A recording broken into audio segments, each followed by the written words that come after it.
the kickoff session for today, which is the workforce in the space sector for tomorrow.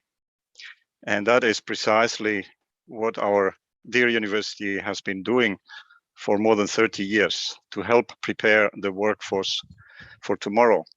It is my honor and my pleasure to give the floor now to Professor Pascal Ehrenfreund, who is the president of IAF, but he's also our dear chancellor of ISU, and as you know, is also the president-elect. Over to you, Pascal. Thank you very much, Juan, and greetings to you wherever you are.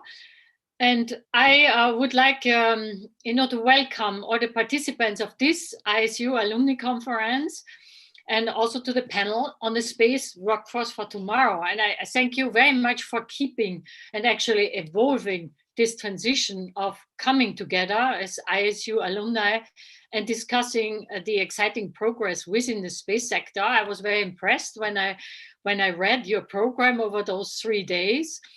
And of course, thank you for doing it in a virtual format in these rather unusual times of a pandemic and keeping it alive.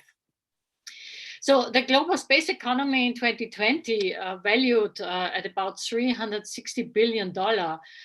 And after the recent studies, and we witness advanced space technologies and unprecedented entrepreneurial leadership, a lot of private investment, which has actually not changed very much in 2020, although we had a pandemic. So the space sector is really very robust and dynamic.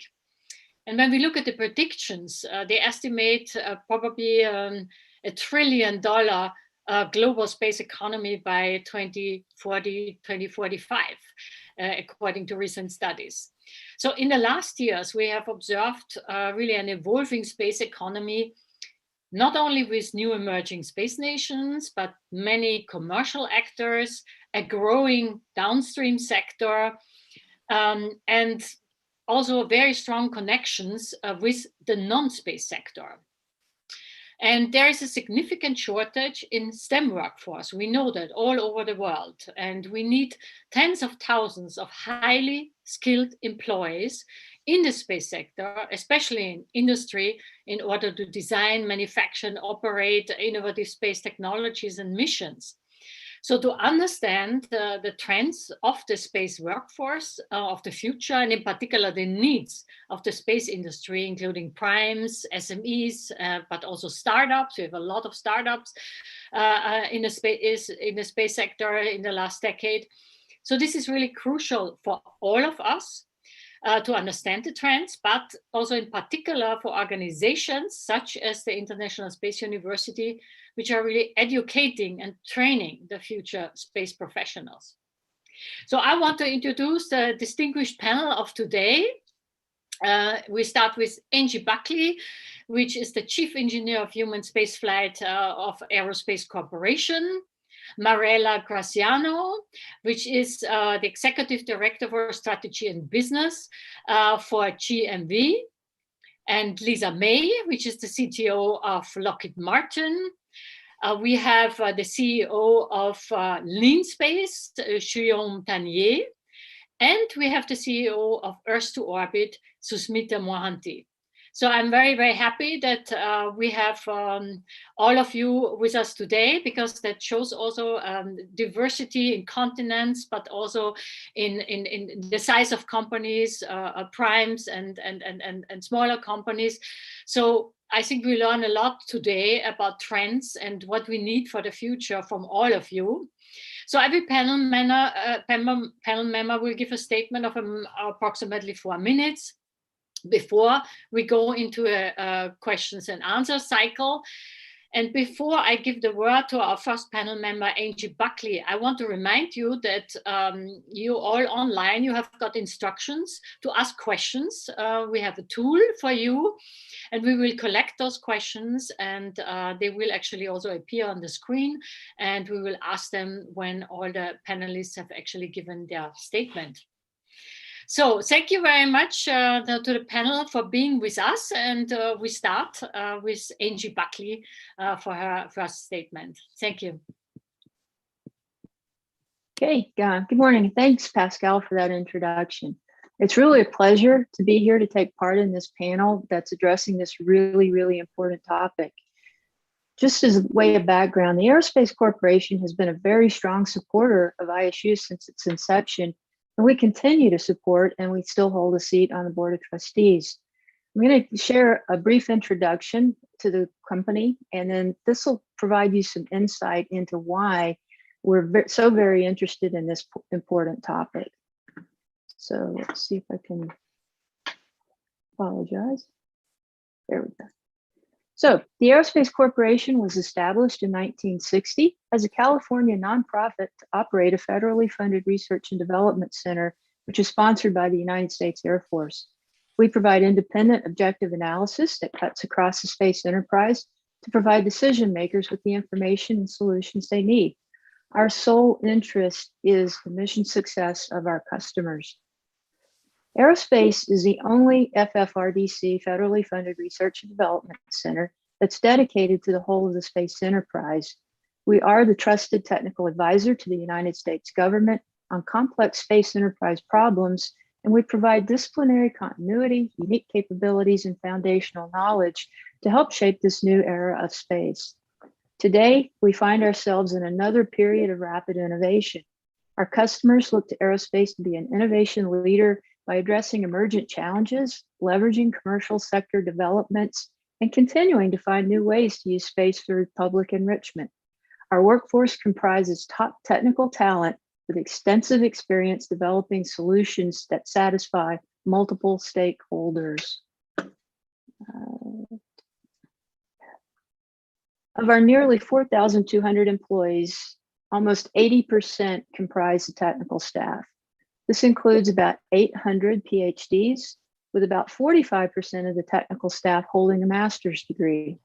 Our areas of expertise include science, engineering, physics, math, and chemistry, as well as a number of non-technical degrees that include space policy and economic market analysis. Our workforce of the future development activities include K through 12 and STEM outreach, community outreach, and education and training. We view these activities as critically important to develop the pipeline of highly qualified and motivated future employees. Our diversity, equity, and inclusion efforts further enable aerospace to continue to attract, retain, and develop the talent that we need to support our customers. Our DEI efforts include 34 targeted actions across 6 focus areas to foster a workplace environment where employees can bring their best selves to deliver innovative solutions to our customers. We take the future of the space workforce very, very seriously because of the nature of the work we do.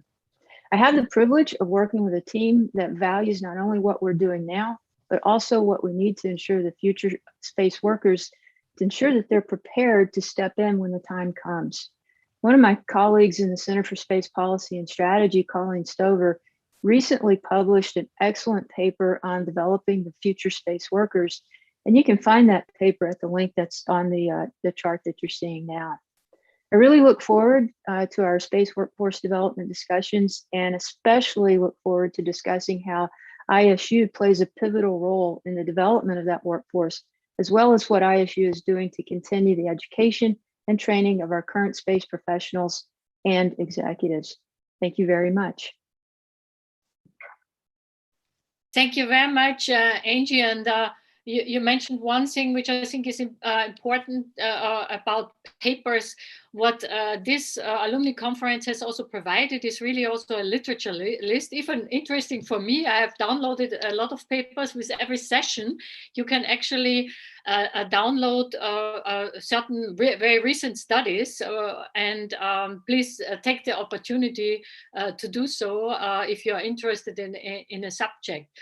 Thank you very much, Angie, and I'm asking Mariella Graciano from GMV if she could share her slides and give her statement.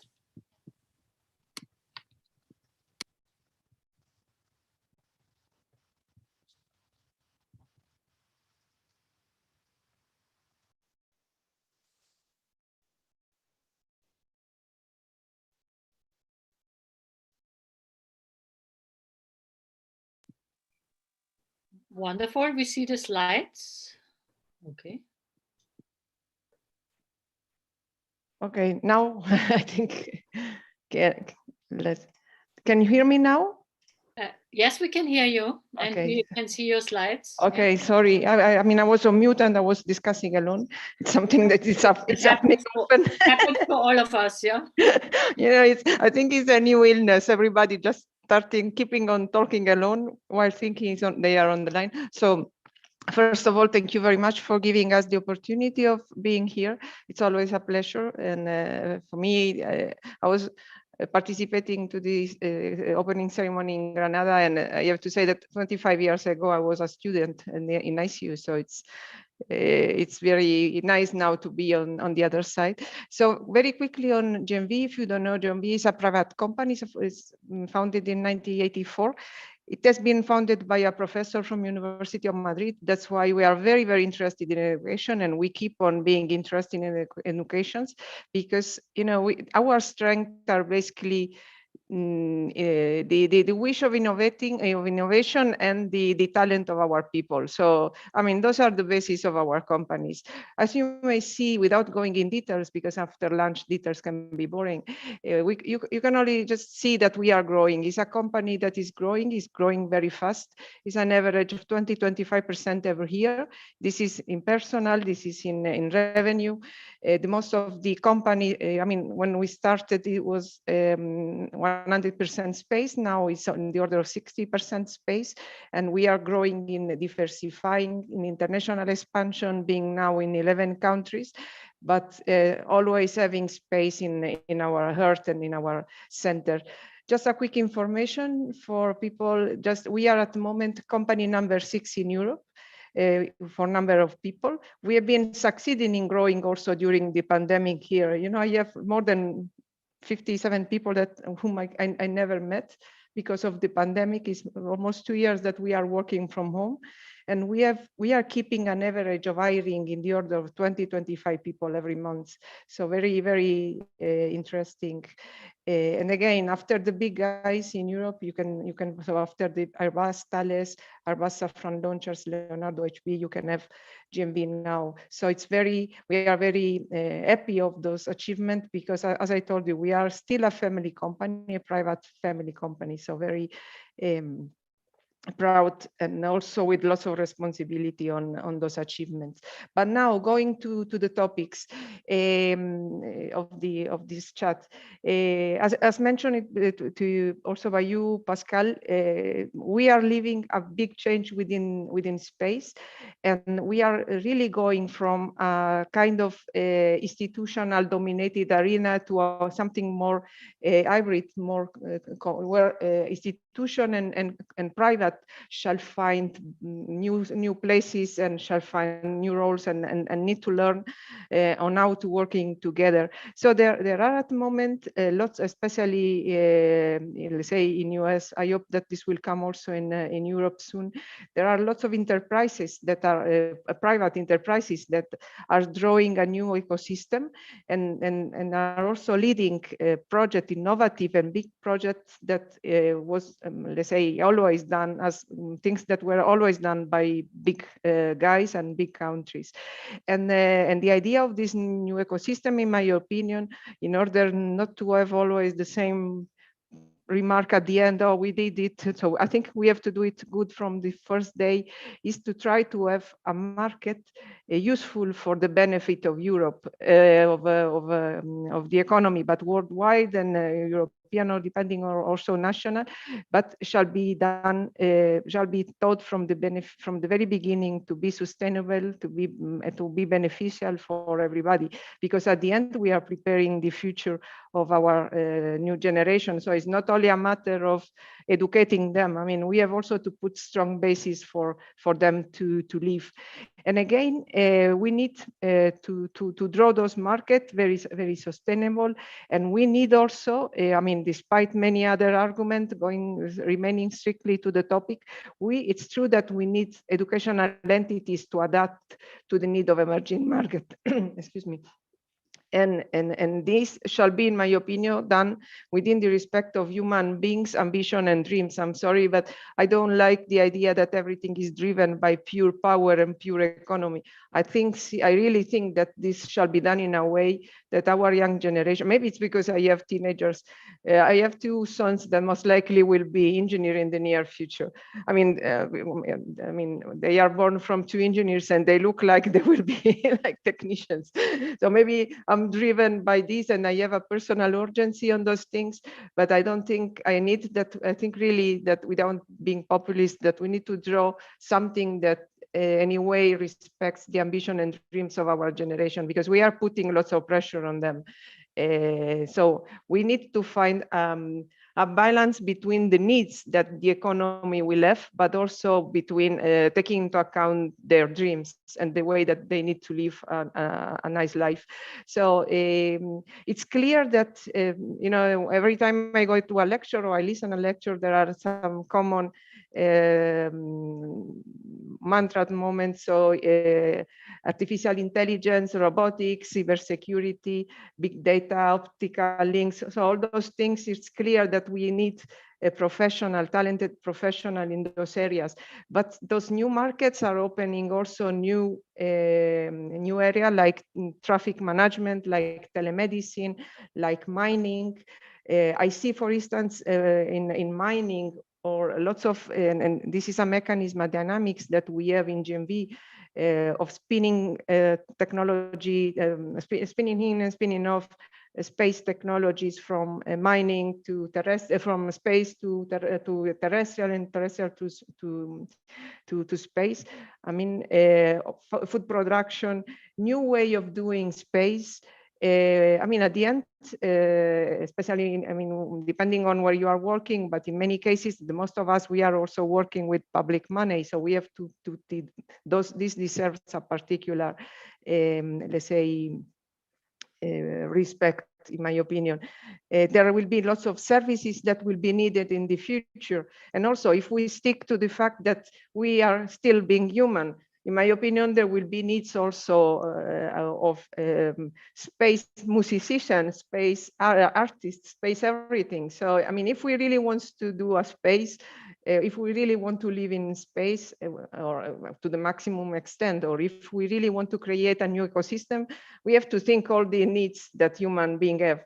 Now, with respect to what I see, ICU, I've been in ICU. It has been a great experience, and most likely I'm where I am also thanks to ICU. I mean, I can say this publicly. The relation I had with the people. I mean, we were all young 25 years ago. Now, let's say we are all getting, let's say, more mature. Let's put it this way. And ICU for sure is a perfect place where, in parallel, let's say, to university, to help this creativity and inspiration. You know, when I give lots of chats to young ladies or young generation, and I always say that creation is the basis of engineering. I mean, you cannot be a good engineer if you are not creative. Then a different story is at the end you have to make your hypothesis and then reduce the problem to 2 lines. But at the very beginning, you need to be very creative, and this is a must. So I see ICU very important space for having people be creative and inspired.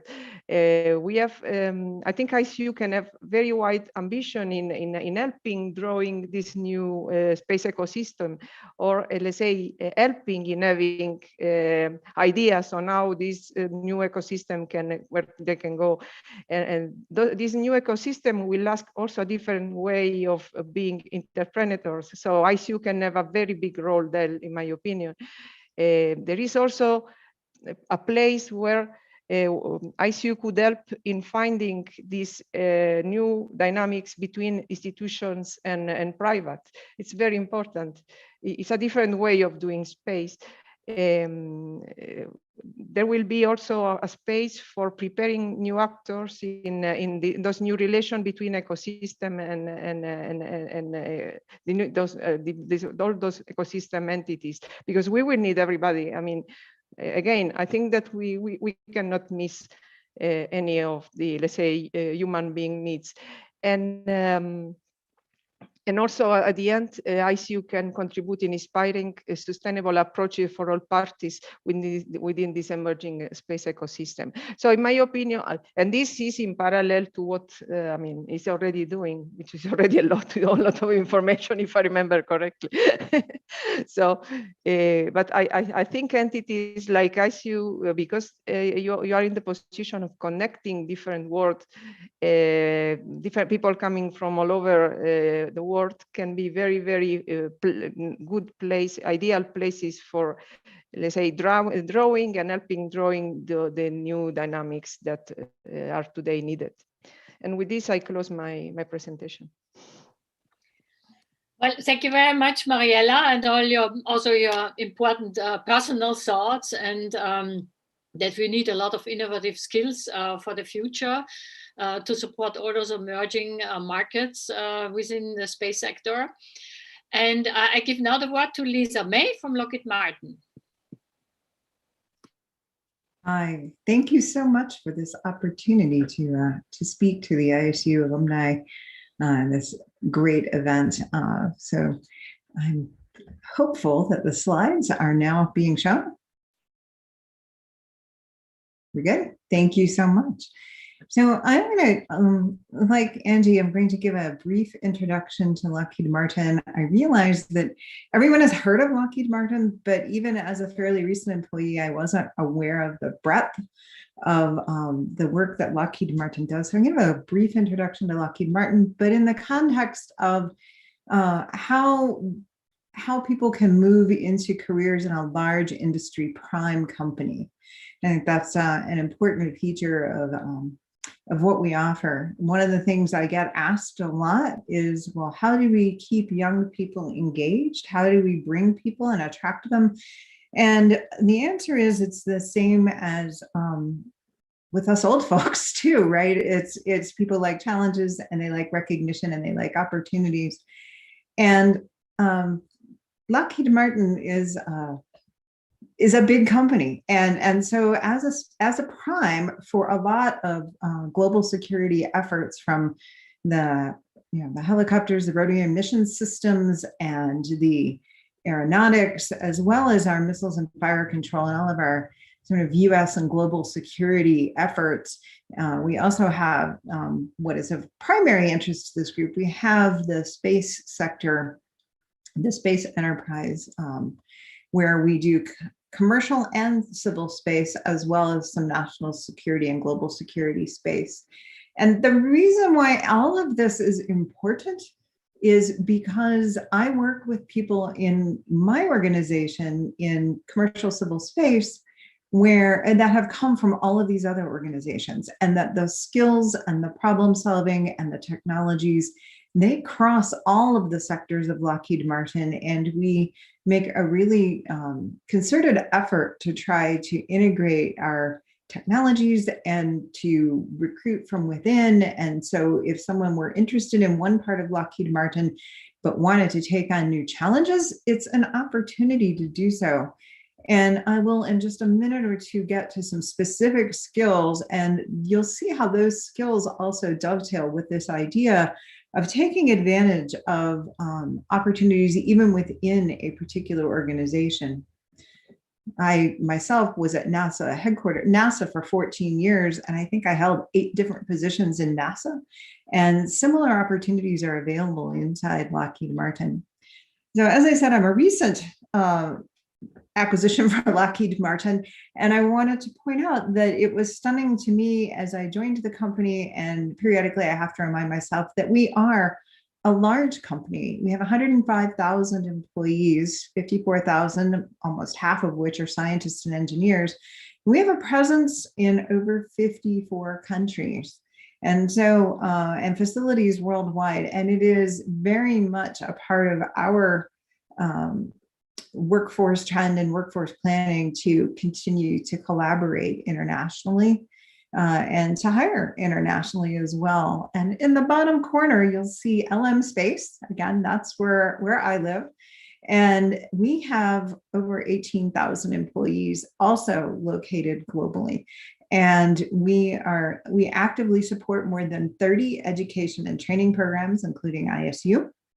And the programs that we support across this great talent pool include college-bound students and interns, as well as employees currently in Lockheed Martin who want to learn new skills. And we even have some new programs we've announced for vocational trades and technicians and people who are looking to change their career. So it's a broad opportunity, especially for someone who is continuing or in the middle of their education, to explore Lockheed Martin, take advantage of those opportunities, including the internships and internal opportunities. I won't dwell on this too much. It's a lot, but it's within space, that space sector, space enterprise of Lockheed Martin. We see I've made Pascal get out her glasses because there's a lot on this chart.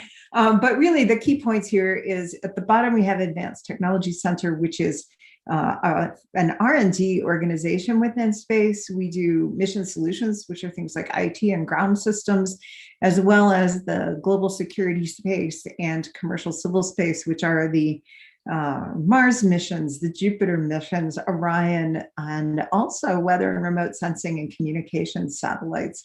One of the things that's not on here is we also have organizations like LM Ventures, which is an actual venture fund run by Lockheed Martin Corporation, in which we invest in small companies and work with them to partner on opportunities where we have mutual interests.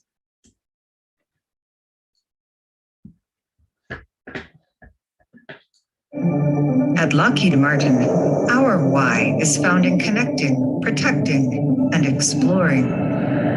It propels our purpose from the moon to distant planets and the stars beyond.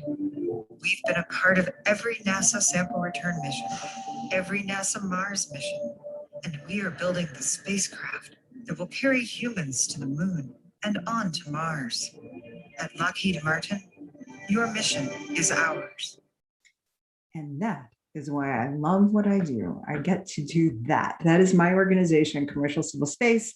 And I am the chief technologist for that organization. And it is, I will contend, one of the cooler opportunities. And one of the better parts of that is I get to work with the folks who make those technologies real. So at Lockheed Martin. So what do we do? I mean, I've given you the sort of walk down from the global Lockheed Martin picture down to my niche of commercial civil space. And one of the points I've heard the other speakers make and is that there are, and I think Angie in particular made it with some really great statistics, there are a lot of different types of jobs at Lockheed Martin in particular. And across all of these, we're seeing some skill trends and workforce trends, but there are some here that are not, this is not an exhaustive list. And some of the folks I work with every day include graphic designers, legal, policy, government affairs.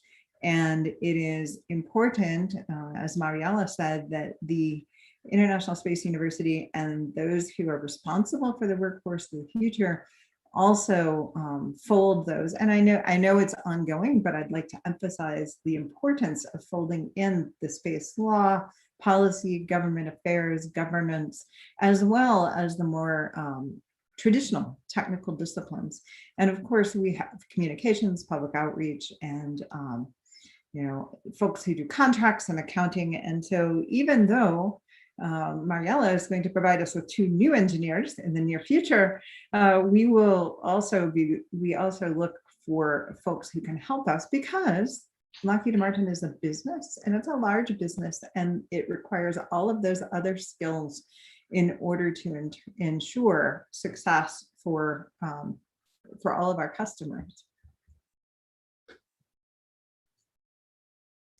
And here we get to the absolute heart of it, and honestly, my last content chart. But I polled a number of leaders in our organization, from some of the global security to human space flight, and I I asked them what their view of, I think someone has come off of mute.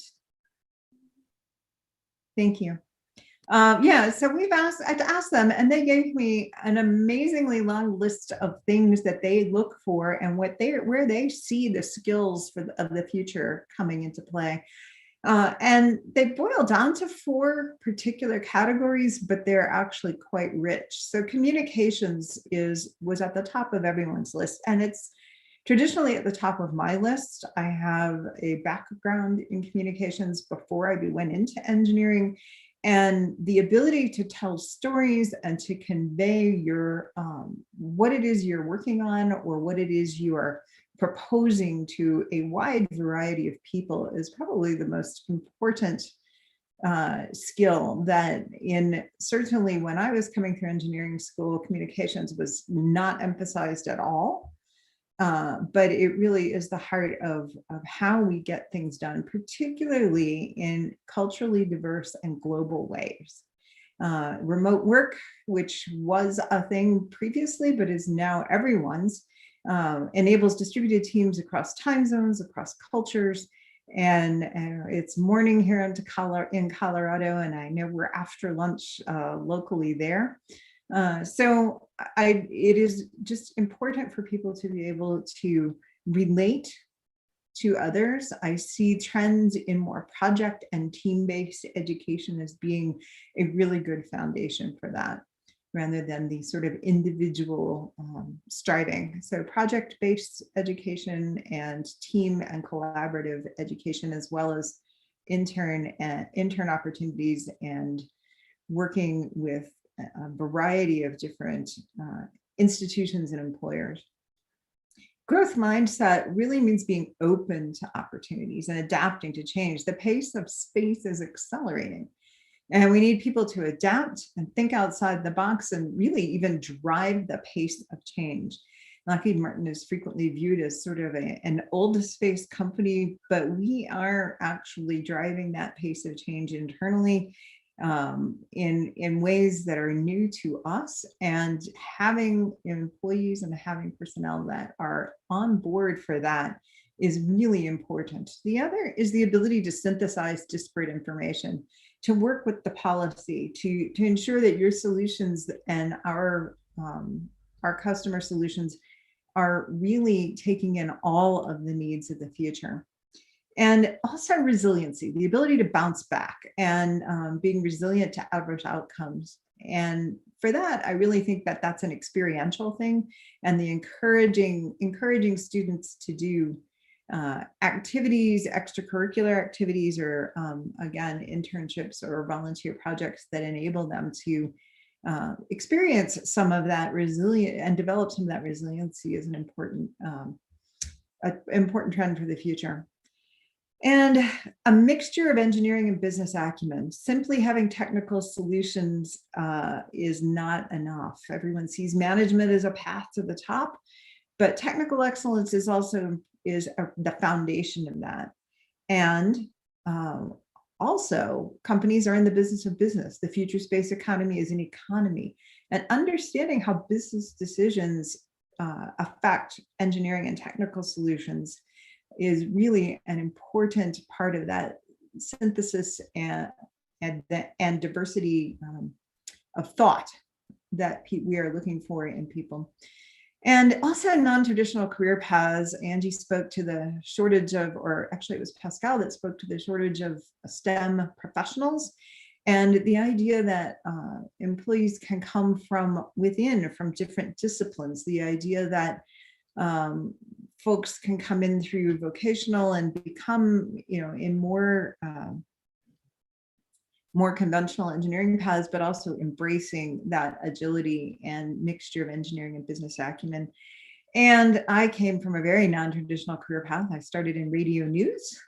I ended up managing NASA's Mars program, and now I'm at Lockheed Martin. And so not looking for people to have come up through the ranks, but people who are open to opportunities and use those opportunities to move from place to place and bring their skills to bear on different problems. And with that, I will turn it back to Pascal. Thank you very much, Lisa. That was also really interesting that, primes and so big companies are looking a little bit for unconventional employees in the future, which are quite versatile and flexible. So very interesting. So the next speaker will be Guillaume Tanier from LeanSpace. He is the CEO. And please, Guillaume. Hello, everybody. So LeanSpace is a recent company, so probably none of you know it, or a few of you know it. We are a European company. We are based in France, in Strasbourg, actually. And we were founded in 2020. We are today around 20 people, so we are small, but we are growing very fast. We expect to double by the end of next year, for example. So before I talk about what we do, quickly, what is the link with ISU? So I am an ISU alumni myself, one of my co-founders as well. The core team is based in the ISU building.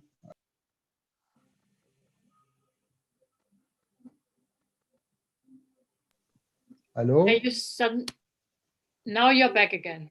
Okay, I've been muted for some reason. So we are based in the ISU building. We have 5 ISU alumni in the team now, and we value it a lot. So yes, we are, I think, one of the first ISU startups. So I'm looking forward to see that growing. Now a bit on some of the context of LeanSpace. We are still on stealth, so I'm going to give you a bit of context, not specifically on the company, but more on what we are trying to achieve. As you know, digitalization, it's changing all industries. Sorry, Guillaume, there's somebody who is not muted. Please mute your microphone so that he can really speak, that we can listen to him. All right, can you hear me? Yeah, okay. So as you may know, if you look outside of space, digitalization is changing all the industries. Software, it's everywhere. You know, companies are getting faster processes, are more agile, collaborating, and that is done through digitalization. What we see is traditionally in the space industry, it's always a few years behind other industries, and particularly it's very hardware focused. What we see a lot is software. We see very often software is typically an afterthought. So we think about the hardware, we build the hardware, and then software is kind of a tool. But this is changing. It's changing very fast, and it's especially visible in the new space industry, simply because every new company being incorporated is trying to find new ways, new methods of working to be more innovative, to be more competitive, invent new processes, and this requires more advanced software, more new intelligent tools. So I'd like to talk specifically about one, the cloud. I mean, for many people in the space industry, the cloud, it's a scary beast. You know, it's dangerous, it's unknown, it's risky, but actually the cloud is bringing many benefits. Accessing data and tools from anywhere, working remotely, sharing data among teams, among different engineers, different tools, but also to build software, to build these tools you need to run your missions, to build them much more easily, because all the generic stuff are already provided by cloud providers. So this is a thing that is changing a lot in the space industry, and I think there is a lot to do still. So today in LeanSpace, we are on stealth, but what I can tell you is that we are building the technology to help the space industry go to the cloud and get digitalized. What we are trying to achieve at LeanSpace is to make the space players and the space industry as a whole leaner via the power of digitalization. It's a great journey. We have a big ambition, and so we are actively looking for top talents to help us. So don't hesitate to contact us. Now, quickly to the point of today, what knowledge and skills will be needed in the coming years for the workforce. So personally, I see 3 things. The first one is obviously software and digital technologies.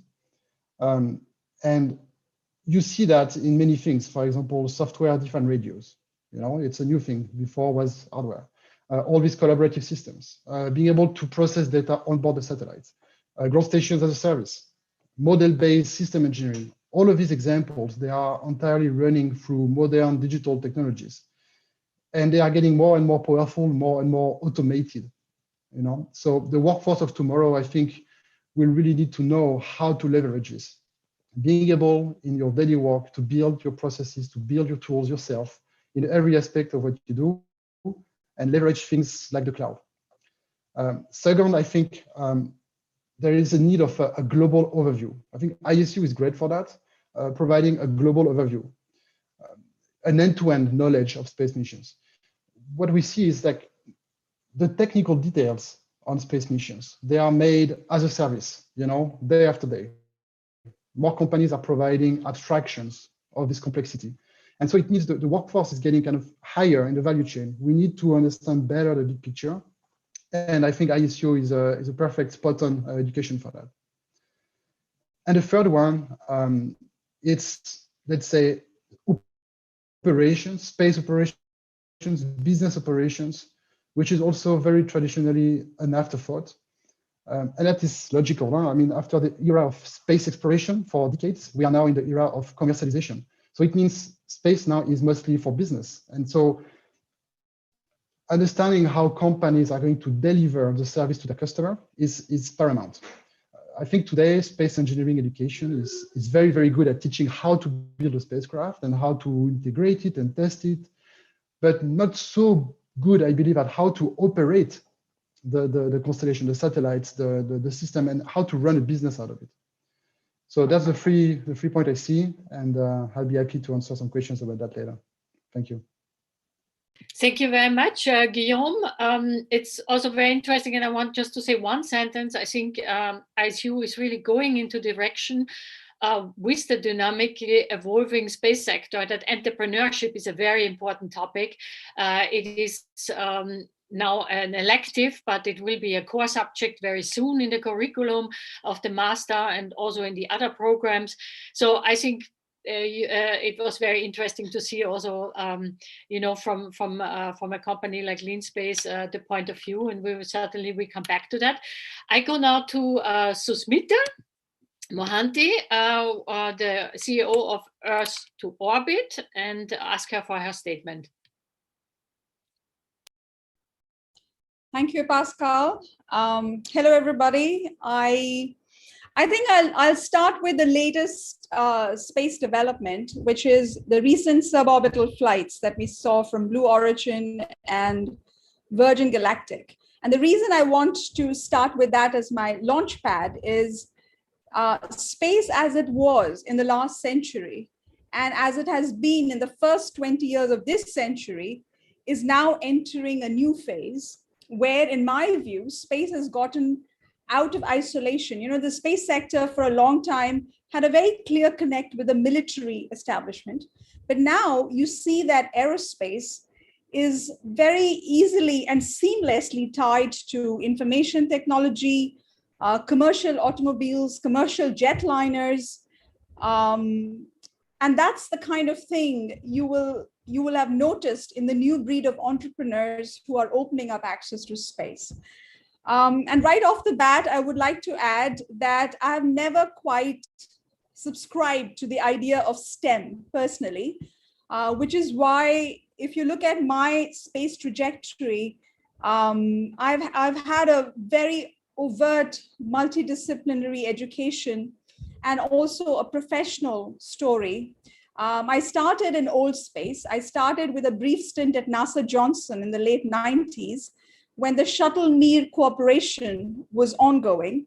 So I had a chance to not only see the cooperation between the American space program and the Russian space program in the late 90s, I also had a chance to be a test subject for very many experiments that were happening at Johnson at the time. And this is pre-9/11 days, so we had access to all buildings. We could go in the middle of the night to mission control to look at the second Hubble repair mission, for example. Those are the kind of privileges that I think new students won't have, given that the world has become a lot more security-oriented in terms of access and so on. I then went on to start my professional career in '98 at Boeing in Southern California, I worked for the International Space Station program for about 3 years. So my foundation is in engineering. Then I went on to do a master's in industrial design. By then I was very clear that I wanted to design things for living in outer space.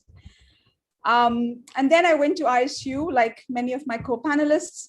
And eventually I also got a PhD in aerospace architecture, which in my view is an invented discipline. It took nearly 15 to 20 years for us to get aerospace architecture accepted as a professional discipline within the American Institute of Aerospace, Aeronautics and Astronautics. So what I'm trying to tell you guys here is science and technology are just one of the many facets of being a space professional. After spending, well, in Boeing, I should also add that though my background was in design and engineering, I went on to do international business development. I was part of a small team of 12 people who were the only ones in the space station program that were bringing in money for the program. Everybody else was busy spending it. So our role was to do what we call bid and proposal, write proposals and sell hardware to international partners of the space station program.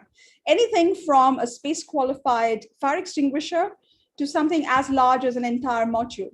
So that gave me the exposure to how do we bid for projects, negotiate projects, and also manage international contracts. This was not part of my education, guys. I think it's very important to understand that there are many things you can actually learn on the job as long as you're willing and open to be doing it.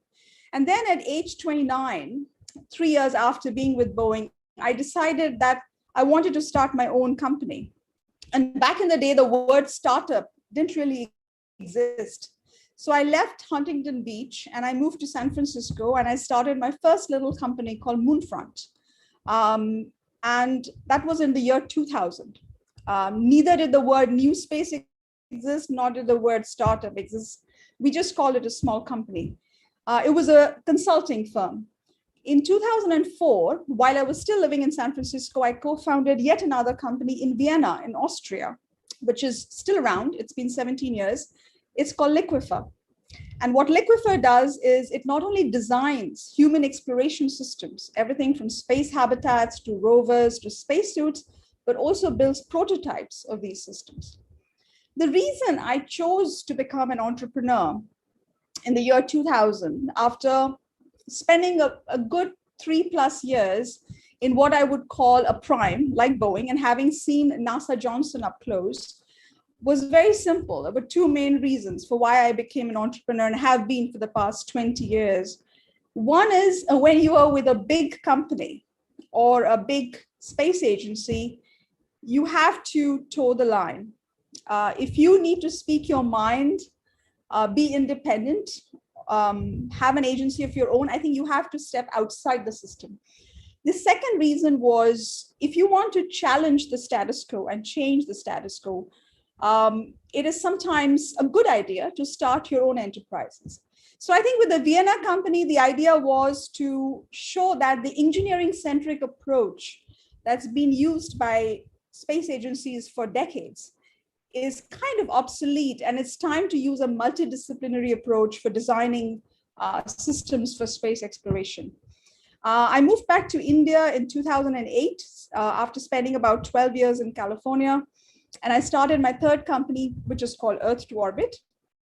The first 7 years, the mission of Earth to Orbit was to try and build a bridge between the United States and India, despite a standing embargo. So in 1998, when India conducted nuclear tests, the US imposed an embargo on India, because of which American companies are not allowed to sell space components to India. And under the embargo, there's no way an American company making satellites could potentially launch their satellite on an Indian rocket. So India has two rockets, the PSLV, which is used for Earth observation satellites and weather satellites. And the other one is called the GSLV, which is used for launching communication satellites. So after moving back to India, one of the things I had one of my interns from ISU research for me and show me was the number of foreign launches that had been made on the PSLV rocket starting 1999 up until 2008. The cumulative mass was barely 1,500 kilograms, which is not even equal to one PSLV launch, which can carry about 1,600 kilograms. So I decided, why not take it as a mission to open the US launch market for India? And if you look at it the other way around, to make it possible for small satellite makers in the US to have an additional launch option. So in this particular case, it was not my design skills that came into play or my international business development skills. What came into play were a completely new set of skills, which I developed as I went, and I would call it soft diplomacy. So I must have met about 14 diplomats, both in Delhi and Washington, DC over 3 years, to be able to get the first waiver of sorts to override the ban and allow the launch of my client, which was a Stanford startup called Skybox Imaging, which also happens to be the first startup that raised private venture funds in the Valley. Their satellite, the very first one, no, not the demo satellites, but the first real satellite, to launch it on the PSLV rocket. So this was a major accomplishment, if you ask me. It was like bringing down a mini Berlin Wall, because here we are, the embargo is still in place, ITAR export control regime is still in place, and Skybox is allowed to then launch SkySat-3 on the PSLV. And by the time we launched SkySat, it was 6 years, and Google bought Skybox. So we ended up launching a Google satellite. So what I'm trying to tell you guys here is, I think Lisa pointed out some of these things in the last couple of slides, is that as an aerospace professional, you can learn some of the things through your university degrees, but some of the things you can learn, I think agility was one of the words that Lisa used, which is very important, and multidisciplinarity. How open are you to all of these? So let's say I did about 6 years of soft diplomacy to make that happen. And thereafter, we switched our focus within Earth to orbit, and we hired a small team and trained them in data science. So these were aerospace engineers, master's graduate students who were fresh out of college. We trained them in machine learning and remote sensing. The idea was to see how we could use open source satellite data from Sentinel, which is a European constellation, and from Landsat, which is an American constellation, and use satellite data in conjunction with the latest advances in machine learning and artificial intelligence to develop models for use cases in agriculture and cities. How do we make cities climate smart? You know, we built models where, given a certain geography in a city, we can tell you that these are the rooftops best suited for harvesting solar energy. Or we could give you a certain idea of the particulate matter, pollution levels in a city.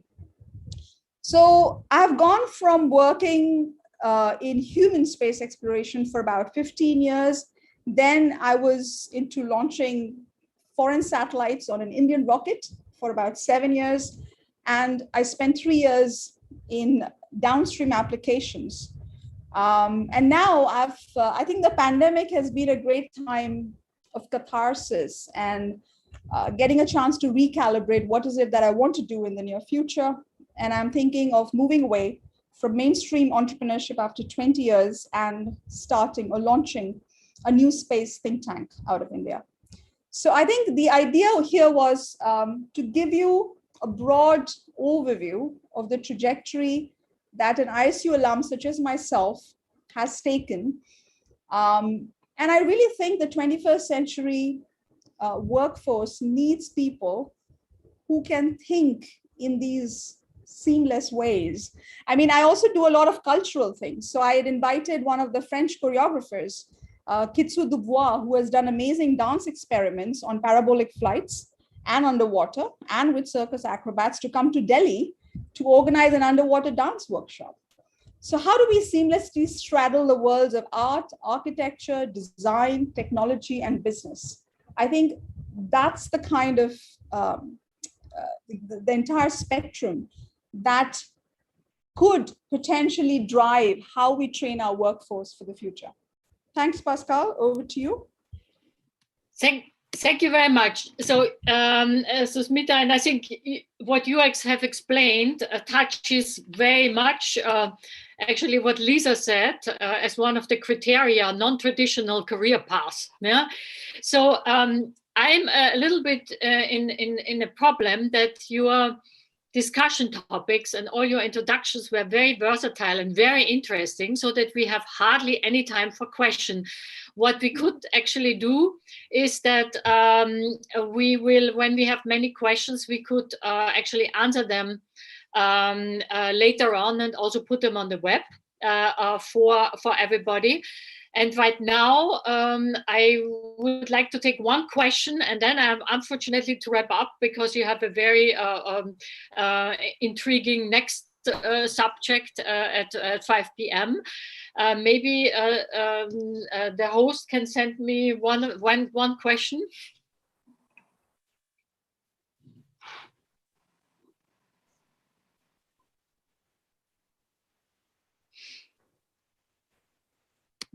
Okay.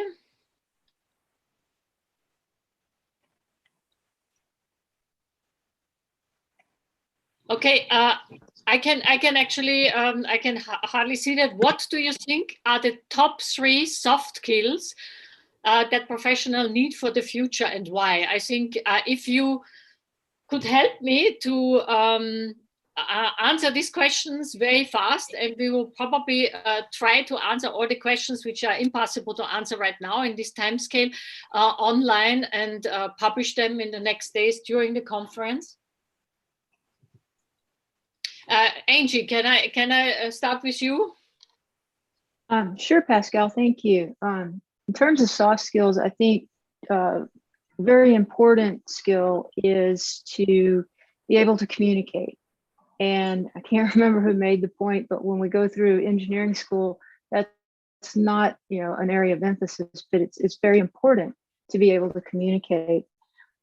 Teamwork is another important soft skill. You need to be able to work with other people so that you can effectively address problems and come up with a good solution. So communications, teamwork, and there's so many others. I think another soft skill would be, some of the things that Susmita brought up, just being able to be flexible, change what you're doing. And I loved it that you were doing soft diplomacy. So things like that are really important. So thanks, that's my take on it. Thank you. Guillaume, may I just ask you, because the others had a bit more time, so I will ask you also these questions about, okay, I have another questions. In order to get new people from other industries to space, the space industry have to let them in. Sometimes it feels like a closed community. How to open a community? Is there, could you answer something very fast? Because I have then to make a summary in 1 minute. Yeah, actually it's related to the first question. So I will give you one for the first question, which is the ability to learn. Space industry is changing so fast. Ability to learn and adjust and adapt to what's coming is key. So definitely that's what we're looking for. And so to answer the second question is the same thing. When we are building a company in, let's say, technologies coming from outside, by default, you need people from outside. So just as an example, my CTO is not coming from space. Yeah, if we are to disrupt and reinvent things, you need people who come from other industries.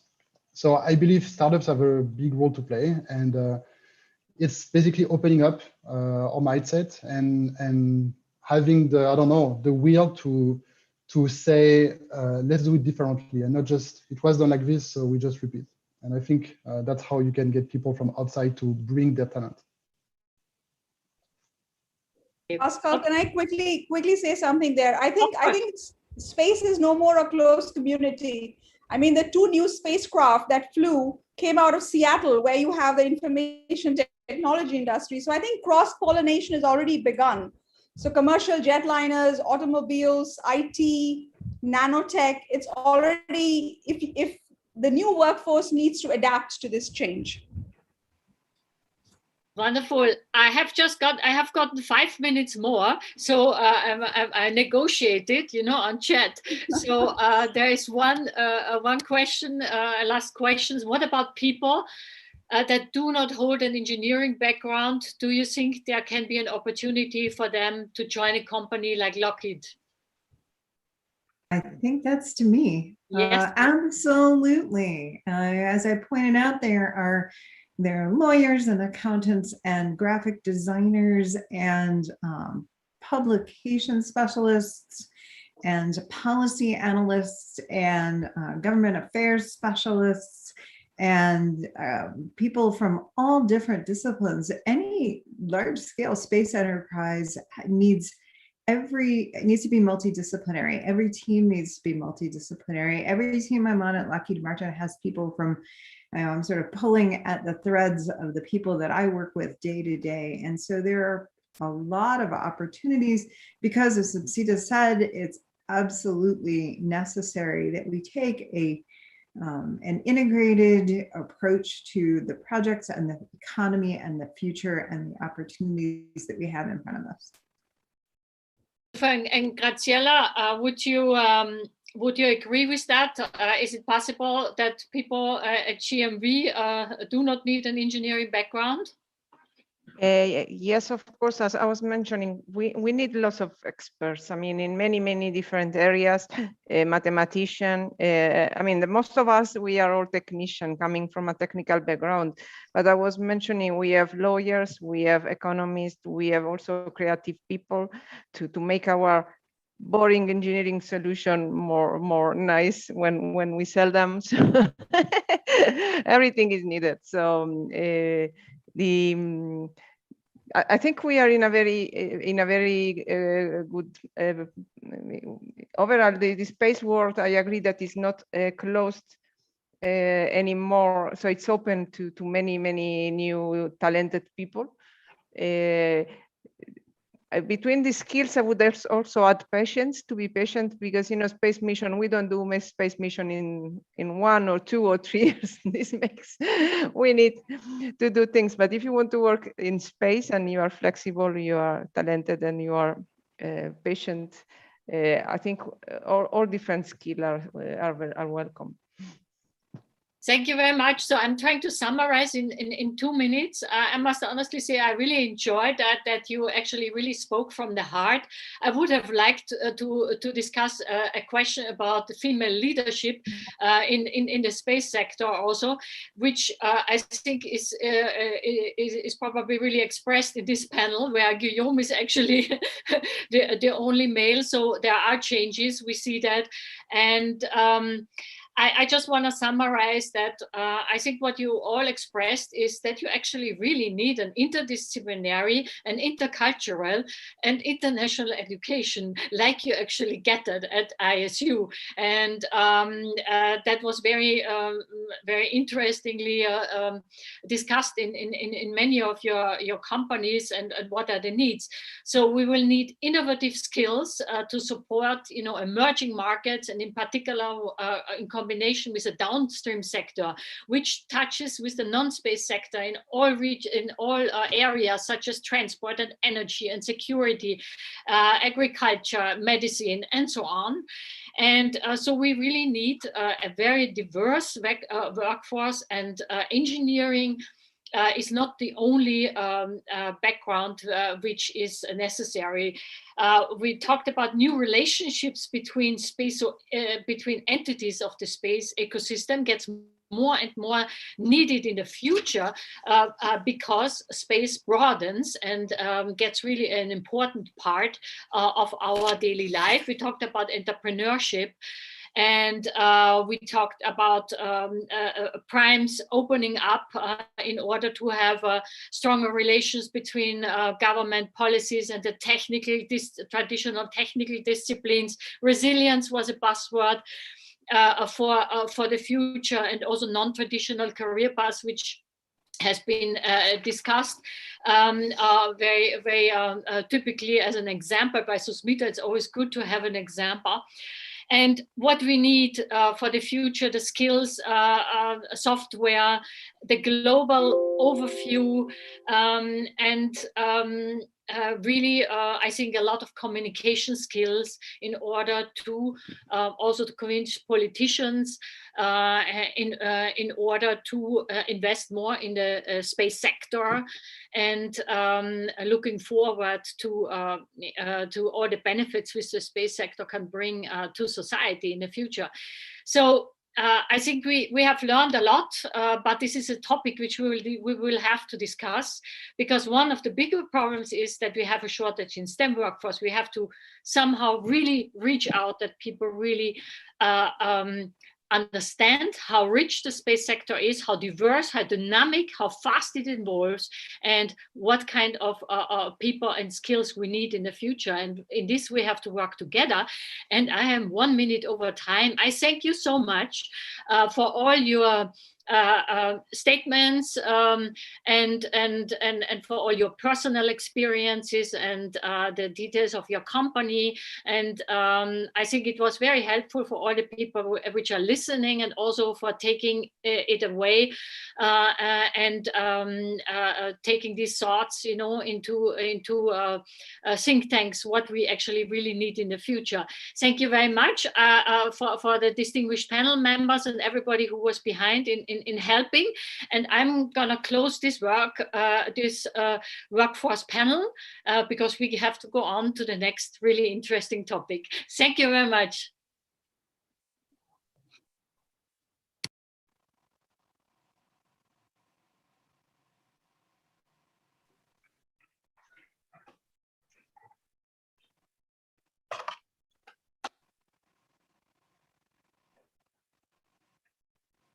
We could see people applauding in Granada. And perhaps we could invite Jordi Sanigé to tell us a bit about the technical secrets that are being cooked for this conference. Jordi, are you there? Hi, Juan. Yes. Please go ahead. Hi, everyone. Thank you so much for being here. So this has been a teamwork that we started some weeks ago. And basically, I would like to say that you have many, many tools in this conference. So you have the Zoom, as you can see here. But during the Zoom, also you have Polif to answer the questions. So I think that Suprav and the team are regularly on the chat sending to you the Polif link where you can ask your questions, and you can answer the questions also of the moderator. Also, you have the website to check the program, and also you will see that on some of them, and we apologize for that, we're not a professional team and it's been a very hard work. We put some more content that you can go deeply in the knowledge of the topic of the panel. Also, last but not least, we will have during all the conference access to a tool called WonderMe, and we have arranged different types of meeting there. The ones that were last year edition, they remember your tribe, so it's the same tool. And there will be meetings by year that you can go around with an avatar, your avatar. And there will be also meetings more regional where you can meet ISUers from everywhere in the world, depending on where you are located. So with this, I finish. I would like to thank all the organization team. It's been a bit hard, but I think we made it. And I give the floor to the next speaker, which is Juan Luis. Thank you so much. Thank you very much, Jordi. Thank you very much, Juan. So I am the moderator of the next session, and I welcome everybody to this session titled Security in and from Orbit for the benefit of the citizens. The purpose of this session is to provide an overview of the use of space as a fundamental tool for the protection of our societies and ultimately for the safety of the citizens. We have with us an outstanding panelist with a wide expertise on space and security matters. Allow me to introduce them. First, we have Dr. Brian Whedon, that is a former ISU alumni. He's the director of the program planning within the Secure World Foundation. He will present an overview of the current security situation in space based on the Global Counter Space Capability Report. including the perception Pronto? from the United States on the security. Sì, ti avevo chiamato and foreign prima, vabbè, space. tranquillo. Also, we have with us Dr. Karen Kreis, Ecco me. who is the Sì, sì, EU tutto a Space posto. Envoy for Space.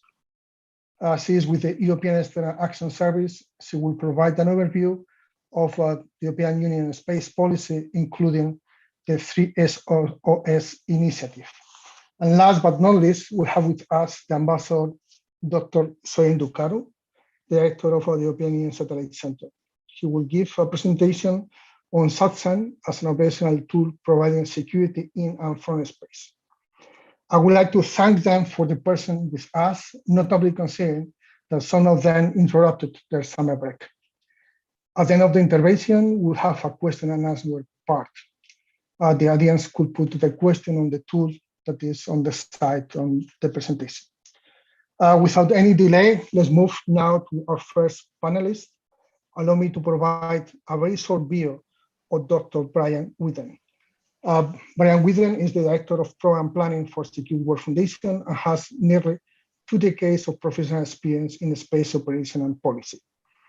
Brian directed strategic planning for future GR projects to meet the Foundation goals and objectives and conducts research on space debris, global space situation awareness, space traffic management, protection of space assets, and space governance. Dr. Whedon also organized national and international workshops to increase the awareness and facilitate dialogue on space security, stability, and sustainability topics. Prior to joining Secure World Foundation, Dr. Whedon served 9 years on active duty as an officer in the United States Air Force, working in space and intercontinental ballistic missile operations. Dr. Whedon holds a Bachelor of Science degree in Electrical Engineering, a Master of Science in Space Studies, and also is a graduate of the ISU. He has a PhD in Public Policy and Public Administration in the field of Science and Technology Policy. Without delay, Dr. Brian, you have the floor. Thank you very much for that kind introduction and also for inviting me back. Yes, I was involved. I was at SSP 2007 in Beijing. So it's been quite a while since my ISU experience, but glad to be back in the family, so to speak, at least briefly for tonight. So to set the context for this panel's discussion, I wanted to start off by just talking just a little bit about what is happening with space threats. There's been a lot of talk in the media and various publications about increased satellite testing and weaponization of space and counter space. And I wanted to start off by providing some basic information on that, which is drawn from our Global Counter Space Capabilities Report. This is something that the Secure World Foundation first published in 2018, and it provides an annual assessment of what we see being developed by various countries around the world across several key areas of offensive counter space capabilities, which include, of course, anti-satellite weapons. And we think that's really important to provide that baseline of information, which then can help inform the policy discussion. I'm going to share my screen here for a second because I have a couple of slides just to provide some information during the briefing. So the first slide I wanted to show is this history of anti-satellite tests in space. And the point I'm trying to make with this is this whole development and testing of counter-space capabilities and anti-satellite weapons is not new.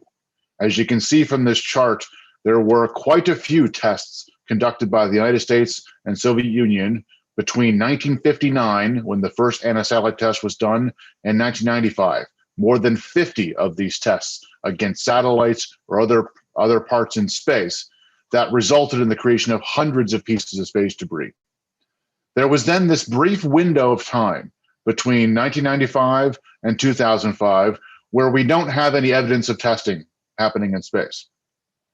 And then from 2005 until today, there's been a resumption of anti-satellite testing with more than 20 tests conducted by the United States, Russia, India, and China. what this suggests is that there is a resurgence of a space arms race or an effort to weaponize space that we first saw back during the Cold War, so had a brief pause and is now coming back around. And then it also leads to the potential that this is not just being done by one or two countries, but there may be a proliferation of these capabilities and testing among many countries, which in turn could lead to lots more testing that creates lots more debris and has other sorts of long-lasting impacts on the space environment. The second slide summarizes the findings of our 2021 report, where we look at 5 different categories of counter space technologies across multiple countries you can see listed at the top. The green signals that these are areas we found these countries had a lot of capabilities, perhaps even capabilities that are operationally deployed. The yellow suggests these are capabilities that are in development, maybe with some testing. And the red indicates that we didn't really see any evidence that there was a lot of work being developed on these capabilities. I just want to quickly go through what these different categories are, because not everyone might be familiar with them. Co-orbital weapons are specially designed satellites that are placed into orbit and then maneuver to approach a target or attack it by destructive or non-destructive means. Direct ascent weapons use ground, air, or sea-launched missiles with kinetic kill vehicles on top that destroy satellites through the force of impact, but are not placed into orbit themselves. Directed energy weapons use focused energy such as laser, particle, microwave beams to interfere with or destroy space systems. Electronic warfare weapons use radio frequency energy to interfere with or jam communications to and from satellites. And then cyber weapons use software and network attack techniques to compromise, control, interfere, destroy computer systems, either used to command and control satellites or to receive and utilize satellite signals. And at the bottom, there's another category there called space situational awareness, or what the US military calls space domain awareness. That's knowledge about the space environment and space activities in general. While SSA is not uniquely used for counterspace, it is a critical enabler for both offensive and defensive counterspace operations. So you need SSA to be able to detect space threats and defend against them, but also SSA to be able to target and attack satellites. I'd say if there's a glimmer of good news in all of this, it's that we have yet to see destructive counterspace capabilities used against another satellite during a conflict. The use of destructive things, destroying satellites, creating debris, has so far been limited to experiments and tests against the country's own satellites. At the same time, we are seeing wider use of non-destructive counterspace capabilities by multiple countries in armed conflicts, in military operations, and training exercises. In particular, the ability to interfere with or falsify space navigation signals is pretty well proliferated. Some of those things you can get over the internet or even with commercially available parts.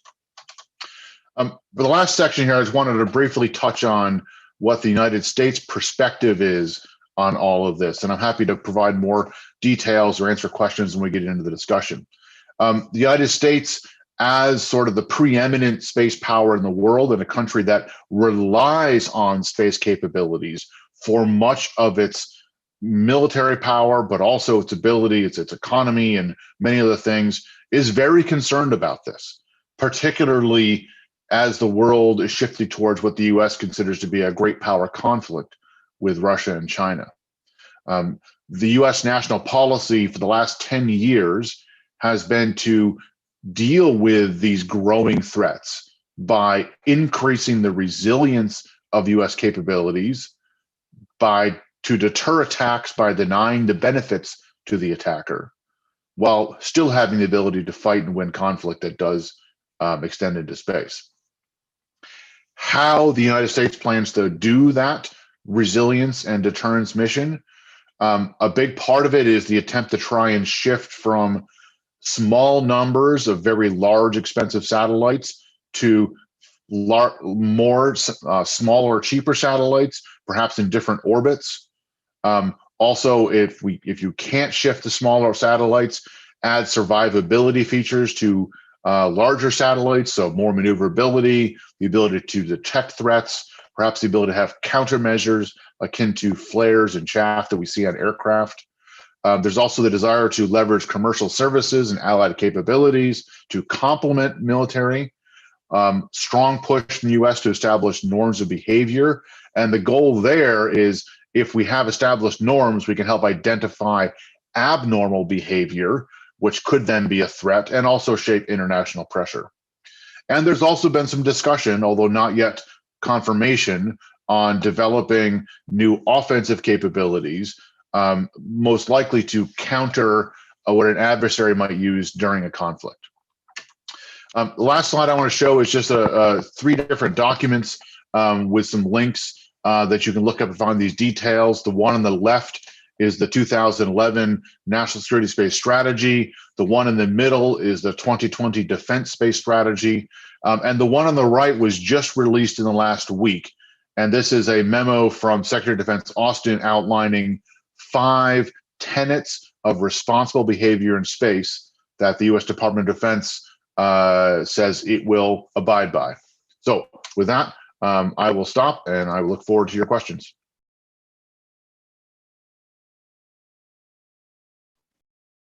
Yeah, Brian, thank you very much for this enlightening presentation that provides an overview of the current situation regarding counterspace and also the perspective of the United States, particularly concerning how to increase resilience in the current situation in space. Now, let's move to our second panelist, Dr. Karen Kleiss. And allow me to provide a short introduction of Dr. Kleiss. Dr. Karen Kleiss is the European Union Special Envoy for Space in the European External Action Service since 2019. She was the head of the EIS Space Task Force, but now is the SecPol division, and since 2015. And she headed the security of the US Space Tool Cell of the EU Joint Situation Center from 2005 to 2011. Also, she is the chair of the board of satellites at the European Union Satellite Center. She has been a multilateral diplomat in the General Secretary of the Council and in the EIS since 1992, where she dealt with issues such as energy and drugs, terrorism, United Nations, public international law, agriculture, enlargement, and transport. Karen Kleiss holds a PhD in political science and a master's degree in business engineering, a master's degree in international relations, and a master's degree in development cooperation. Dear Karen, the floor is yours. Thank you very much, Juan Luis. I'm very happy to join this ISU alumni event. A meeting, albeit only, or not maybe only, as I heard just before from Jordi, online with a distinguished audience of space passionate. I would have been even happier to meet you in presence in this beautiful city of Granada, which the organizers suggested as a background image, as you can see behind me. My SATSEN colleague and the moderator of this panel, Juan Luis Valero, has suggested that we speak about security in and from orbit for the benefit of the citizen. It's quite an extensive topic, I must say. I will focus my intervention on 3 aspects. First, security from space, meaning using space rules for protecting the security of citizens on Earth. Then security in space, and I will also touch upon other concepts like the stability of the space environment, as well as safety and sustainability. And finally, as you indicated, Juan Luis, I will say a few words about the 3 SOS public diplomacy campaign. So first, security from space. As mentioned earlier, this is about protecting the security of citizens on Earth by using space tools. And for a European civil servant as I am, it means first protecting the security of the European Union, of its member states, and its citizens. But it is not limited to that, of course. The mere existence of an EU space program is contributing to this goal. The European Global Navigation Satellite System, GNSS, which encompasses Galileo and EGNOS, has been the first EU flagship with a clear objective of strategic autonomy. The second EU flagship, the Copernicus program, is also providing an important leverage for the European industrial and technological base. And there is a third flagship in the making, the Secure Space-Based Connectivity Initiative launched by Commissioner Breton at the beginning of this year. Then there are, of course, the services more specifically dedicated to security. Coming back to the 2 flagships, I don't need to recall the key capability constituted by the Galileo PRS, Public Regulated Service, which is giving the PNT service enhanced continuity and robustness. The PRS can be used for crucial civil applications, security applications, and if member states so wish, for military applications. It is by essence a dual-use service. In addition, the second generation of Galileo satellites, which Commissioner Breton wants to start launching as soon as 2024, will offer real technological breakthroughs and enhance operational modes that will contribute to further increasing security. And I speak here about the security of the system itself, the resilience of that system. On the Copernicus side, although it might be less known than the majority of the Copernicus services benefiting from an open, full and free access policy, there are also 3 security services of Copernicus, which provide key data in the fields of respectively border surveillance, maritime surveillance, and support to external action. With the help of the Copernicus program, as well as with its own data sources, commercial data, increasingly coming from European commercial data providers, and I would hope more governmental data, the European Union satellite centers play an essential role in improving the EU situational awareness. And my colleague, Ambassador Sorin Ducaro, Director of SATCEN, will entertain you in a few minutes about that and explain how SATCEN plays this important role. There is also that third flagship in preparation that related to a space-based secure connectivity system. Let me quote Commissioner Breton announcing the 4 objectives of this project. First, put an end to dead zones, giving access to high-speed broadband to everyone in Europe, but also potentially in Africa. Second, avoid dependency on the non-EU initiatives under development. Third, project Europe in the quantum security area with protection against cyber and hybrid threats, ensuring quantum encrypted communication.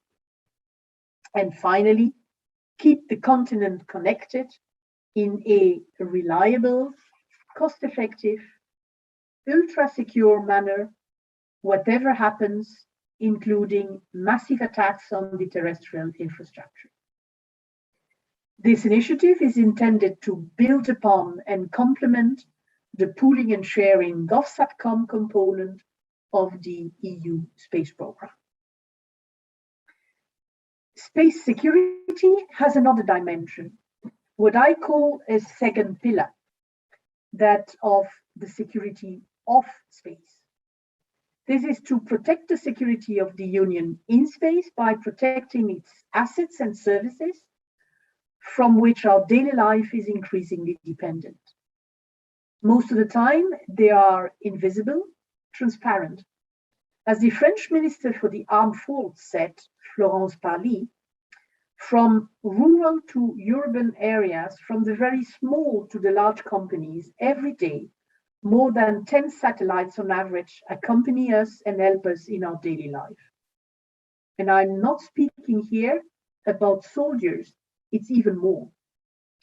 We speak here about positioning, navigation, and timing signals provided by global positioning systems, like the European Galileo, of course, the American GPS, the Chinese Beidou, or the Russian GLONASS.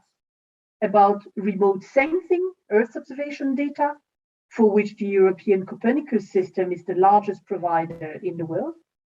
About broadcasting relay and telecommunication. It is needed to recall the ever-growing digitalization of our economy and our lives.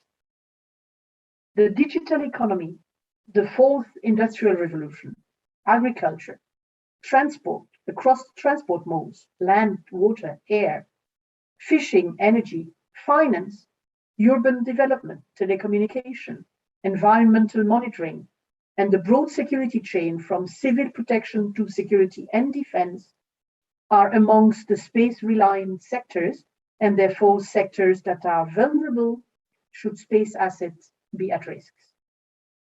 As very nicely worded by our friends on the other side of the Atlantic in the US space policy of 2010, space is increasingly contested, congested, and competitive.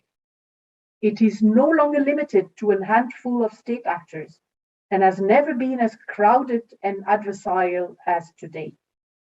Operators start to launch constellations of hundreds and thousands of satellites with a short lifetime, thereby increasing the risk of collision and potentially creating additional space debris.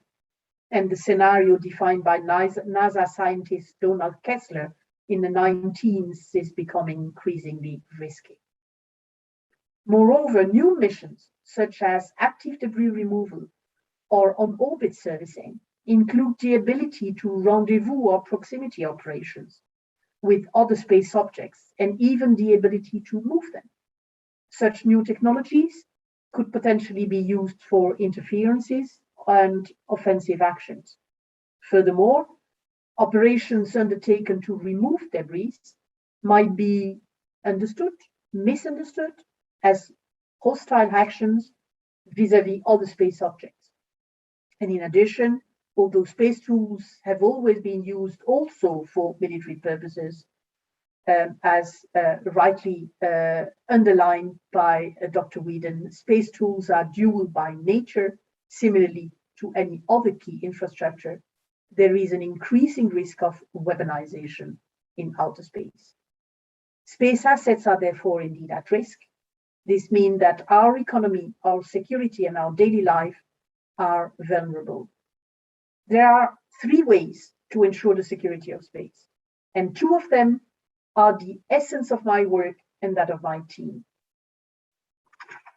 First, the tool to be aware of the threats and risks in space.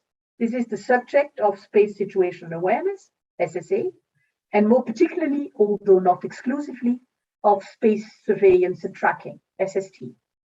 These systems allow to monitor the orbits. The EU is developing such capability with the help of a consortium of member states and the contribution of the SATCEN, active in this framework also, and already serves, for instance, more than 220 European satellites with an anti-collision service.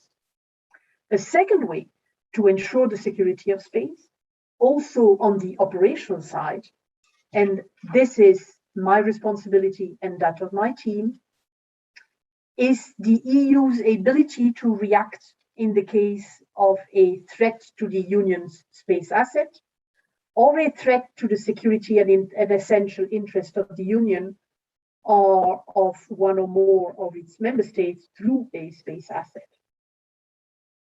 The Council of the EU and the High Representative for Foreign Affairs and Security have a key role to play on the matter, and me and my team are instrumental to that. Allow me to open a drawer and clarify some concepts that are often used and confused. The simple word security, indeed, is often confusing, even more so in an international environment. You will indeed be aware that security and safety are concepts distinct one from the other, but not in all languages. Let me just clarify, although very roughly, I don't want to overrun my speaking time slot.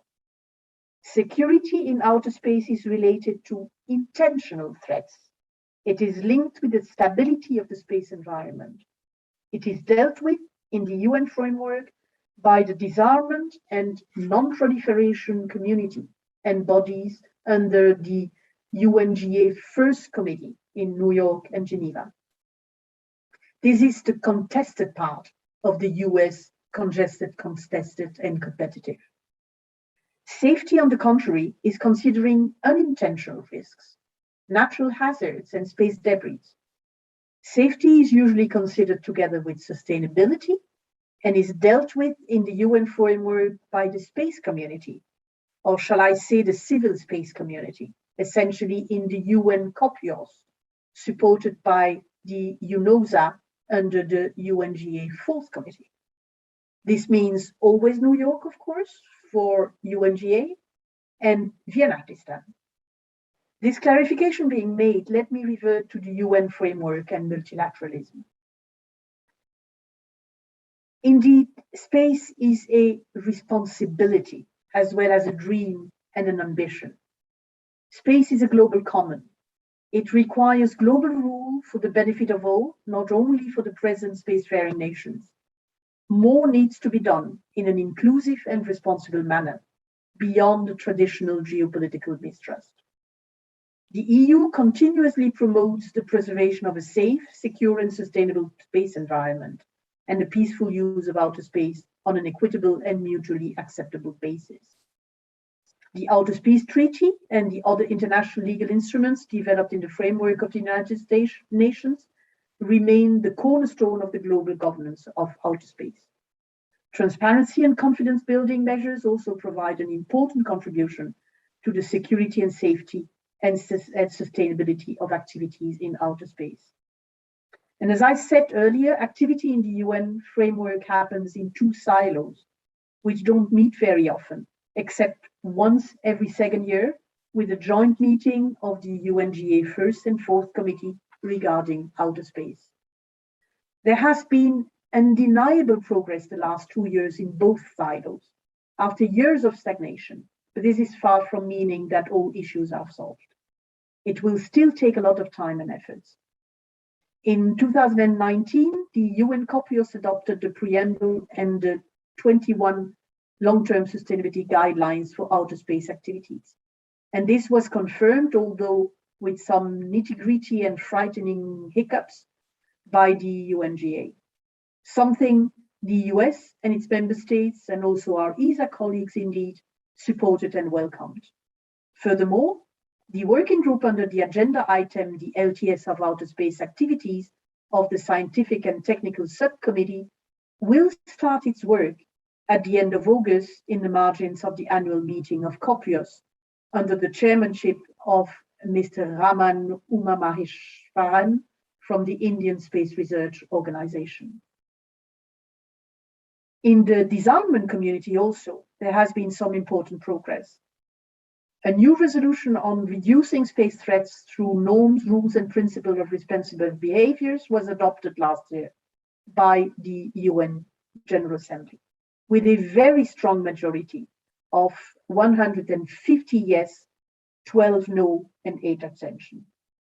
This resolution calls for a common understanding on how best to act to reduce threats to space systems in order to maintain outer space as a peaceful, safe, stable, and sustainable environment, free from an arms race and conflict, for the benefit of all. It invites member states and observers to inform about their respective national space security policies, strategies, or doctrines. It encourages member states to study existing and potential threats and security risks to space system, including those arising from actions, activities, or systems in outer space or on Earth. To characterize actions and activities that could be considered responsible, irresponsible, or threatening, and their potential impact on international security, and share their ideas on the further development and implementation of norms, rules, and principles of responsible behavior. Finally, the views, of the UN member states and observers on these issues are requested, and the UN Secretary General is requested to submit a substantive report to the UNGA this year in 2021. Our friends from the Secure World Foundation have indeed contributed, several member states of the European Union also, as well as a joint EU contribution, which has been drafted and coordinated by my team. We are expecting this report very soon, and a multilingual, advanced, unedited version is already available. Allow me as concluding remarks and very quickly to underline once more the necessary link between the purely space community and the non-proliferation disarmament community on the topic of conduct in outer space. Transparency and confidence building measures that are established for the peaceful use of outer space are also useful to avoid miscalculation and misperception, and therefore in avoiding an arms race in outer space. The joint meetings of the first and the fourth committee of the UNGA every other year are therefore very useful. In the same vein, I launched in September 2019 a public diplomacy campaign on safety, security, and sustainability in outer space, 3SOS. Outer space is a global common, says the Outer Space Treaty. It should be preserved for the use and the benefit of humankind at present and in future generations. This is an increasingly challenging goal, as outer space is, as we said, increasingly congested, contested, and competitive. A common understanding and common efforts at worldwide level are needed to act swiftly, and this is the other meaning of thrice SOS, meaning it is urgent to act. So we have to act swiftly and jointly for a safe, secure, and sustainable outer space. The 3SOS campaign aims at building that common understanding by raising the awareness of all potential actors, policymakers, industry, think tanks, academia, scientific community, or the general public. And the motto is indeed, let us work together for a safe, secure, and sustainable use of outer space for the benefit of all today and for future generations. Thank you very much for your attention. Dear Karin, thank you very much for the very comprehensive briefing, distilling the EU policies and activities on space, and especially on the diplomatic activity framework to improve the security in space as well as the security from space. Thank you very much. Last but not least, we have the pleasure to have with us Ambassador Serin Ducaro, who, as Director of the European Union Satellite Center, will introduce this EU agency and its role within the space and security landscape. Allow me to have a short introduction of Ambassador Ducaro. He is, since June 9, 2019, Director of the European Union Satellite Center. He has previously held the position of NATO Assistant Secretary General and Head of NATO Emerging Security Challenges. He also served as Romanian Ambassador to NATO, United States of America, and the United Nations, having a long-standing experience in global affairs. Ambassador Ducaro has been also engaged in academic and think tank activity as associated or guest lecturer at the National University for Political Studies, Bucharest, the NATO Defense College in Rome, as a special advisor to the Global Commission on the Stability of Cyberspace, and senior fellow of the Hudson Institute. He has published numerous studies and articles on global affairs issues, in particular on the impact of new technologies upon security. He holds degrees both in computer studies and political science. Dear Sorin, you have the floor. Thank you very much, Juan Luis, and I'm deeply honored to follow such distinguished speaker in what I would call a stellar panel after having a threat assessment of outer space by Dr. Whedon and a comprehensive approach on policies to be developed as well, both by him and also by Dr. Kleis.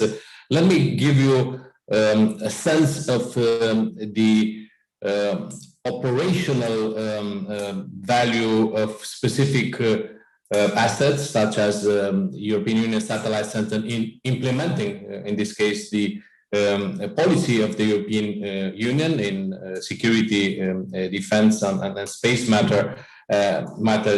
And I will try to do it also by using a couple of slides, which I will share in a minute. I hope that this will be very fast.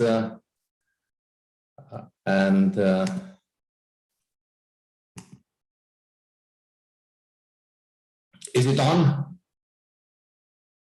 Juan Luis? Yes, it is on. Let me, okay. Okay, I don't know. So, as mentioned before, space has again become one of the really hot issues, both in international and security affairs, but also in business due to the extra opportunity delivered by what I would call a new gold rush in terms of development of space technologies, offering huge number of new opportunities to not just to explore space, but also to develop applications. These applications being the kind of new gold applications for life on Earth, for industry, up to a new domain like space tourism. But I think what is key to remember is that the strategic relevance of space. And I would quote the High Representative of the European Union for Foreign Affairs and Security Policy, Mr. Borrell, who highlighted this key aspect. Space is indeed a strategic issue for the European Union, for its member states, but also for its citizens, and also is a great enabler for all these aspects.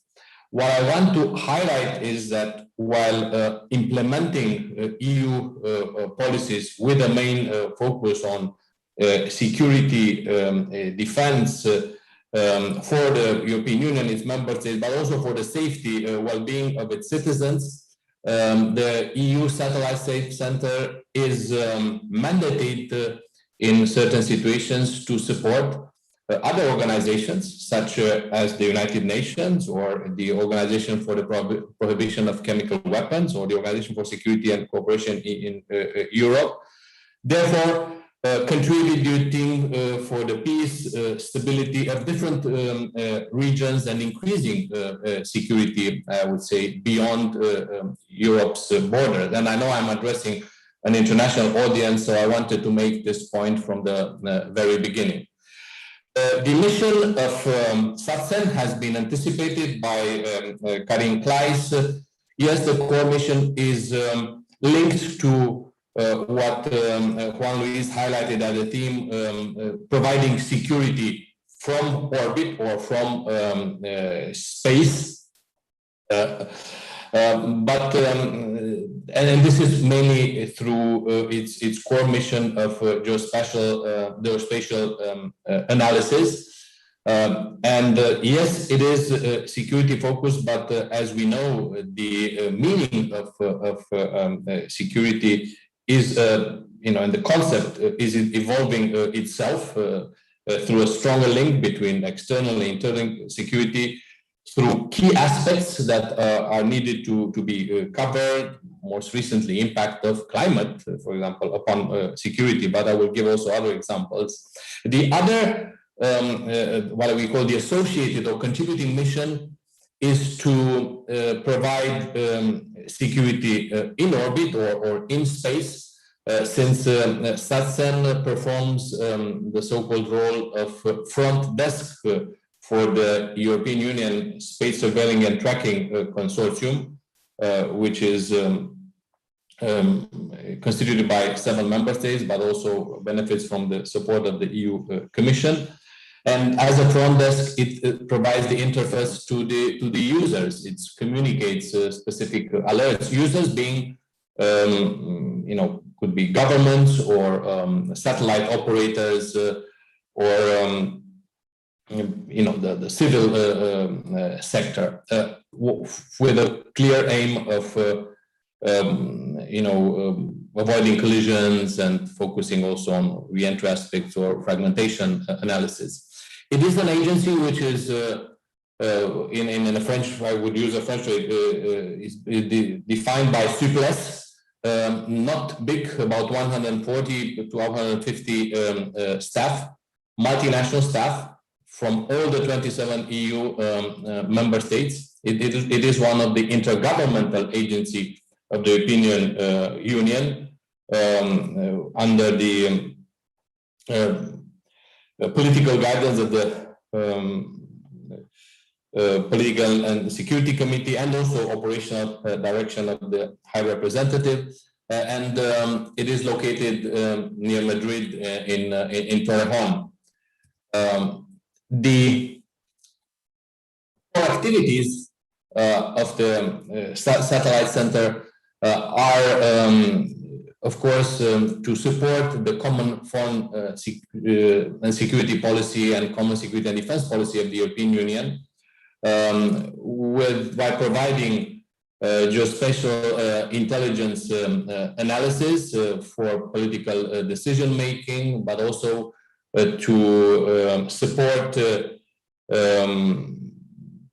EU member states, European Union operations and missions, including civilian missions and operational missions, and as I mentioned, also support international partners that are for which we are mandated by the EU and the EU policies. But the Satellite Center is very much focused on developing specific capabilities related to its activity, including specific IT tools that one cannot get commercially on the shelf, but are really focused on the specificity of the activity. Is focused on training, and I would emphasize that the biggest asset of the Satellite Center are its very highly qualified experts, and the training is provided not just for its own experts, but also for member states representatives, for representatives in missions and operations, and it's very much linked in cooperating with other EU bodies. One example would be Frontex, the European Union border security agency, but also the Agency for Maritime Security, cooperating with the Horizon Europe program for research and innovation, European Space Agency, European Defense Agency, and key international players in this field. As mentioned, the activity of SATSEN is covering specific missions and tasks that are provided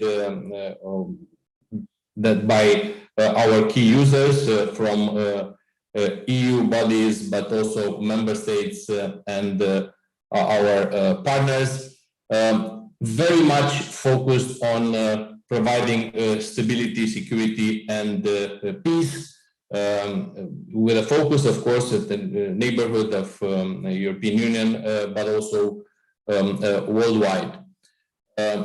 What is important to highlight, as mentioned before, is the interest to have SATSEN maintained at the cutting edge of technological developments.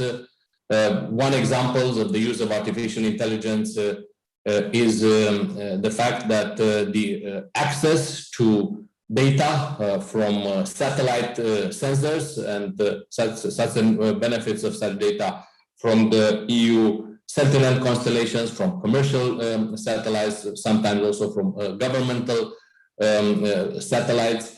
It's this volume of data is managed through the use of big data management tools and artificial intelligence algorithms, which help flag the aspects of interest while scanning the different images and providing specific flags and links to the human analysts to zoom in and use the human expertise for the finalization of this analysis. And this is an example of, blue sea scanning, and then with different colors, different flags, monitoring of types of vessels that are of interest. The constellation of partners, institutional partners, as said, are focused on EU entities, the Copernicus program, which is managed by the EU Commission, but also agencies like European Maritime Security Agency, Border Security Agency, Horizon Europe, the European SST Consortium, European Space Agency, the Group of Earth Observations or European Defense Agency. As said, the number of sensors used is quite diverse, but more and more there is really good access from commercial providers with good quality and speed of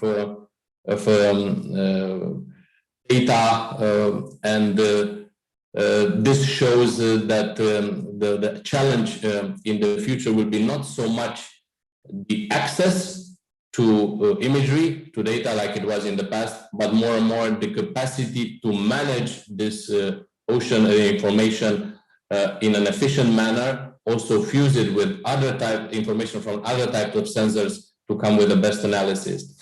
I wanted to mention through this graph the growth of SATSEN's activity over the year, but also the fact that due to the pandemic, we witnessed a growth in user demand and also a necessity to adapt to this new context and move out of any comfort zone that existed before to increase the efficiency, automation of our activity and increase the quality and also quantity of work. When it comes to assuring also the security in orbit, I'll try to be as brief as I can by highlighting that the focus of the SST, European Union SST Consortium, is threefold. First and foremost, collision avoidance, but also re-entry predictions for those objects that are coming back to Earth due to the gravitational forces, and also the fragmentation analysis in case such collisions take place. As mentioned, the role of SATSEN is to assure the interface between the role that the members of the SST consortium provide. They are having the sensors and monitoring the objects in space, but the front desk, the user interface is provided by SATSEN, and it has been an activity that has been highly appreciated.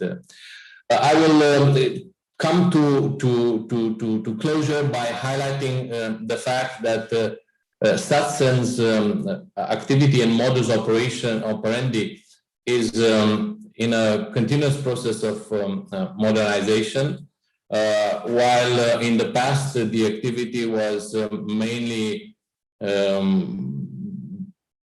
represented by analysis on, let's say, PDF format, we are moving towards services and activity which are more interactive, assure access in an interactive and proactive manner towards our users, offering more information, more detail with a faster response and with more versatility.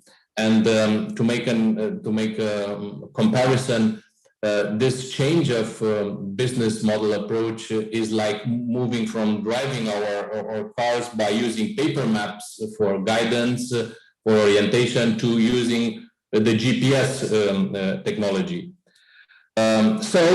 While next year's 30th anniversary of SATSEN is reflecting a lot of tradition, a lot of experience accumulated, I want also to highlight the fact that this anniversary to us and also to the European Union, to the member states who are the stakeholders of SATSEN, this represents also, I would say, a focus towards the future, as it was highlighted at the ministerial meeting on SATSEN in May this year, where I had the chance to participate along with Karin Claes and also with Juan Luis.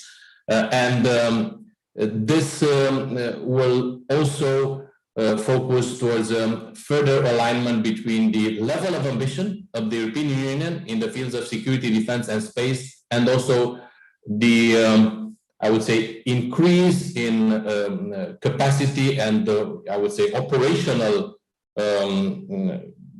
value for an asset like SATSEN for the years to come. With this, I would stop my presentation with a message that yes, EU member states, EU citizens can count on SATSEN, but also the international community can benefit from SATSEN activity to strengthen peace and stability across the world. Thank you. Thank you very much, Soren, for this very comprehensive presentation of SATSEN, not only on the provided operational link between security front and in space. We're running out of time, where we have time for one question. And the question, and it's for all of you, and please try to have a concise answer, is the following. You can see in the chat. So it is stated, given the recent and similarly increased resurgence in the weaponization of space, do you see a forum where future bilateral discussions covering such space activities can take place? Who wants to take the floor to reply to this question? So I'll give a brief start. I'm sure Karin has some thoughts on this as well. This issue of how and where to even have these basic discussions is a very, very important one. One of the big changes that's happened in the last few decades is the growing number of countries that are involved in space. UN COPUOS that Karin mentioned is up to almost 100 countries. Getting all those countries to have a common understanding of the problem and to agree to some set of what the threats are, what the challenges, and then to agree to some sort of solution is a very, very, very difficult problem, one that's much more complicated than in the 1960s and 70s when we sort of had these original discussions. So I don't have any answers, but that is, I think, for this problem, one of the key problems we have to grapple with. Thank you, Brian and Karin. Yes, very quickly. I think that the main forum remains the United Nations. There is the place where we can meet and talk to everyone involved, including, I mean, in COPIOS, you have also non-governmental actors being represented and able to voice their concerns. So I think that definitely it remains the good forum. Now, all other fora allowing to exchange views and to have that common understanding of the risks and the threats are important and useful. And that goes from the International Space Federation to other space-related congresses, to events being organized, for instance, by our colleagues and friends from the Secure World Foundation, or other possibilities like an event organized by the Fondation pour la Recherche Stratégique for us, for the European Union. Each and every forum that allows to exchange views and to increase the common understanding of the risks and the threats is a good step towards finding then afterwards joint solutions.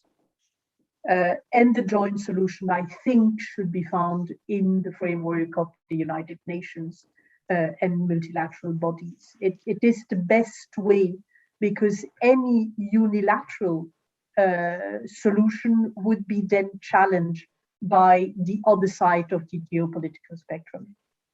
Thank you. And Sorin, do you want to add something concerning particular or your expertise on cyber matters? You are mute. Thank you. There's frankly not much to add. I think both Dr. Whelan and Karin was very articulate in highlighting the how to address this.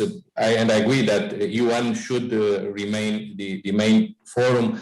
But I think it's important to understand also the kind of, I would say, pressure the technological developments is putting on our, let's say, international fora ecosystem, and of course on the UN as well, because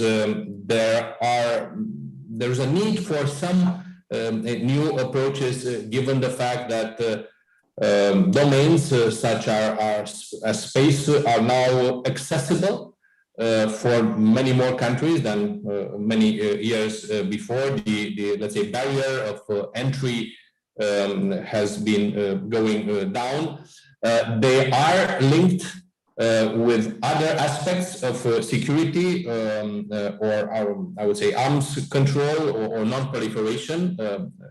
And one example is the cyber domain, which is actually a virtual domain, man-made domain, which also represents a challenge in regulating and providing responsible behavior and also a rules-based framework.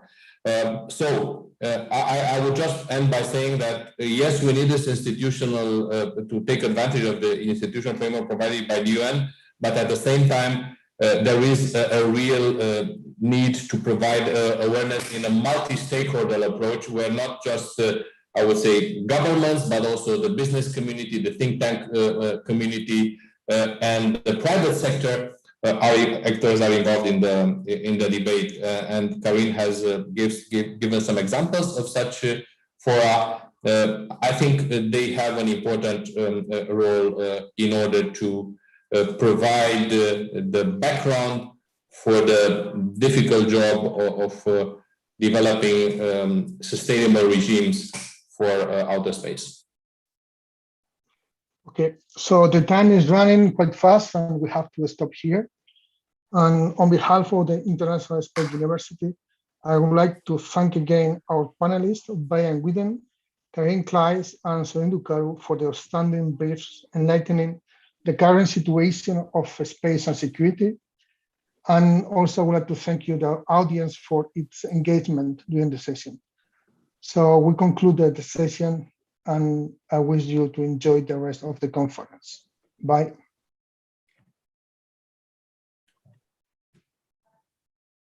Thank you very much, Juan, and Julio, the floor is yours.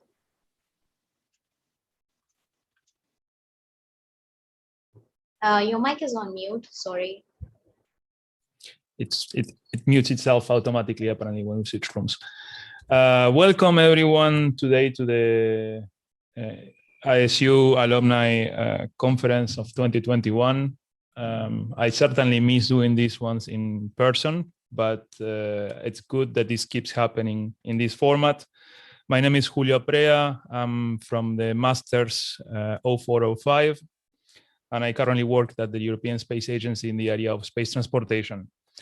Today, we are doing the keynote from ESA, from the European Space Agency, with two distinguished speakers that are going to join us, and their presentations sort of connect to each other. So we will start with a presentation by Geraldine Naja on the topics of ESA's Agenda 2025 and commercialization. I will introduce Geraldine shortly.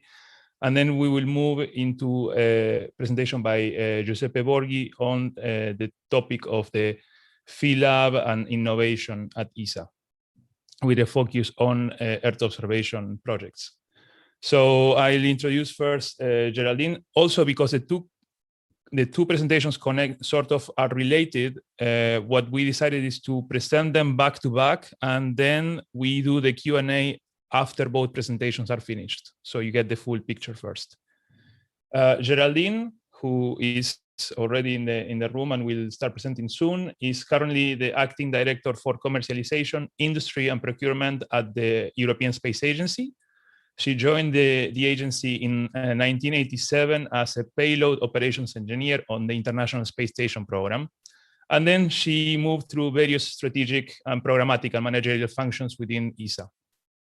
Her current responsibilities include the elaboration and implementation of ESA's industrial and procurement policies, and the setting up and management of the new commercialization department at ESA, identifying and incubating new space startups and businesses with a competitive potential, and fostering the environment to enable these businesses to commercialize their products, including training, access to finance, and provision of in-orbit demonstration and in-orbit validation opportunities.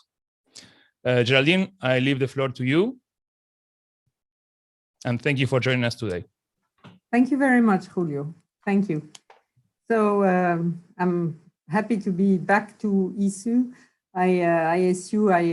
I gave actually a number of lectures at the beginnings of ISU, and ISU has really grown, and it's fantastic what it has become. So very happy to be with you. So indeed, today I will talk to you about, well, a few reminders of what is ESA about, the new direction in which ESA is going with the new Director General, Josef Aschbacher, who has started on 1st of March, and a specific focus on commercialization, which is one of his top priorities. So first of all, perhaps some reminders of what is ESA about indeed. I'm trying to go to the next slide, and I don't seem to be able to. Sorry, we're not able to see a screen. You can't see my screen? No, I don't think you're sharing your screen. You need to share the screen first. But I was sharing it just in the break room. You were sharing it, but then it unshares once we switch rooms. Ah. Yeah. If you can just click on the share screen, it will work again. Thank you. Yeah, but I am on. Wait. The problem is that I am now in full screen and I don't know how to go to. I will. Yeah, it's working now. Thank you very much. That was me. I'm sharing from my screen. Ah, okay. The PDF, but I think we can. Do you see? No, that's. Shall I do it? Yeah, go ahead.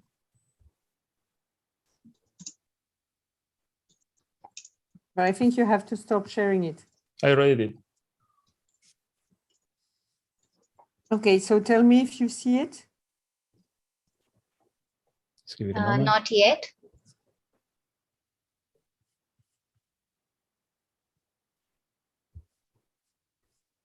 Not yet? No. Okay, yes, I think I know. That's it. You should see it now.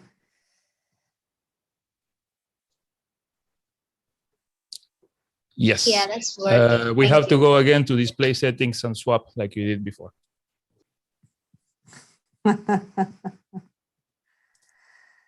The joys of it was easier when this was done all in the same room. Yes, I agree. So why is it paused, my screen sharing? Can someone tell me?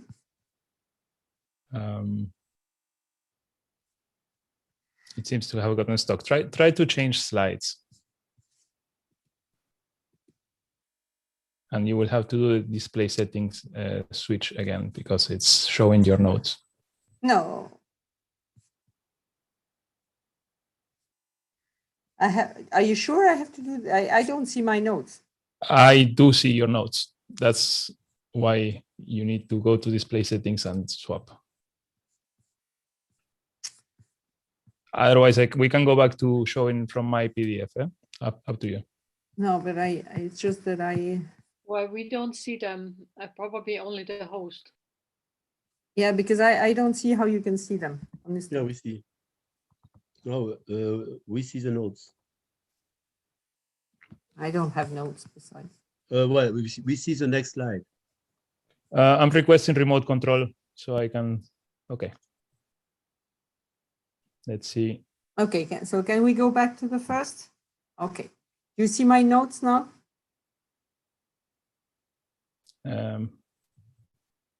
Nope, seems to be stuck again. Let me do the presentation for you and in the PDF, and then that way we free you to. Okay. Okay. Let's. Okay. Well, in any case, you would have to stop sharing. You can stay on this. Shall I stop sharing? Yes. I'll just go to your presentation on my computer. Okay. Is it okay now?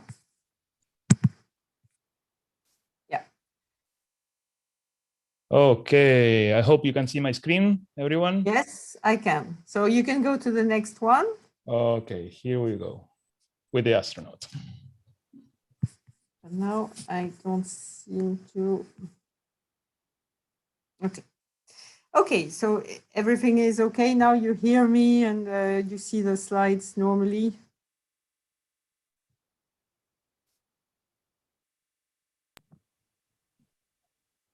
I hope everyone sees the screen properly. Yeah. Okay. Yeah, we can see it. Okay, then let's continue with the presentation. Thank you. So just, very quick reminder, I'm sure all of you know about ESA. So just to tell you, we are today 22 member states with now 3 associate members. We had Slovenia, we have now also Latvia and Lithuania, 1 cooperative member, which is Canada. We are around, a little bit more than 5,500.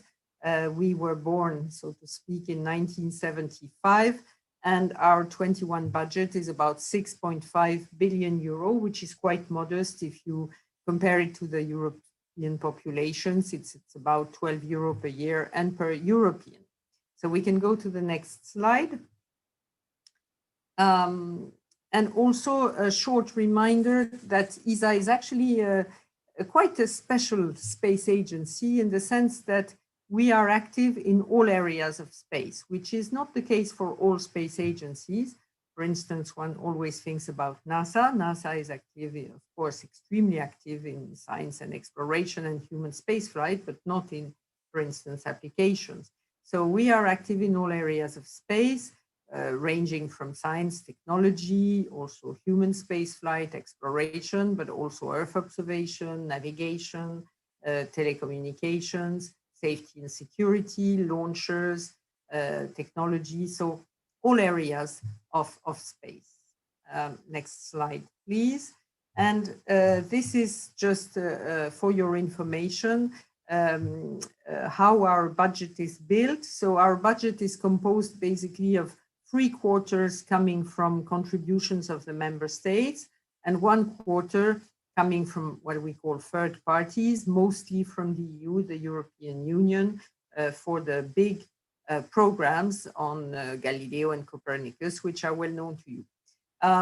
Also, you can not see on the slide, but I can tell you, our budget is quite balanced between applications, so applications of space, Earth observation, navigation, telecoms, infrastructure, so launchers, human space flight, our contribution to the space station, and science and technology.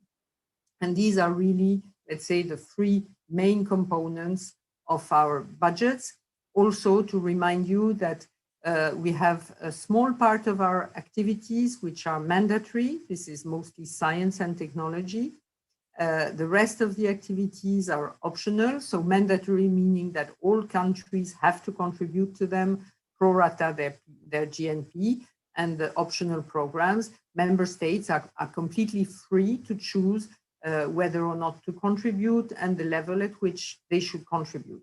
So of course, this is a huge, I would say, asset of ESA, is this flexibility and this capability to for all member states to choose where they should invest.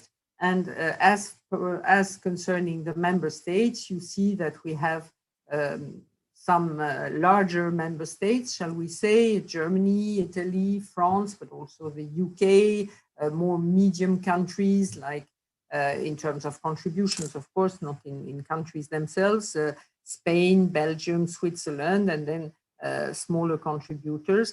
But let's say we have 22 member states, as already said, and it's one voice per member state. So it's really, we are the agency of the member states. Next slide.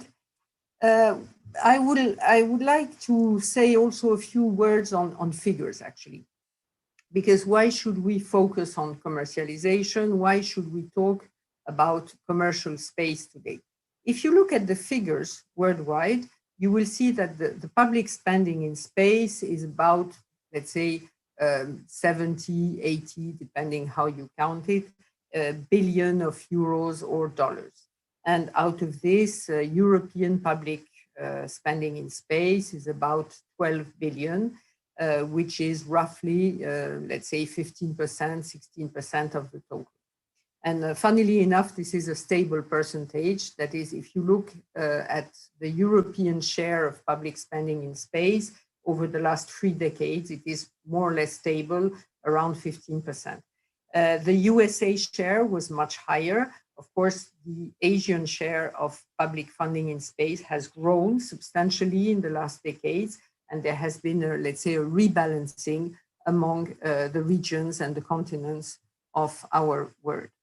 So yes, we are at roughly 70, 80 billion euros, dollars public space budgets. Now, of course, if we go to the next slide, you will see that for the time being, the private investment in space is fairly small compared to the public investment. Space remains a public funded sector, despite the fact that nowadays, if you look at the news, of course, what do we see? We see Jeff Bezos, we see Elon Musk, we see private investment in space, and we see the new space movement, which has really substantially changed the way we do space. Nevertheless, public space funding still remains a very important part, let's say a predominant part of the funding. But if you look at the growth, there you see that, let's say, public space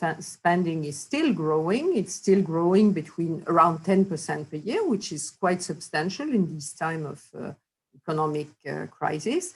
But the private spending in space, the private investment in space is growing extremely rapidly. So worldwide, the private investment in space has been multiplied by 3 in the last 5 years.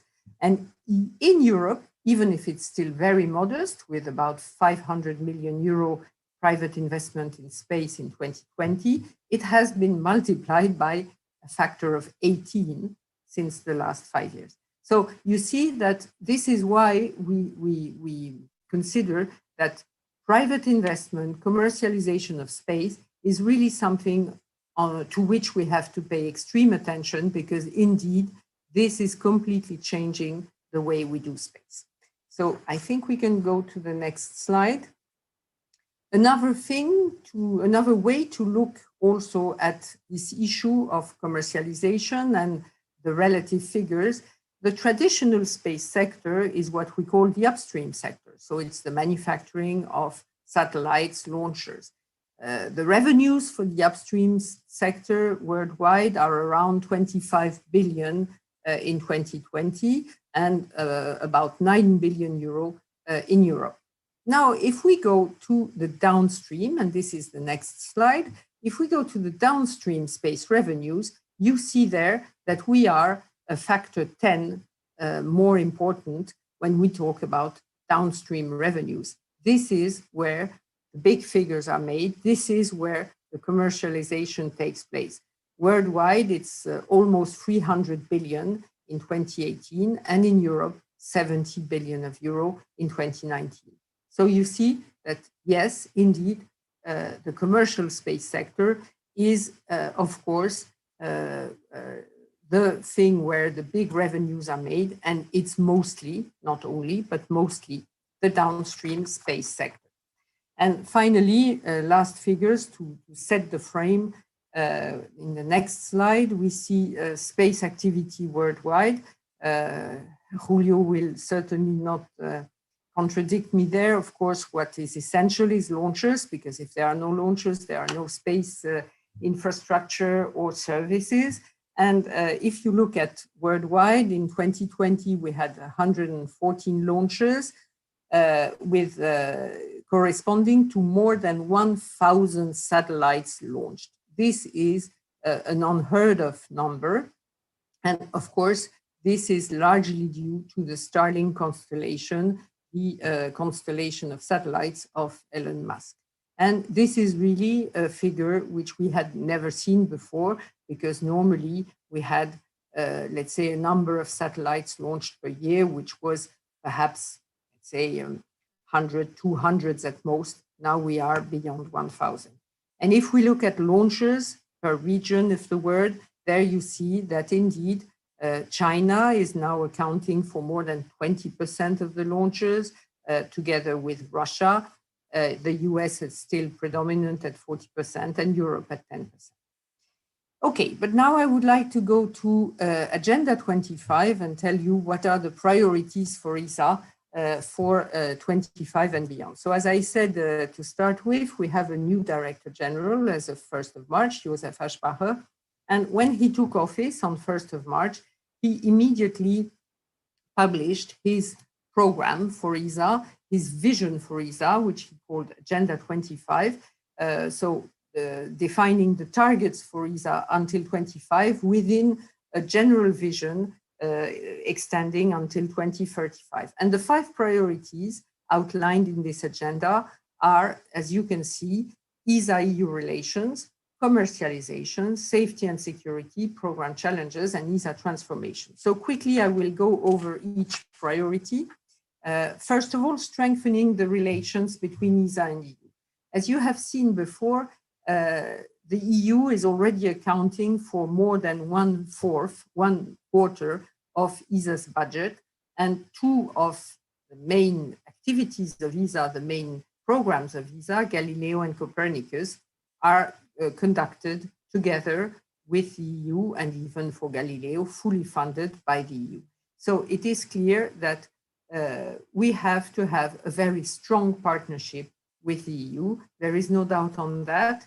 And this year was a special year because we had to, let's say, negotiate and agree on the general frame for these relations, which is called the FFPA, Financial Framework Partnership Agreement. So this FFPA has now been finalized. It has been signed on both sides, and this is a major step forward for us.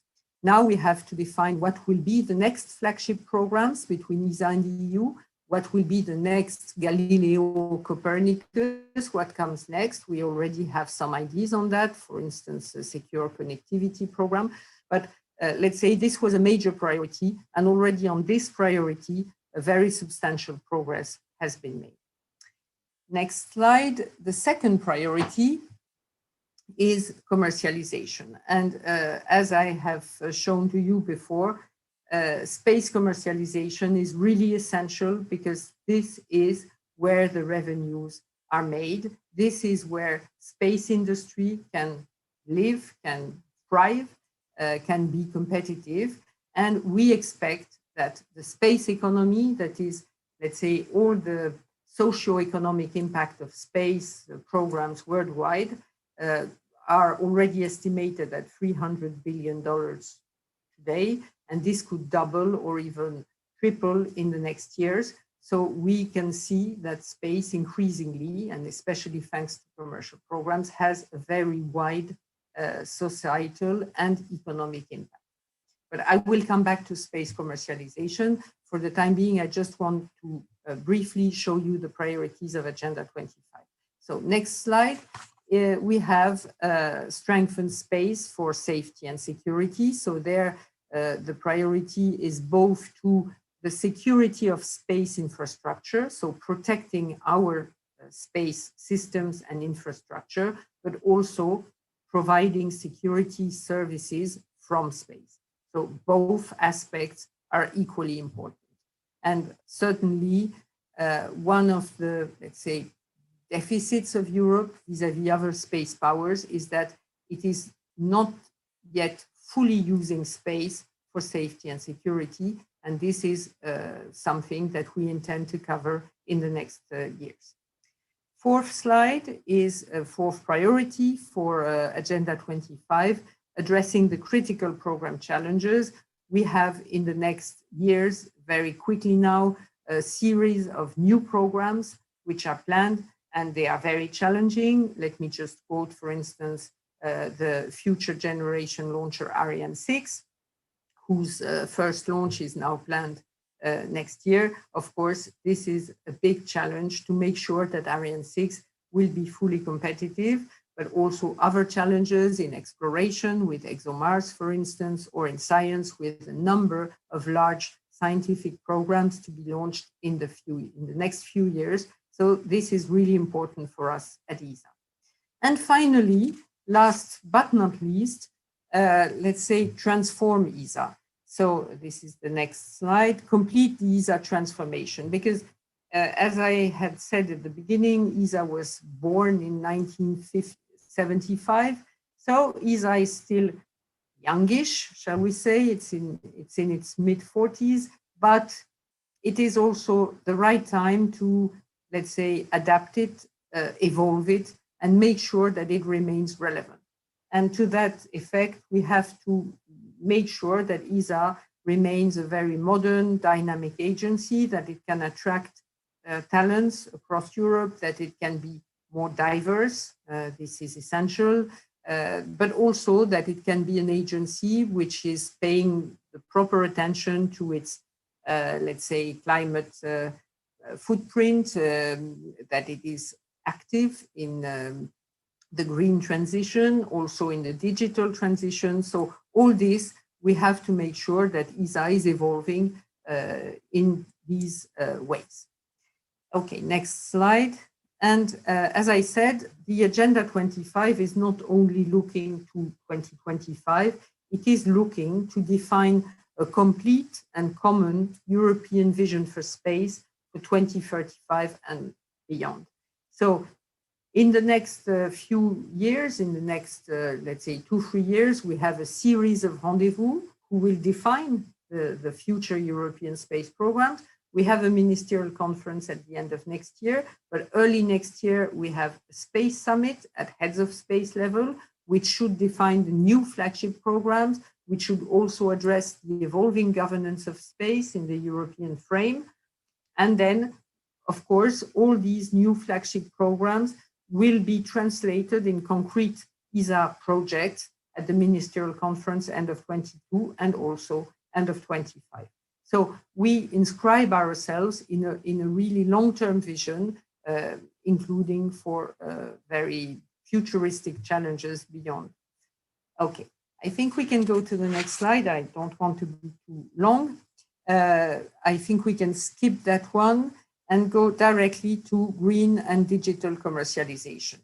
Because as you have seen, Europe is still lagging behind in terms of private investment in space. And really, this is a gap we have to address. This is something that we at ESA have to put effort in to make sure that ESA is not absent from this new space movement and new space challenge. And for that, we consider we have 3 main lines of action: talent, capital, and speed, because these are the 3, let's say, lines on which we can act to boost the commercialization of space and to make sure that Europe is present in the new space challenges. Next slide. And there I have put a few ideas. This is obviously not an exhaustive list, but it's just a few ideas on each line of action on how we should work. Already the DG has created a new commercialization department at ESA within a new directorate gathering commercialization, industry, industrial policy, and procurement.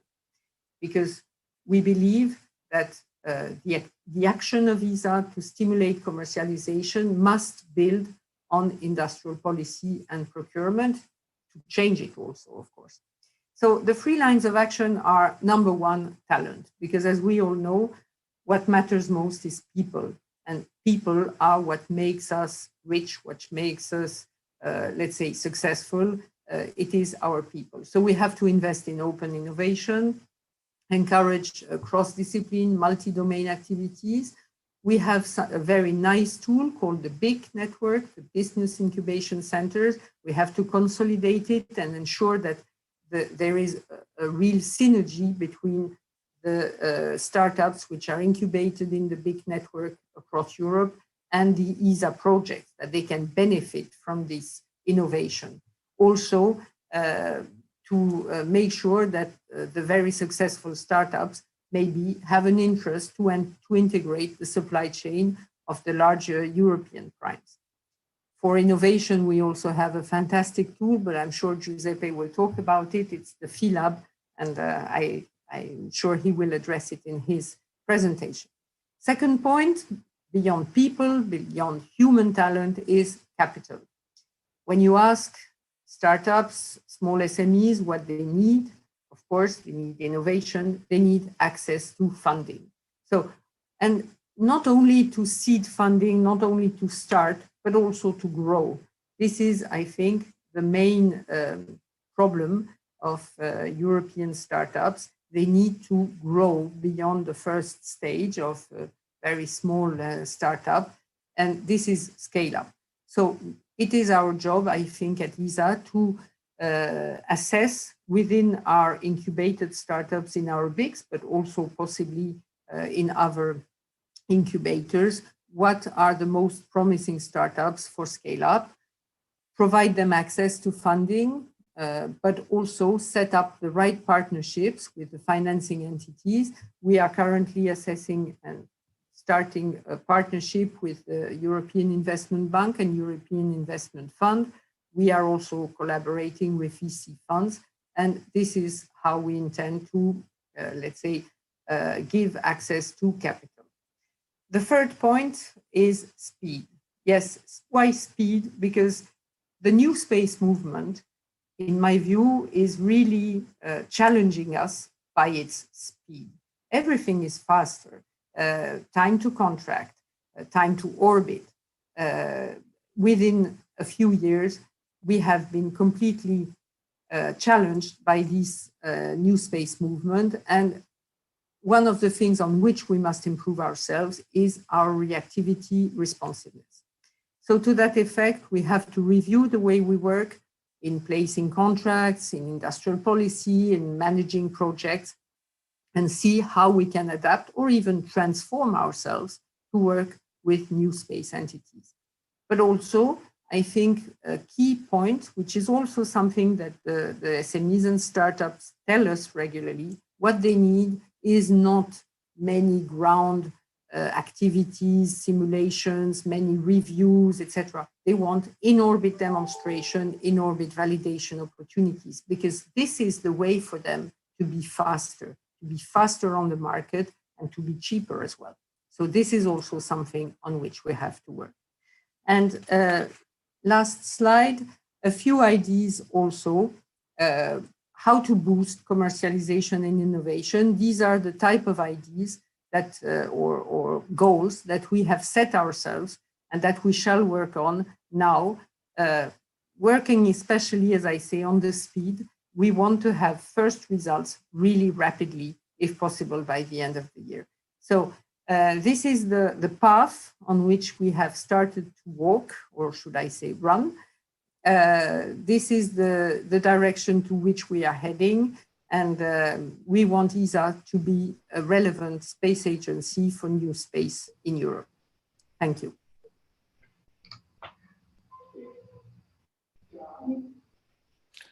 Okay, thank you, Geraldine, for your presentation. I will stop sharing now.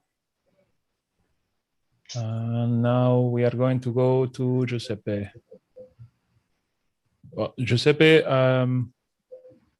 yes, there you are. Okay, we can hear you. So Giuseppe is the head of the PhilLab at ESA since June of last year. He has a PhD in robotics and artificial intelligence and a master in executive general management. He has contributed for 22 years to the worldwide space industry innovation in several roles, executive and managerial, exploiting technology and business model transformation and innovation as a catalyst for success. And today, Giuseppe will present the PhilLab and the ESA innovation process. Giuseppe, thank do you, you want Giulio. to start? Yes. Do you want to share your presentation? Yes. Let's start and see if I'm more okay.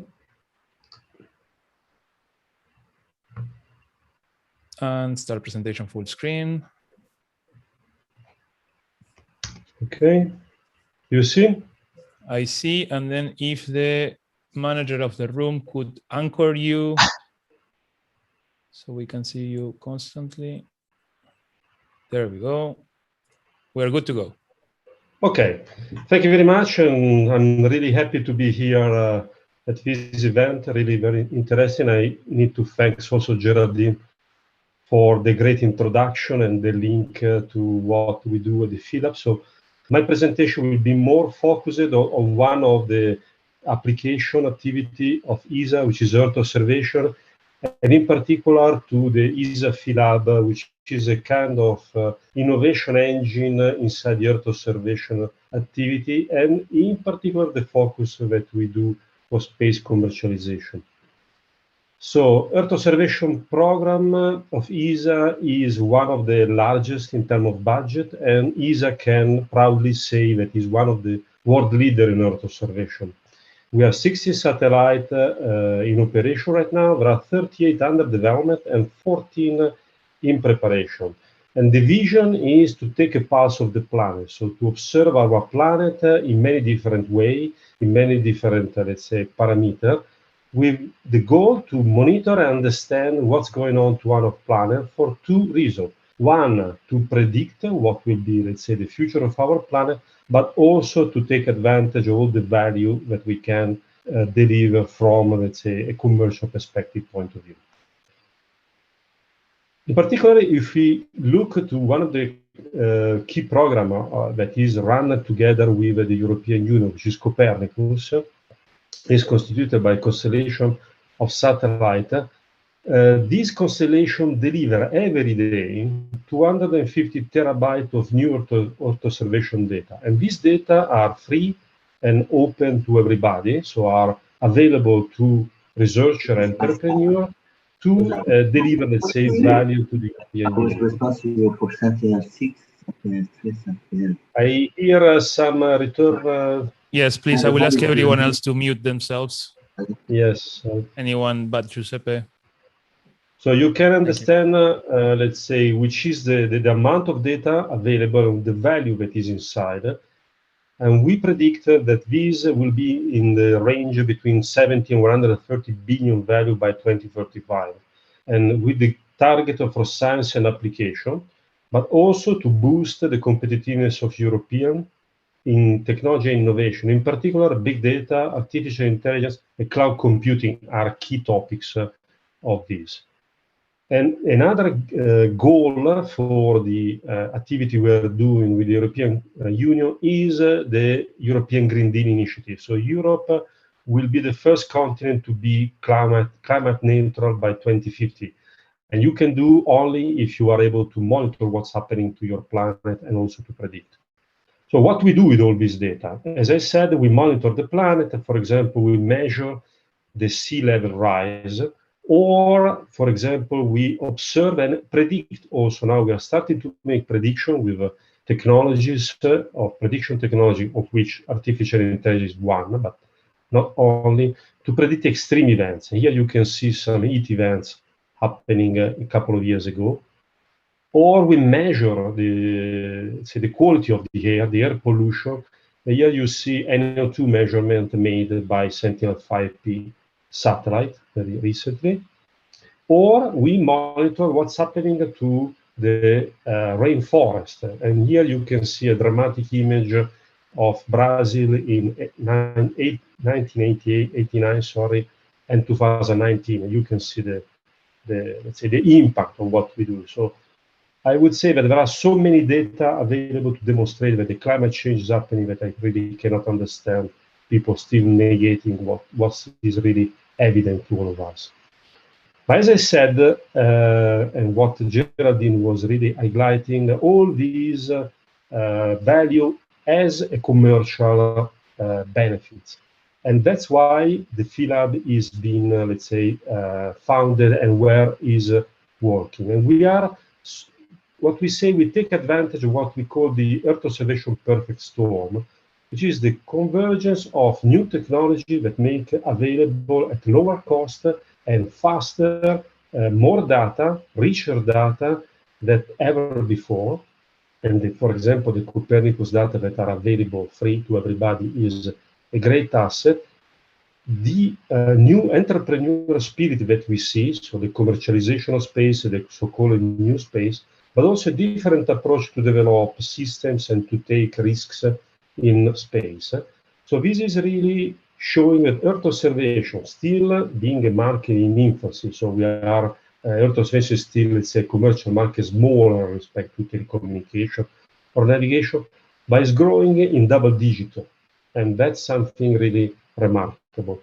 So the PhilLab is working in this context, and our mission is to accelerate this future with a very specific tool, which is the transformation innovation or disruptive innovation. ESA does innovation at all levels. In everything does ESA, there is innovation. But we do with the disruptive innovation, which is the one that is high risk and high reward. And with very particular goal to strengthen the world leading competitiveness of Europe. And the PhilLab is a strange organization because we have put together a group of researchers, of people that are, let's say, searching transformational technology with people that are developing entrepreneurial initiative. And we say we do this, innovate and apply under one roof. And we have 2 offices that are working on this.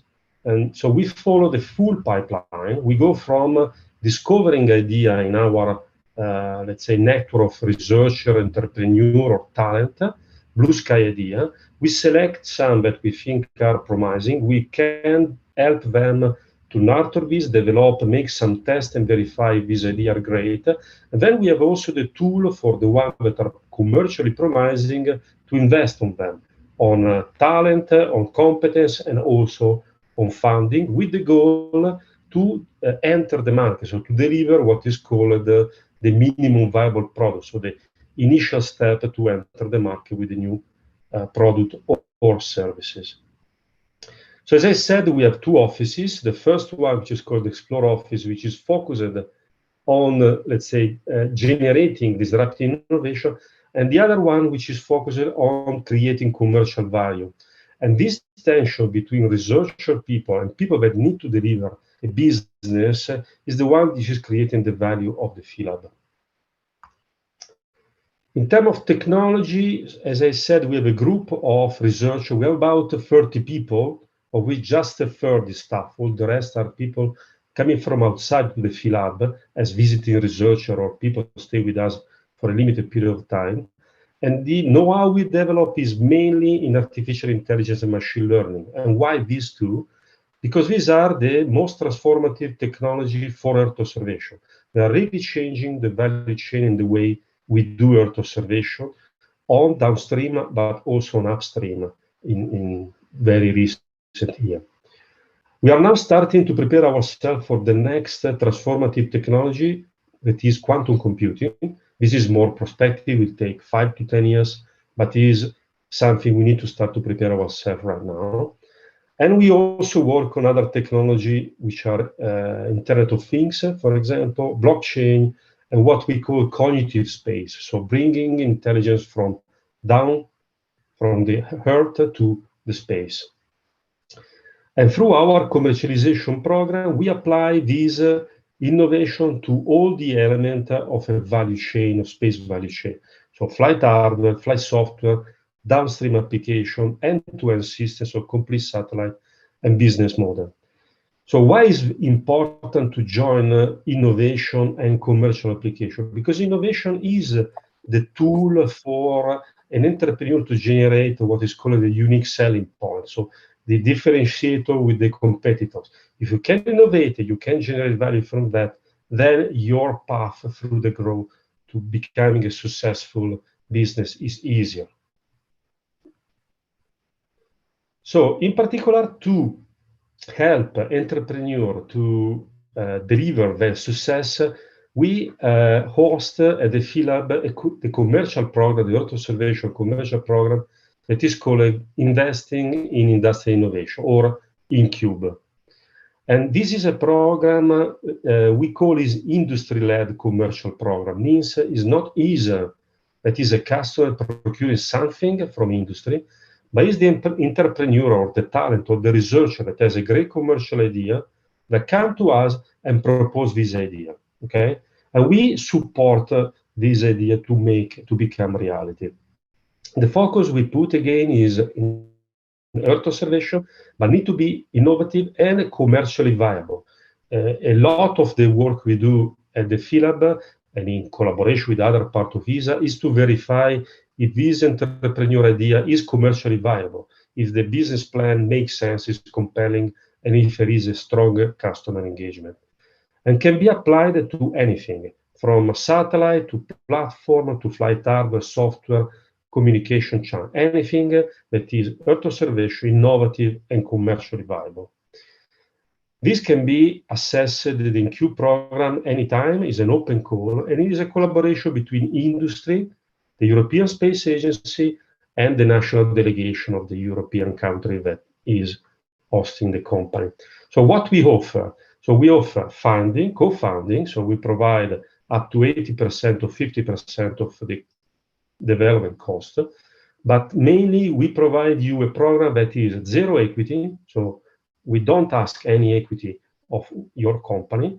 We don't own your IPR, so you maintain the ownership of your IPR, But in addition to this, we also give you a team of people, of technical people, of commercial people that are de-risking your activity to develop and enter in the market new products and services.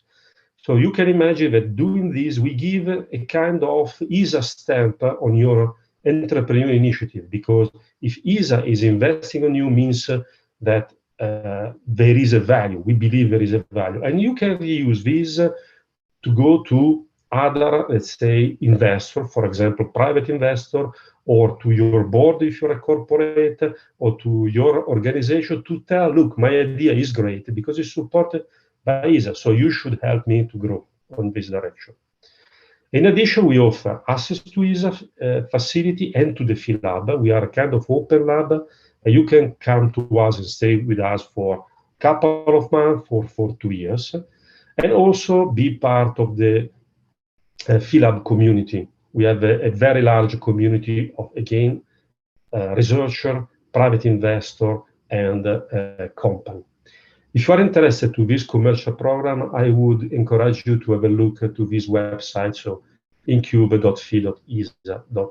There are a lot of information, and also there are description of the program that we have funded, of the initiative we have funded, so you can have a clear view of what we are working on.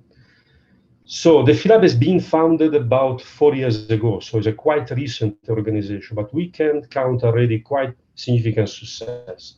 So this InCube program is in the size of 100 million. It's not a big size, but is growing, and it will double probably in the next 2-3 years if we get the support from our member states. And in 3 years, we have founded already 30 activities, 29, 30 activities up to now. And this activity, to reach the market, takes about 2-3 years. So we have just 4 of these activities completed our support. But what is really remarkable that 3 of them are already generating revenue, which demonstrate that the process is working, is successful.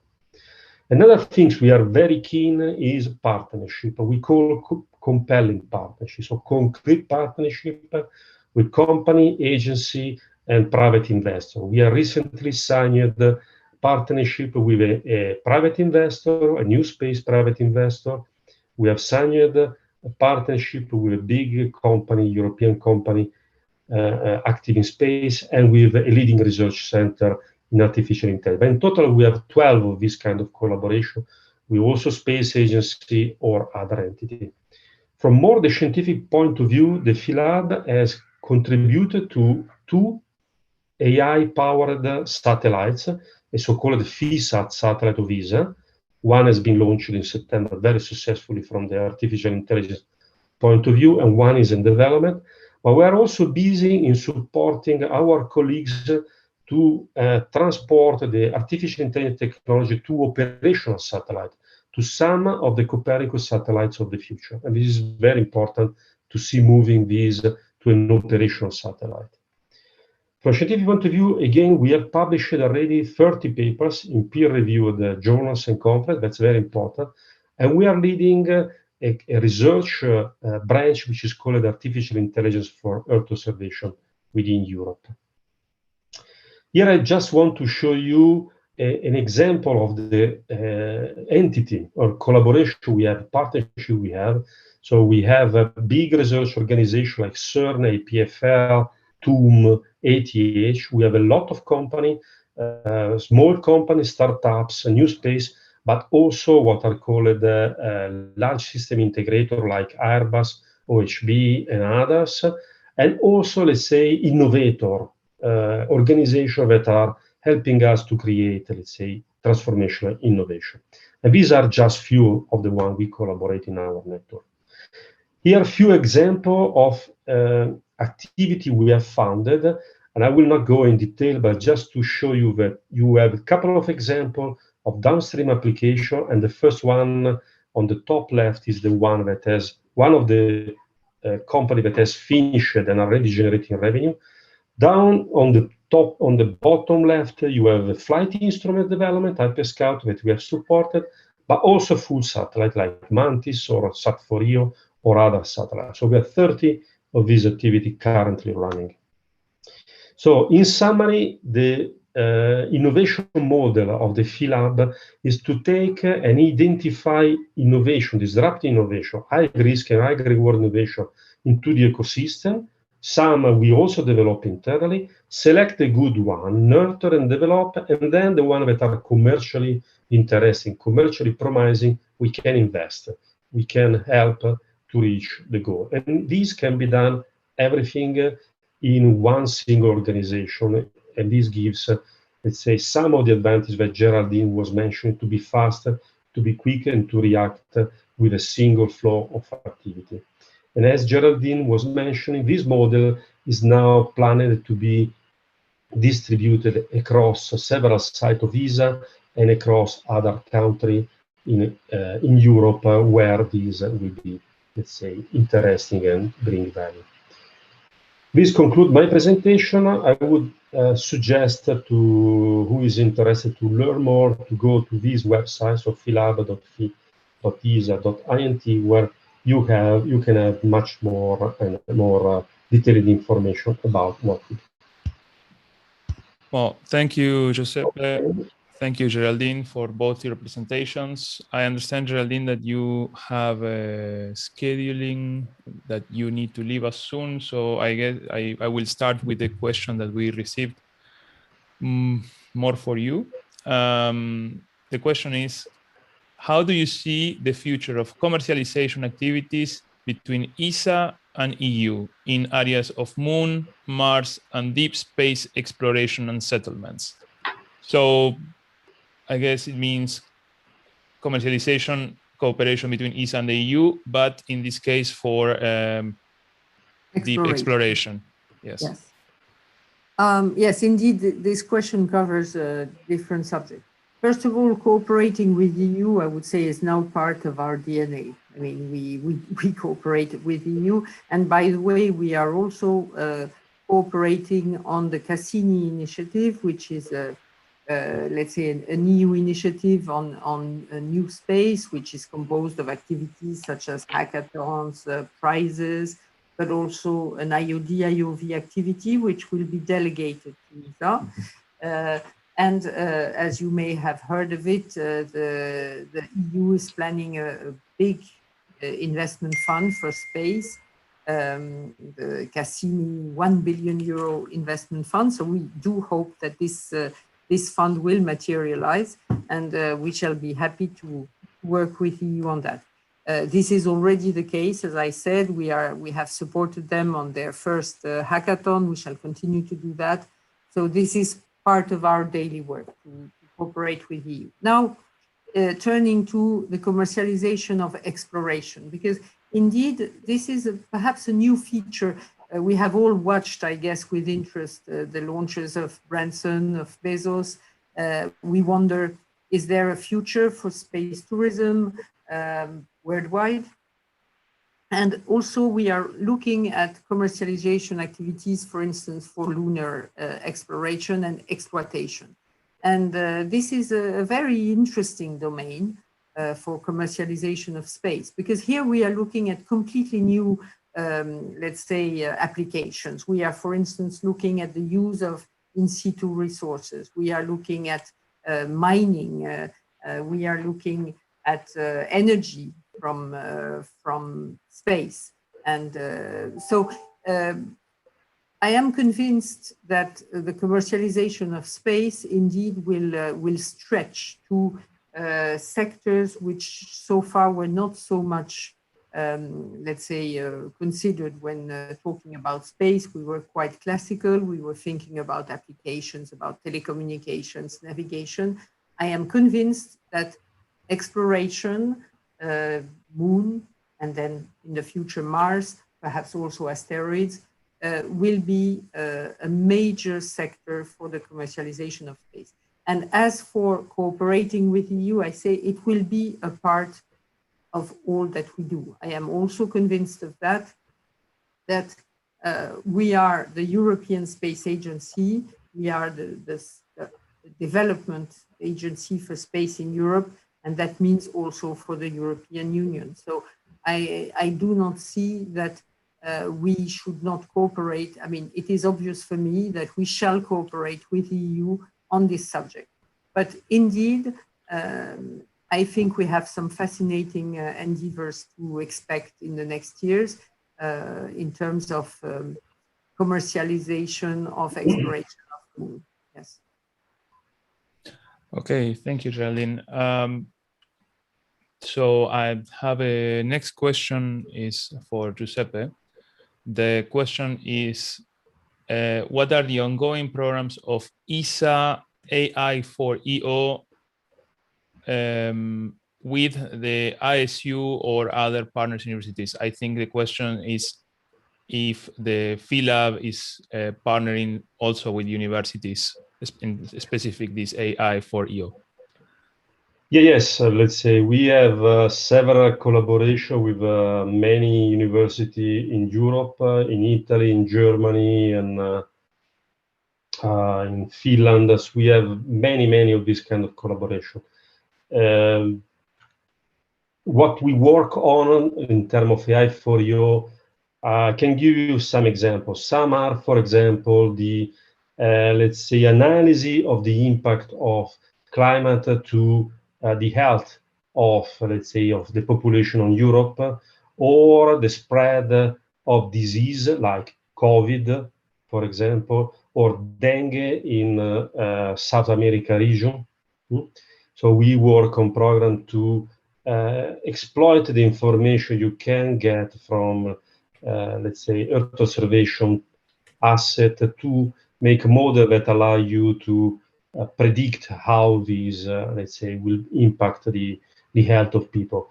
Or we work, for example, with other university on archaeology, for example, cultural heritage and other key and interesting topics for us, or extreme events. There are many topics. So I think at the moment we have about 20 research activity running in parallel. Thank you, Giuseppe. And right now we have to start wrapping up because it's time for the next presentation.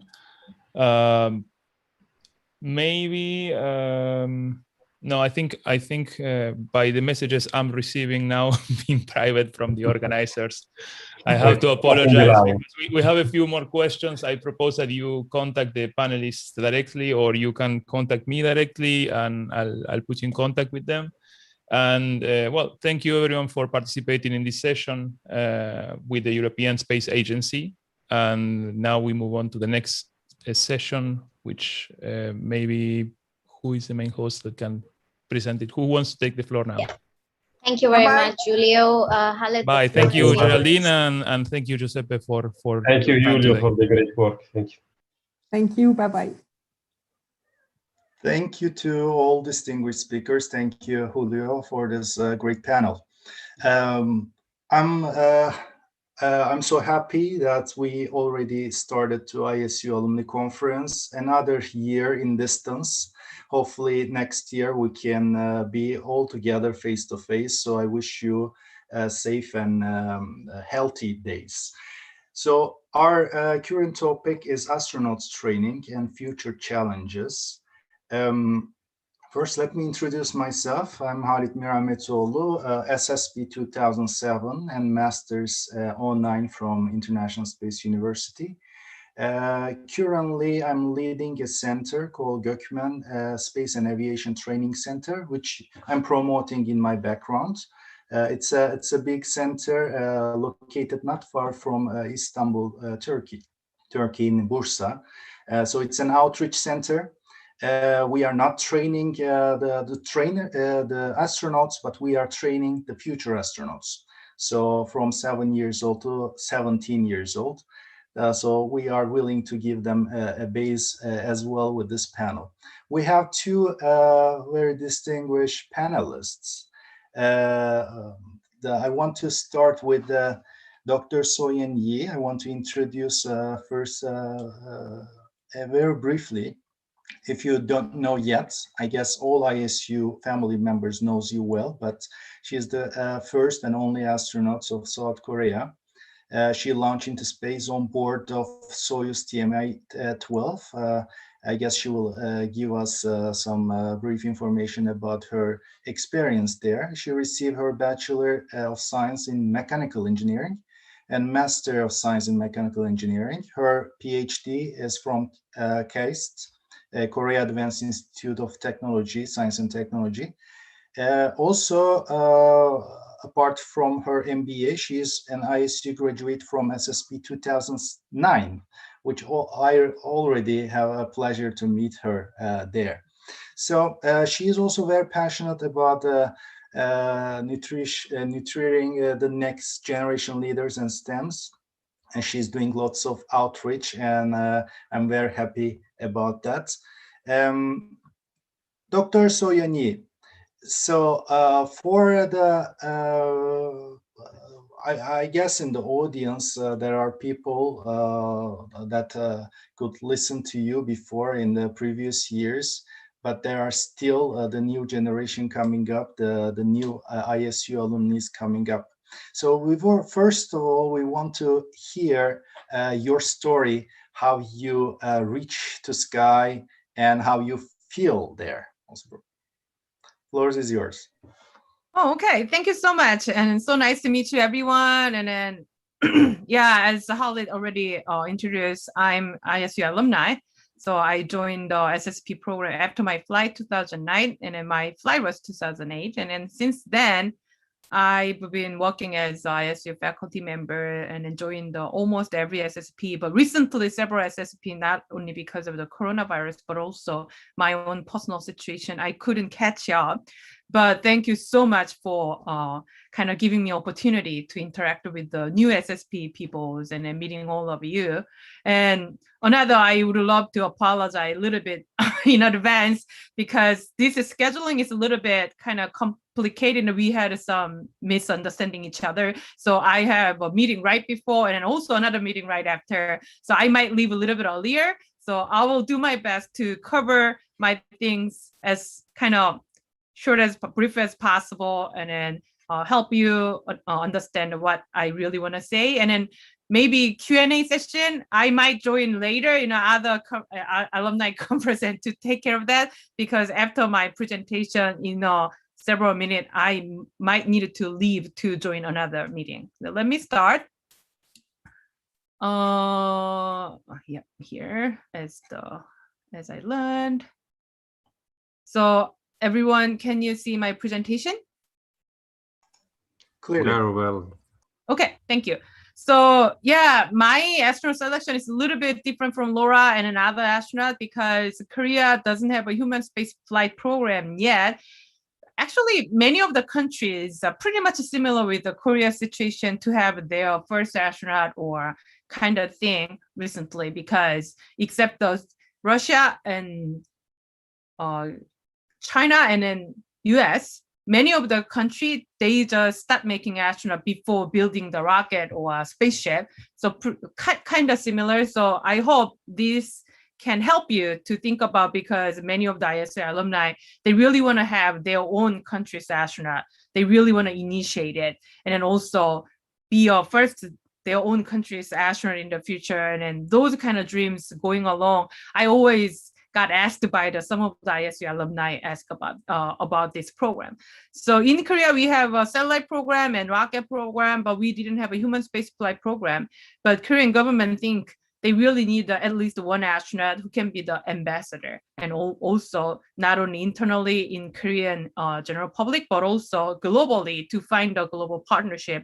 They understand having an astronaut who can be the kind of spokesperson or ambassador is quite effective. And also on the way to select the astronaut and then make them fly, we can learn a lot of the technology related with the space, and also can find a great partner around the globe. So they started from the 2005 to make a contract with the Russian space agency. And also they start not only for an astronaut, but also for the space experiment, which astronaut will take care of that in ISS. We have a selection process. So many of the people, as you can see, 36,000 people apply for that. And more than 100 institutions, they apply for their own space experiment. And then we have several steps of the selection process. And then physically, intelligently and then mentally, they just check it up and they try to find the right person as much as possible. Of course, when I applied, when I was one of the 36,000, I was pretty sure I cannot make even 2-3 more steps because I already met a lot of incredible people. But I thought I was quite lucky to survive until 10 and until 5. And also it was a great timing because some Korean kids complain about that because they are so qualified, but only because they are 10 years old, they cannot apply. But I agree with that because what if they grow up and they became 20 or 30, maybe they will be more smarter than me, or they are more physically healthier than me. Or some of the 70-year-old scientists, they also complain because what if Korea started this program 30 years ago? Then he might be or she might be the healthy young person, and then they can be qualified. So not only timing, but also geographically, if your country has a space program, that is fortunate because some of the many countries doesn't have any space program at all.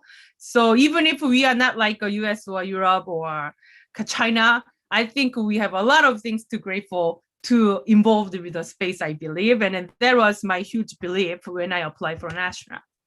And luckily I became a final 2 and I went to Russia and then had the Russian astronaut training center. That was a huge privilege. Actually, I was a backup member, so I believe that I will never ever fly in space because most of the time primary and backup will not change much.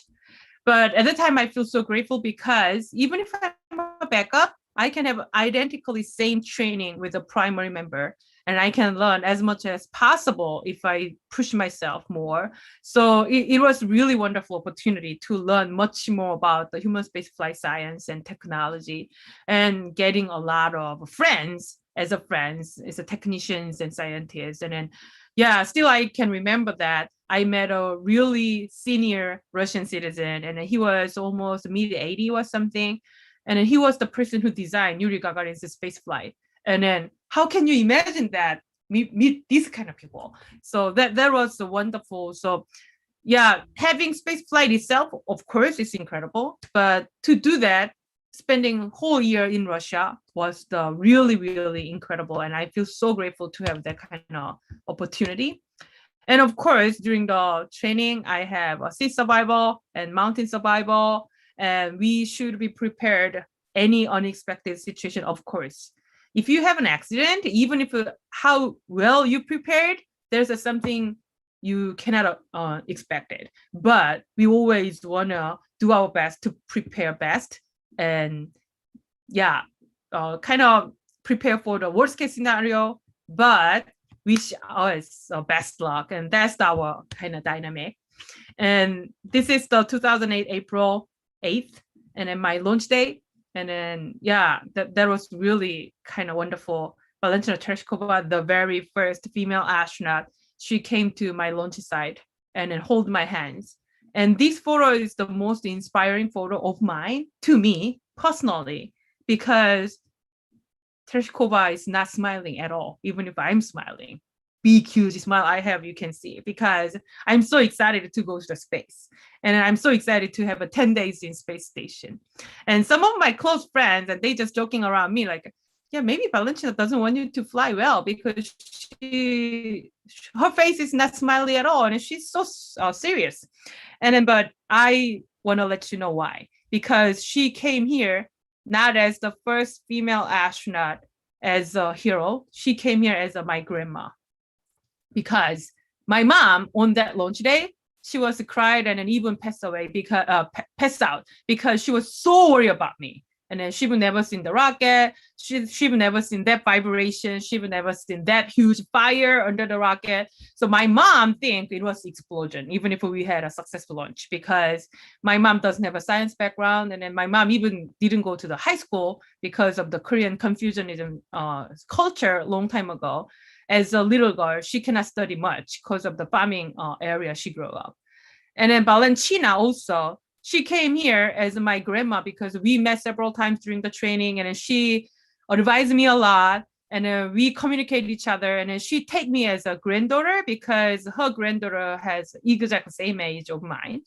And then she hold my hands and then she just keeps saying, Soyeon, don't worry about it. Everything will be okay. Don't worry about it. Everything will be okay. Our team will do our best. And then my thought, like, I believe everything will be okay. That's because I'm smiling. But why you cannot smile at all?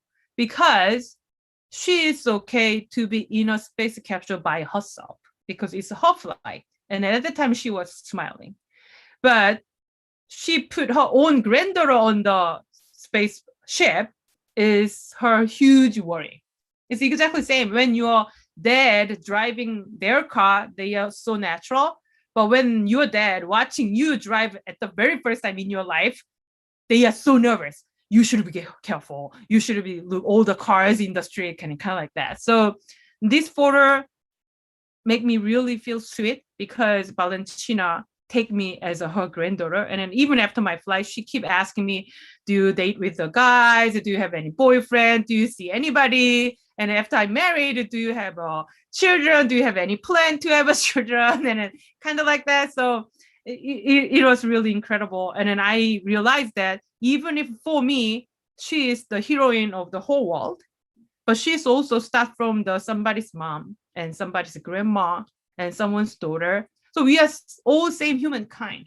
And then me too. Even if I'm the first Korean astronaut, I'm just somebody's daughter. I'm just somebody's hateful sister because I and my sister always hate each other like you did with your sister. And for my friends, I'm kind of clumsy and then always make a mistake and then kind of person. So we are all same humankind. And then Valentina inspired me a lot in that kind of regime. And of course, as of launch, and then I have 18 different experiments designed by the Korean scientists and the Korean institution. And of course, we Korean cannot go anywhere without kimchi. So we made a space kimchi and then go over there. And we had a party with the Korean space food. And then some of the American astronauts loves it because they love hot and spicy food in Texas and Houston. And of course, I cannot pass with the life support system as well as the bathroom and sleepings. And so if I can kind of briefly describe about the astronaut training, it's pretty much like how to live life in a different environment. Like a little baby who learn how to eat, how to pee, how to go to the bathroom, and how their kind of stroller walks, how their spoon walks, and how their toys walks.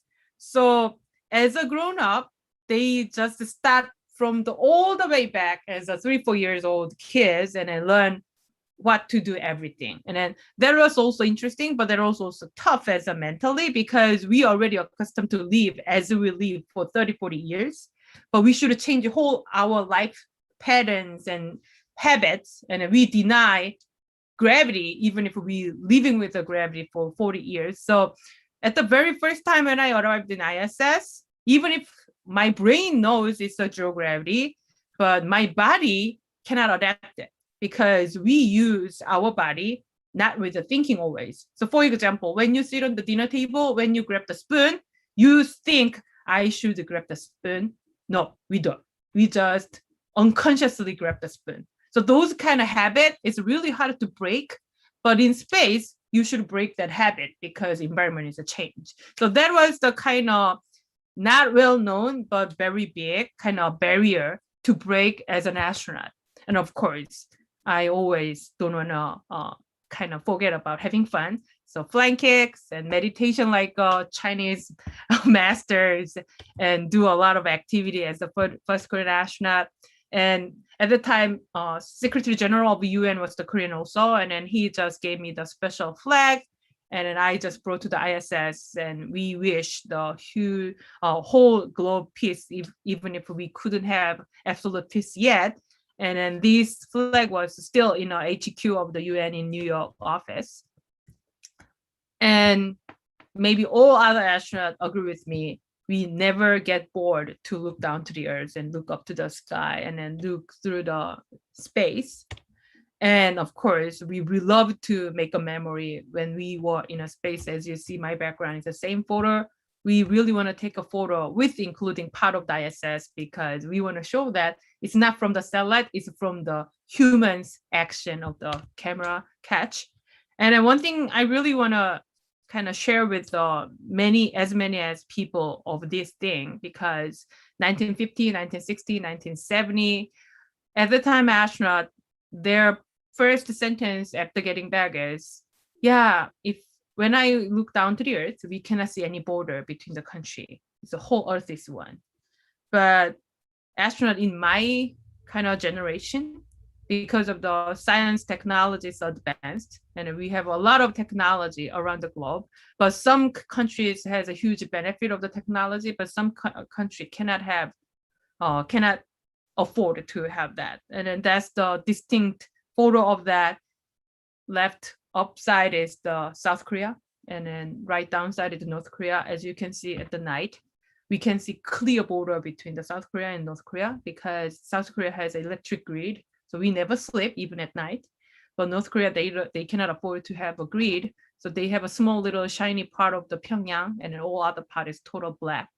And you can see the clear border between the North Korea and South Korea. It was so sad to me as a Korean, because when I was born in Korea, South Korea, I never choose my country.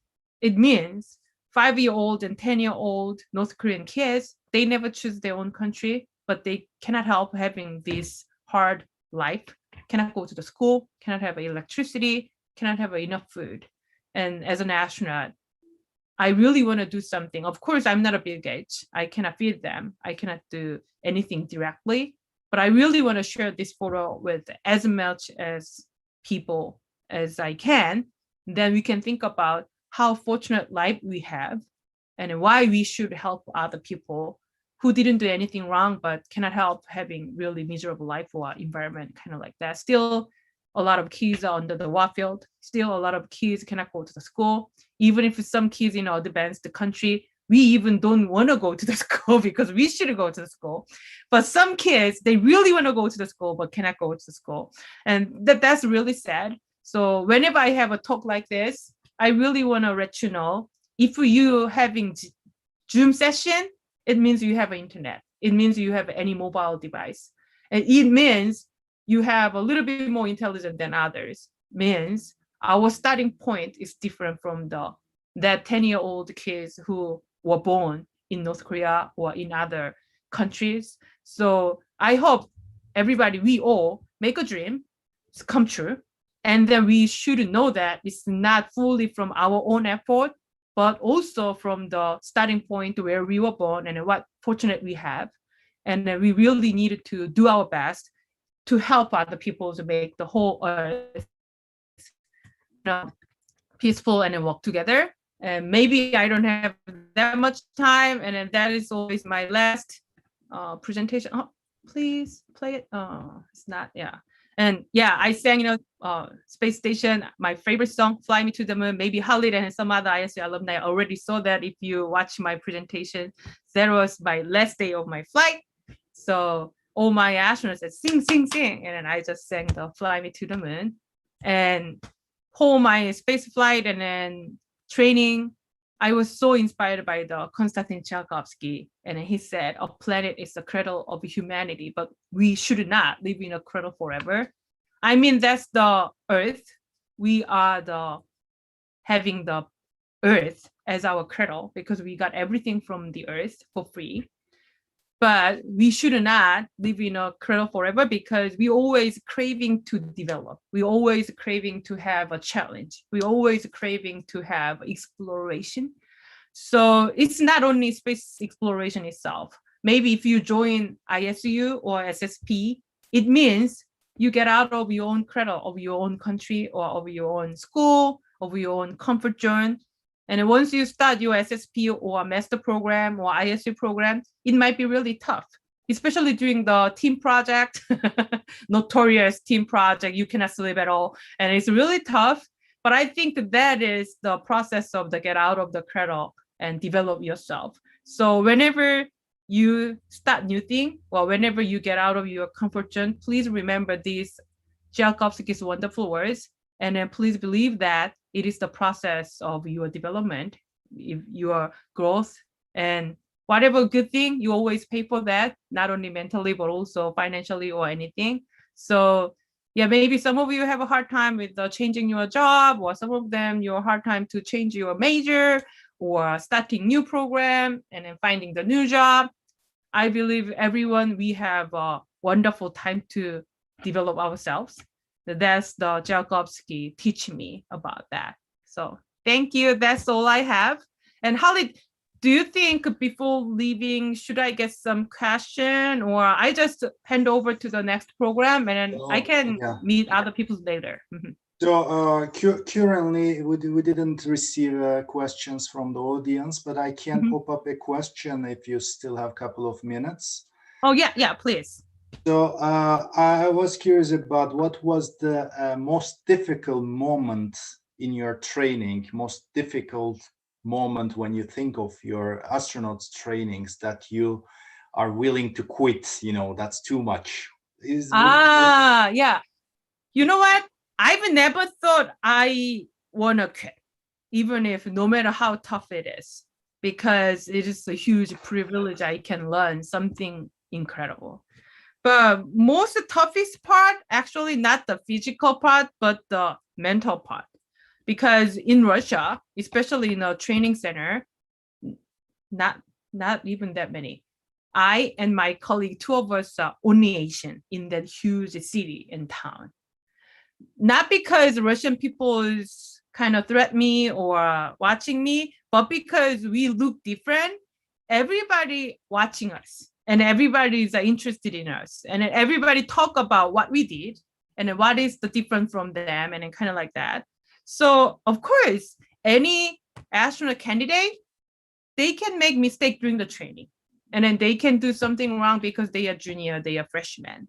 But 1 out of 100 Russian people made a mistake. It doesn't make any good news or interesting news. Nobody is interested in that because it's just the normal thing. But what if I made a mistake and then they were so interested in and they talk about me. And then, yeah, I heard Soyeon made this, and Soyeon did this thing. And then even some military guys, they remember what I wear yesterday. And then what I bring something. And then some my clothes is a little bit different from other. And then some my reaction. And then my language, Russian, was not that kind of fluent at the time. So they just kind of look at me and then smiling or sometimes laugh at that. Of course, it's not any negative intention, but for me, it's very stressful. Oh my God, my Russian is not that bad, not that good. Oh my God, did I make a mistake? But everybody knows that. And even I've never talk about today's my birthday. Anybody, but everybody knows already it's my birthday. So even open the store door and then lady just told me, hey, Soyeon, happy birthday. How can they know that? So being the one abnormal or a little bit unique person in the group of the thousand of the people, even if they don't mean to discriminate me, but I realize that they treat me a little bit different. So it's kind of hard to adapt and then be a family of them because they are very first time a little bit defensive. So those breaking the barrier and then be natural with the person who is not that one of them, it was quite hard at the time mentally. But thankfully, after several months and then after walking with them, and they just accepted me and embraced me as the one of them. But at the very first time, it was quite tough.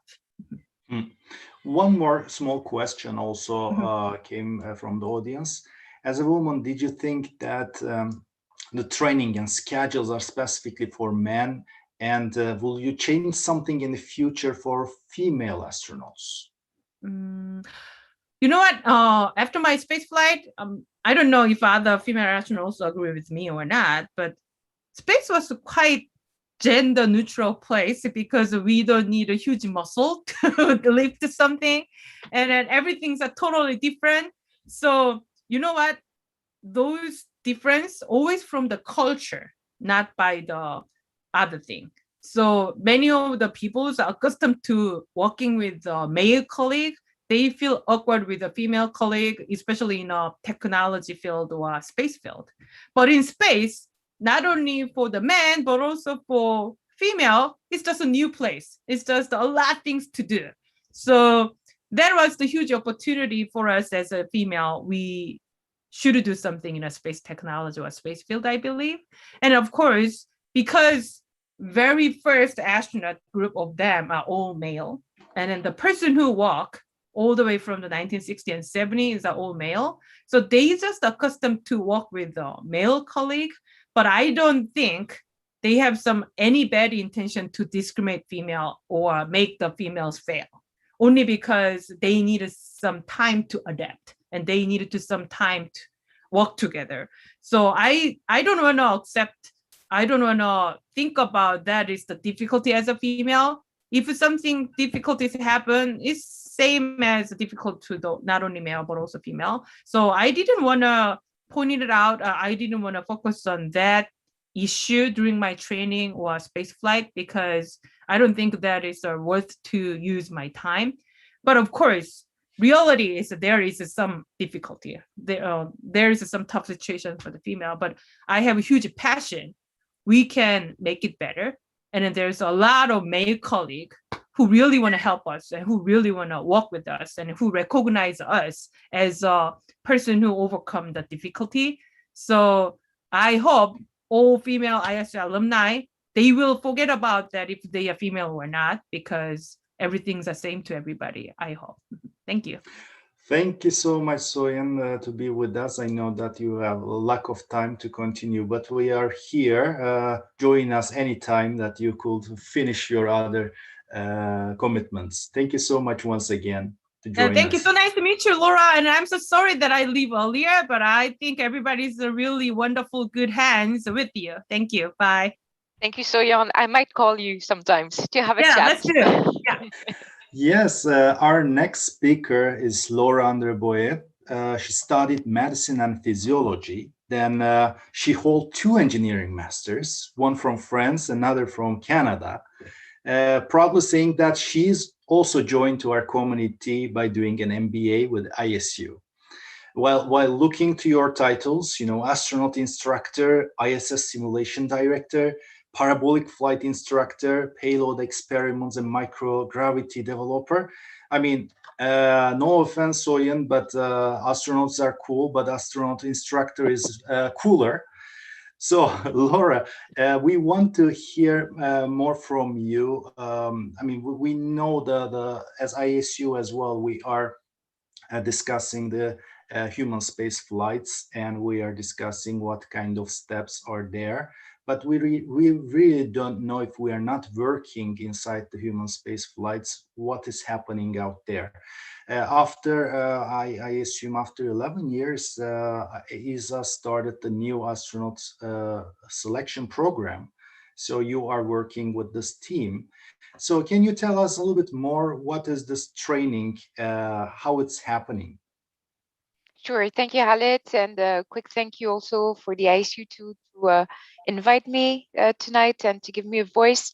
I don't have as much energy as So Young, but I will try my best.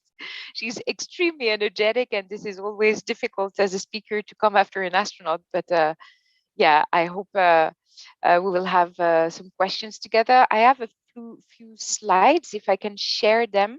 Is it okay?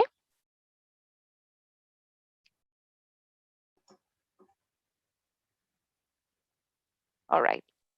Do you see my slides? Clearly. Okay, thanks. So a quick overview of my job. So this is it's almost a real drawing of the basic training. You can recognize the astronaut of your choice there. So very briefly about my studies and my work. I was born in a little village in France, in Isère, so in the mountains. And none of my family or surrounding were scientists. And I was very lucky to be born there. That triggered my passion for science and physiology, which I studied in Grenoble. And I quickly moved to engineering, so in Grenoble as well. And as you said, I traveled thanks to my studies. The first time I flew was to Japan, so that was quite a shock for me. But I was extremely lucky to study abroad for the experience, for the independency, and also for the comparison of the different systems. And I got my double engineering degree in the Polytechnic School of Montreal, again studying biomedical. Then I entered the space environment a bit. Sometimes I say by chance, but it's wrong. It's with luck, because I was not necessarily having any ambition in this industry. So I was very lucky to step into it. And I was starting in Toulouse at the French Space Center as an physiology experiment manager on board the ISS. And that triggered my vocation, actually, which is quite important to say. Vocation is not necessarily early; it can come later. And after the astronaut selection of 2009, I was selected to become an astronaut instructor. So now I'm based in Cologne, in Germany, where the European Astronaut Center is. And a year after, I did my executive MBA with the ISU. It was a great experience. I loved it. So during 2 years with great colleagues, and I think I saw a couple of them. So hi, Torsten. We've been traveling a bit everywhere in the world, learning everything about business administration applied to space. So my job is to train astronauts. So I have, as you clearly said, I am astronaut instructor, and I'm also simulation director. I will explain afterwards what it is. So the job of an astronaut instructor is simply to prepare the astronauts for different tasks. So give them the skills necessary to live, to survive, to maintain their vehicle and their house, which is the ISS for quite a long time now, and then of course to work for the ISS. So we have different phase of training. After selection, the astronauts will remain astronaut candidate for 2 years, and they will do basic training. Basic training is going back to school, actually learning to be fluent in Russian, learning orbit calculation, learning basics of physiology, etc., etc. And after those 2 years, they will enter a specialist training where they will mainly learn the survival, so all the emergency scenario, the life on board as well, and the maintenance of the systems, which is a very big part of the training. And after assignment, the astronaut will do their mission training, and the mission training is the training of the content of the mission.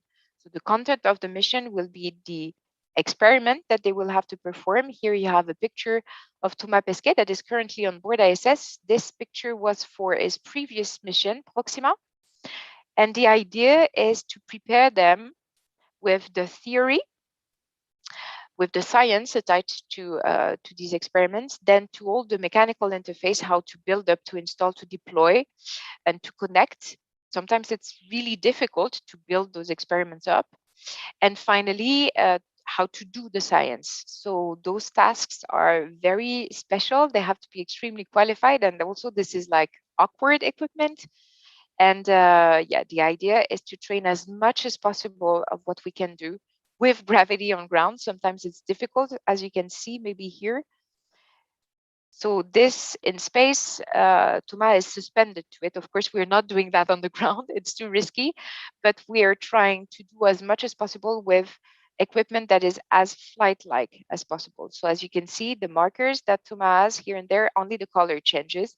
The connections are the same, and therefore the skills will be easy to reproduce on board the ISS for his mission. So that's a picture in Columbus, where he's currently doing the experiment GRASP, which is a great experiment on neurosciences. Another little picture of astronaut training. So here you can see the Canadian astronaut David Saint-Jacques, who is a great astronaut and a great person as well. And here on the ground, we are training on a device which is an ultrasound device. It's really important also for medical screening, but also for experiments to observe the tissues, the muscles, the organs while the astronauts are in space, because their organism, their body is changing so much. And the idea of this device is to train the astronaut on it. But of course, not every astronaut is a medical doctor. As a matter of fact, David is a medical doctor, so that's not the best example, but most of the astronauts are not. And how do we do to really perform an ultrasound when you're not a medical doctor? Well, you can use this device, which is remote guided from the ground with less than 2 seconds delay. So you have a team on the ground that is commanding the probe here. So these are motorized probe. And from the ground, so the astronaut just position it on the subject or on himself. And from the ground, some experts are piloting the probe, and they can actually do an ultrasound just like we are doing in a hospital. So this is another training that I am giving to the astronaut, and there are many, many more. So my specialty, as you might have guessed, is the physiology experiments, but not only. As we're not that many instructors, we have to be very polyvalent. So I'm also taking care of fluid physics, but mainly the physiology experiments and the neuroscience experiments. I'm also, I don't have a picture of that, I'm sorry. I'm also a simulation director because we are training astronauts, but we also have to train the people that are working in control center in the ground. This is extremely important. These people are extremely qualified. So one part of their training is theoretical, and another part of the training is practical, and we do it via international simulations. So depending on the position, you're going to have like a certain quota of simulations to do. And the difficulty is always really high. It's extremely stressful. We're pushing the team to its limits, and we're pushing also the vehicles to emergency situation. And the job of a simulation director is a kind of a orchestra chef, I don't know how to say that, director, to organize all the scenarios and to let the people work together and to analyze and to evaluate their performance to make sure that they're qualified to sit on console to support the astronaut in their flight and in their mission. So pretty cool jobs, pretty stressful jobs as well. As Seong was explaining, it's difficult sometimes to have fun and to smile when you're looking at a launch or when you're looking at the events that we had on board the ISS the past 2 days, for instance. Personally, I'm very, very stressed. There is a lot of responsibility on our shoulders. Just for the records, every astronaut training at ESA is recorded and archived. Therefore, if during the mission, if the astronaut experiences some issues or is way slower than the schedule, the first thing that the mission directors and the experts look at is the training. So it's no joke. We have a lot of responsibility, and sometimes we have fun with our colleagues, but most of the time we're very focused and quite stressed. So this is one of my work professional life. I have another professional life with a company that I founded after the executive MBA, actually.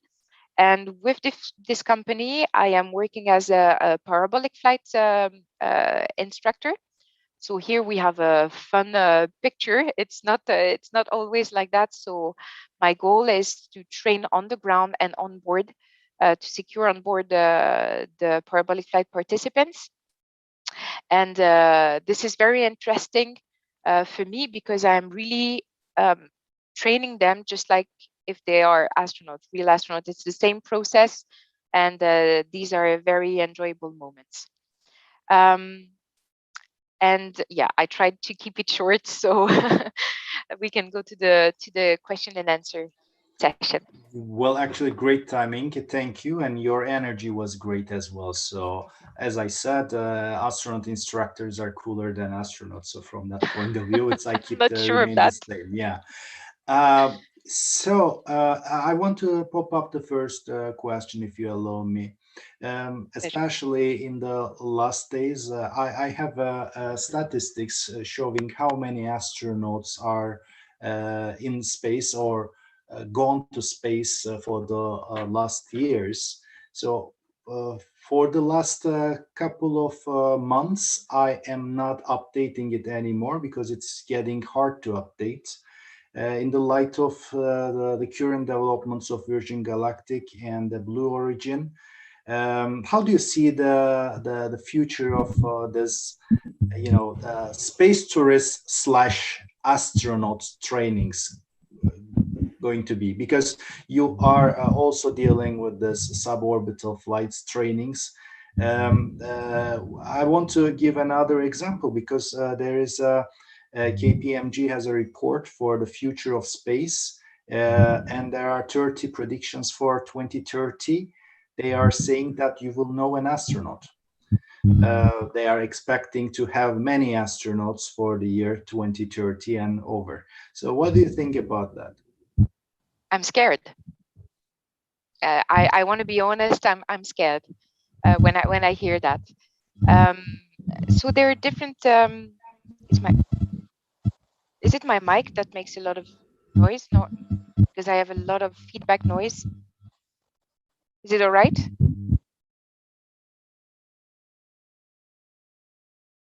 I don't hear you. Seems okay now. It seems okay. Thank you. Yeah. So there are many questions and difficulties on this topic. First, how do we name them? Do we name them astronaut, spaceflight participant, commercial crew?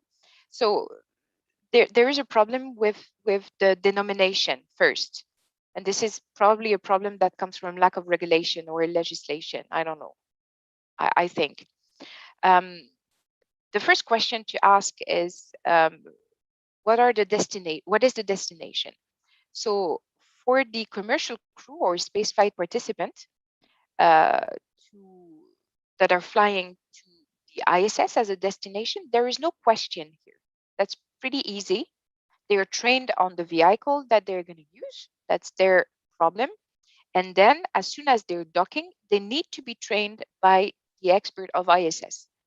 So any spaceflight participant that is flying with a Soyuz, or any commercial crew that we're gonna train, that I'm gonna train from Axiom or maybe other companies, if they're flying to ISS, they will have to be trained by us. And this is mandatory, and that's normal. For the question of suborbital spaceflight or future commercial orbital spaceflight that will not be docking to an international partner structure that has regulation and expertise, on my humble opinion, this is critical. This is extremely dangerous, and this is very scary. This is very scary for many different reasons. Of course, for durability and ecology. This is dangerous for the problem of collision. This is dangerous for diplomatic, obvious reason. This is also dangerous. So I think I'm not against it, but I wish quickly that there will be a cooperation between institutions, between commercial entities, and also between defense and legal entities to work together towards some regulations that don't have to be that restrictive, but just to think things in the proper manner, to accompany and to use the dynamism also that the commercial world is bringing to our space industry. But I think we have a duty to work all together, really to cooperate all together to secure our common space. There are a couple of questions about the training future, especially there is one question. Can you comment on the potential use of augmented reality and virtual reality in astronaut training? That was one of my notes, just written there. Yeah, very good point. So how are we going to train astronauts in the future, and how do we innovate in the training already for the ISS, for low Earth orbit, and for 6 months, max 1 year mission duration? We are facing one difficulty, which is the proficiency.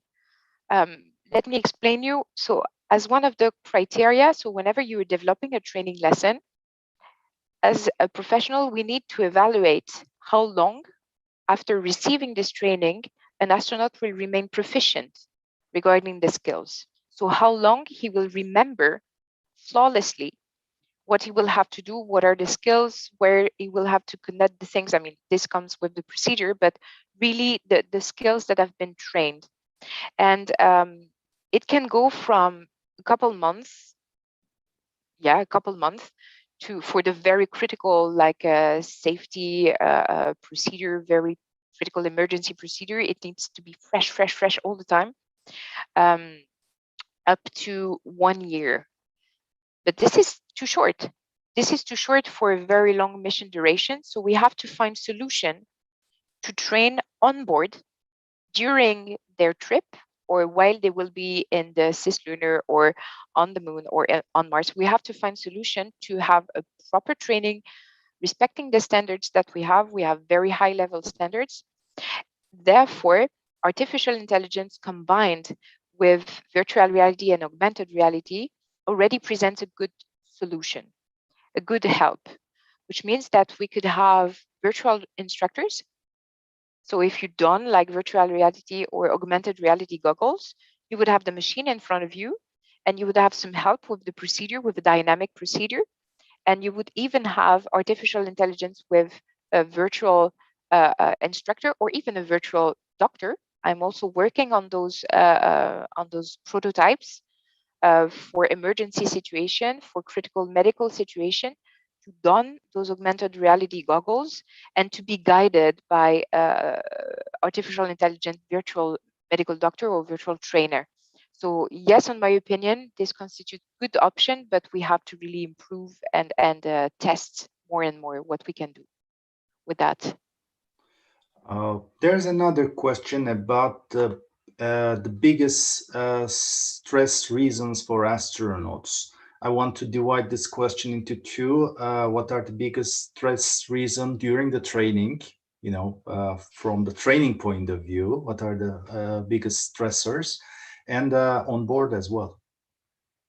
I hope the biggest stressor is not me during the training.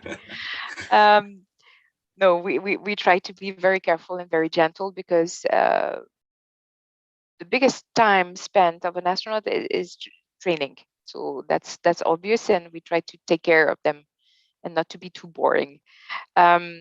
During the training, I think the most intense phase is the mission training. Mathematically, it's easy to understand why, because of this proficiency that I spoke just earlier. So if you do the math, just after being selected, after the basic training, the astronaut will enter in a phase of specialist training, and he will train according to how proficient he is. So he will go from Cologne to Houston to Moscow, and he will rotate according to his proficiency to remain proficient on everything. This never ends, okay? And for life, for survival, and for systems maintenance and the system change. So this goes on and on. As soon as you have the assignments, the astronaut will be trained on the content of the mission, so on the content of the things he will have to do. That comes on top, all right? So you have the proficiency of everything going on, and boom, on top you have everything. You need to be fit. You're not seeing your family. You're very stressed. There is a lot of media coming up. So I would say this phase, which is extremely exciting, but also challenging and intense, might be the most difficult, but I'm not an astronaut, so I can only guess. I think it might be that. And then you ask what is the most difficult part in the mission, right? Yeah, during the mission, there are stress reasons. There are so many different sources of stress, and you have many different forms of stress as well. So is it stress that will alterate your vigilance? Is it stress that will alterate your performance? Is it stress that will alterate your life quality? This is hard to say. I would say that you always have a peak of stress when you have an event. So when you have a docking, when you have an undocking, when you have special critical procedure to do, it's always stressful. In the big picture of the mission, of course, you have a peak of stress at the launch and another one at the landing. I think it's pretty normal. And I also think, I can only imagine, but I also think that astronauts may experience a very human form of stress at the middle of their mission. At the middle of the mission, you've been reaching the middle, and so what? So there is the exact same thing to come after. This is difficult to position. I mean, it's not only being an astronaut. I behave the same. I'm sure you, Khalid, behave the same as well. When I'm halfway on the way to the holiday, I'm just like, damn it, like I'm stressed. And I think this is also a sort of stress at the experience. So, and I think whenever something goes wrong. So our astronaut for the past 2 days, yeah, they've been stressed. It was very stressful. I can imagine. Soyan was a special case for ISU because she came to ISU after titled as an astronaut. She went to space in 2008 and came to our program in 2009. So that was a special case. But there are a couple of other people who came to ISU and lead their career into being an astronaut afterwards. So from this point of view, I know that in our audience, many of the people can be qualified as an astronaut, might be thinking to be an astronaut. What will be your advice to give to someone thinking being an astronaut? Be careful, you might be trained by me. So that's the first that was good. disclaimer. This is a hard one. I know so many people that want to be astronauts. I know so few that became astronauts. I think the best advice is to try to be the most objective about this job and to really understand what's the job, what it represents, what it means exactly, what is the sacrifice that you will be doing, and also trying to decorrelate it from a sort of unnecessary glamour. So I love my job and I don't want to be an astronaut, and there's so many jobs around them. And my advice is really think if you want to be an astronaut or if you want to work in human spaceflight. And second, if you really want to be an astronaut, try to understand clearly what you can bring to it and how necessary it is for you. I think it's all a question of vocation, really, and what is your inspiration to do that. I work with astronauts for 15 years, and I never wanted to be one, and I still don't want to.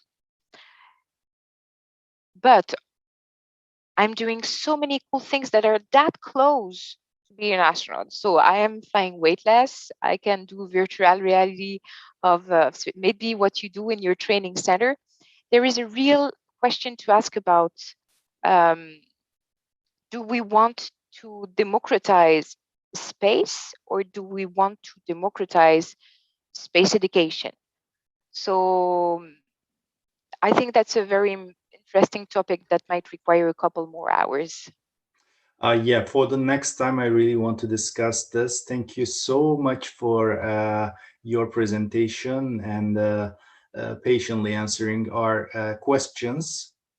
Well, right now, we will continue with another panel, and I can see that our distinguished guests are here. So we are closing now Astronauts Training Future Challenges with thanks to Soyan Yi and Laura Andreboye. And I take hand over to Jim Green. Thank you. Bye-bye, Welcome, everyone. Professor. Bye, Laura. Bye. Well, it's really great an opportunity to come and talk about some of the fantastic things we're doing on Mars. So we have a great panel today.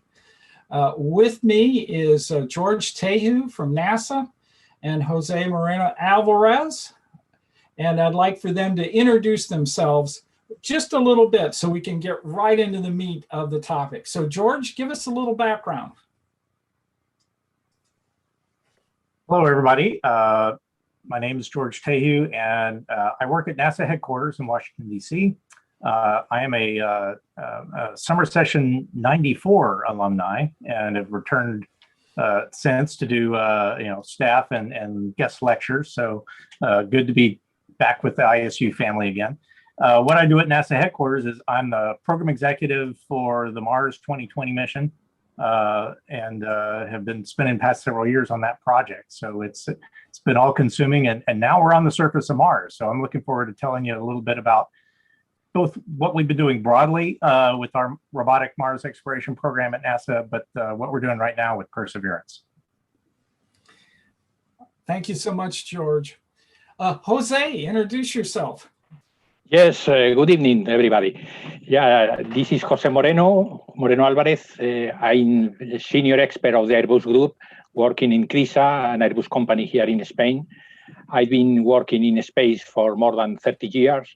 I've been responsible of a lot of hardware instrumentation on board for space observatories, for instance, XMM, Integral, also the automated transfer vehicle, and so on. And from 2004, I've been working. I have had the privilege of being working with NASA in the rover mission to Mars, in particular with Curiosity, with our instrument REMS, with the InSight platform, and now with the Perseverance. Wonderful, thank you so much. And I, of course, am Jim Green, a NASA Chief Scientist, and I'm the panel moderator for today. So we have an exciting set of information we'd like to present, get everyone up to speed on what's happening on Mars with only a few of the things. We can't cover everything, but indeed, let's start out with George. George is going to give us an overview of what's happening. Thanks, Jim. And give me a brief moment, and I will share some charts here. Okay, so the first question, can everybody see this? What I'm showing right now is kind of what I call the Mars fleet chart. Is that visible at the moment? Yes. Excellent. So, here at NASA, we've been engaged in a very long-term, science-driven, technology-enabled robotic exploration program for the past couple of decades. And so this, visually represents some of our prior missions, current missions, and some of the things we have planned, as well as, what you'll notice here, the exploration of Mars is absolutely an international endeavor. We have, many of the other international space agencies have their own programs, and where we can, we like to collaborate as best as we can. Try not to be duplicative, but to complement each other. So sometimes you'll see, maybe it's a NASA mission primarily with some European Space Agency or independent, space agency contributions. Say it's an instrument or it's a communication package, or we do it the other way around. It's a lead, one of our partners. Again, ESA is an example. And say we NASA contribute a component or a science instrument to that. And all these things together have been able to really expand our understanding of Mars, planet in the solar system probably, at least in its ancient past, was the most like Earth. And, we're looking to answer several fundamental questions. Kind of the biggest among them all is, was there ever life beyond Earth? Did it arise somewhere else in the solar system? And Mars is one of those places where, we can try to, it's close by, we can get to it comparatively easily to other destinations in the solar system. And we actually have the tools and the capability to try to actually answer that question. We've been pursuing it through different, what we call science themes. First, it was what we called follow the water. Was there even, a long-term activity of water on Mars? Because here on Earth, where we find water activity, we find evidence of life. So that was kind of the first step. Then we started doing what we call exploring. All right, if there was water present, were there the other ingredients and conditions, the right environment that could have possibly been a habitable place there on the surface of Mars. And we learned, yes, indeed, some places on Mars did have that. And now we are actually in the phase of trying to directly seek signs of ancient life on the planet Mars. And that's what we're doing. That is the main objective of our astrobiology rover, Perseverance. And so I want to talk a little bit more about really what we're doing there and what that's going to lead to here in the future. It just so happens that today, 1 year ago today, we had a beautiful launch down at Cape Canaveral, Florida. Beautiful morning. Our partners at our launch vehicle providers gave us a beautiful ride and sent us on our way to Mars. And so here's a artist representation of our rover. And I wanted to highlight the scientific instruments and some of the key technologies we have on board. Kind of going clockwise, I'm going to start with the RIMFAX. One of our international partners in Norway provided the very first subsurface ground penetrating radar, which we're carrying along with us. Then going along, looking at the top of the rover on the mast, thing that looks kind of like a head, we have our very capable Mastcam Z. Z stands for zoom. It has zoom capability on board, a new evolution from what we had with Curiosity. And then we have the SuperCam instrument. This is a laser-induced breakdown spectrometer and also a remote micro imager.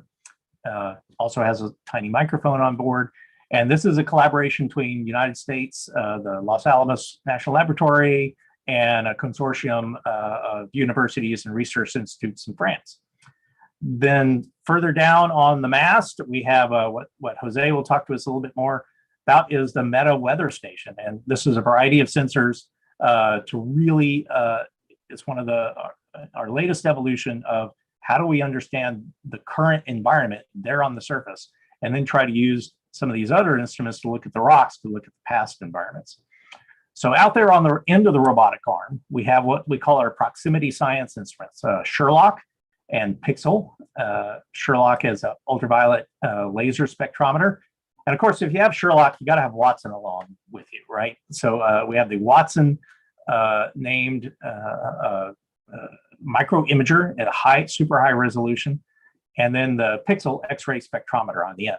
Now, wedged in between these two instruments, you see there on the two sides of that turret is, our big bad rotary percussive drill. You see a tiny animation of it working in the testbed lab there on the bottom right.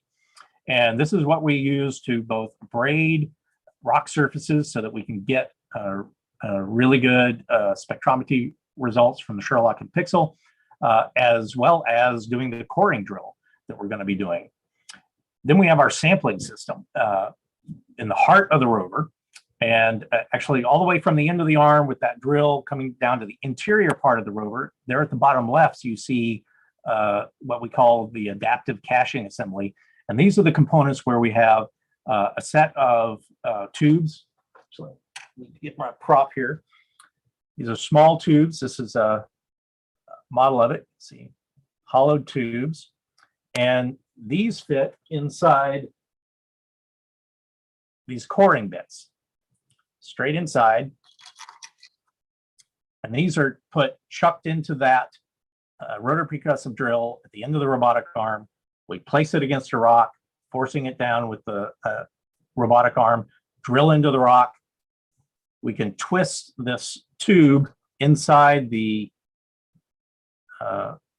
coring bit, and that does a break-off maneuver. And now we have a nice sample inside this tube, about the size of a AA battery, a little bit, maybe a little bit bigger. We take this, place it against the chest part of the rover there at the front. It goes into a carousel, which rotates it down into the interior part of the rover. And then there's a smaller robotic arm that can maneuver around, take this out of the carousel, and then maneuver it to a variety of stations. There's a small camera. We can look inside, make sure we actually have something in there, and then do a volume probe, how much we have. Then there's also a sealing station. We put a sealing cap on there to hermetically seal it. and then we can put it back in our storage silo until we're ready to drop it onto the surface of Mars for later retrieval. So then continuing around, one of the other key technologies we have as a technology demonstration is called MOXIE. And this is one of the things feeding forward to the future, which is it's using a small pump to pull in some of the ambient atmosphere at Mars, compress it, heat it up, and splitting, because the atmosphere of Mars is mostly carbon dioxide, splitting that into oxygen and carbon monoxide. And we have sensors that we can measure the purity and the amount of the oxygen we've generated. We've done about 3 runs with MOXIE so far, generating about 6 grams of oxygen each time. So very successful so far. We're going to keep running it across different times of the year. So we have can see how it works through different seasons, different atmospheric densities. And all of this will be very important for when we're doing future missions, either robotic, particularly for humans, when we're looking to, how do you generate the oxygen that a human crew would need to breathe, or the oxidizer for propellant for either robotic missions to take off and leave the surface, or those human crews to take off and leave the surface. So this is a critical technology that we're doing the first demonstration of, and it's very exciting. So moving on a bit, where are we now? We landed at Jezero Crater on February 18th. Here's a zoom-in view of kind of where we were. We landed at that dot. We named our landing site Octavia E. Butler Landing Site, after the popular science fiction author.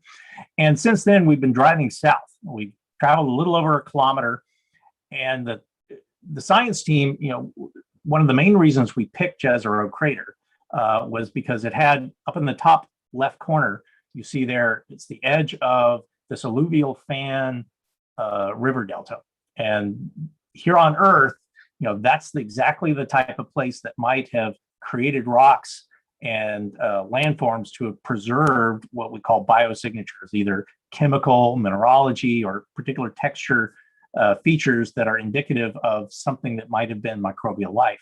So this whole area is one of the best spots on Mars that the science team wanted to go to. Now, we wanted to get to the delta, but you see we landed just on the other side of this kind of mottly rough patch, and we've called this area the Zeta region. It's got a lot of sand dunes, so doing a direct drive right to the delta from where we landed is not what we want to do. We don't want to drive over those sand dunes and get stuck. So the science team had a choice, either go straight counterclockwise up over the left, or maybe go bottom down clockwise to get over there. What they ended up deciding was actually where we landed was a great spot, because now we've landed on what the science team calls the crater floor fractured rough region. And this is what they believe might be some of the oldest part layer sequence, geological sequence here that we can access. And that is great news, because what we want to do is get a good reference point, and so that if we can take samples of that when they get back here to Earth, we can age date it. We can really understand a lot about this whole region. So we've started driving south in what we call our first science campaign to go explore this crater fractured rough area. And you'll see the little blue dot there, or blue symbol, that's about where Perseverance is right now. And the red dot, a little bit towards the left, is where the Ingenuity helicopter is. And Jim's going to talk a little bit more about what we've been doing with Ingenuity. But to focus on, again, where Perseverance is, this is about where we are. We're looking at this landscape. You'll see over in the bottom left these are what we're calling the paver stones. That's this underlying unit.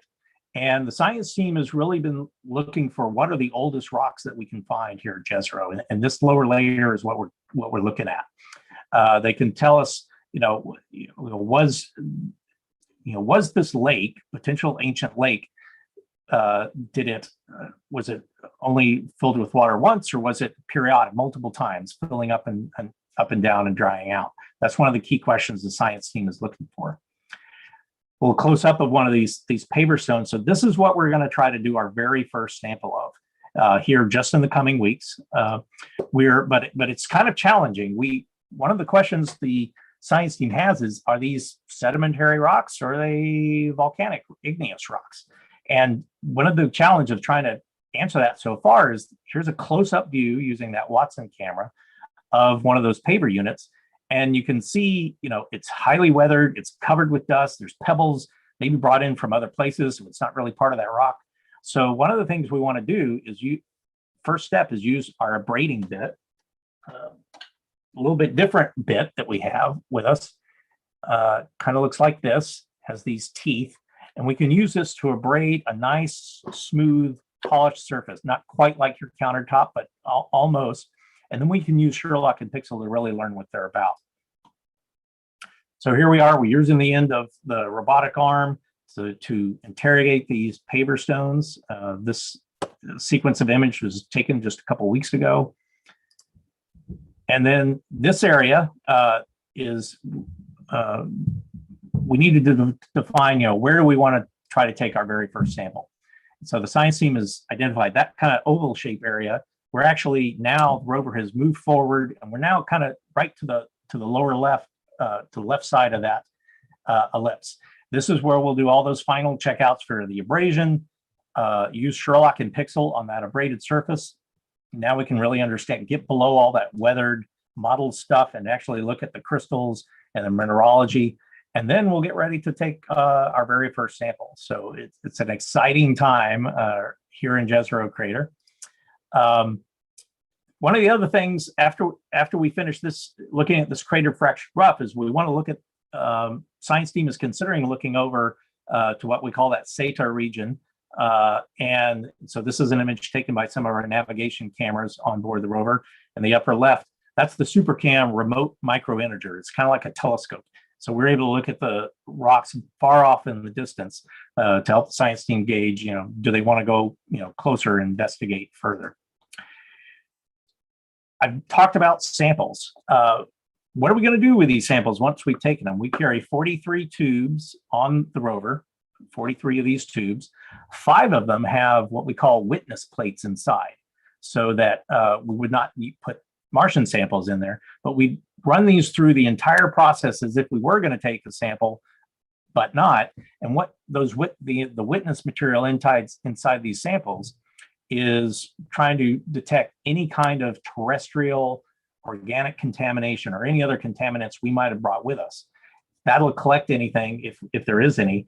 And then when we get these samples home, we'll be able to compare that to the actual samples. And if there's any earth contamination, we know to discard that, because we certainly don't want to discover Earth life and say on Mars. That's not what we want to do. But once we have all the Martian samples filled, we're going to drop these on the surface. And so NASA has embarked on a partnership with European Space Agency to do what we call the Mars Sample Return Campaign. And so it's a multi-mission effort. European Space Agency is working on what we call the Sample Fetch Rover. There will be a sample retrieval lander that will deliver the Fetch Rover to the surface, as well as basically a surface-to-air rock missile, what we call the Mars Ascent Vehicle. And either a combination of the Fetch Rover and Mars 2020 delivering samples to the lander, loading them up into that Mars Ascent Vehicle so it can be placed in orbit. And then another orbiter provided by ESA will rendezvous, capture those in orbit, and then come back to Earth. So it's an amazing partnership, just getting started, and lots of work to go on in the future. So I'll ask you, if you haven't already, follow us on social media, websites, mars.nasa.gov/Mars2020. You can also find us on social media at NASA Persevere. And I'll pause there, and we can certainly get to more with questions, but I do want to turn it over to Jose. I mentioned the Meta instrument. This is a great collaboration we've had several times with Spain here at NASA, and the Meta suite is latest and greatest. So I'll turn it over to you, Jose, talk about what that role has been on Perseverance. Thank you. Thank you very much.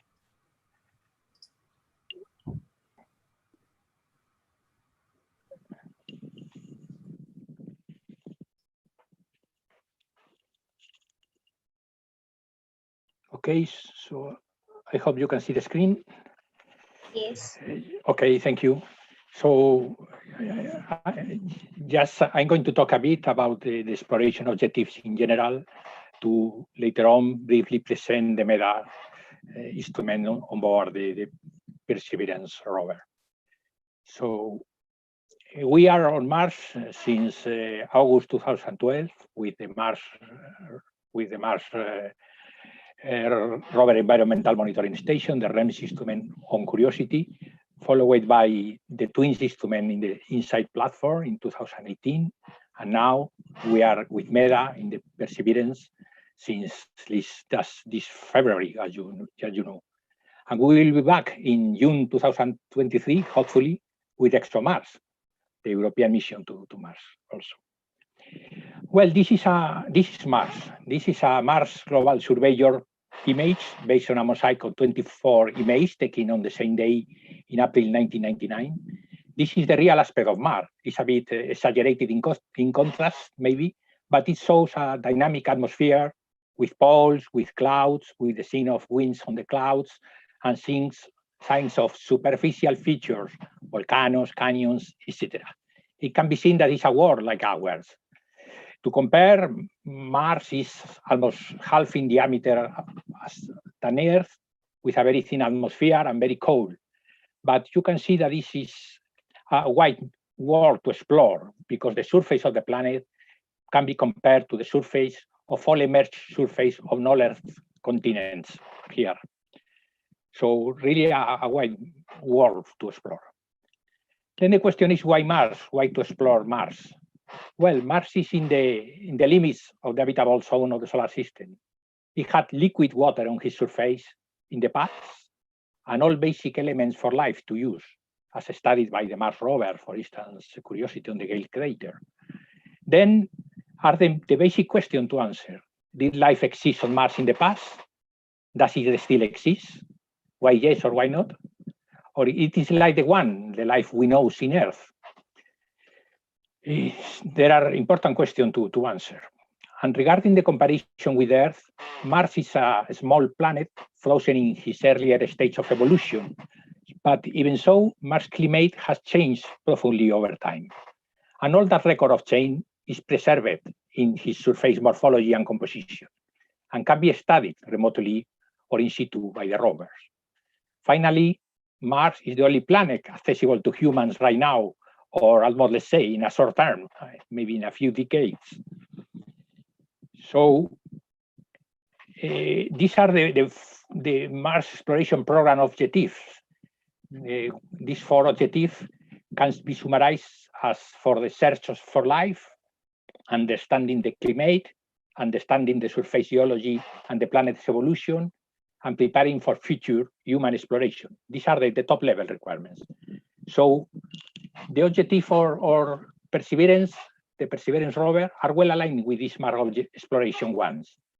They are looking for habitability, looking for environments capable to sustain life, as commented before, seeking these biosignatures, and catching and preserving the sample for the future return to Earth, as has been just commented, and preparing for humans to test technologies that will help sustain human presence on Mars someday, like testing the oxygen production from the Mars CO2 atmosphere that is being made currently with the MOXIE instrument, and 2 other sub-objectives linked directly to our MEDA instrument, which are the characterization of atmospheric dust size and morphology to understand the effects of the operation of the surface systems and in the human health, and the surface weather measurements to validate the global atmospherics model.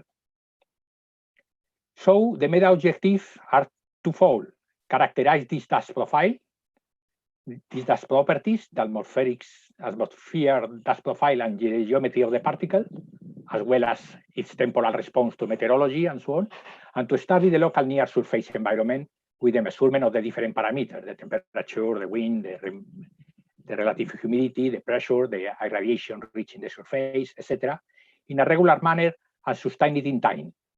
So for that purpose, we have a lightweight and low power modular suite of sensors capable to measure autonomously and continuously at adjustable sampling rates with a programmable sensor configuration. So very flexible for reaching our objectives. And mostly with an intervention of the rover computers. In fact, we can operate without any rover intervention during many sols. For instance, when the rover is asleep by night, if there is not other science operation. So this is the rover, as has been presented before. It's an awesome USA mission, but there are international collaboration for the rover too. We have been seen before. And we can say that these instruments, they are not for free, but rather fruits of a great effort on preparing sound scientific and engineering proposals, able to compete in the announcement of opportunities for the different missions as provided by NASA. For instance, in the case of MEDA was selected out of other 58, if I don't remember, wrong candidates proposal for instrument. But the important message is also there is an international collaborative supporting to the awesome mission. This is this amazing picture. We are all now familiar with these selfies, but I would like just to put this slide to highlight how complex, how much engineering effort are needed to make this picture a reality. Just for planning this mosaic, for instance, were needed 62 individual images that took an entire team of persons working during almost a week. Just to orchestrate all movements of the sampling arm, capturing and retrieving the frames, processing them, etc., etc. It's a good example of the complex operation that the rover is capable to do in it. And this is MEDA. MEDA is composed of a distributed set of sensors. We have 11 sensor assemblies accommodated in different rover positions due to accommodation and science constraints. And most of the sensors are mounted on the remote sensing mass, the wind sensor, the air temperature sensor, the humidity sensor, and the thermal infrared sensor. But some others are mounted directly to the rover deck, for instance here, the radiation and dust sensor, or on the top deck of the rover, another 2 air temperature sensors. We can see here a detail of the wind sensor mounted on the RSM, one deployable wind sensor to put the sensor as far as possible from the mass itself to avoid perturbations. We have the relative humidity sensor, sorry. We have the thermal balance infrared sensor, and we have the 3 air temperature sensor mounted here on the mast. Yes. And MEDA is a fluid really of a huge international collaboration for science, and also with significant collaboration in engineering. MEDA is led by the MEDA principal investigator, José Antonio Rodríguez Manfredi, from the Astrobiology Center CAP, that is a CSIC INTA institution. And we, in Airbus, we are acting as main contractor in charge of the system engineering, the mission assurance, the system assembly integration and test, the computer and software development, and the might of several sensors. But in this big investigation team, we can count with, as you can see in the slide, with many up to 17 co-investigators from different institutions, research institutions around the world, and 4 science collaborators in addition. It's as important as the Applied Physics Laboratory from the Johns Hopkins University, NASA Goddard, Texas A&M, the University of Michigan, the own JPL Caltech, Center of Astrobiology, the University of Padua in Italy, the University of Alcalá, the University of Basque Country here in Spain also, or the Institute Physical Chemistry Rocasolano, also in Spain, to mention a bit. Doing, for instance, remote sensing and relative transfer studies, surface boundary layer studies, modeling the atmospheric circulation, modeling the aeolian processes and geology, a lot of science all around them. And we have also a large engineering organization too, led by the PI and by myself from a system engineering point of view, collaborating with dedicated sensor leads for the detailed development of every sensor, really with specialists of the transducer design and the physics of every of the measurement that we have on the instrument. Also with the onboard software lead, with the ground system leads, and etc.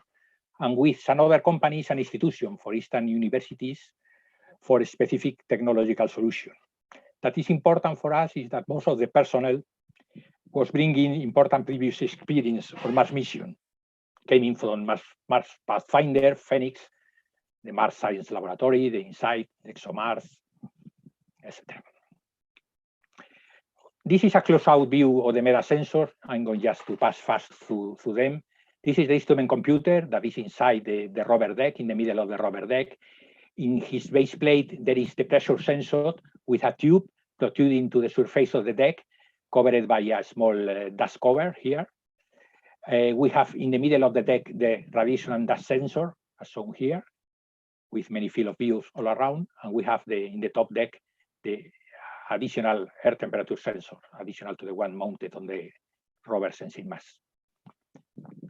Here we have also a view of the computer electronic cards inside and the radiation and dust sensor that shows the top-facing photodetectors that measures the radiation in different bands, and also lateral viewing photodetectors pointing to all azimuths. And inside, in the middle, there is a JPL-provided camera that we call the SkyCam. The SkyCam is a CCD camera provided by JPL to take picture of the sky, to catch water, ice, or dust clouds, but also to capture the scattering of the sunlight produced by the dust particles or the aerosols from the one horizon to the other. Okay, just to help to determine this dust profile and properties of the dust in the sky.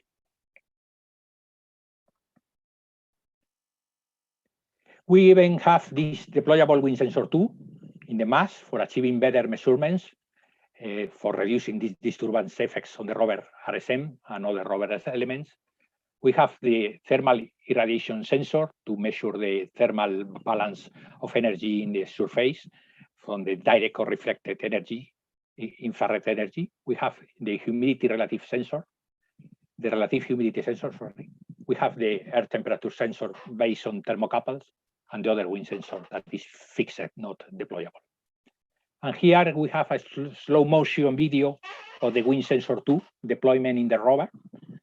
Okay, was one of the more difficult issues we needed to afford in the project during the project. Okay, but at the end worked very well. And of course, we have a complex harness with many segments of flat and round harnesses, a complex software for interconnection of all elements, and so on. Nothing special. And from an operational point of view, we can play with different operation scenarios, allowing us to adapt to every rover configuration and every system or operation constraint. For instance, depending on the available rover resources, power, communication bandwidth, or whatever, or the planned use of other instruments, for instance, if they are drilling or doing MOXIE operation or moving to a new position. So we can play with low power, low data volume models to high power, high volume availabilities just by configuring our instrument with one sensor or one sampling frequency or another.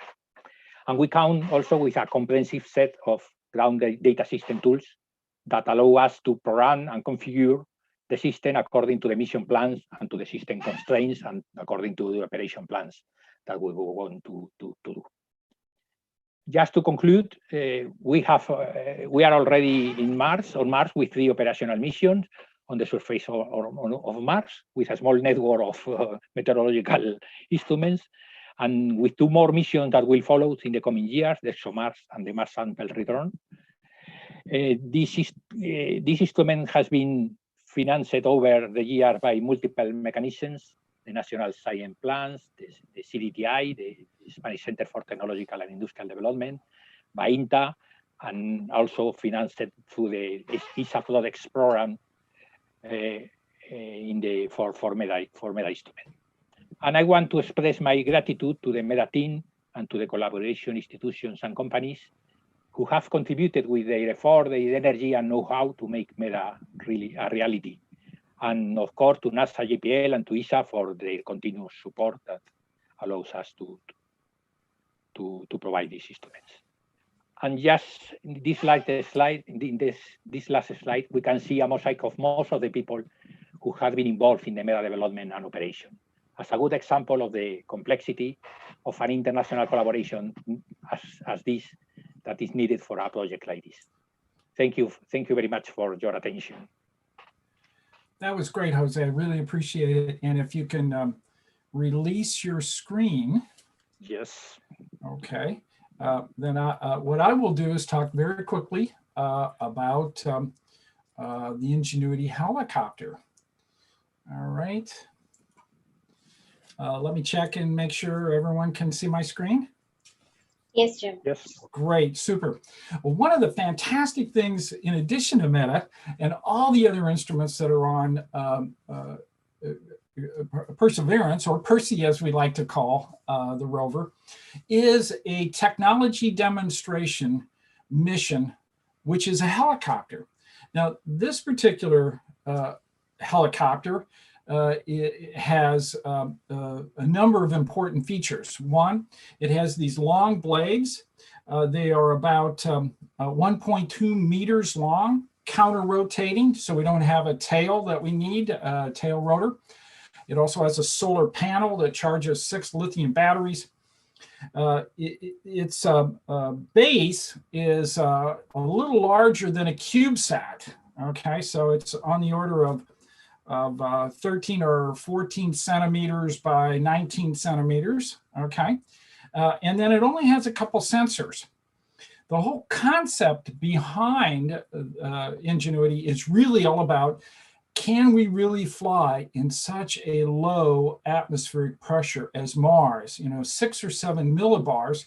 Information that we receive from the Meta instrument tells us, of course, that very low pressure makes those kind of measurements. And of course, we want to be able to fly the helicopter when we have maximum pressure, which turns out to be midday on the surface.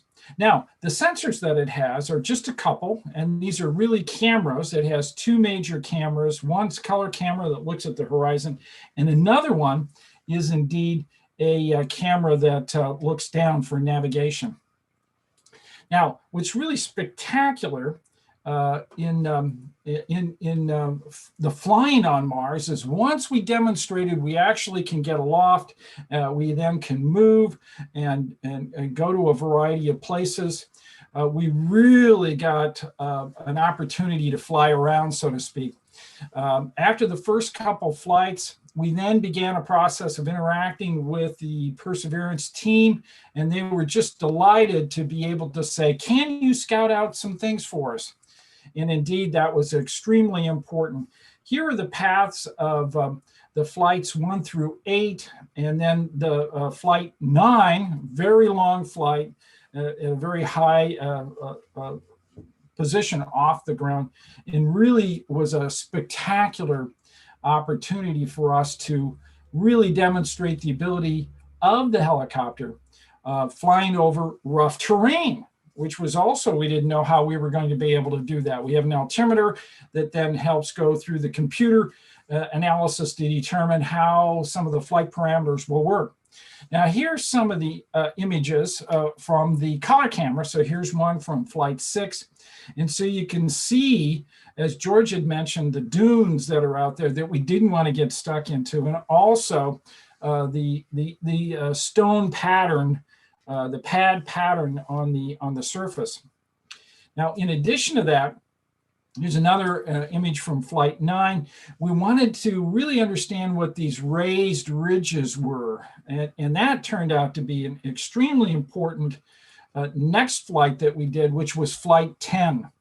So flight 10 was the last flight that we had taken, where we would take off and then run through what we call these waypoints. That at each of the waypoints, there was a little bit of maneuvering that needed to be done. You'll see that in indeed the flight pattern that we'll show you. And we'll take a good look at the raised ridges. So what are they? Well, if you go out into the deserts and particularly in areas where there's a lot of volcanic activity, sometimes lava will squeeze through cracks and create what would be called a dike. And so that is a linear feature that sticks above the surface. Is this a dike? Is it a different type of structure that we really wanted to understand? And so this is our first basic real attempt to take a good look at at these features and bring back information that the team could interpret and look at, making decisions about whether they would go in a different direction other than the planned route that George had talked about. So let me show you what happened in that flight. So off we go, and you'll see each of these waypoints where we actually pause. There, we made a turn. In addition to taking images, we're taking a good look at the region below us. We're getting closer to these raised ridges. Now we're going to be looking at each of this set of data, another maneuver as we move, and then coming down at a particular landing spot. So a really fabulous set of data. Now, flight 11 is up next, but it's going to be after we start the process of drilling. We'll do our first core, as George mentioned, perhaps in the next week or two. After that, we may then take the helicopter and move south. Not at all along the predicted path, only to take a better look at that area and bring back that information, which may go into the decision process of diverting Perseverance or keeping on the current path that it has. So this whole activity was very unexpected. We expected that after about 30 days of check out with the helicopter, after having it go through its processes and demonstrate that we could fly on Mars, that's probably towards the end of its life. But indeed, it is well extended beyond that. So we started in the March-April timeframe, went into May, and now indeed here we are in July, and the helicopter is still flight after flight after flight, indeed breaking all records. Well, what is the future of this small helicopter? Well, it is very light. That was one of the design features. It's only about 1.8 kilograms. But we now believe in our analysis and in proving that we can fly on the surface of Mars, that perhaps we can go maybe 10 times that, maybe 18 kilograms instead of 1.8 kilograms. Of course, that requires a much different system with longer blades. But now that would enable us to have more than just a camera view. It will enable us to have a variety of sensors on it. So what really is the future of this technology now is really being debated. It's being discussed by many of our scientists. And indeed, future of these helicopters on Mars may be actually depicted in this Mars series that National Geographic did, where they had many of these helicopters flying to look for places such as collapsed lava tubes where they could inhabit and be safe under the surface of Mars, but then be able to use that as a base to then explore the red planet. That indeed is a possibility, but there's many other thoughts on how to use these helicopters in the future. If they're larger and have an opportunity for methane sensors, we believe methane is leaking through the ground, and it may be such that there are areas on Mars where more methane is emitted than others. And that's what we observed from Earth a couple decades ago that really sparked our interest. There are some regions where methane might be really leaking through the surface in extensive ways. This would be great for a helicopter to go back and forth, really take a good look at these areas, just like we use drones here on Earth in terms of putting together a view of a large area. But with a methane sensor, we can maybe map out where most of the methane is being emitted, so which then we could go and then go subsurface sampling and really understand, is the methane generated biologically or abiotically. So the future of this technology is really quite special. And I think with that, we're now at a stage that perhaps we can take some questions. It's an exciting time on Mars. So let's see. Oh, right. All right. Was Ingenuity designed for a longer life cycle than what safety factors dictate for Mars in demonstration of the technology, or did you plan for those sort of scouting missions? As I mentioned, it really wasn't part of the plan that Ingenuity would be able to provide key information that is actionable to the Perseverance team. It was really just a technology demonstration. Can we fly on Mars? Yes or no? Okay, and if we didn't, we'll know. But indeed, not only can we, but it was tremendously successful. All right, next question. What about the lava tubes? I don't see any. Well, actually, there are lava tubes. There have been several that have been found. Of course, they're at a very different location than either where Curiosity is or Perseverance. They're closer to the Tharsis Ridge and where Olympus Mons is. But they have been spotted in high-rise images. We call them skylights because you look down and you don't see a crater floor. Okay, you have to look at it's really greatly angled, and then there's a floor down there, but it's at the bottom of the lava tube. I can imagine flying into these lava tubes and using the helicopter to go back and forth and take really important set of information. Get the humidity, the temperature, all kinds of things that may really tell us, that's where we want to go for humans. Okay, next question. Let's get a curiosity question.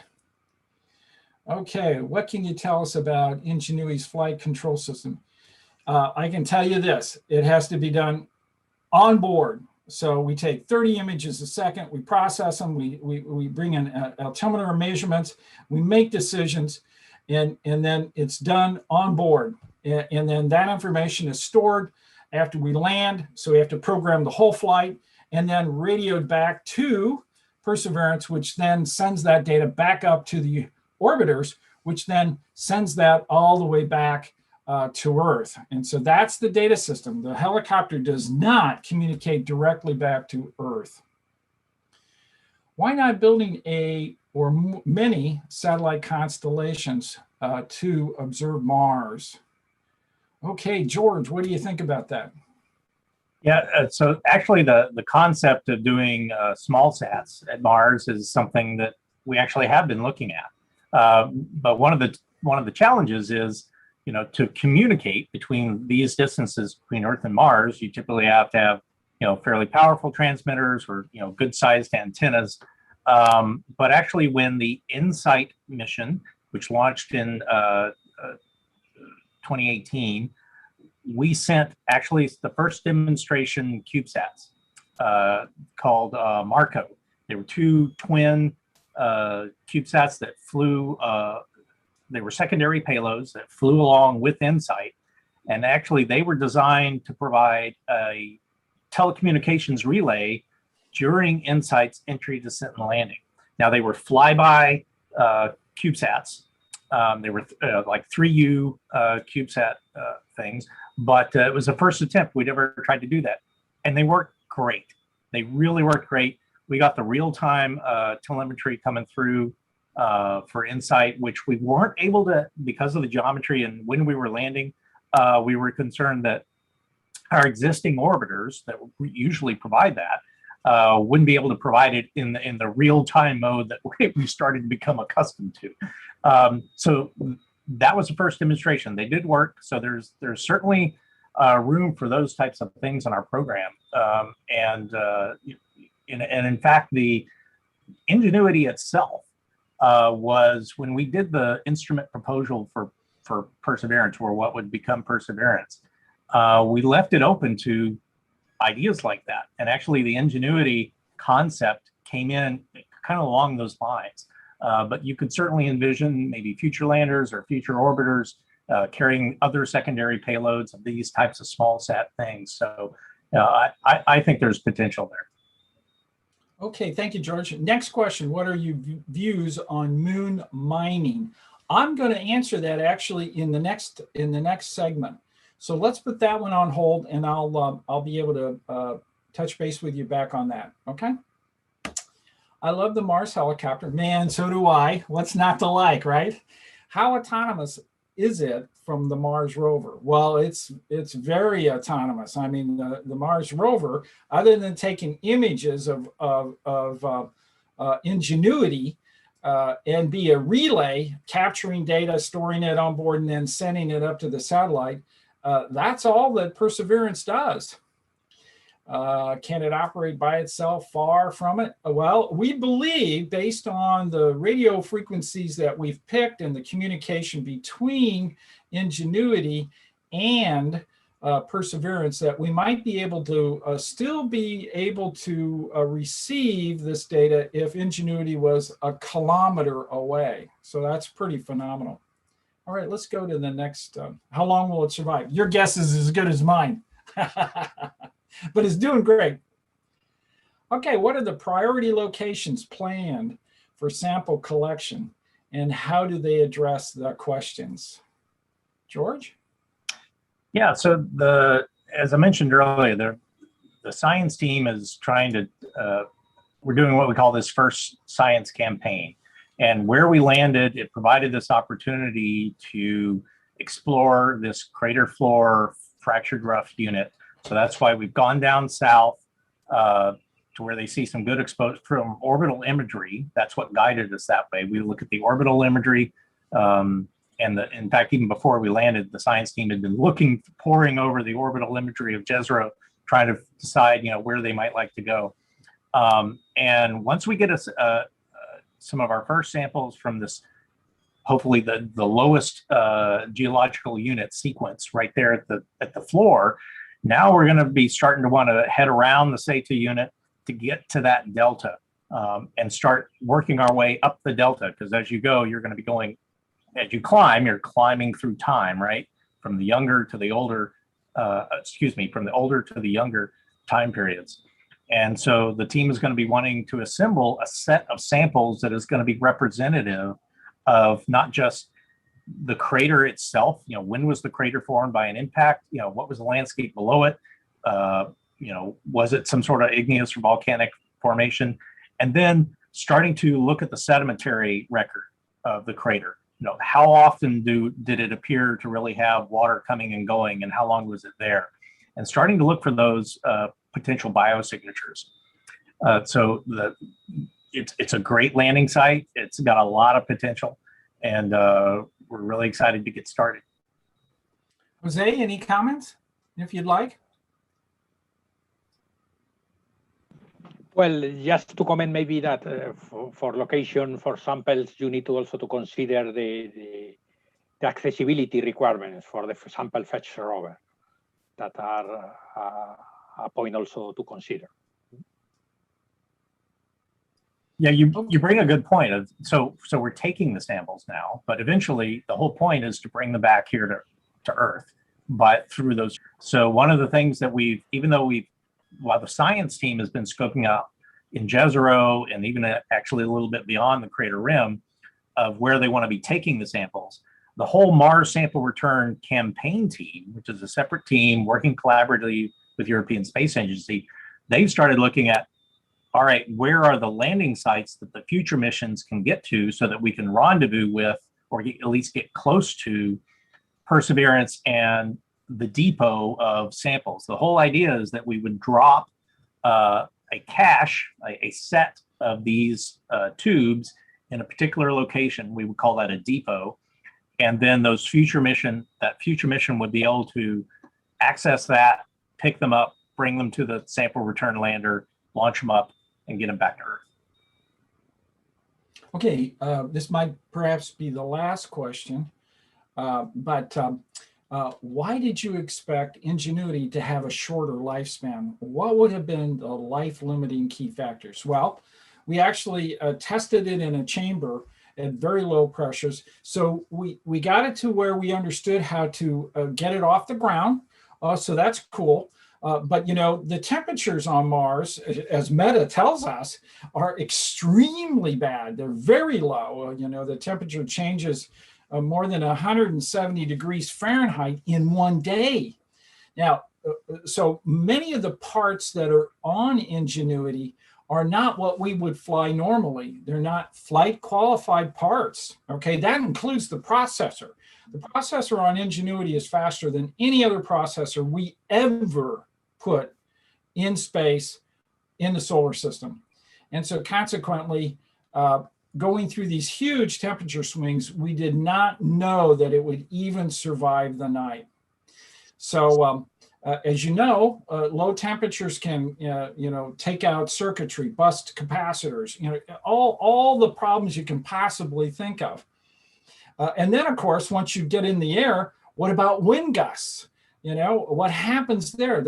There are winds on Mars. Now, even though they're not significant in terms of being able to straighten a flag if it sat on the surface, but they can be and would be felt by Ingenuity. And so all those problems stacked up to, we don't know, let's give it a try. That's why it was a technology demonstration mission. All right, I think we're out of time. Let me thank our panel members, George and Jose. Thank you very much. What a spectacular set of information that we had an opportunity to talk about today and share the tremendous excitement of this world that works together, developing instruments that are on another planet, working in coordination. So thank you so very much. Let me turn it back over to our host.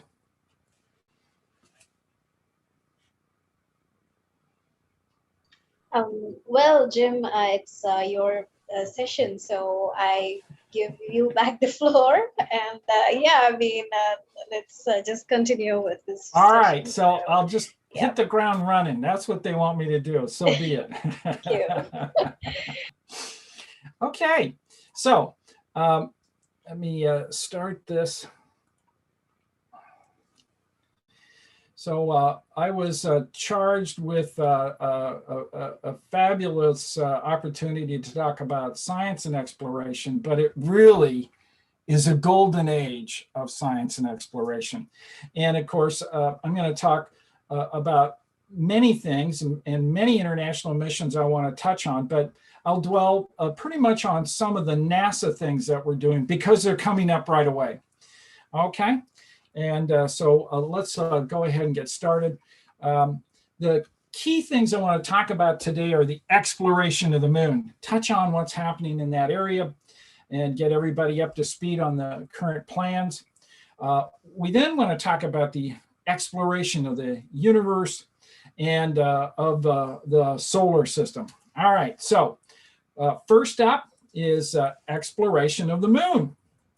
So what we know about the moon in the last 10 years that's really been a tremendous advance is really centered around the South Pole. Here's where we have found, and these are areas that are colored in blue, areas on the moon for which they are in permanent shadow. Now, these areas on the moon that are in permanent shadow enable us also to look inside through a variety of orbiting mechanisms and recognize that there's material that is accumulated. Now, the kinds of things that accumulates in these permanently shadowed regions, of course, are volatiles, and water in particular. We know the moon has been bombarded by comets and asteroids, and because of that, we know from the spectrum of comets and our tease out our analysis of asteroids that become meteorites, and we look at them, or we go to the meteorites, we know that those two objects do indeed contain water. In some cases, a significant amount of water. Impacts on the moon of comets and asteroids liberate these volatiles, and it's not just water, you know, it's carbon dioxide and carbon monoxide and many other things. And of course, that will move towards cold traps. You know, one of the laws of thermodynamics is You go from these hot areas to the cold areas. And so we find indeed the appeal of the South and the North Pole, but the South Pole in particular, and I'll tell you a little bit more about why we favor the South Pole, is because these regions are accumulating some really interesting material, volatiles. Okay. Now, in addition to comets and asteroids, we also believe that the moon, as it was bombarded over time, outgassed and actually had a very thin atmosphere. We believe that atmosphere may have gotten as high as 10 millibar. Now, if Mars, the average atmospheric pressure is 6 or 7, 10 millibar is unbelievable. But indeed, we have many reasons to believe through our models and what we understand in terms of volcanic activity on the moon that is filled up, created the Mare, and with that comes the outgassing in the interior of the moon. That creates an atmosphere, and of course, an atmosphere allows then volatiles, once again, to move to the poles, just like here on Earth. Our ice caps are where those volatiles have moved. And then once they get into these permanently shadowed regions, they'll stay, because energetically there's no energy that's given to them that allows that then to escape. In addition to that, we also believe that the moon was, as it was earlier created, was within the magnetosphere of the Earth, and the moon may have even had a magnetic field. And because of that, even early atmosphere from the Earth could have made it to the moon, and therefore deposited Earth atmospheric volatiles. And so we're building up then a matrix of things that could be in these regions. In the South Pole in particular, water from comets and other volatiles and asteroids, the lunar atmosphere, Earth atmospheric volatiles, and in fact we see nitrogen buried in the soils and in the regolith from the current samples we brought back. And that was always a puzzle how that happened.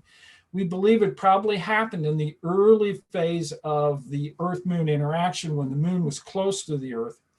And then, of course, as the moon gets bombarded by micrometeors, any volatiles that are trapped underneath the surface also get liberated. Of course, they get ionized by the sun, swept away by the solar wind, but some actually will make it indeed to these permanently shadowed regions.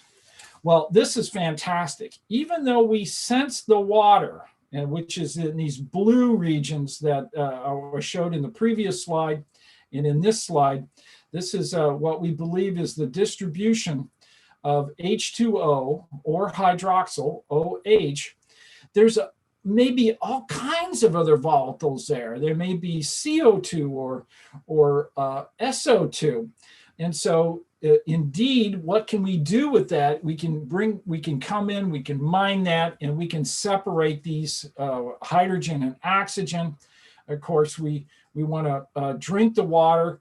The oxygen will enable us to breathe, and hydrogen and oxygen, if we store it, we can create perhaps a fuel depot. Okay, this is where mining the moon would go. We want to be able to go in these regions and mine this material and start using and leveraging it.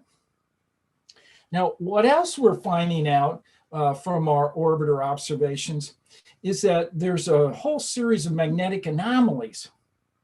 These are from orbit telling us where there's iron, nickel, but with that, we recognize there's also a certain percentage of platinum group metals that come with that. Now, as you can see, the near side and the far side, what we have done is shown where these magnetic anomalies are, and it's in the south polar region, particularly on the far side, where there may be larger concentrations close to the surface of these, based on magnetic anomalies, platinum group metals. Well, what's so exciting about platinum group metals, besides being expensive, as this table shows? Well, in reality, your iPhone or Android phone is it works because of platinum group metals. I mean, they conduct electricity, but what's even more important is that they don't rust.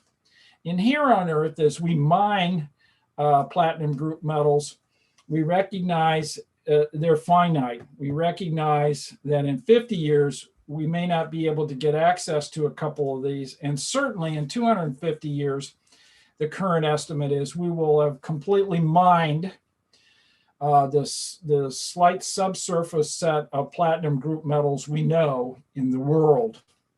And so opportunities then to explore mining elsewhere, such as the moon, to get access to platinum group metals is not a crazy idea. It's an important idea, and we should continue to think about processes and procedures that will get us to the point where we will eventually do this on a more regular basis. Now, NASA's program for the moon in human exploration and science is building a international coalition, and we do that through what we call the Artemis Accords. Now, this is a set of agreements that we make with a number of countries. Right now, there's about a dozen or more countries that have signed the Artemis Accords. It's all based on the Outer Space Treaty, with a few common sense things that relate, that are added and explicitly stated in the accords. And this is in the area, of course, of peaceful uses of space. We want the signatories to clearly declare the activities and things that they're doing as they explore and work together. We want to build systems that interoperate, okay? You know, unlike the Apollo program that the United States did, you know, where we went it alone, we don't want to do that anymore. It's really all about creating an international coalition, spaces for humanity on Earth. And indeed, what helps make that happen is where we can interoperate or work together through interfaces that we then can build to and mate a module A from one country to a module B, another country, and have it easy and have it work. You know, emergency assistance. If one country gets in trouble, another one in space comes to their aid. Openness of scientific data.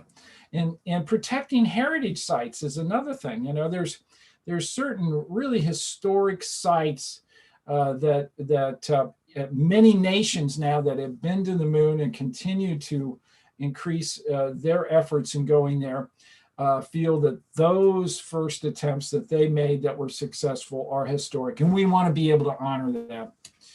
Okay. Where is NASA? Well, NASA is right now building the Space Launch System.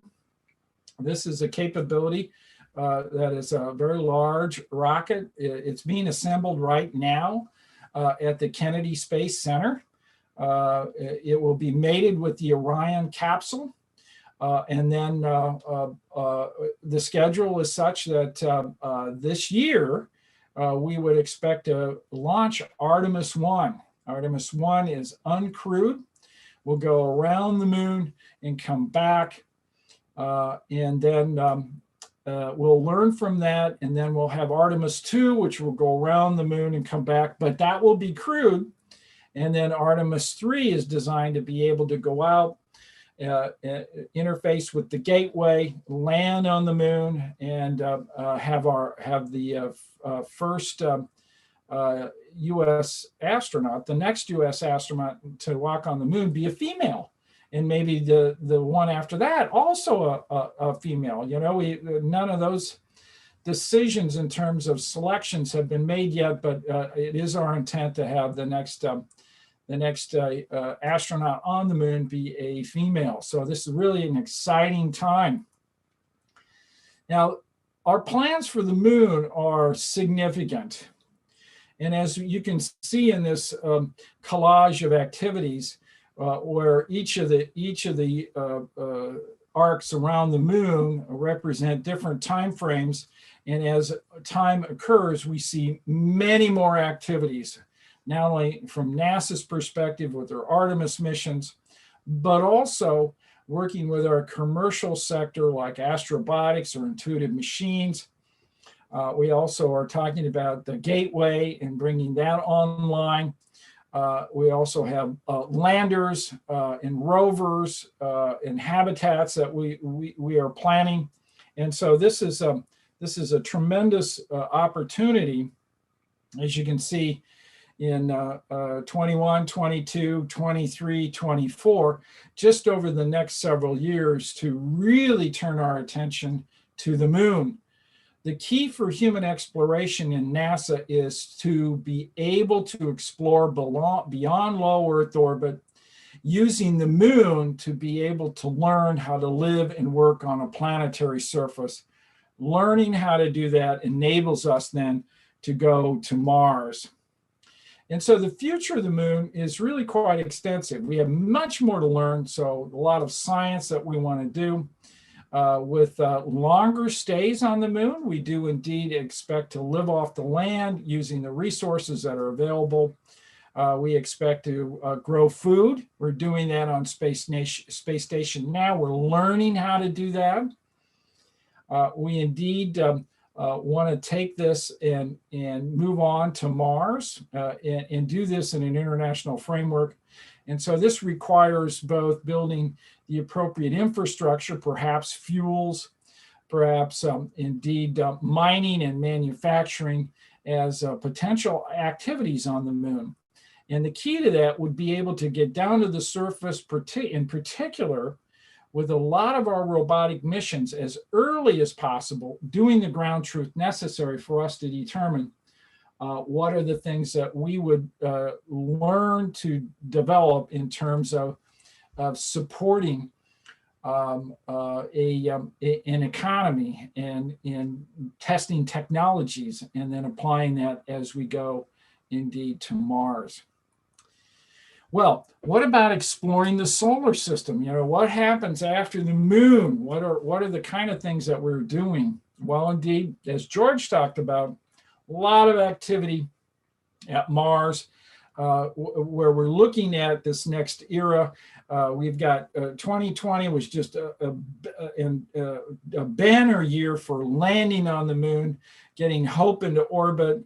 The Chinese with Taiwan and their rover, Perseverance, and the helicopter. I mean, and now we're looking for the next opportunity, potentially the MMX mission from JAXA and Rosalind Franklin from ESA, another spectacular rover. And then indeed, as we move on to that decade, sample return. We believe sample return will be critical for our, in many different ways, in bringing back samples that tell us much more about the toxins in the soils, how we can then be able to grow food in those areas, and really open up our knowledge of the red planet. So a big future there. But we're actually doing many more things. So here is the NASA Science Mission Critical Events over this year, 2021. And as you can see, there's so many things that NASA's doing. I want to pick out a couple things to talk about. And that includes JWST, but also a mission called DART, Double Asteroid Redirect Test. That'll be launched this year.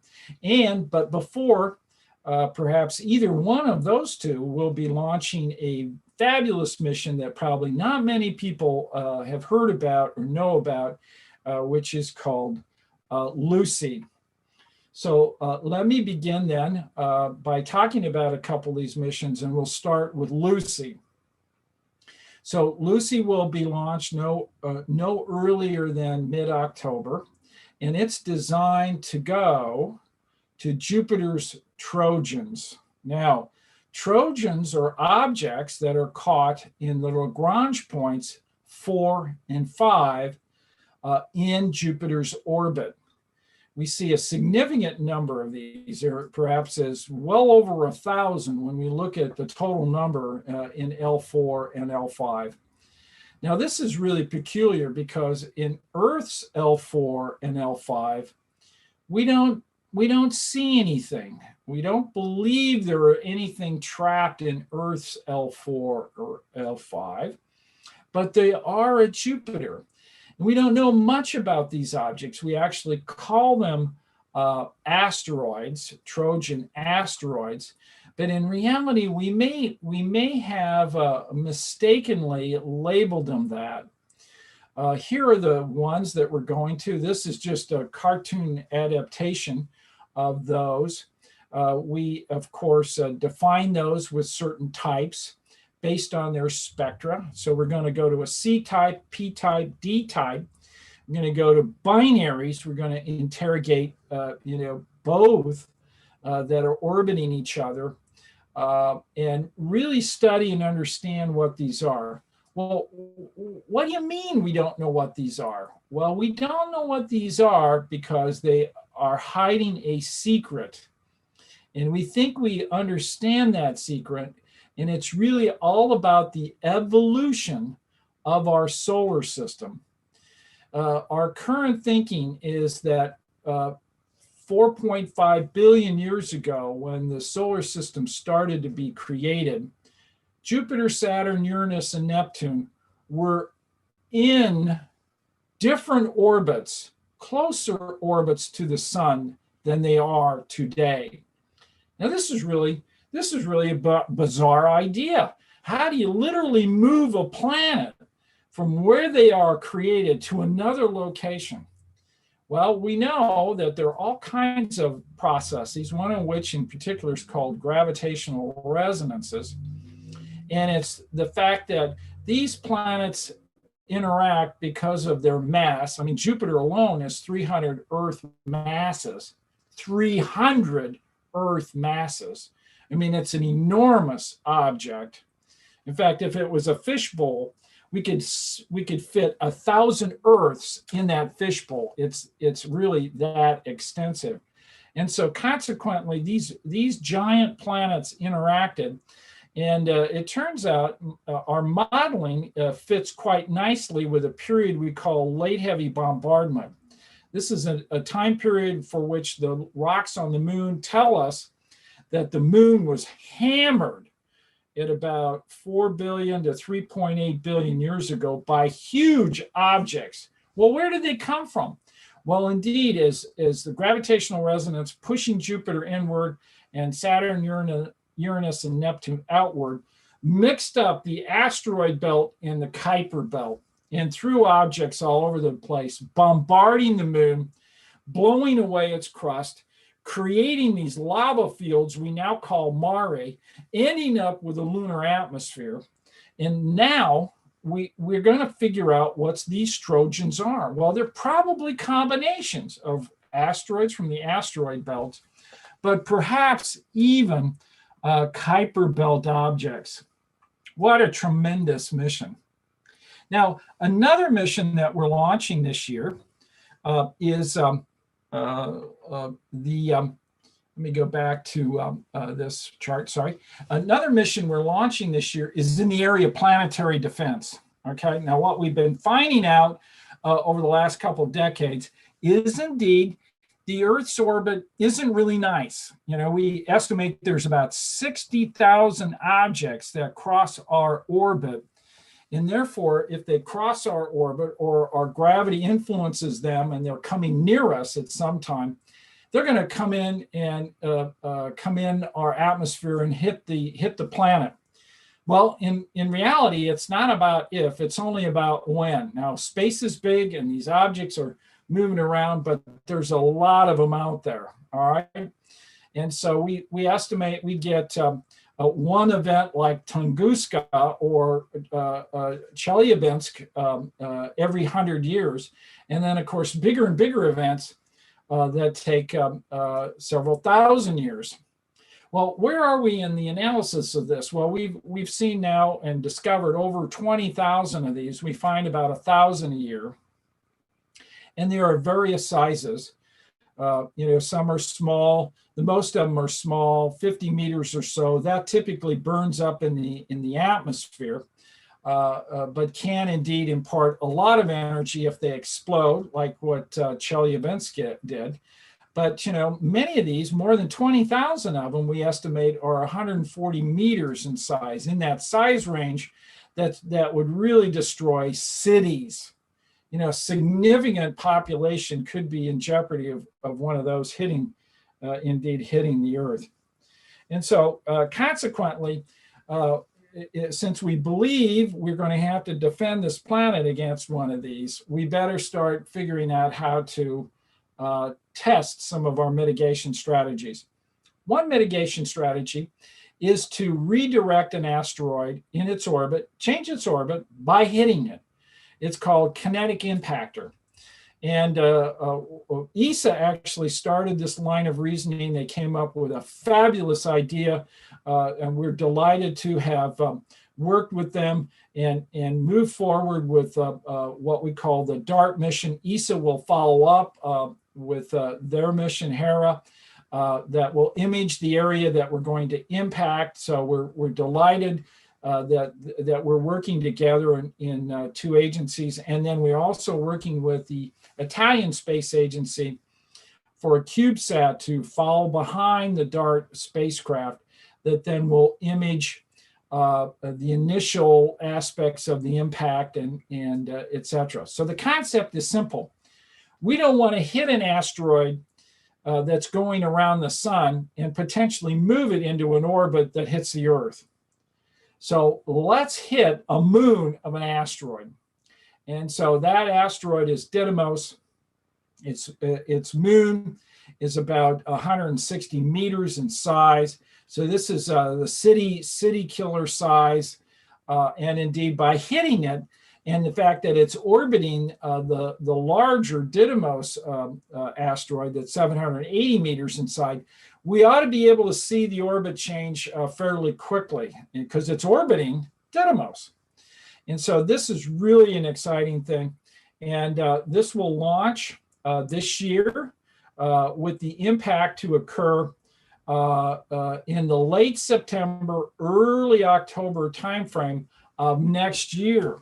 So once again, a really exciting time for us in planetary defense. Well, what about exploring the universe? And let me end with that. And really, as I mentioned earlier, we're talking about launching JWST. But we have a fabulous array of astrophysics missions internationally from ESA and the Japanese Space Agency and others. And it's just been wonderful for us to be able to work together, correlate our data. And JWST will go across the infrared spectrum and a little bit into the visible and allow us to make some absolutely spectacular observations. And it's a huge telescope, absolutely huge.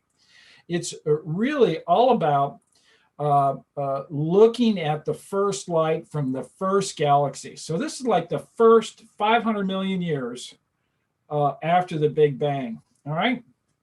In addition to that, because it's in the infrared, it actually has the opportunity to really explore exoplanets in terms of, if we're lucky, be able to make atmospheric measurements and understand a little bit of the composition.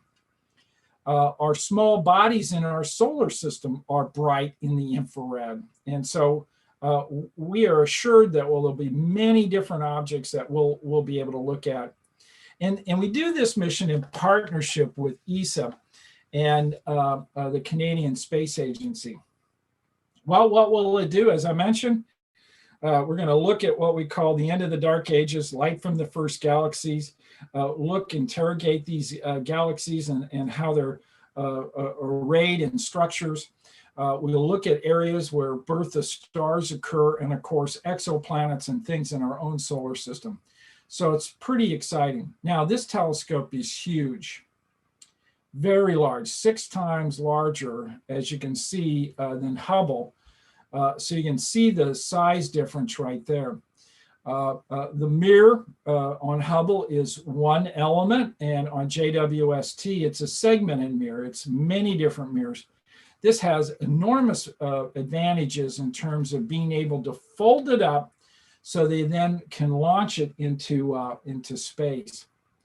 Now, What we have to do, because it is an infrared system, and here it is launched by ESA with an Ariane in Corona. You can see how we folded it up. And then, of course, once it's launched, it's going to take actually many weeks for it to get to its location. It's going to orbit L2, Lagrangian point 2, which is directly behind the Earth, deep in the Earth's magnetotail. And the sunshade will always be in a position that will block out the sun. And that will enable JWST to maintain cold temperatures in addition to other systems on board that will keep it cold.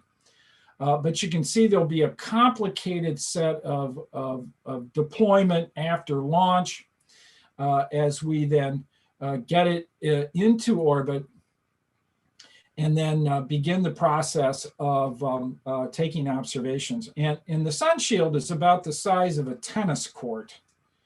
Okay, here you can see the instrumentation in the back of this reflector. And it has a secondary mirror, of course. The primary segmented mirrors focus through the secondary mirror.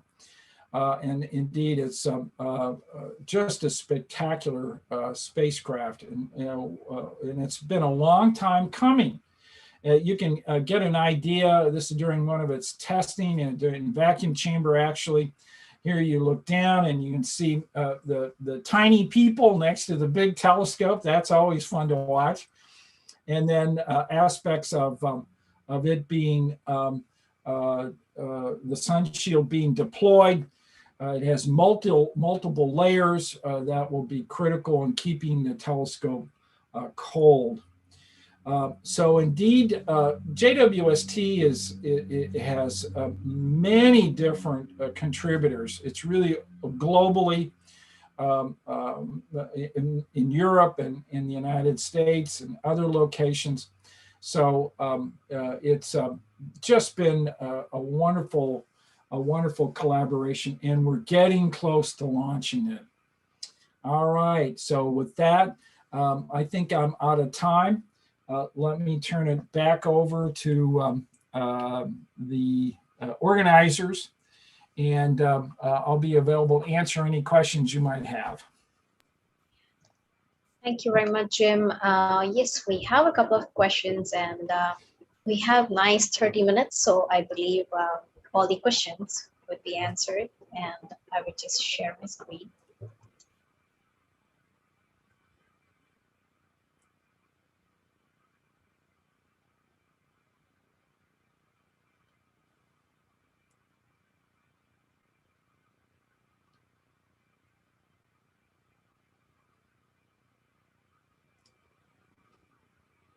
Okay. What do you think about the International Lunar Space Station, a joint lunar exploration plan led by China and Russia? Fantastic. What's not to like? Many countries are banding together. They get the idea that, we've got to create alliances and do a variety of things together. I think that's wonderful. I'm just delighted that those two countries are working together.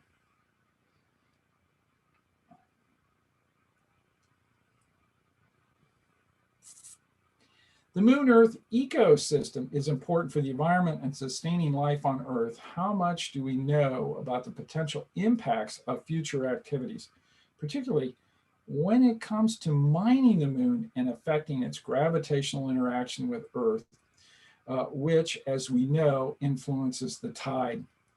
I think the mining of the moon, I would consider that not possible to really affect the big important dynamics gravitationally of the moon and Earth. So the moon provides a wonderful, as pointed out here, opportunity for the Earth to be uncommonly quiet in terms of climate variations. moon keeps our rotational axis between 24.5 degrees and 22 degrees, okay? So we just move a little bit, our rotational axis over, I don't know, 20 or 30,000 years, I believe is the number. It's a Milankovitch cycle, okay? It's one of the Milankovitch cycles. That does indeed increase our rotational axis. That is called obliquity, by the way. If you look at Mars, the obliquity of Mars changes between 15 degrees and 45 degrees. Okay, I mean, it just literally lays over. Okay, can you imagine the climate variations on that planet when that happens? They must have been enormous over time. And that's because it doesn't have the benefit of a moon to be able to keep that axis stable. But the axis is changing right now. It's going from 23.5 degrees towards 23 degrees. And that is not because of anything going on at the moon. It really is because of the change of the mass of the Earth in the water cycle. So as the North and South poles begin to lose their ice, that changes the mass distribution. And so our axis changes because of that. That's an aspect of one of the cycles, but it is being exacerbated by, of course, climate change that's going on with the enhancement of carbon dioxide.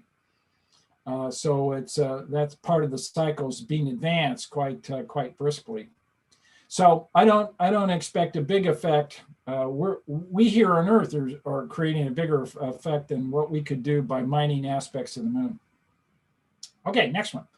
Knowing the space community for being extremely smart and always find amazing solutions from first principles, why are we not building finally elevators from the moon, Mars, and Deimos orbit to the surface, or at least having experiments running and iterate that way forward? All right, so relative to the concept of space elevators, that's been around a lot, okay, a lot of discussion going on, but that idea is not dead. In addition to that, the concept of potentially doing something like that at Mars is an interesting one. And of course, as you may have seen in one of my slides, the overview of Mars has a spectacular mission from the Japanese. It's MMX, which is the Martian Moon Exploration Mission.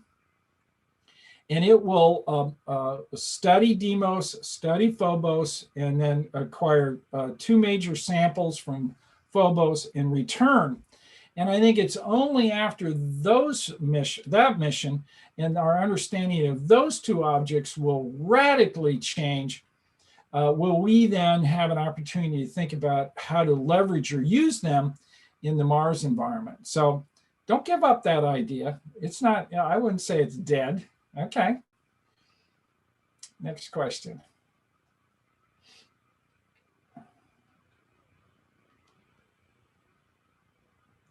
Can you tell us more about the upcoming lunar cycle wobble, which will exacerbate the impact of climate change that we are already seeing? How can we use space to mitigate or remediate these impacts?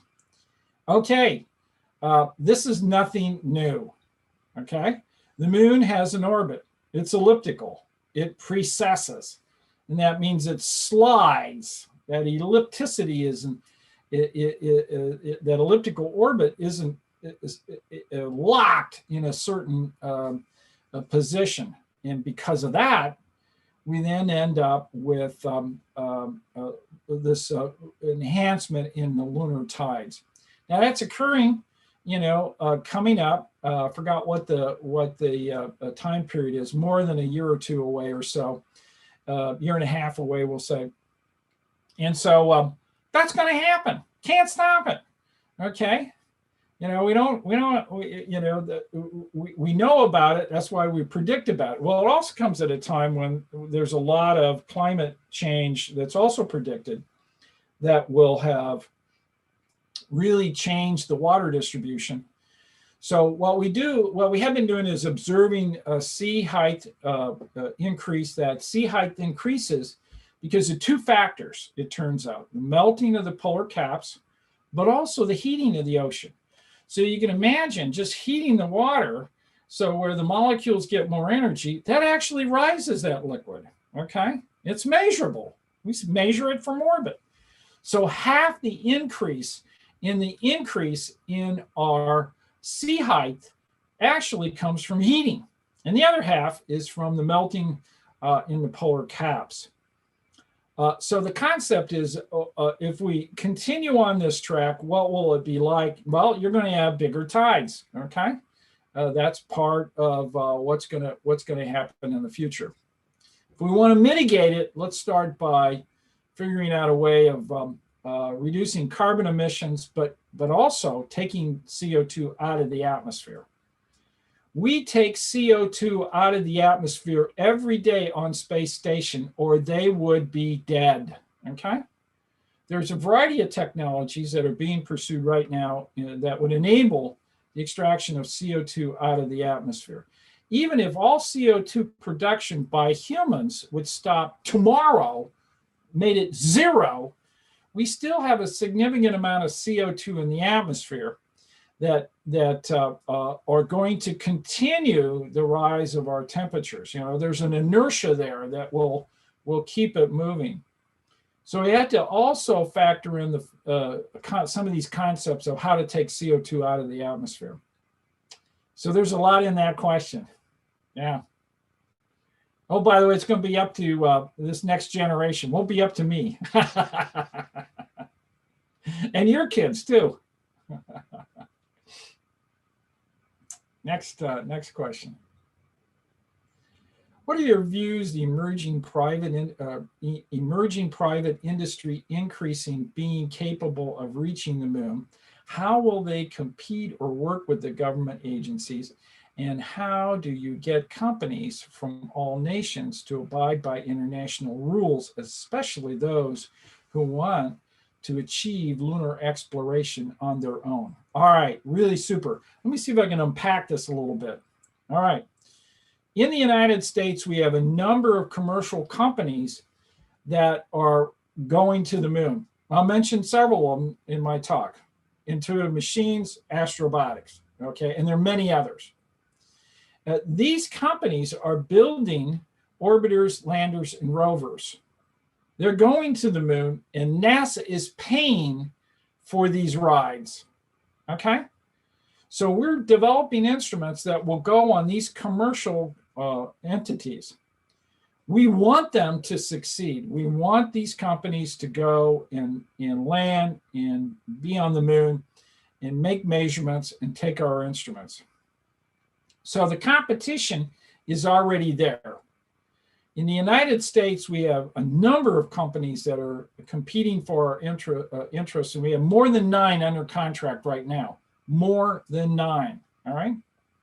And we want them all to be successful because their success is our success. Well, what about abiding by international rules? Well, international rules dictate that those commercial entities fall under the laws of the nation they come from. And so they have to seek launch approval from the FAA, Federal Aviation Administration, all right? And so NASA's not a regulatory agency. We don't regulate those. But indeed, the FAA examines them to ensure that they comply with federal laws for the launch. So we are expecting that other countries with commercial entities, that those countries will indeed be responsible through their own mechanisms of approval to be able to support these commercial entities. Okay.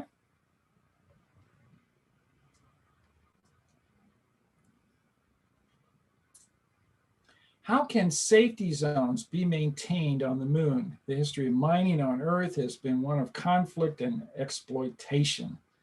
Okay, so the first part of this is really all about ground truth. What I showed and talked about were observations from orbit, magnetic anomalies, okay?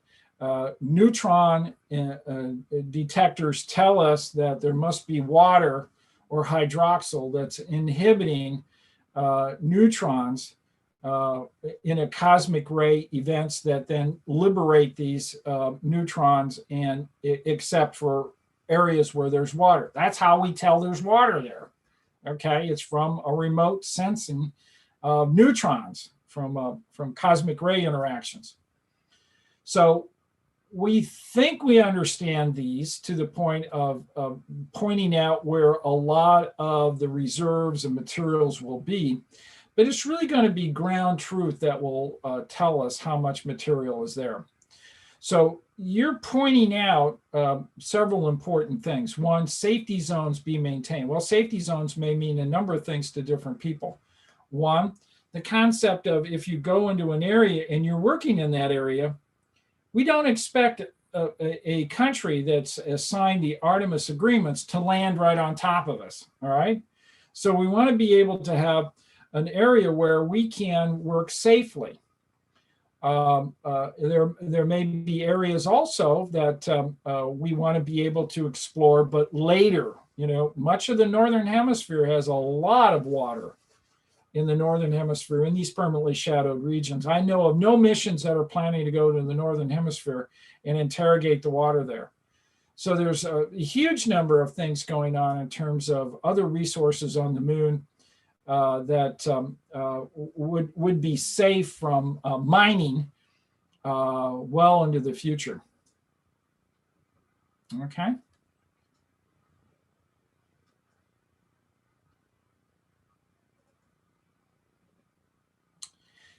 Okay, here we go. Will mining not damage the moon and impact its magnetic effect on Earth, thus killing us all? So it turns out the moon had a magnetic field at one time, and that magnetic field did indeed interact with ours and connect. And that's how the Earth's atmosphere could have been traded with the moon. And maybe that result is sitting in these permanently shadowed regions. We will find out. But the moon no longer has an intrinsic magnetic field, all right? Now, things that have fallen on the moon when they were hot, or magma that has come out when the moon had a magnetic field, indeed produces magnetic signatures that are frozen in the rock. Okay, so as the atoms spin, the dipole moments all line up, and then the rock freezes, and then you can actually sense that with a magnetometer. And we see regions that are magnetic domains are lined up. Okay. And that can become from, as I mentioned, a number of things, which include impacts, and then where materials already had been magnetized, and remnants of that may be laying on the surface. So we don't anticipate that mining on the moon will affect Earth's magnetic field, and the moon magnetic field is gone. We'll use the remnant field to find these areas that we want to go to. So I think there's little chance of any worry about harming Earth by mining the moon.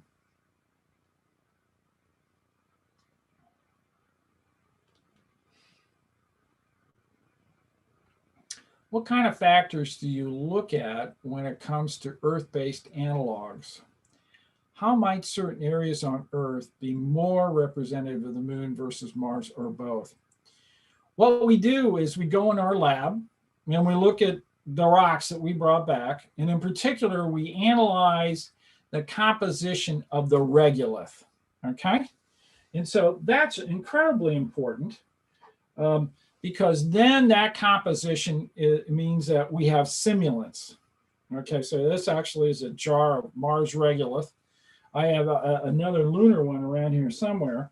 The bottom line is we then, knowing what the composition of this regolith is, have an opportunity to go around the world and make samples and see where soils are most like these simulants.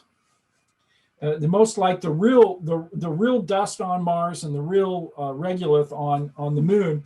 And then we can create simulants, and then we can perform a variety of analog activities in those areas, and even get some fidelity relative to the simulants because of their composition or capability. So we would deploy instruments, we'd make measurements, et cetera, et cetera. That's how analogs are used. So Earth-based analogs are very important for us. They are critical in trying to do a variety of tests, deploying instruments, and making the same kind of measurements on Earth that we would make on Moon. And the key to that would be finding locations where the composition is also quite similar. Okay.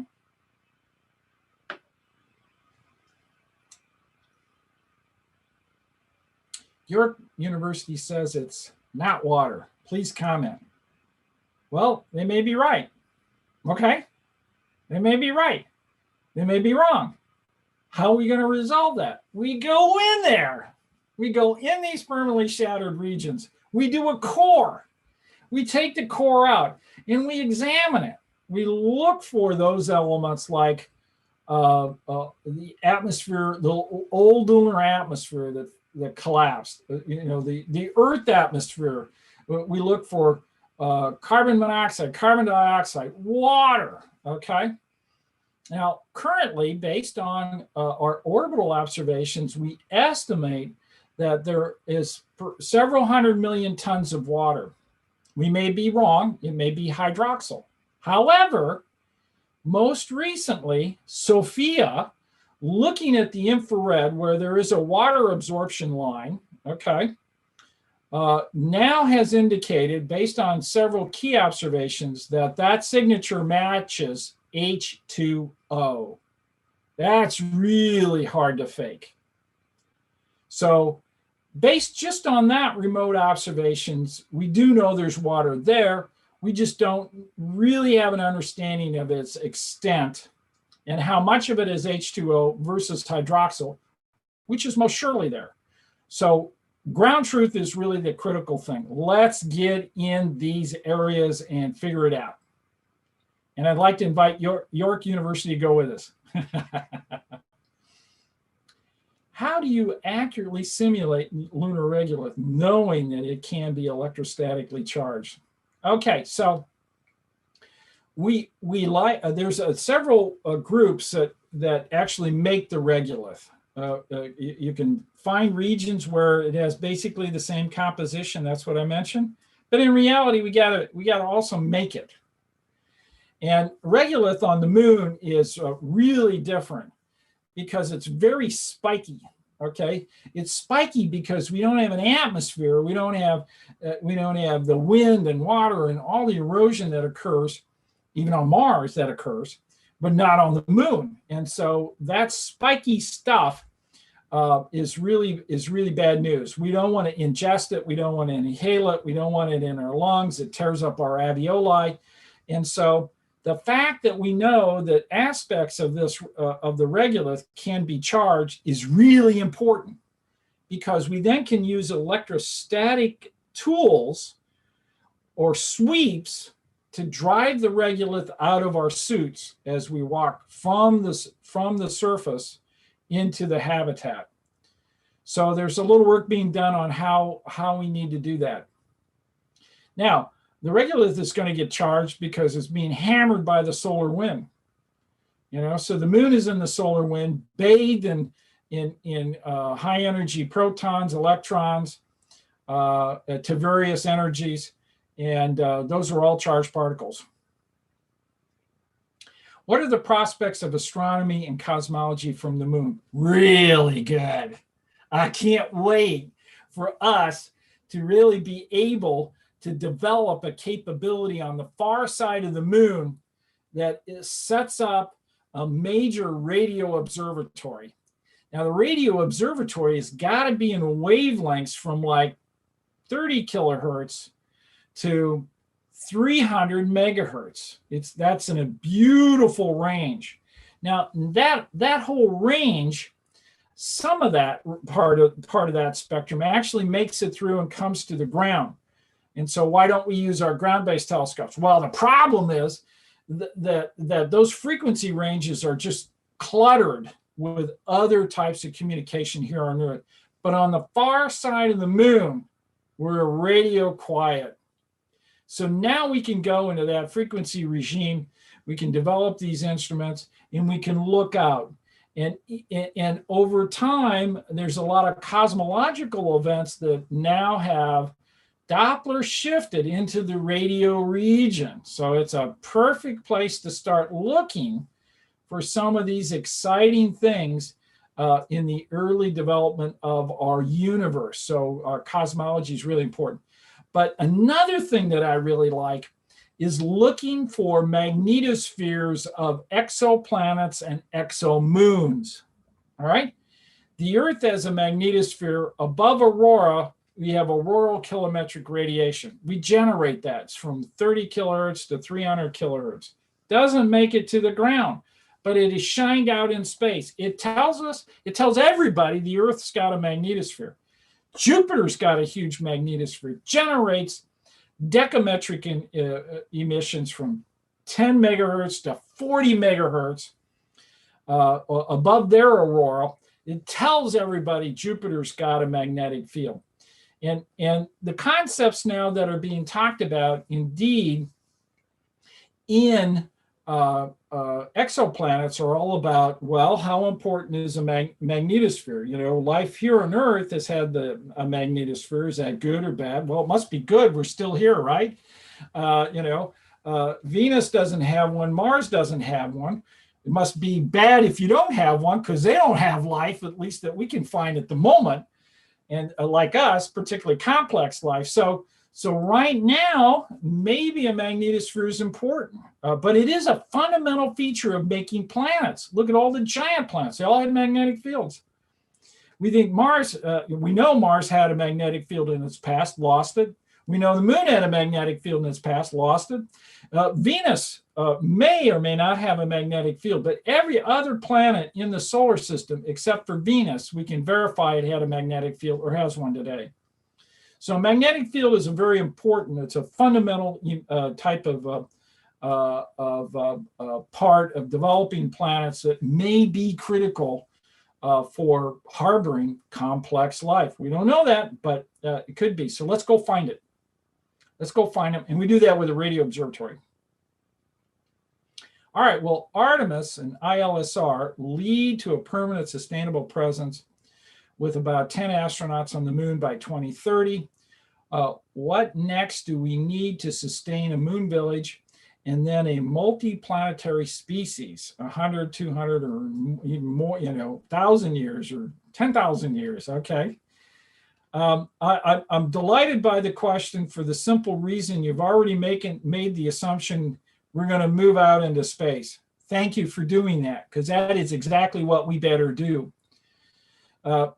The efforts that we're doing in space are critical to the survival of this species. We are the first species that recognizes that we could become extinct, okay?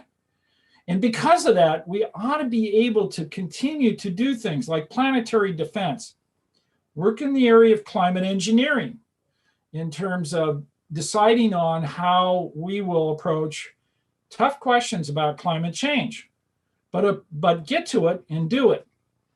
We're also the first species that has the ability to leave the Earth and go into space, make observations, and then explore it, all right?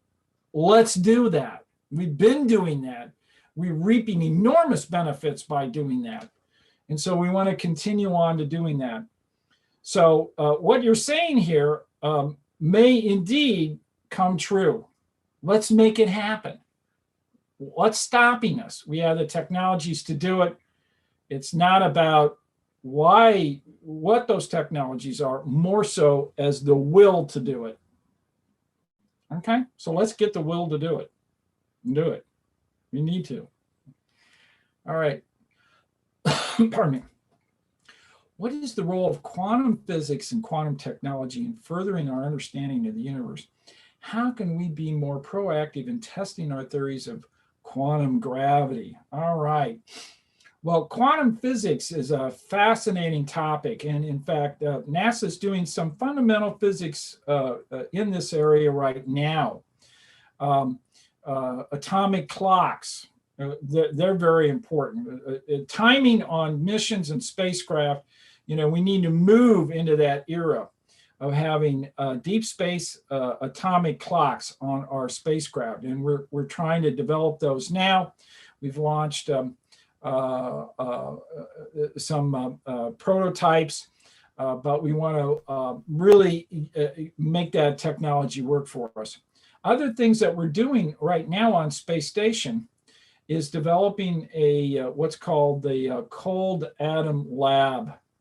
Now, the Cold Atom Lab is a system for which we have a gas enter a particular area, zap it with lasers, which actually, if you do it right, cools the gas down, and the hotter gas just drifts away. Now, it doesn't fall to the floor because there's no gravity there. And it's also in a magnetic bottle. And so what we do is we change the intensity of the magnetic bottle, causing these atoms also to move away, which means they cool. And we get about 10,000 or so atoms in this area, and we enter into a regime that's just barely above 0 Kelvin. I mean, it's the coldest place that we know of in the universe is in these laboratory systems. And then we look at the atoms and how they interact and really study that quantum physics. The only way we're going to test our theories is doing experiments like that. In zero gravity, or microgravity as we call it, of course, has a role to play. And we have started doing exactly that.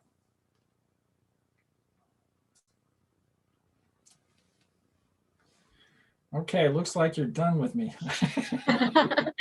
Well, surely, trust me, we would like to go on for another 3 or 4 hours. We have a lot of questions, but due to time constraints, we will have to end the session. So thank you very much immensely, Jim, for coming for the Alumni Conference, and all the participants for all your incredible questions. And sorry, we cannot continue and finish all the questions, but thank you very much for your enthusiasm, all the participants. And Jim, goes without saying, thank you very much for your energy. Well, my pleasure. ISU is very important to me. I really appreciate what you're doing immensely. Keep up the good work. Thank you very much, Jim. Enjoy the rest of your day. And Jordi, the floor is yours. Thank you so much, Suprabha. Just a short announcement. If this event is possible, is because the Aerospace Corporation very kindly sponsored the event, and we want to say it's an immense thanks also to them. And yeah, so this enabled actually that many people could access the system. Thank you, Suprabha. Back to you. So I will give it back to Torsten, who will be taking up the next session. The floor is yours.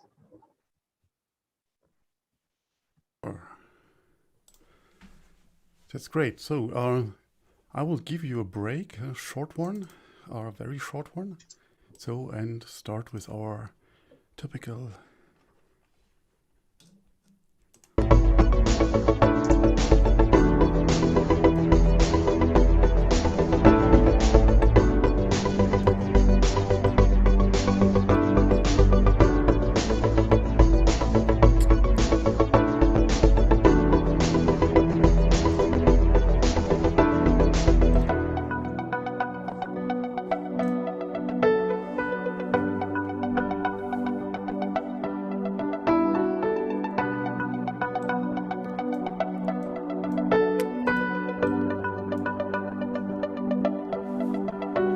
and that's for all of you that know our show already.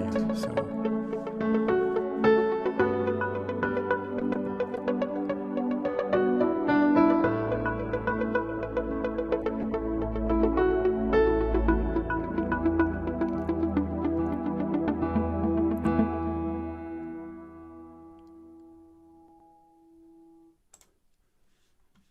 So, and we have a kickoff or a liftoff. So, hey, Space Watchers, hey, ISU alumni, it's a great pleasure to be here. It's Friday evening at 11 p.m. in Switzerland. It's Space Cafe Web Talk time, our very special Space Cafe Web Talk. 33 minutes with Professor Moriba Jah will begin very soon. Thanks for joining us for this talk today about, and we are talking about this question, are sustainability, space sustainability and space safety an utopian vision? Is that the case? So it is a very special Space Cafe for us here at the ISU Alumni Conference. Thanks to the organizers for inviting me. So I thought it also deserves a very, very special guest. As always, we appreciate your feedback and ongoing feedback. So any response is very valuable for us and help us to improve. So I'm Thorsten Kriening. I'm Thorsten Kriening, ISU alumni of the Executive MBA 2012. And you have seen our Laura before. We've been classmates. So I'm your host today and publisher, CEO of SpaceWatch.global and the Yoda behind the Global Space Cafe series. So we are a space-based, not a space-based, not yet. Sorry, it's late for me. Usually I'm in bed at a time. However, we are a Switzerland-based, independent online platform for information in and about space and new space activities in a geopolitical context. I know many of you are already familiar with our website, our bi-weekly and daily newsletters, and the Space Cafe podcast. Our latest episode is another masterpiece of our great host, Markus Moslechner, and he talked with Jim Arnold, philosopher in residence at CNES, and that's worth to check out. It's worth really your time. But also, let me mention the Space Cafe series. With over 110 episodes in the last 16 months, we had over 15,000 registrations. We created a format for first-hand, high-level information and exchange in this challenging time. I like to thank on that occasion to all our followers, our friends, and engaged humans in the audience, and I recognized a number of names that are regular listeners and visitors of our Space Cafes. And if you missed any of our previous web talks, we have an archive available on our website in the event section on YouTube. So, and I'm quite sure also this one will be recorded and available earlier. So that was here we are. So my guest today, I have the big honor to call him a friend. He supports us, SpaceWatch.global, since our start. He was my guest at episode 1 of the Space Cafe 33 Minutes last year. And since December, he runs his own show, his own format, Moriba's Vox Populi, as you can see on his background. And the next one runs in 2 weeks. So stay tuned. It's my absolute pleasure to welcome Professor Moriba Jah to our Space Cafe here today. So, and just a bit about you, Moriba. I mean, you're a celebrity, everyone knows you. But in his spare time, he's also an associate professor in aerospace engineering and engineering mechanics at the UT, University of Texas at Austin. He came to UT by way of the Air Force Research Lab and NASA's Jet Propulsion Lab. Prior to that, he was a spacecraft navigator on a handful of Mars missions. He is a fellow of multiple organizations and really I save the time here, but everything that has to do with Thorsten, save the time. Yeah, it's okay. It's all good. It's just cool. I mean, TED and IAA, and as long as it has something to do with astronautics, he is in. He has also testified to Congress on his work as related to space situation awareness and space traffic management. And I will stop here. But you may recognize he knows his stuff. So I think you know how that works here with question and answers better than I do. So let's kick that off, and I stop this presentation here. So now you see us in our glory. So yesterday, Moriba, hi, first of all. How's it going? I'm sorry that you're up so late. For me here on the East Coast in the United States, you can kind of see the sun. I'm in a room where the sun is shining on me, so you can see that the sun is still up. But I'm sorry that you're up late, Torsten. But you know what? I'm happy to do this with you. And I'm happy that everybody here from ISU is online. So let's make this good and worthwhile to everybody who's stuck on. I see 64 participants, so let's make it worthwhile for them. Absolutely, yeah. Greetings to Chiara, who just joined, and Bernard. We saw Pascal earlier on. Thank you for being here and give us a chance. So, let's make it worse for you guys. So yesterday we had a special day, and I say that with all honesty, it's not a day that we should celebrate, but we should be aware of, the Earth Resource Day. And that means as of today, until the end of the year, we are living on credit of Mother Earth. Why do I say that? We are talking about sustainability, and sustainability in space starts here on Earth. And we should be aware of that. In the last weeks, we saw the billionaires game in action. Both Sir Richard Branson and Jeff Bezos went up high, very high, in their own vehicles. And I didn't say they went to space. Nope, not me. Moriba, what are your thoughts on that, coming from a sustainability environmentalist view, before we really go into the details? Look, I mean, I definitely think it's a good thing for billionaires to spend money to try to find their way into space. But I do want to say that it should not be however they want. There should be some regulation. There should be some thought about environmental protection. And here's what I can say, right? It's like, historically, any time that we have engaged as a humanity into exploration, the initial wave of explorers are all people that are well resourced and funded, right? It's like people that have good resources made it to Mount Everest, made it to the Mariana Trench, so on and so forth. And then that retires risk, and eventually the rest of humanity gets to participate in these things. So I welcome to me the fact that billionaires are spending their money in space. They could spend it in a lot of other ways that's not space, but the fact that they're traveling to space or doing suborbital or whatever, it's like, that is a signal, a positive signal for the rest of humanity to participate. But if we look at how exploration has happened, land, air, oceans, it hasn't had a positive impact to the environment, because it's like the exploration activities preceded regulation that was really concerned about environmental protection. So I'm concerned that we're seeing the same thing in space, and I would love to see more environmental protection regulations in place to help guide how these billionaires, try to get to orbit. Very soft-spoken. This entire debate on the internet over the last weeks went very emotional, very polarizing, in a way I haven't seen it before. I mean, I've been in discussion, put in my 5 cents, and I was said, "Wow, what's going on here, guys?" Is that our understanding of democracy? But my point is here: do we see space as the next domain? And I'm using this military term here, of a war on information. Yeah, so I'll put it this way, and I think it gets to this polarized aspect that you've seen on the web.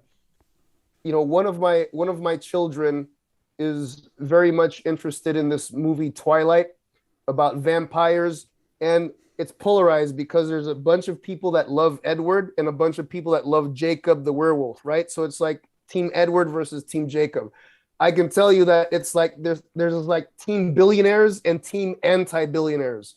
It's very polarized that way. Look, I definitely think that we need to find the way, right, to just come together, have inclusive dialogues about this stuff.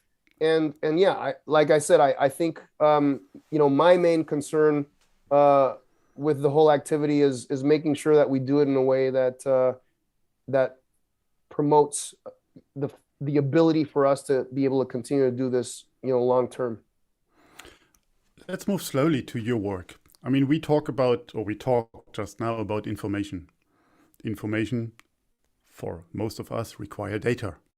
Mm-hmm. Data require measurements, categories, catalogs. Where do we stand on that, knowing what's going on in the near Earth orbit? What is the base we are operating from? Yeah, so this is where I'm crying inside, because I just think that we don't know enough, and there's a lot of ignorance. And the few people that have data, it's very unfortunate that the few people that have data think that they know the truth. You know, it's like, oh, you know, I have data, here's my opinion, and they're very confident about that. Except that when you aggregate some of these opinions, sometimes they're extremely inconsistent with each other, right? So to me, it means this, Torsten. People want knowledge about stuff in space, but they're not willing to necessarily share what they know. And everybody's like waiting for somebody else to pitch in first. And I just think that that's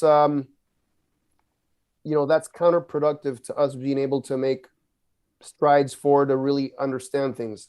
You know, one of the things that I ask some of my students in classes is, how do you know that you have the world's most accurate clock?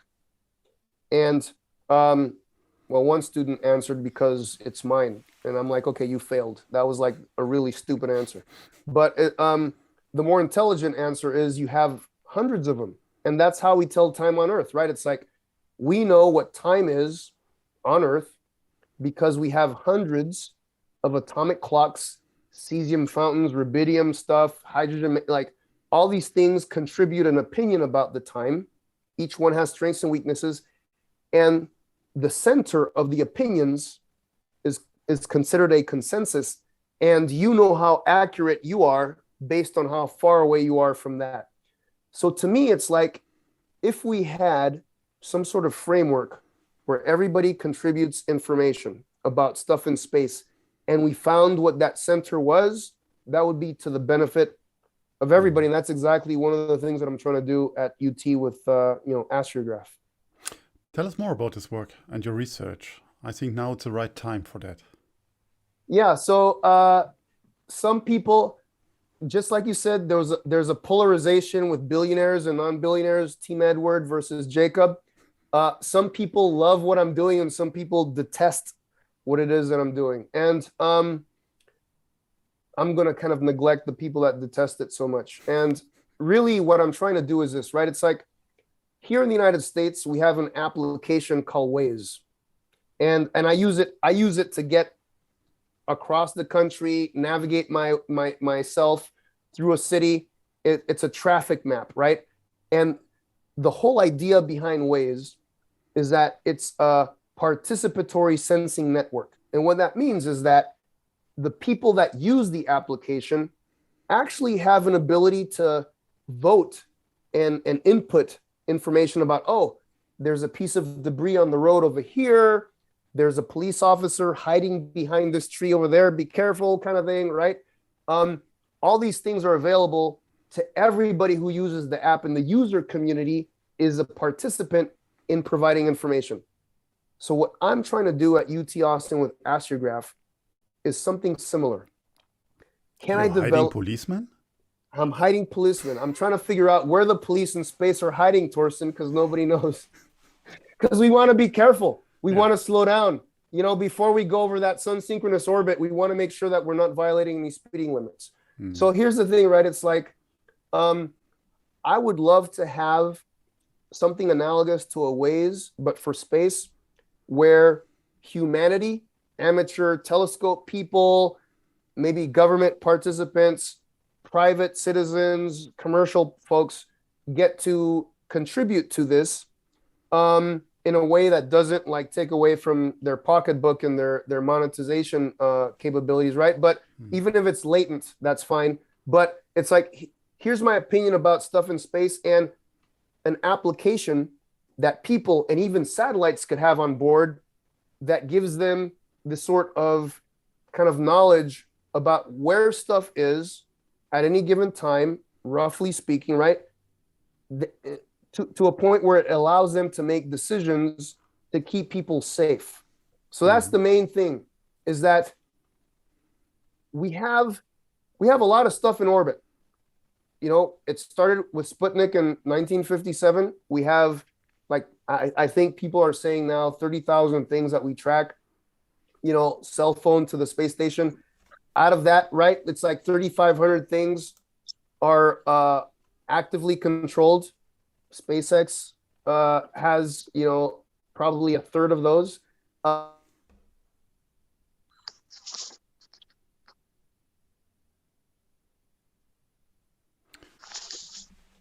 I think you're frozen, at least on my end.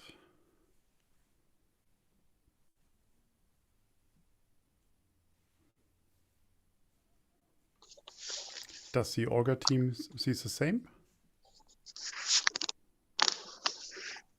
Yes, he's frozen. Okay. Not good.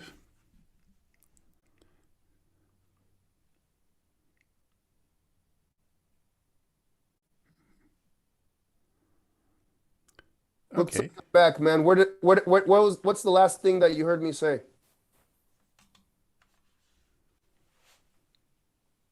What's the last thing you heard me say, Torsten? You talked about the. I was reading the next question, but I want to bring in because I think we pick up from this question because it fits perfectly where you left. One question is, so we are talking about a kind of AstroWiki knowledge base, knowledge graph. Yeah. And you were about to explain it further. Yeah. So the thing is, I want to have a way for people to be able to have knowledge based on a global community that helps them, you know, stay safe and minimize bumping into each other and that sort of thing, right? So because I'm interested in long-term sustainability of the environment. So great. By all means, can you define space sustainability for us? For me, because I think there are thousands of definitions of it out. So here's the thing. I think that a lot of people, when they talk about sustainability, they focus on operations and that sort of stuff. And like, that's the only kind of thing that's important. And my approach is more from looking at near Earth space as an ecosystem and the environmental impact. And so I'm interested in saying, okay, how does the population of these human-made objects, anthropogenic space objects, behave in such a way that is detrimental to the environment itself, to near Earth orbit? And it's not just from an operations perspective, but just in terms of pollution, right? And so, maybe impacts the astronomy community that has to see light reflected from these things and that sort of stuff. So when I talk about sustainability, I really try to make a link between land ecosystems, ocean ecosystems, and try to define near Earth space as an analogous, forgotten, unacknowledged ecosystem, and look at environmental science and see how environmental science defines sustainability and apply that to space. Okay. So, but it seems that sustainability, in that case, space sustainability, is connected to a community. So, that's right. Absolutely. Yeah. And the thing is, again, the impacts aren't just to, okay, can I operate my satellite, but I don't know, what do people on the ground, you know, feel and perceive, and what's the impact to that? Not just astronomers, but just even regular citizens seeing like trails of stuff crisscrossing each other through the night sky and that sort of thing. Yeah, and cheering of these trails or on the social media and say, oh, that's so cool that we see that. Yeah. And for us, it's scary. Yeah. Let's move on. The World Economics Forum put the space sustainability rating into action or into execution at the eSpace Center at EPFL in Switzerland. And you, the MIT Media Lab, Bryce are partners of that. On the same time, the leaders of the G7 at their latest meeting or last meeting in the UK highlighted the role of space and our own responsibility for that. For me, that sounds pretty good. So does it mean, hey, halas, job done, move forward? Am I right? Or is there still something to do? Look, I think that politicians have no clue what is going on in space. There's a complete disconnect between whatever the science is with what politicians are saying. So no, it's not done whatsoever. And the space sustainability rating, it's a great concept. And I think it can be extremely valuable. Clearly, I believe in that, right? But there's a lot of work to be done to see how meaningful it's going to be, how it actually gets applied, who gets behind it. When I talk to space companies about sustainability, at the end of the day, I have to talk to lawyers, and then the lawyers talk about the stakeholders, and the stakeholders really, their criteria for success is like 5-year return on investment kind of thing. So it's like, if it doesn't affect me in the next 5 years, then I don't care about it so much. So asking people to please do something isn't really what's going to work. Somehow there has to be national space laws that mandate that people follow these processes in order for that to actually be adopted. So I mean, you're involved, and you might be not the right person to ask, but is SSR, the Space Sustainability Rating, is that our way forward? Does it have a chance to be successful, or is it just an initiative taken out, of many and push it forward? Just that it feels good, you know? Yeah. So one of the things that I'm not a fan on is, Lord of the Rings, one ring to rule them all, one thing to like answer all the mail. And so the SSR by itself is insufficient.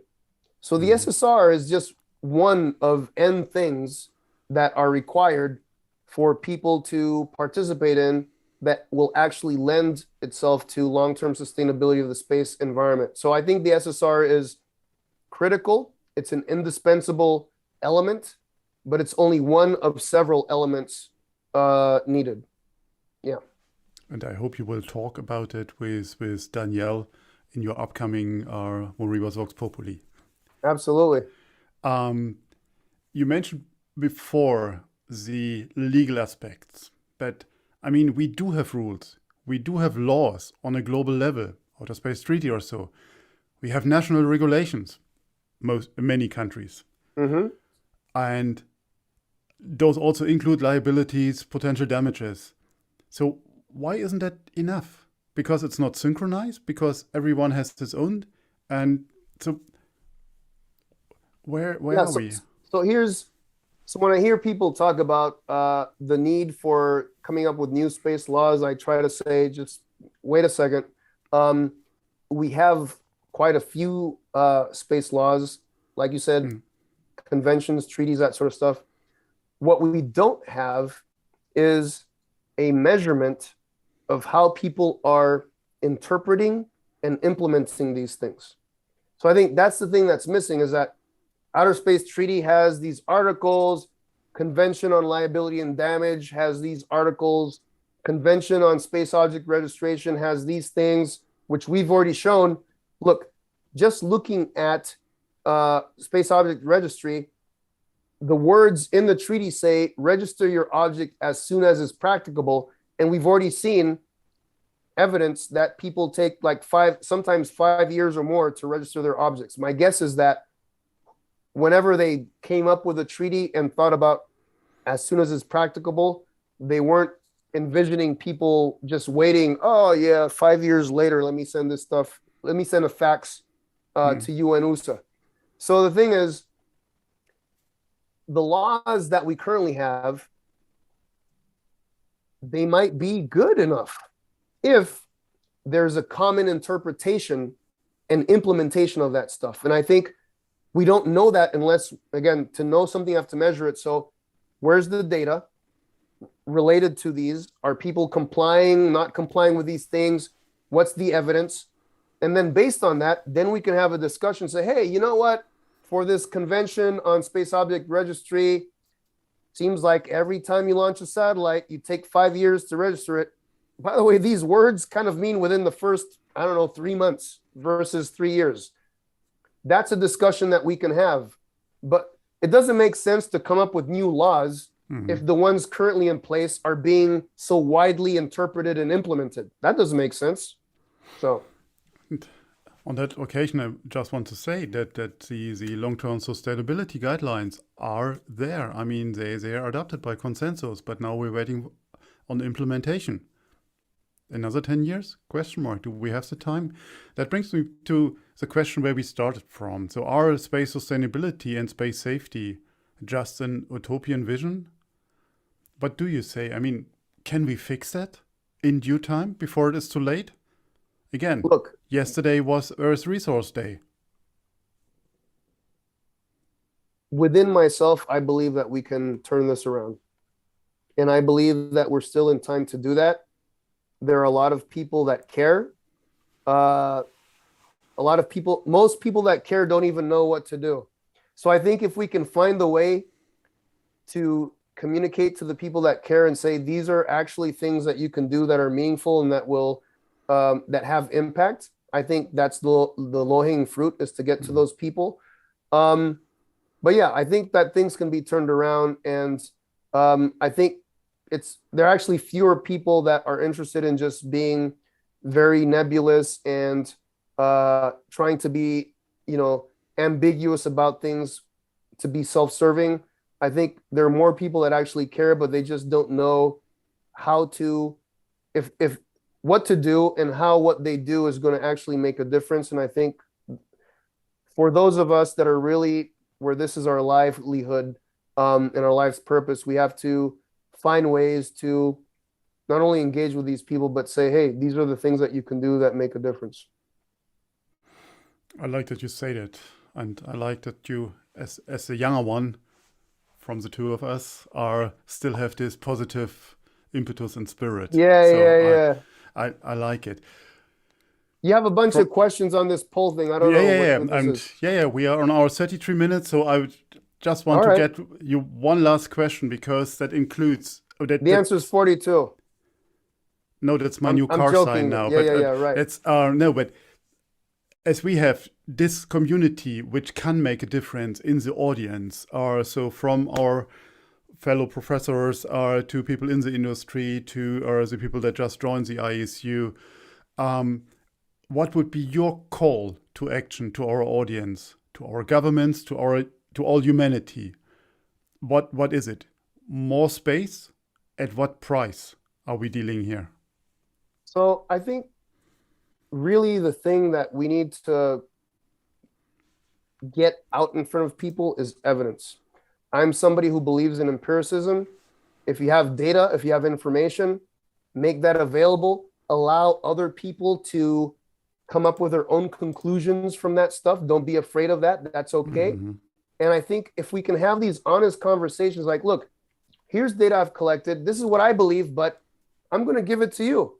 I wonder what you believe about this stuff, given the evidence that I gave you. I think in that measure, it'll become evident what it is that we want to do. I think it'll be a no-brainer. I think it'll be like, oh, duh, we definitely need to do this. But because we don't have this kind of broad exchange of information and data about stuff in space, we just can't get there. And so I think that's the biggest impediment so far, which is exactly what I'm trying to break. I'm trying to break that mold. On that occasion, we are your brothers in arms.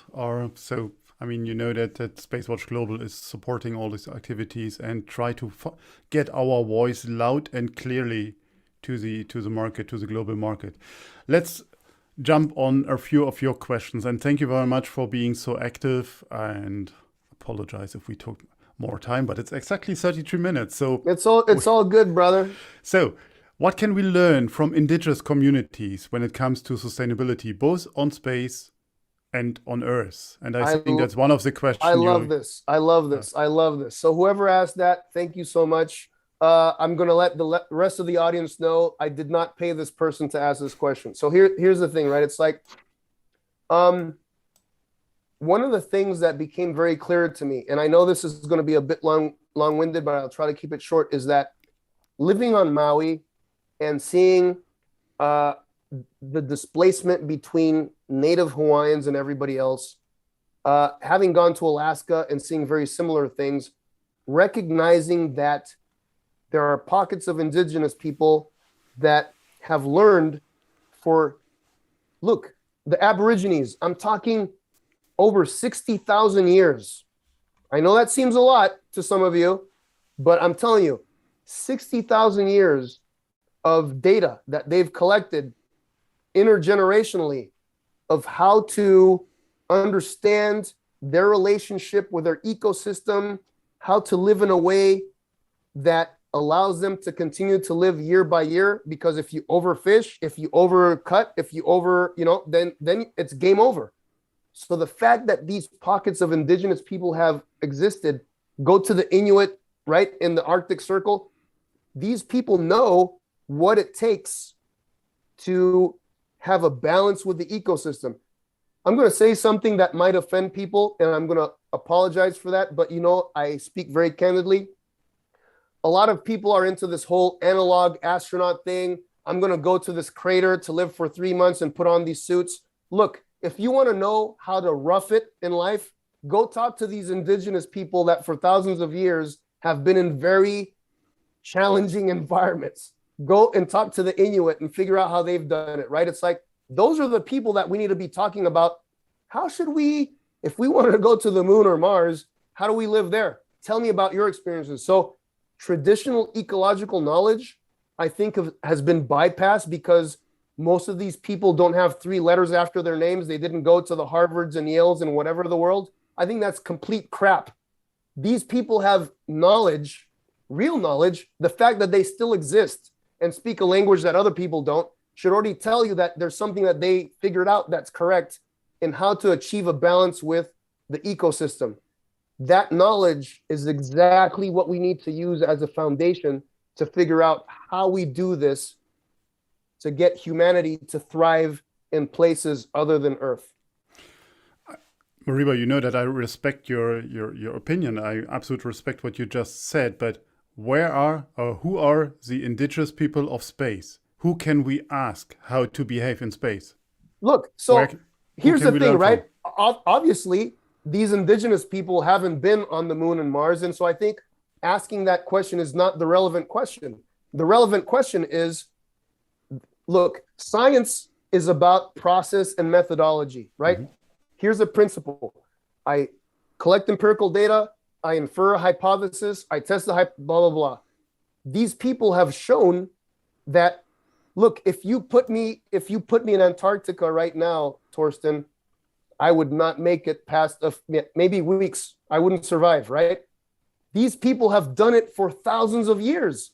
There's a process that they've understood about how to interpret the environment to figure this stuff out. Look, the Hawaiian people, Polynesians. Mm-hmm. I was in Portugal not that long ago, and I'm going to tell the Portuguese, I respect you. Magellan, 500 years, Magellan circumnavigating the Earth, all this stuff. Look, talk to the Polynesians that built outrigger canoes and navigated the most desolate parts of the ocean with just canoes. They knew how to interpret the clouds. They knew how to interpret the tides, the temperature of the water, the stars at night. How did they figure it out? Like, let's talk to them. Let's give them data and say, hey, here's this data. What would you do? How would you approach this? They might have things that could be insightful. Wow. I try to map this analogy to what we do in space, because I'm quite sure that their learning process also caused a number of not successful tries to find the other Absolutely. island. Yeah. So, and Absolutely. I don't think that we have this chance and we can map it in exactly that way to what we do in space, because it's too dangerous. I mean, if we have this Kepler kicking off, but let's move on to the next question, if you don't mind. I'm here to be your servant, my friend. What are your thoughts on space militarization and its impact on space sustainability? Militarization on Earth has been and continues to be incredibly harmful to both the environment and the global community. So why are we carrying the same mindset with us into space? Yeah. So here's one thing I want. So here's one thing I want to tell people. Right. Some people have. Here's a way to answer that. Some people have said, "Oh, you know, the U.S. space program, it was high for Apollo, then it died, and then the shuttle program, and then it died, and then it was like something else." And I kind of laugh at them. It's like the intelligence agencies and the Department of Defense space programs have been so healthy. Mm-hmm. There's no lull there. It's like the fact that these people don't realize that astronauts in NASA are, by and large, a great extent of them are military people that just change from whatever Army, Air Force, whatever, and they become astronauts for some time, right? It's like the people that are like the pilots and all this stuff, they're all military. So to say, what do you think about military parts? Look, military is, and will always be a participant in space. The message that we need to give to the military is to say, here's a behavior that escalates and everybody loses. And an example is nuclear deterrence. Mm-hmm. So what can we learn from that? How can militaries around the globe behave such that everybody gets to enjoy this environment, right? It's not like, look, they're military, there's armies around the globe. Yes, there are a lot of wars. This is very unfortunate. You know what? I think I picked the wrong example. So let's move to the next question. Okay. I'm quite sure the editor can take it out. It's all good, man. It's all good. Sometimes you step into something you didn't want to step into, but it's all good. Yeah. On that note, I think we're seeing here in Europe as well are a number of militaries that started their space command, Germany included. So, that's right. Yep. I think we just want to have our seat on the table. But that's okay. That's a different thing. So next one here we have IAF Traffic Management Committee looking to mitigate the effects of satellite constellations such as Starlink on deep space or on deep astronomy from Earth and space.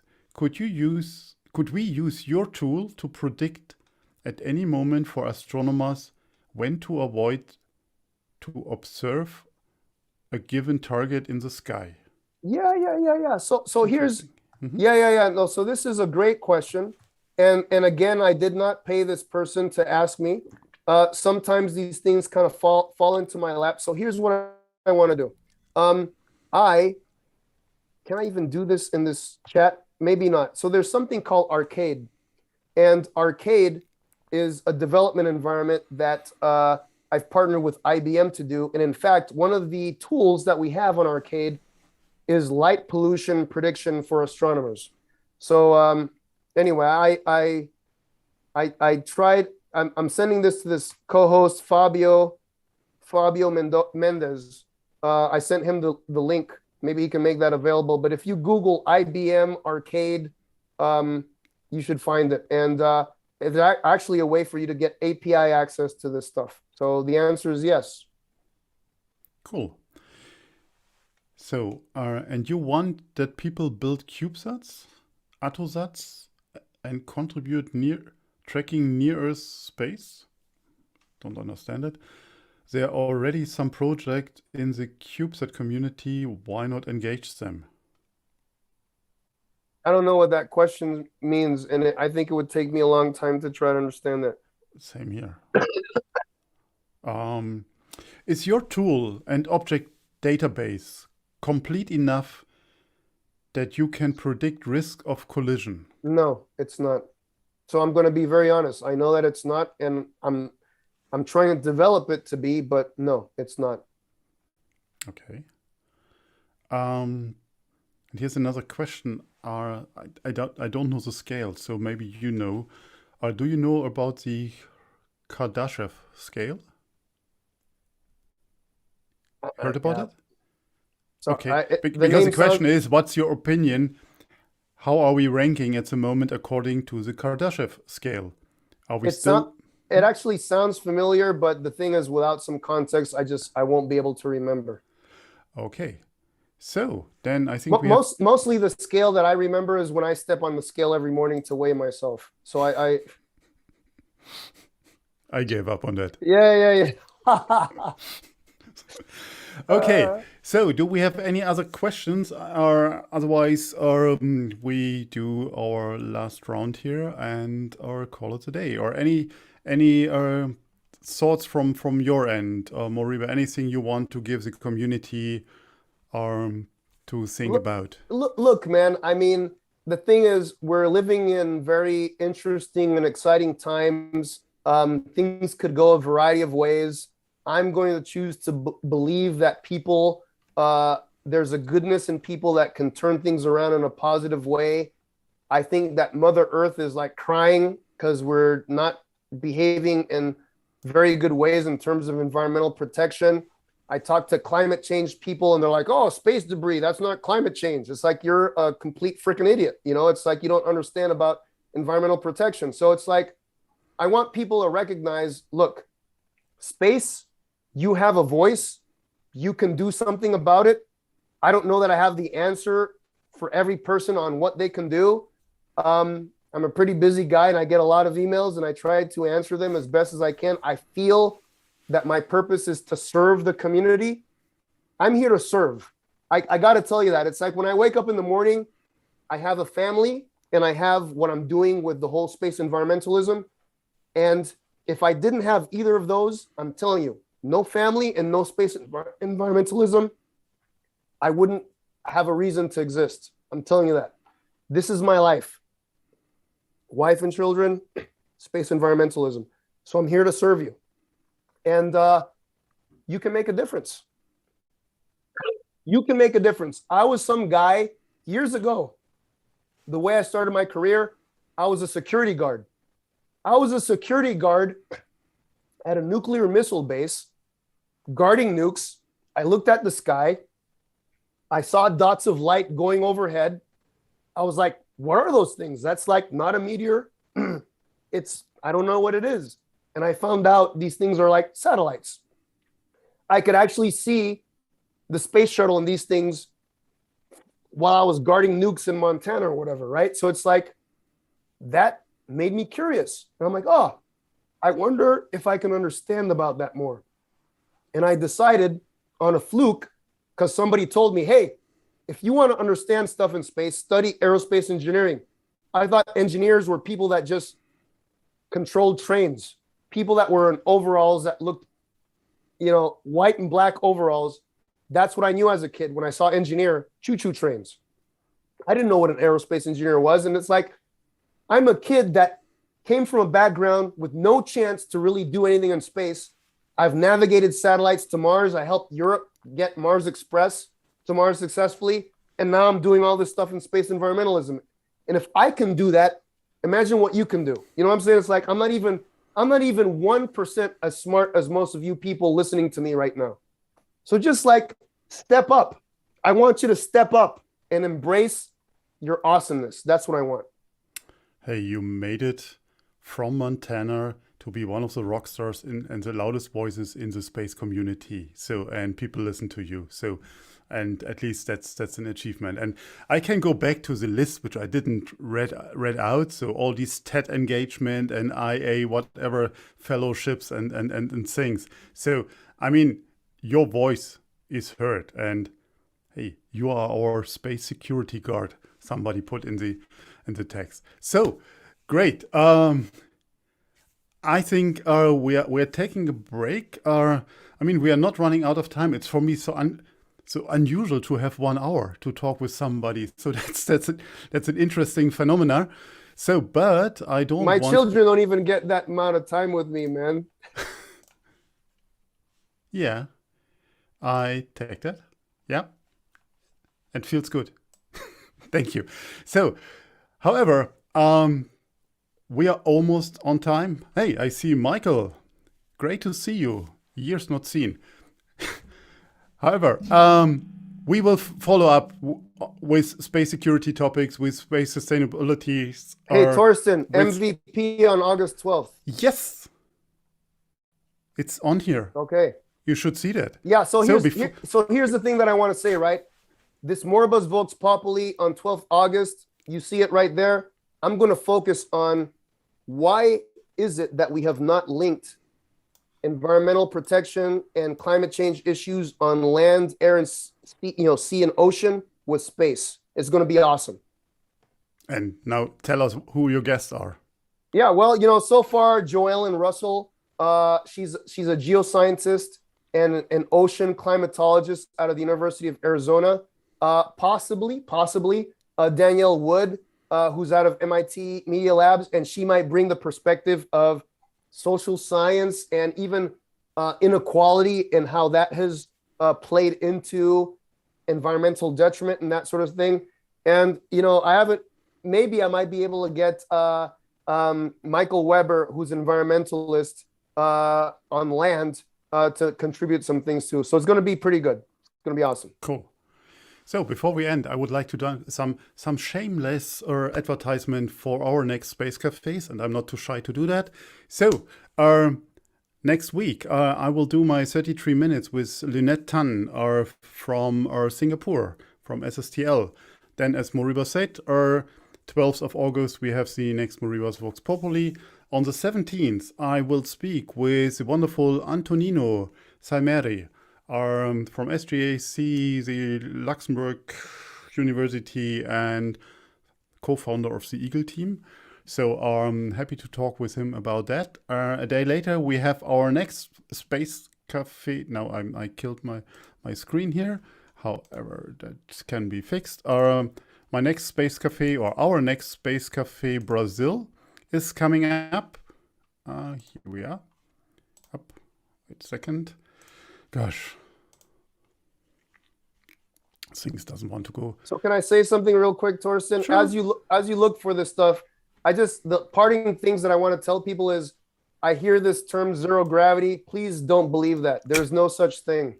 There's no such thing as zero gravity. Whoever says that, it's not true. I didn't say that. Well, I'm just saying things stay in orbit because there's lots of gravity. So don't believe it. Good. No, but I was about to talk about our next Space Cafe Brazil with Ian Grosner, and that will be in Portuguese language. Then a week later, we have our Space Cafe 33 minutes with Sabine van der Recke, with our German host, Andreas Schepers, and that will be in German about the German spaceport in the North Sea. I think that can be very interesting for many people that are not speaking German. But as our elections comes around, so it has a political pitch on it. So on the 31st of August, we will finish the August with 33 minutes with Ronald van den Breggen, ex-chief commercial officer of Leo Labs. So I think he has something to say. And then on the 1st of September, we will have a politician round in German, in a Space Cafe Germany. It's not listed here, where we want to talk and we want to hear from the top politicians of the parties that running for the parliament in Germany, what they think about space and what they're thinking to do in the next legislation round. Maybe a space law, something like that.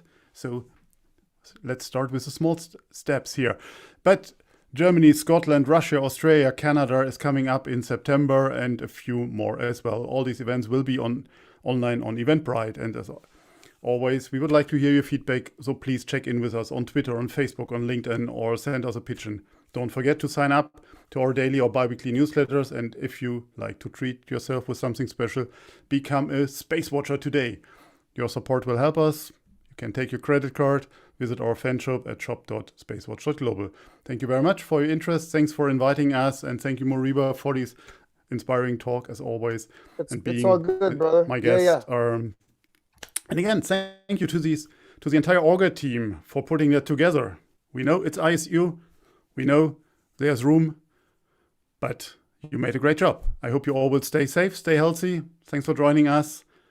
Hope to see you next week, whenever you want. In the meantime, visit our website, follow us on social media. And again, don't forget, become a space watcher. Thank you very much. Choose. Ciao. Booyah. So back to the host. Thank you very much, Trustin. That was an amazing session, Moriba. Thank you very much for the amazing Space Cafe talk. And to all the participants, we have a short 5 minutes break, and we will be starting with the next session soon. So enjoy your break time. Thank you very much. Thank you.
So welcome back, everyone. I hope you enjoyed the short break and we are ready to move on to our next session. So giving the floor to Madhu. The floor is yours.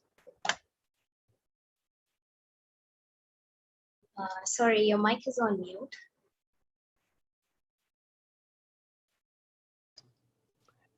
Hello, everybody. Welcome to the Moon session of the International Space University's Alumni Gathering 2021.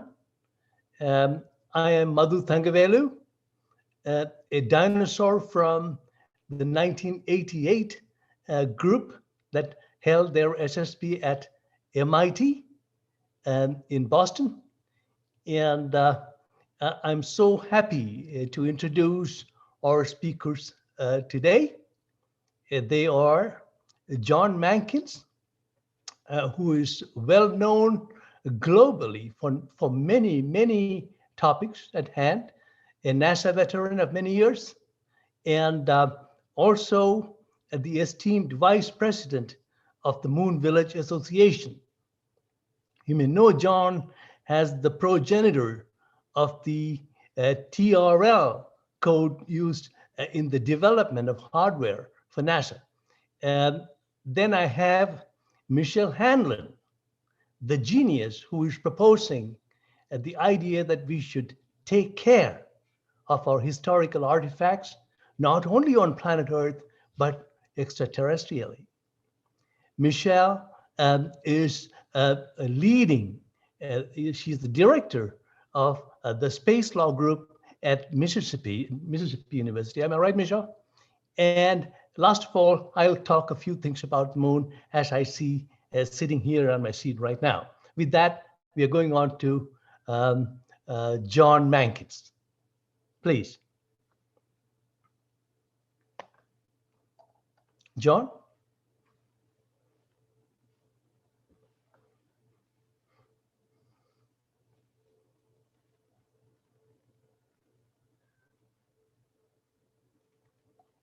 We can't hear you yet, John. You're muted? Very good. Great. Here we go. Can we go full screen, John? Yeah, it's coming. Just be patient, Madhu. Perfect. Okay. You have no patience. Okay, that's all right. Anyway, good afternoon from the California Central Coast. It is a great pleasure to be with such a global group today. I'd like to share with you briefly an overview of some of the activities of the Moon Village Association. For those of you who have not yet joined, you should. The Moon Village Association was formed about 4 years ago to foster the implementation of the vision of the Moon Village, to bring the moon and cislunar space into the global community of humanity. The Moon Village Association is a member of the International Astronautical Federation and an observer at the United Nations COPUOS, the Committee on the Peaceful Uses of Outer Space. The MVA is really an informal forum to advance the vision of the Moon Village, engaging both industry and nonprofits and individuals, NGOs, and reaching out frequently to the public at large.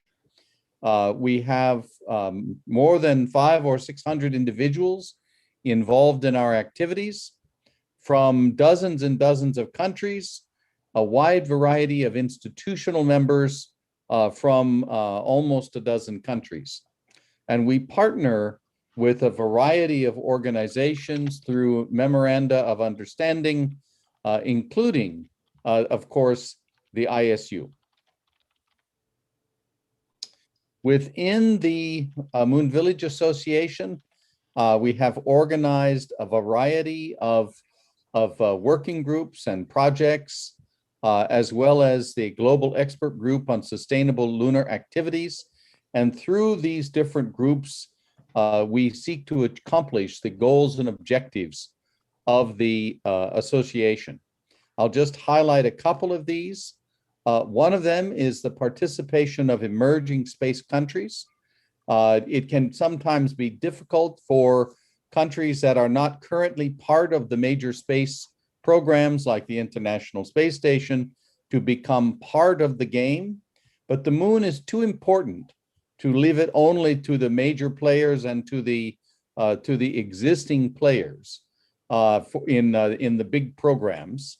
And so we have an activity called the PESC, which we started in Kuwait, and during the past year and a half has expanded to include the participation of a wide variety of countries and organizations, including in Mexico, in South America, in the Middle East, and elsewhere around the world.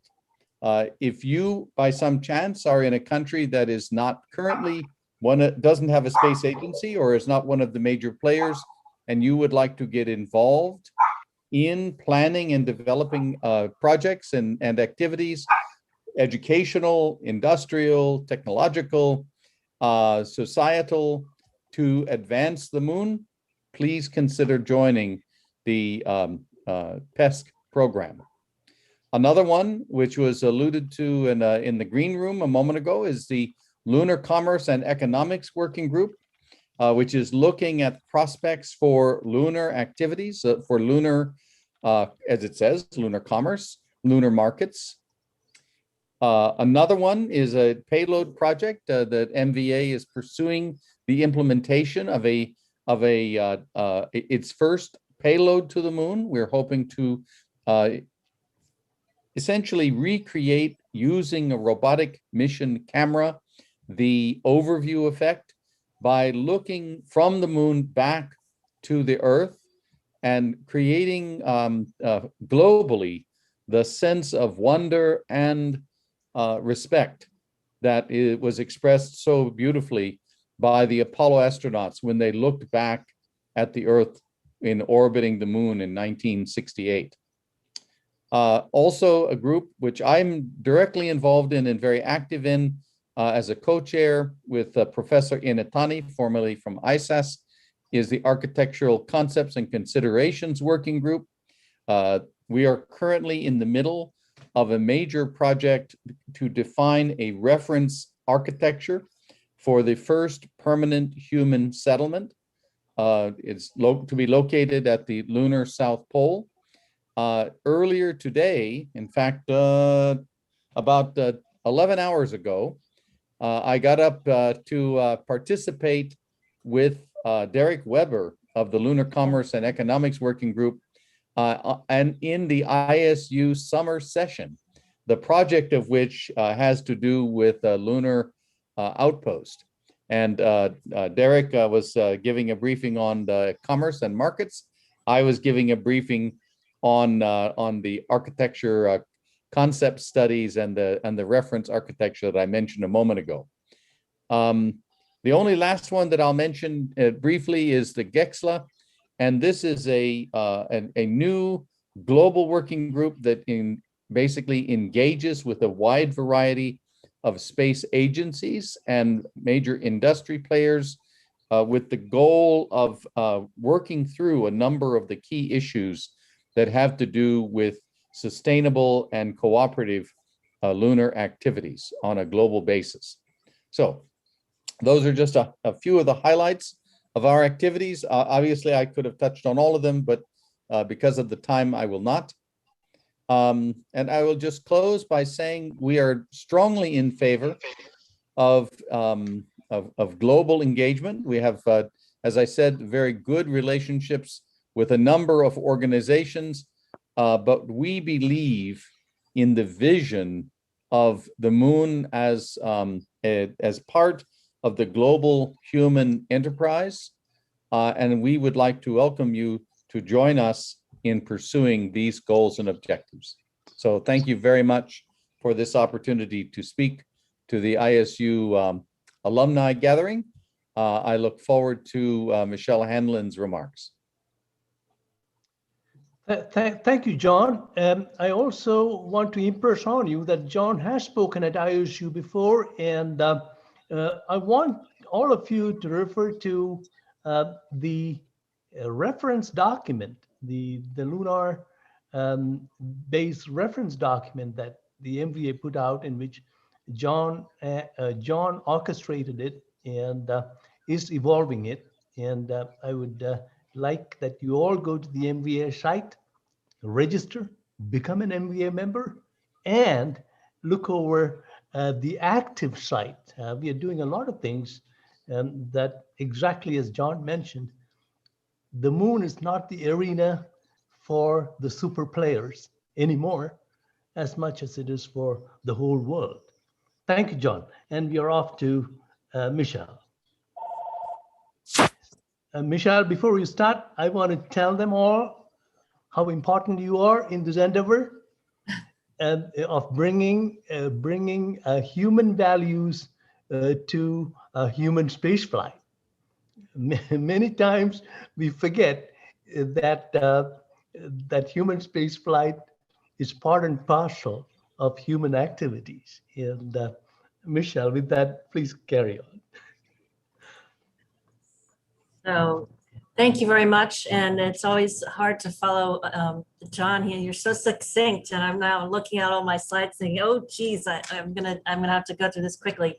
Let me just also say Moon Village Association started about the same time as For All Moonkind did. It's a wonderful organization. For All Moonkind is a little late in its dues, but we still consider ourselves proud partners and collaborators, as is the National Space Society. So let me start with a little bit about myself here. I'm going to just talk about protecting the boot prints and why it's so important from a legal and social aspect. I am, among other things, I'm the co-director of Air and Space Law at the University of Mississippi School of Law. As many of you would likely know, there are 4 sort of major centers of space law in the world, in Leiden, McGill, Nebraska, and Mississippi. And we're really, really focused on bringing bringing commerce and bringing real people into space and moving us beyond sovereign state activities in space. And so that's sort of our remit. And also, as Madhu mentioned, looking at the actual impact of what it means to be human in space and to create a human community in space. I should preface all of this by saying greetings from Titusville, Florida. I'm delighted to be here, but I am in a terrible room in a Holiday Inn. So Holiday Inns are great, but this room is just really dark. So apologies for the bad lighting, but I'm very excited to be here on a National Space Society project. We are hosting students from around the world for an International Space Development Conference. And so we're going to spend the whole weekend working at the Education Center at Cape Canaveral with these students. National Space Society is also really focused on building human communities in space. I'm honored to be its president. And after you join the Moon Village Association, you should join the National Space Society. Despite its name, it is an international organization. And we like to think of ourselves as the voice of the real people in space, the citizens who want to go to space. And our job, my focus as president is to make sure everybody's voice is heard with respect to all things space. So I'm here to talk to you about my NGO, For All Moonkind. As Madhu mentioned, we are the only organization in the world focused on protecting human heritage in outer space. What do we think? What are we talking about? So the human history on the moon doesn't start with Apollo, it starts with Luna. This is Luna 2. This is the first object ever made by a human to impact another celestial body. It crashed on the moon in 1957, and it took this sphere here, and the sphere exploded, scattering these metals. Many people think the metals actually vaporized in the crash, but these are the first human items to ever impact another celestial body. And it was followed by 24 other Luna missions. The Soviet Union put the first wheels on the moon. I know a lot of people think our rovers did, but no, the Soviet Union had the first wheels on the moon. We had the first driven wheels on the moon. And this is Luna 9, the first soft landing on the moon. So of course we know, I shouldn't say of course we know, but I think of course we know Apollo 11 was the first, Neil Armstrong was the first human on the moon. And we went through a lot of Apollos. A lot of stuff was left behind by the Apollos too. I don't think people realize we have messages of peace. We have the golden olive branch.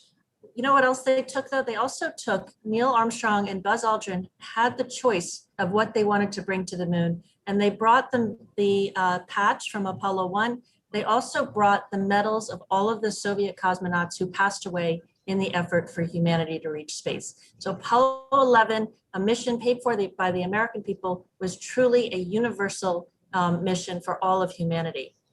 I'll go quickly through the other Apollos. I'm happy to talk more about them as we go through. I do want to say happy 50th anniversary. Apollo 15 landed on the moon, depending on your date, yesterday or today.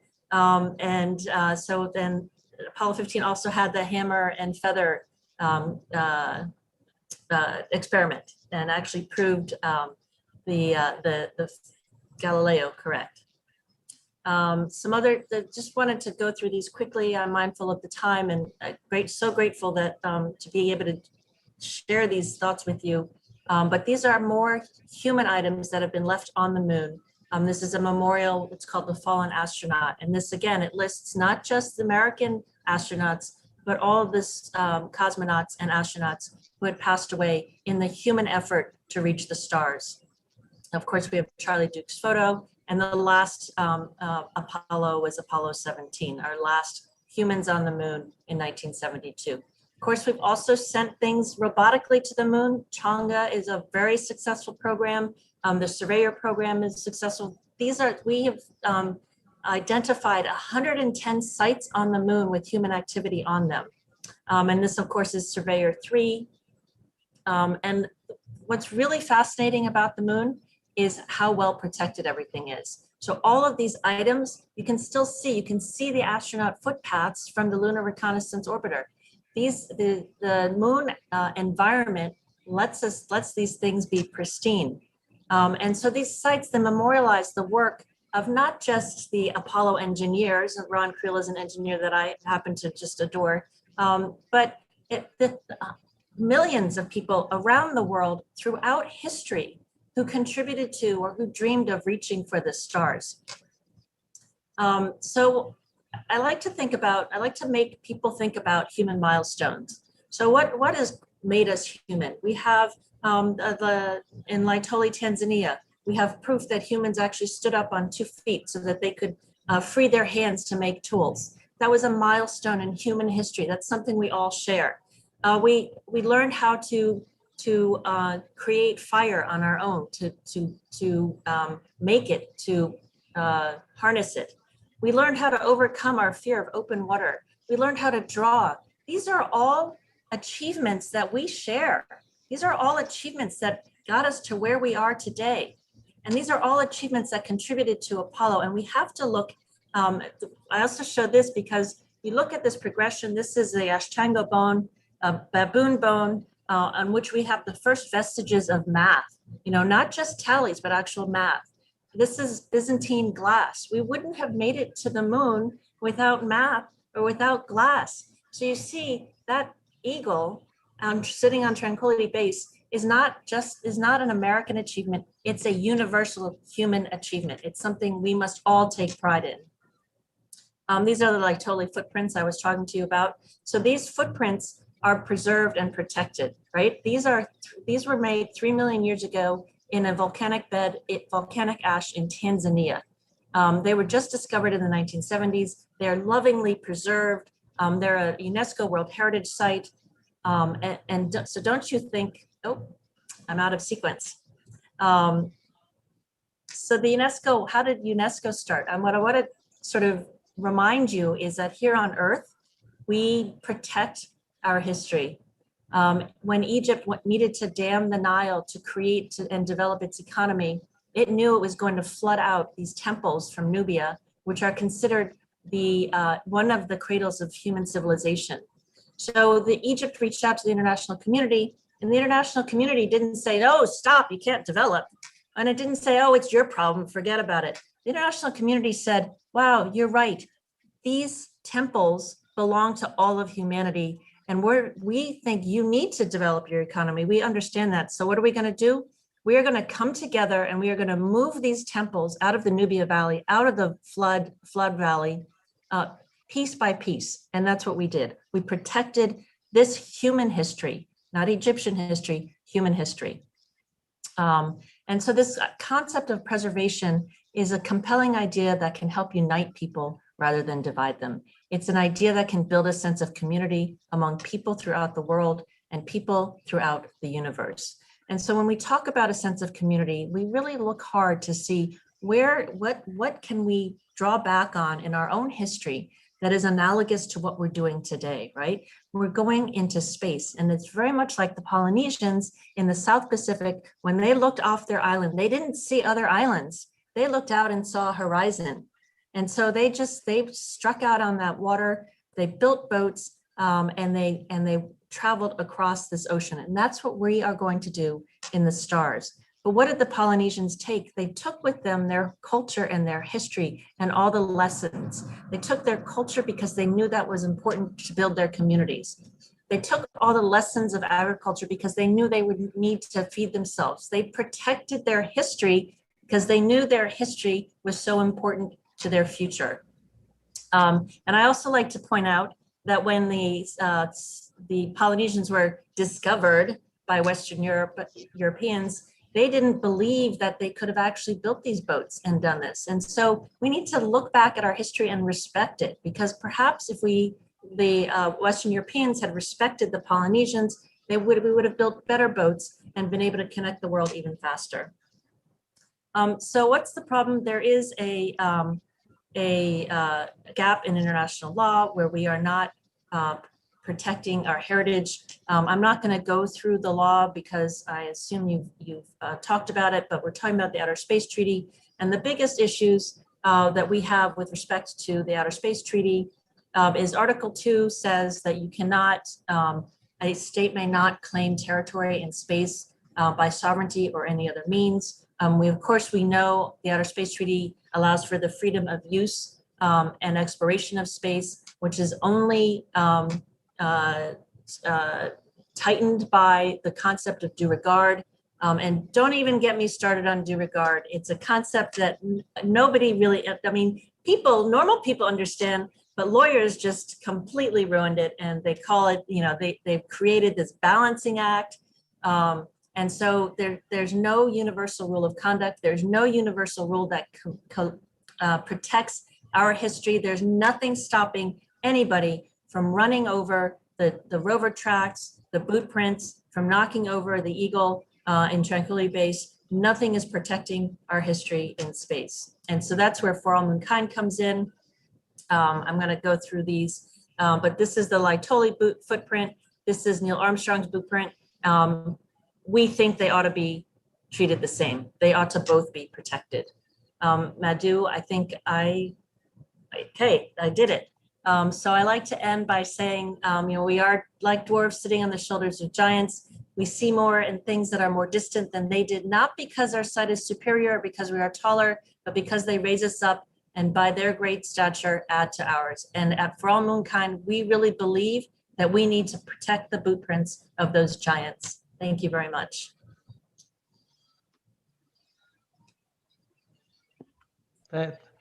Thank you, Michelle, for setting us all on the human tradition. I know that John also has a strong background in anthropology, so we are all agreed with this matter. Now, am I going next? I'm the only one going next. Okay, good. Can I have my slides? Let me see here. Good. Can everybody see my slides? No. No, Madhu, not yet.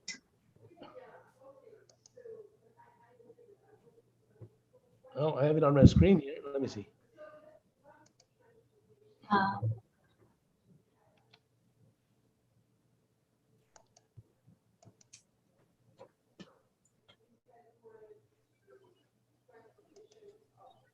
Oops.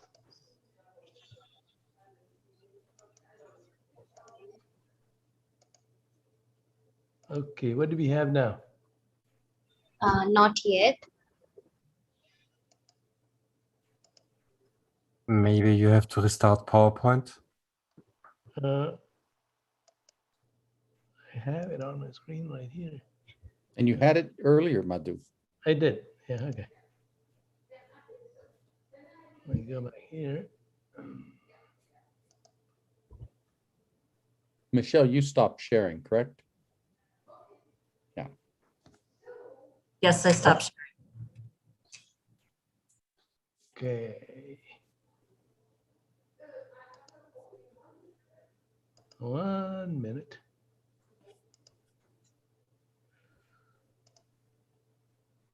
Is that good? That's better. Yes, yeah. It's not the presentation mode. Is that good? Yeah, perfect. Okay. Thank you, John and Michelle. I think you led us right down the path to what I'm about to speak. I am an alum of ISU and a faculty member there. And I also am part of the, we're all part of the same mafia, the National Space Society and Planetary Society and so on. Anyhow, I'll talk a little bit about what we do at the University of Southern California, which has a special seat among the moon-loving people of the world. We also do some architecture work.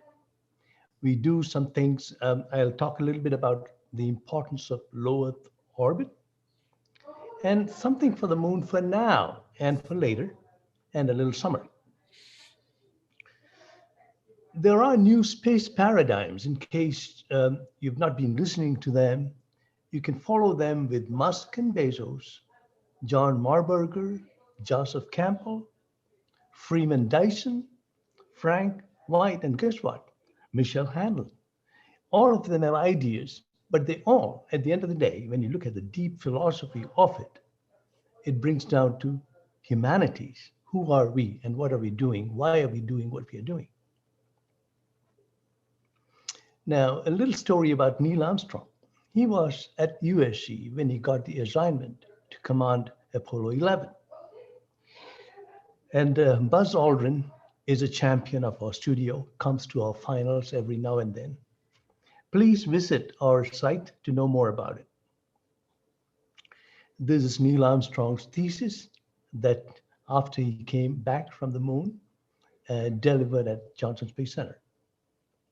We have a bigger than life bust for the bigger than life person he was, and people gather around it once in a while to enjoy the old golden days of Apollo. The USC Astronautical Engineering program is very different from the Aerospace Engineering program. I want you to look at our curriculum by just Googling astronautical engineering. We deliver it globally, and recently I was told by our chair that you can get a degree in astronautical engineering without ever stepping on our famous, beautiful campus in downtown Los Angeles. Within this program is my studio, which I created a long time ago. It's a 3-unit graduate class. We meet once a week and think about radical new things. We have absolutely no reverence for the agency wishes, the policy wishes of nations. We are clearly and directly thinking about imaginative solutions. We don't care if it is right or wrong. The idea is to exercise the human mind to be creative. And I asked them to be visual. I want you all to go on this website, take a look at the ideas that we have developed over the years, and many of them are devoted to the moon. As you can see, our finals, we end up with far more reviewers and guests than our students. In the spring, I teach in the School of Architecture because my degrees keep me harping between engineering and architecture. And if you look at our student body, you'll see they are global. They are really from all over the world, and they enjoy space. So what does the term sustainable mean? It means different things for different entities. for most part, when you talk about NASA, we are talking about monies being provided in an agency that is being bestowed on them every year. Come rain, hell, water, they get that money and they distribute it and do missions. Now it's a very different thing for the private commercial industry. Think about it. If you can't make money in a business, you cannot run it. So profit is a vital necessity. And as you know, necessity is the mother of invention. So private space companies are very, very creative and agile. They do things in a year that takes 10 or 20 years for a World Space Agency to do. But that does not mean that we should not have World Space Agencies, because they are able to take some kinds of risk and technology developments that even the biggest private enterprises cannot do. So what does it mean? Profit equal to revenue minus cost. Please think it over. I don't have to explain that. Now, many of the projects that we do can be classified under near term or long term. Most of the things we do in human spaceflight now in the near term are close to home because we don't have the technologies to do long-term projects yet. That is part of what agencies do. Now, how would you evolve this whole thing about going to the moon? And how would you do that using private space agencies who can do things very quickly? I think after all the documents I have seen to date, space tourism is the way to go. We would start with suborbital, go to orbital, go to super synchronous orbital, and slowly evolve Earth lunar orbiting systems. Why is commercial activity so important? Because if you read our history, you will see that it literally makes wars and fighting obsolete. 20th century, 19th century, 18th century. It makes it obsolete. We do not want wars anymore. And the stuff we use now, called sanctions, they hurt innocent, poor people. They don't hurt governments or the leadership who propose them. And this is something you want to give some thought to. I like to think space commerce helps in immediate global scope and reach and peace on Earth. So everybody knows about Dear Moon Project. It can be considered a starting block for going to the moon, because we start to appreciate there are several thorns with regard to due regard and other things that Michelle mentioned that's come to the fore in the recent few years. So we must start in a gentle and evolutionary manner. I call it lukewarm, no touch method of going to the moon. How would you do this? Of course, ISU wants to do this. And I did a project in ISU in 1988 called Modular Assembly in Low Earth Orbit that ended up in a lot of journals. And the book is in the ISU library. This is our book. Buzz Aldrin wrote the foreword for it, and I got him to sign a few copies. That is the modular assembly in low Earth orbit thesis that I did. You build things in low Earth orbit like we do space station, which you've already done now. This thesis was done before all of that happened. And then we can fly the whole lunar base to the moon in one piece. These are some of the drawings that I did with the hand and with pen and paper. We were just starting PowerPoints at that time, and we had to build models. And here is some visuals. And then comes along my daughter, and she says that, there is no way the government agencies are going to take you to the moon and do all the good things. You have to engage commercial, private, dividend-paying industries to do this. So here you go. We could have Coca-Cola there, perhaps. So low Earth orbit is where the action is right now. In case you haven't been thinking about it, that's where it's happening. We got the International Space Station. We got a whole number of satellites going up there. And we think if we can engage in low Earth orbit, we can bring the entire globe together. not just the superpower players. And once we do that, we can fly to the moon. These are some of the things we have already done on station. And here you see, I brought in SpaceX, which is right down the street from us here. And we think we can do some magic using private space industry. We can have hotels orbiting. We can have people flying to low Earth orbit restaurants and resorts. And as you know, Apollo did this 50 years ago, 50 some years ago. It takes 2.5 days to fly out to the moon. And that is exactly what SpaceX is planning to do. In our own class, we had a student the other day. You can go in our site that I mentioned to you and take a look at it. Talked about how we can integrate a vehicle in low Earth orbit using all the globe's resources from all over the world, bring lots of people together and fly off to the moon. It's called the Mobius concept, and it's been well received in the space community. Take a look. I think the paper is out there in the public too. But what happens when you look at the whole design of flying off to the moon? Funny things can happen, particularly solar storms. If you're not careful, it can be lethal to you. So in a notional diagram, we show what a solar storm shelter would look like. It would be right down plump in the middle of your vehicle, and it would take the heavy beating from a solar storm, should it approach you, and you'd stay there for a few hours while the storm passes. The most beautiful part about lunar tourism really is about looking out, using our eyes to see visually what space is about. It looks like this from space station, but as you move out, you start to appreciate planet Earth as the blue marble it is. Really, a synoptic view of Earth is incredible. And as you know, when you approach the moon is a very small body compared to planet Earth. So looking back, if you've looked at the moon from your home, imagine standing on the moon and looking at Earth. The Earth will look much bigger and brighter, beautiful. You would see sights and beautiful things.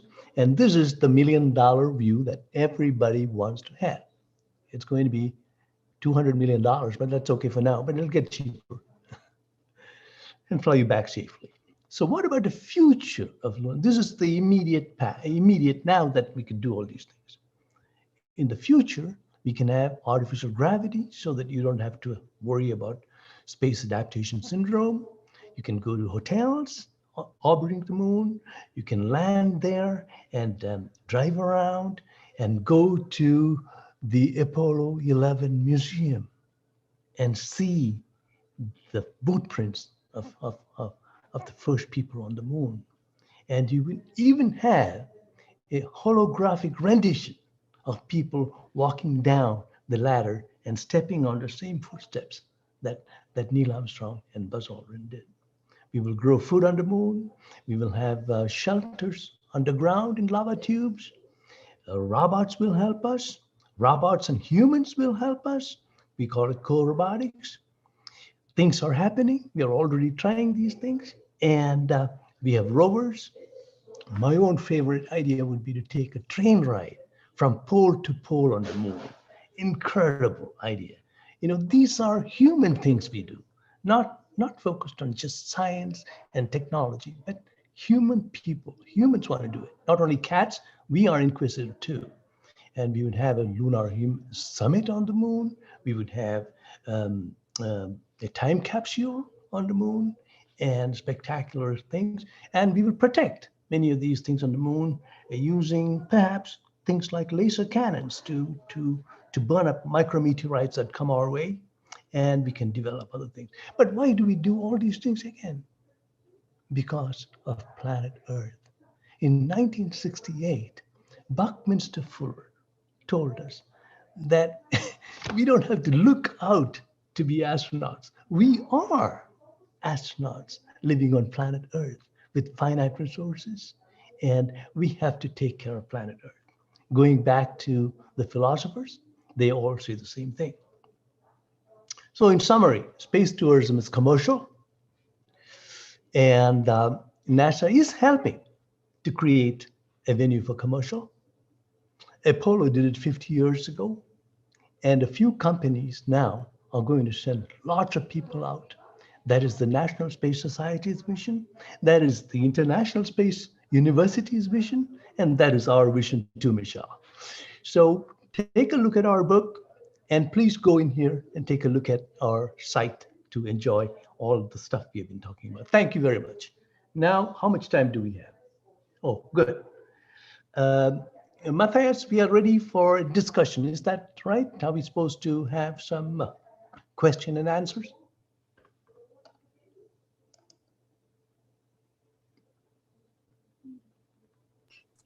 Yes, we have some questions.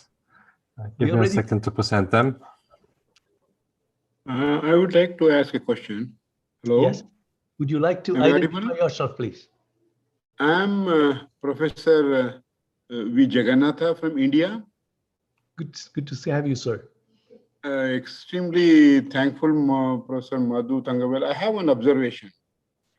Okay. If you critically examine the present day resources utilization on the globe, we find from the UN sources, which are a bit reliable, wherein the drug trafficking and war and defense and unaccounted money is the one big mountain of resistance for any human conscience to get along with space exploration, and the only way out would be igniting the human conscience, especially with the younger generation.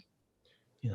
Just to share in a minute, we did recently 10-week non-formal space situational awareness for 5th to 9th standard students, the handhold, giving 10 weeks, 1 hour a week assignment only on space situation awareness. They reflected by painting, poem, slogans, and it is mind-blowing. And that is the, it can make a whale of a difference if all the 5,000 plus ISU alumni can trigger the younger generation all over the world. There could be a motivation for building up the conscience, which is very important. Conscience, I want to redefine the capability to decide between right and wrong. Yes. You're also from India, I believe. Since one Deepavali firecrackers can take one mission to moon. You see, just one Deepavali firecrackers. That is the economy involved. I'm extremely thankful to you for sharing a very important vision. But last thing I would like to share is what Professor Satish Dhawan, former ISRO chairman, remarked in one of his lecture on Star Wars. It was like this: the future of mankind, I quote, the future of mankind will be determined by socio-cultural imperatives rather than science and technology alone. Absolutely. I think this any one of us with a little space eco-literacy can appreciate it. Thank you very much. And I would visit all the websites you refer to, and it's a shot in the arm for many of us. And thank you very much. Thank you very much. Thank you, Professor. You know, we are lined up here listening to you. I'm hiding behind an anthropologist and a lawyer. So we agree with the fact that when the poets write that truly the child is father of the man, we have to revisit. And it is part of the International Space University's agenda to engage and light the fires of imagination in our youth. And thank you for that. Another question? So kind of you. Thank you very much. Take care. All the best. Madhu, I presented the questions. Can you take them from there? I do not. Matthias, could you highlight the question because the whole question is not visible?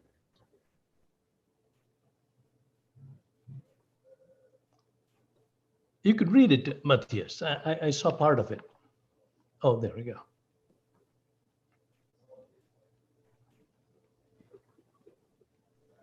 I think that is addressed to John.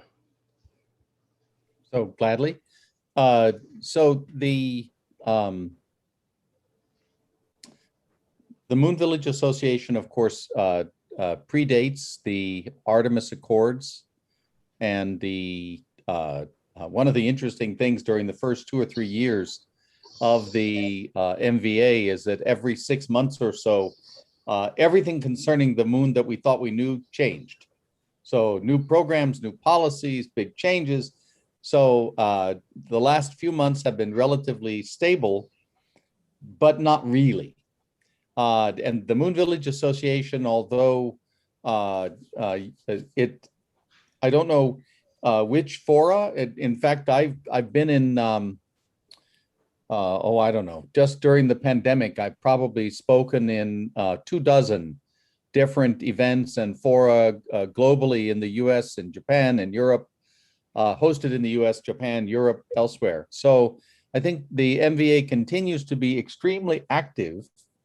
And one of the most recent developments, in fact, just a few weeks ago, was the emergence of the International Lunar Research Station project as cooperation between the Chinese National Space Agency and Roscosmos.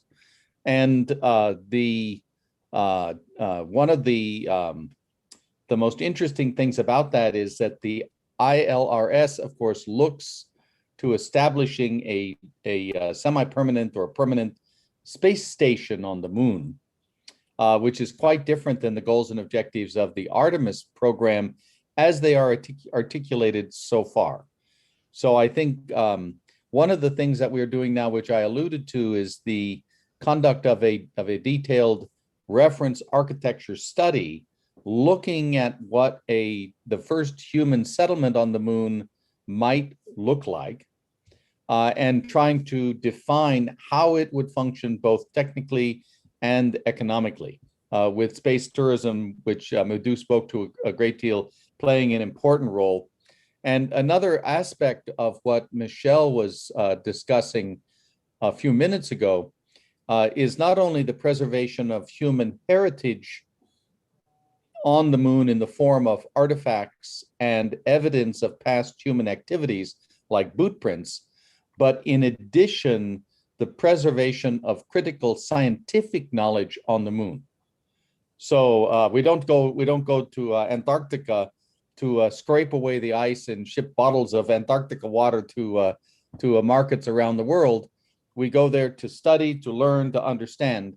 And as we pursue the development of lunar resources, I think it's going to be as important to do so with an eye towards preserving the critical science of the moon that might be preserved for billions of years in the permanently shadowed regions, as well as protecting human heritage on the moon. So I think the MVA has a strong future. We are a non-governmental organization. We reach across both the agencies, the industries, other NGOs, individual citizens, universities, lots of government agency meetings. You can't get into them unless you're working for a government agency.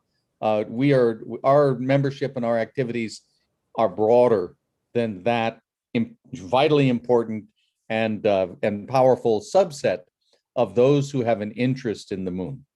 I will just say concerning the departure of Jan Werner, he was a strong supporter of the association because of the similarity in the names.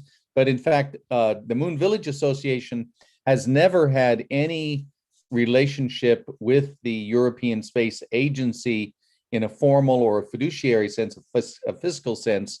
Rather, we invited and Jan Werner became a member of our advisory board, but that's our only real interrelationship. So we certainly hope that Jan Werner will continue to be interested and engaged in the strategy for humanity's expansion to the moon. But the MVA has not been affected in any particular way. Although naturally, just like with NASA and with ESA, we are waiting to see how those two big agencies settle down in terms of what is their forward path. I think the release of ESA Agenda 2025 is very important. I think we're waiting to see where Bill Nelson puts his stamp and the stamp of the Biden administration onto NASA's future lunar plans. So thank you. Excellent. Excellent response, John.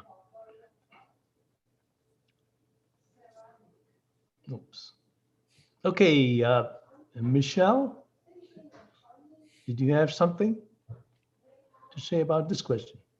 Thank you. Yes, I'm a lawyer, so I'm going to talk about the matrix. That's why I asked.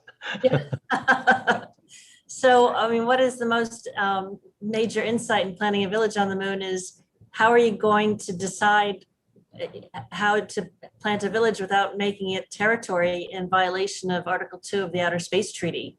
And this is something a lot of organizations are working on, and that John alluded to it. Moon Village Association has the lunar governance group.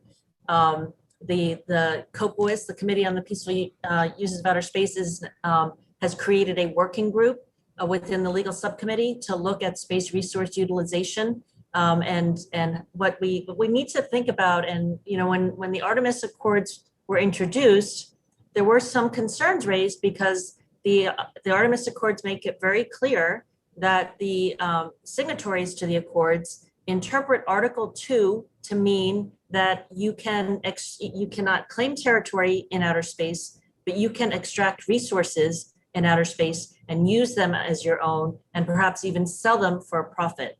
So that's caused concern within the international community. But the fundamental, what we've learned fundamentally is that in order to be successful and sustainable on another celestial body on the moon, you have to be able to utilize those resources. You cannot in any, to have to continue to take all of your stuff with you. People think about great explorations. I mean, how many ships sailed from Spain to try and find India? We can't carry everything that we need to survive to the moon with us. We need to figure out how to use the resources on the moon to support humans on the moon.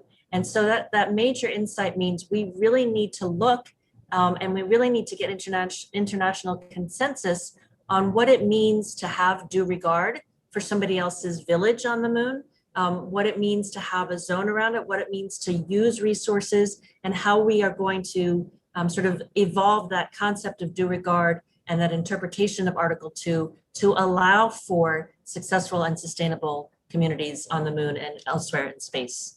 Thank you. John may have some things that are really pointed towards that question too, from our reference document, John.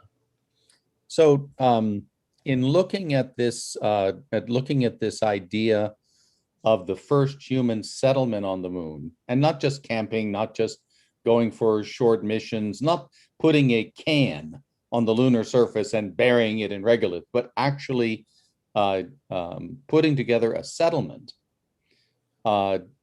Clearly, it is going to be necessary to create miniature biospheres in sufficient volume, resilience, redundancy to support with confidence the indefinite stay of individuals on the moon. That means farming. That means recycling in with bioregenerative means of life support materials.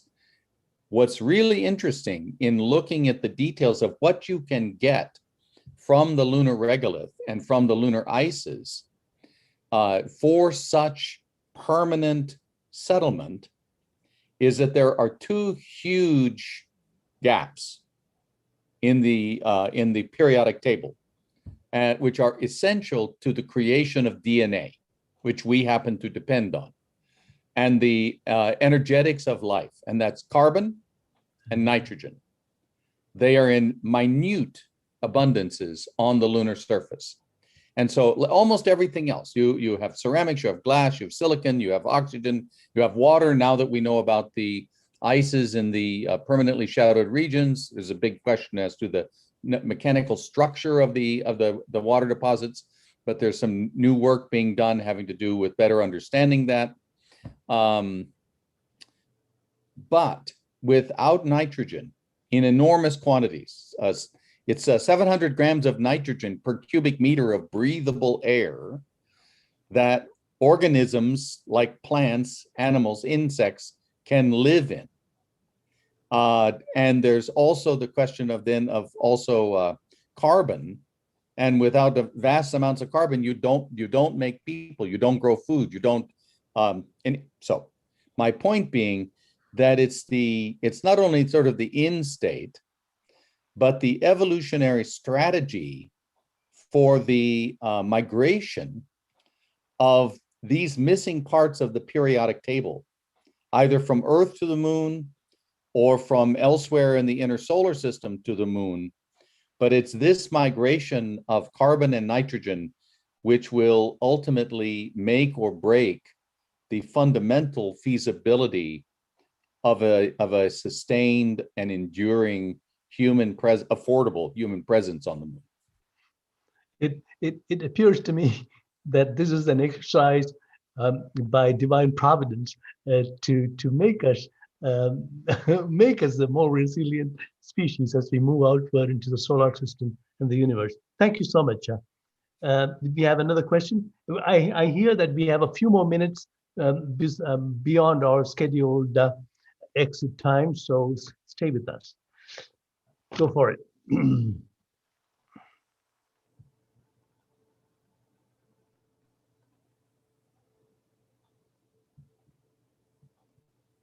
Oh, do you? I would like to add on one point here with John.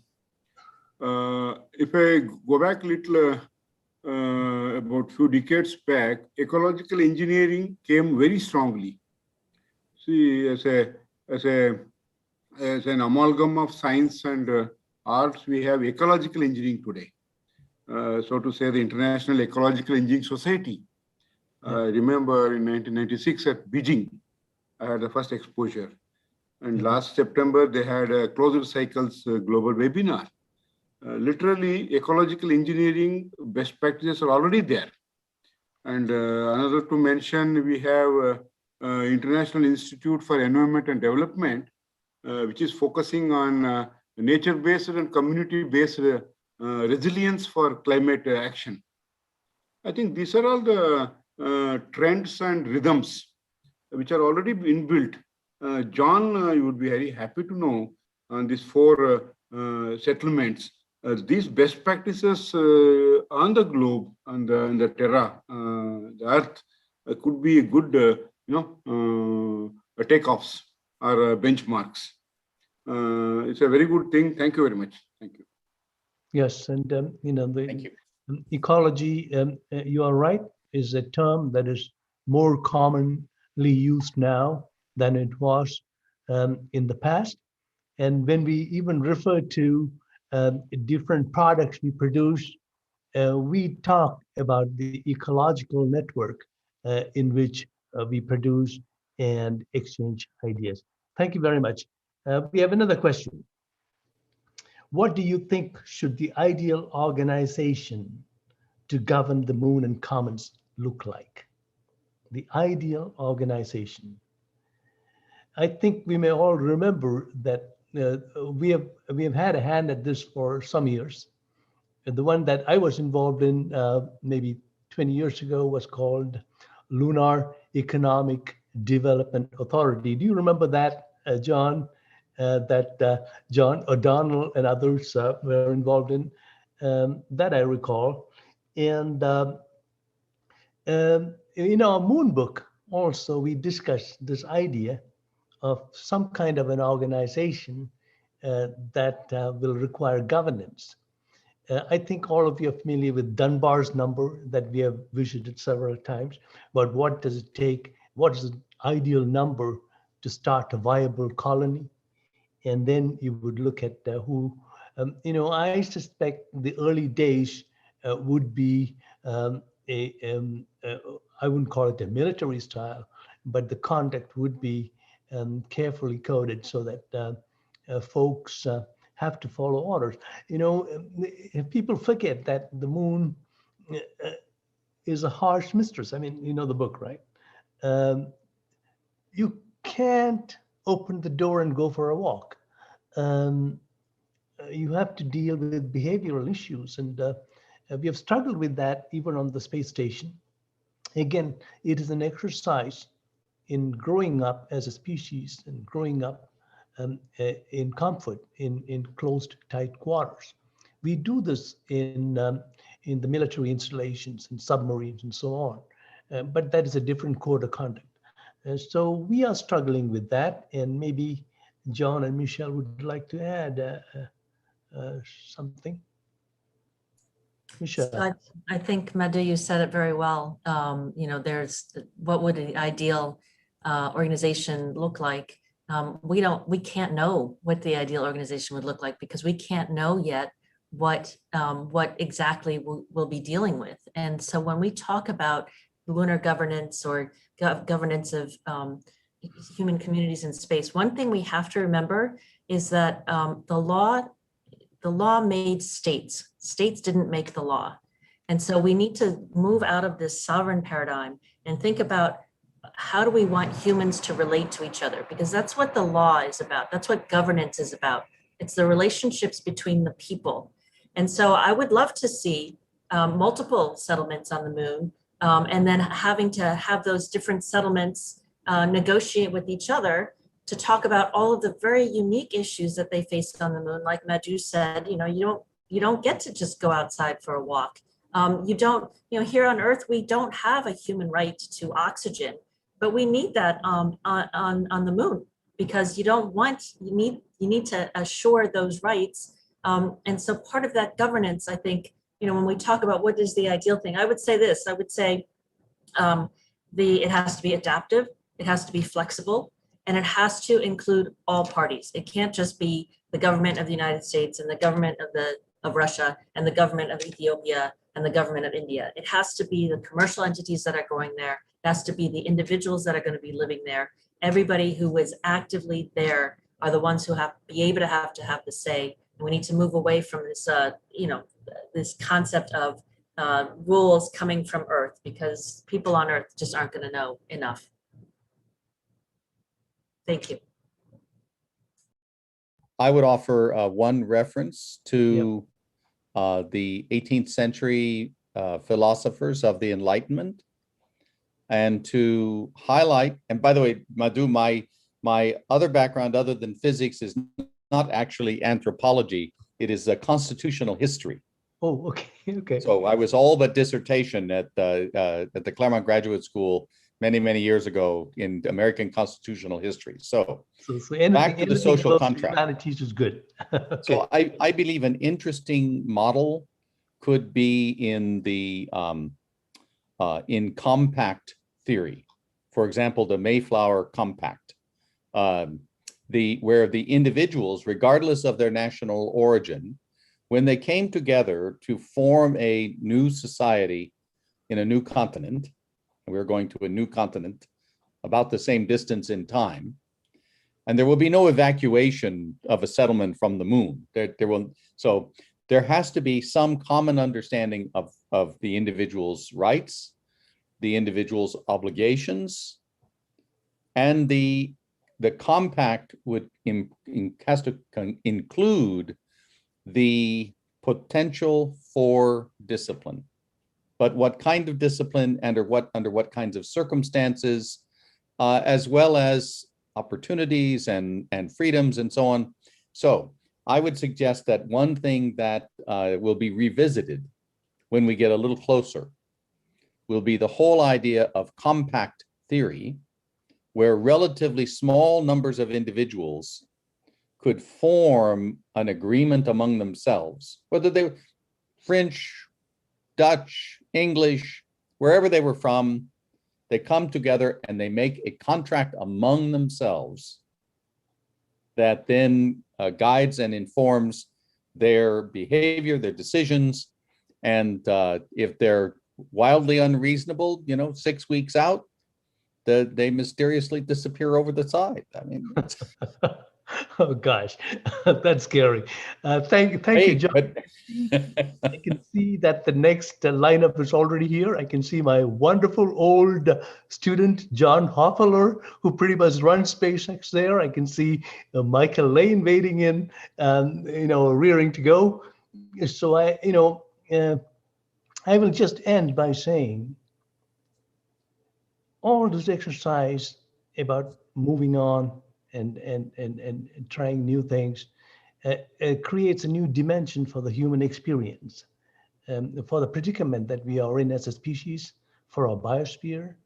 And it all bodes well, particularly when the professor mentioned that we are engaging our youth in the most important faculty we have, which is imagination. And I try to engage that, as maybe John Hoffler will tell you later on. But it is the only thing that will save us.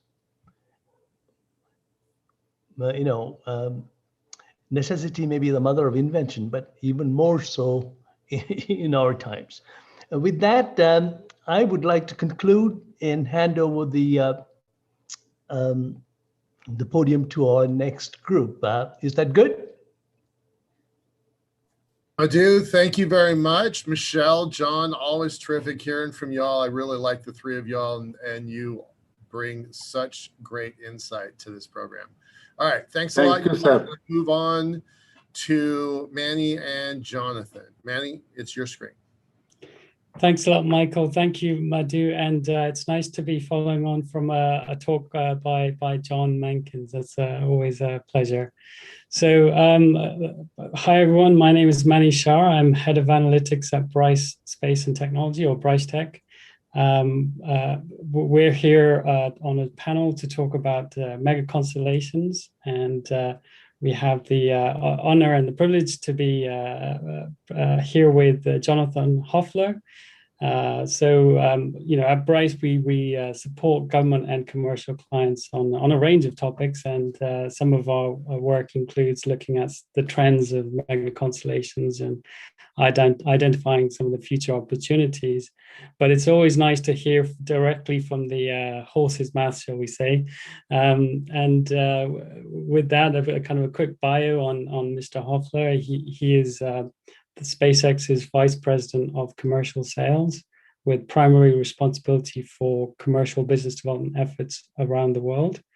He's also responsible for developing SpaceX's approach to meeting the growing demand of the secondary and small payload market.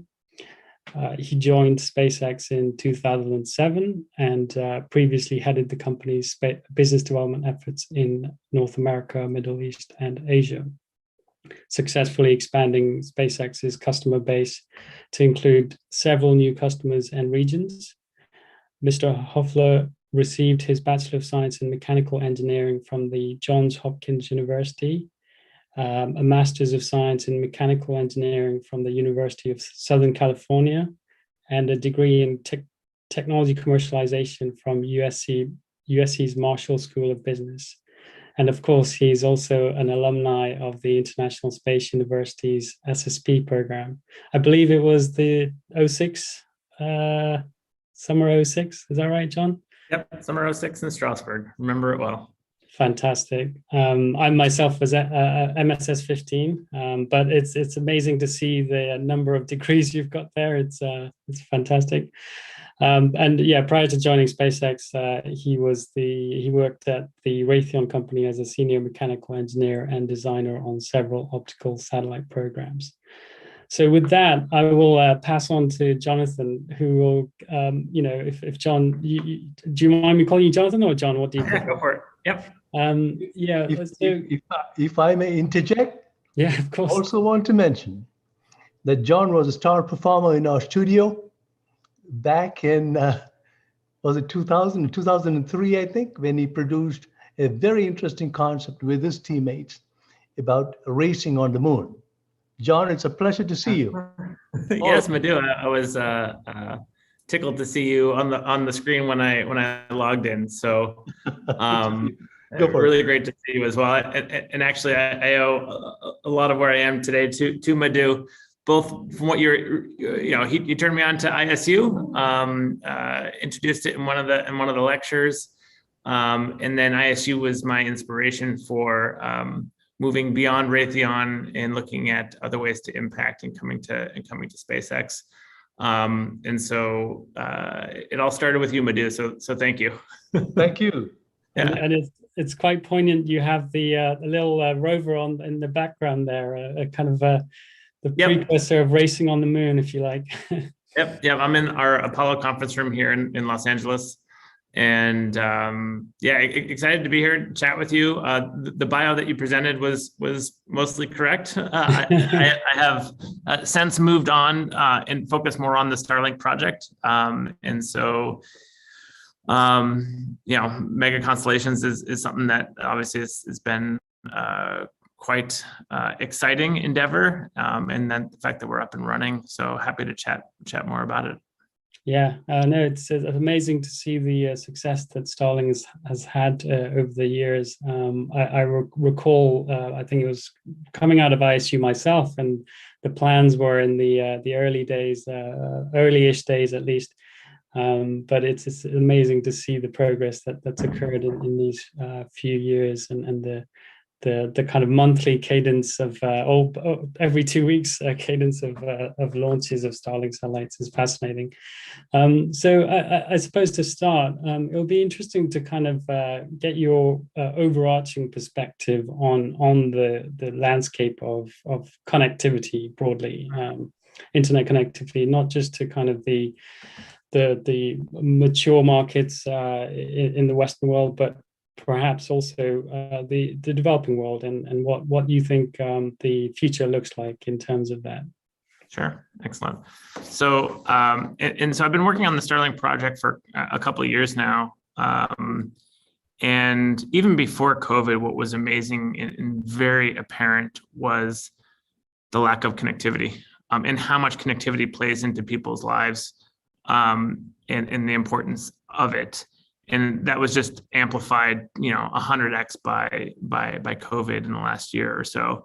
And when we started connecting folks, it was pre-COVID in our beta program, and we were connecting indigenous communities who they said they were being left behind. They said, we were paddling. I think the quote, we were paddling upstream without a paddle. And we were going to be left behind if we didn't stay connected. And then, add COVID on top of that. And so one of the things, like just from a general observation, satellite connectivity has served a lot of great purposes over the years. The geostationary connectivity market has proven to do a lot to connect folks. And in transitioning to the LEO constellation, where you have it's a more complex problem, but you have a lot of advantages as well, just sheer latency. So as the ability to connect moves beyond just downloading web pages, but to do video conferencing and to do telehealth, to do disaster management, all this stuff requires a low latency real-time connection that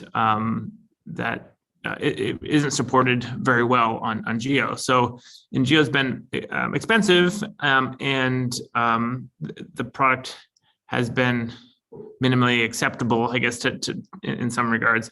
But we come in with a step function of capability, and folks have been very excited about the products that we've been bringing to market, and it goes across all the verticals.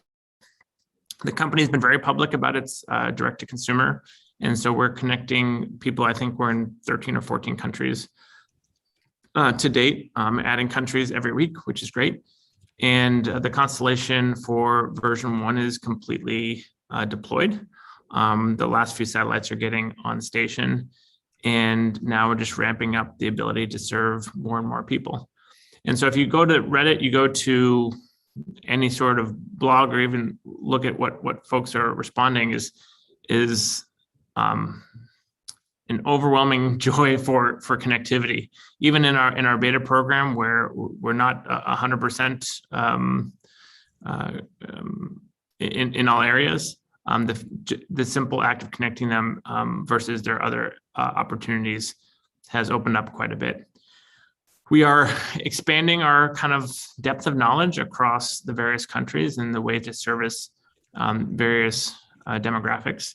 So right now we are, you mentioned about the poorly connected and the unconnected. How do we, extend our reach into more and more people, and we're getting smarter about that every day. So that's the plan. I mean, in the discussions here, it's how do we connect people? How do we impact people? We have this amazing tool at our disposal. The architecture, wish I could show you guys all behind the curtain of the immense capability that we have, and the immense capability coming down the pike is going to be world changing for sure. And so, and how do we use this architecture for good? And how do we use this architecture to redefine how the world communicates? And so for the first time, we're leveraging all of our expertise from the vertical integration aspects of launch and applying that to the satellite and communications field. So we disrupted the launch market in taking a very different approach, and we're doing the same thing on the Starlink side. We're building about 6 satellites a day, launching 60 satellites approximately every 2 to 3 weeks, with roughly no end in sight, and continuing to add more and more capability on with our next generation satellites to provide even more connectivity and capacity. So things are going really well. I'm excited to answer any questions that you may have. And I'll turn it back over to you, Manny. Yeah, thanks for that very interesting kind of overview there, Jonathan. And it really speaks to the, you touched on the disruption of the launch market and how you've been able to leverage that and vertically integrate to, cost effectively deploy the constellation, right? One of the big pieces of puzzle is on the ground segment, where you have the need for a low-cost phased array antenna. And I recall, I think it might have been Gwen talking about bringing in people from consumer electronics to kind of tackle that problem, which, thinking of the problem in different ways is what the industry needs. So maybe you could speak to how you're going about tackling those kinds of the spear you're using to take on some of those thorny problems of reducing the cost of the phased array terminal, for example. Sure. It seems all simple when it's boiled down to what we do all the time, which is boiling it down to raw materials and boiling it down to physics. If you take the raw material is the absolute lowest cost at this point, unless you're making the raw material of what the terminal should cost, and then you grow from there. Then everything beyond that is labor and intellectual property. So we attack the problem the same way we attack it for the launch systems, which is really truly understand every piece of the puzzle, see what's actually needed, what's not. And then the vertical integration. The vertical integration proved very effective on launch. It was counterintuitive at the time. But if you control your own supply chain, you're controlling your cost, you're controlling your quality, and you're controlling your schedule. All those very, very important, right? And speed is very important. Like you learn by doing, you learn by launching, and having access to the launches that we have allow us to deploy and learn and deploy and learn. The anecdote that we used to use on the launch side is like, if you built a flight computer, if you went in to go buy a flight computer from somebody, there would be first an RFP, and then there would be some sort of negotiation on requirements. Then there's the lawyers that get in to develop the contract, and then the business people negotiate what the terms and the pricing is going to be, and then you have a contract. Great, you sign it, and then the product, maybe gets delivered on time, maybe doesn't. But now you have an issue, right? something's not working the way you expect or you want to change. Well, the first thing that people do is, at least in the United States, is they lawyer up and they say, it's not my fault, it was your fault. And then the lawyers kind of work it out, and then it goes up to the business folks, and then it goes finally a long way down the line, it makes it to the engineers who actually figure out, okay, this is just a small switch, like no big deal, right? But you've wasted a ton of time, a ton of money. And so that vertical integration approach is something that's been key to the Falcon 9.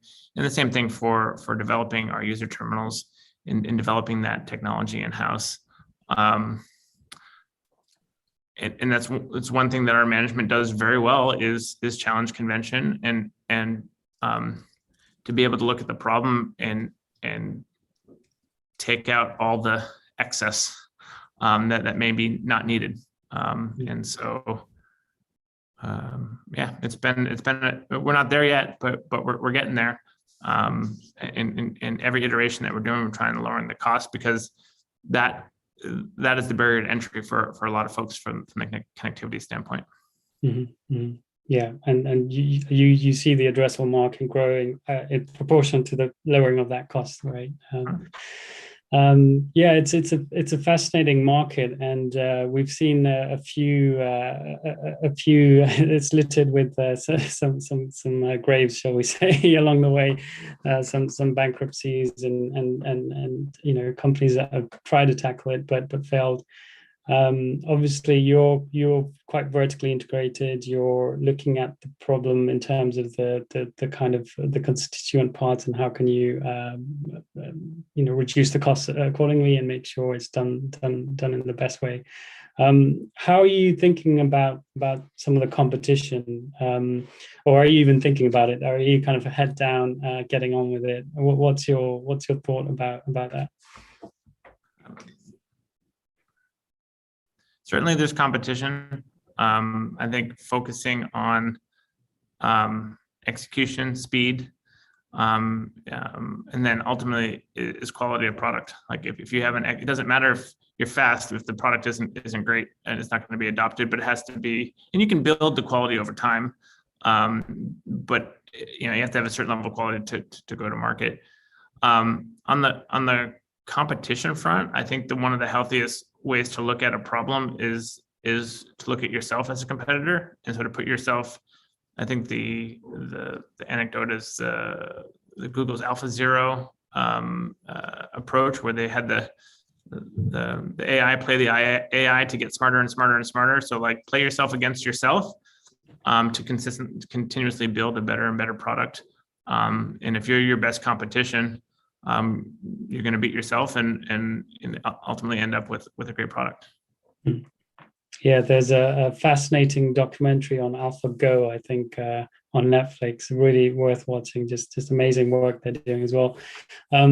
Very interesting on that kind of point around, thinking of yourself as the competitor and improving based on that.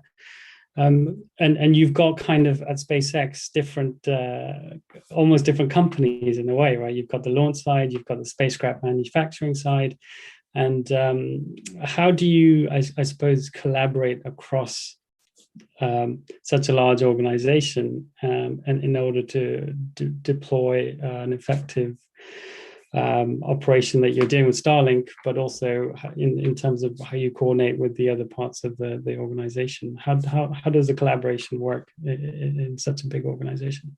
Yeah, I mean, we build our satellites and mostly design our satellites in Seattle. We build most of the Starlink user terminals here in Los Angeles. So there's quite a bit of overlap.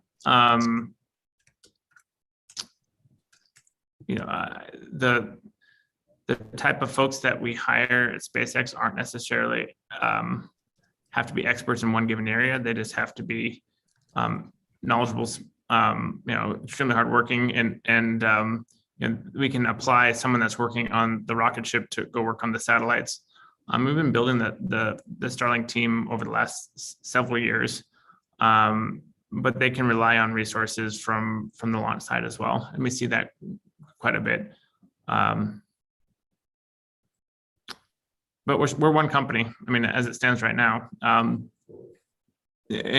we do share quite a bit of resources. Mm-hmm, mm-hmm.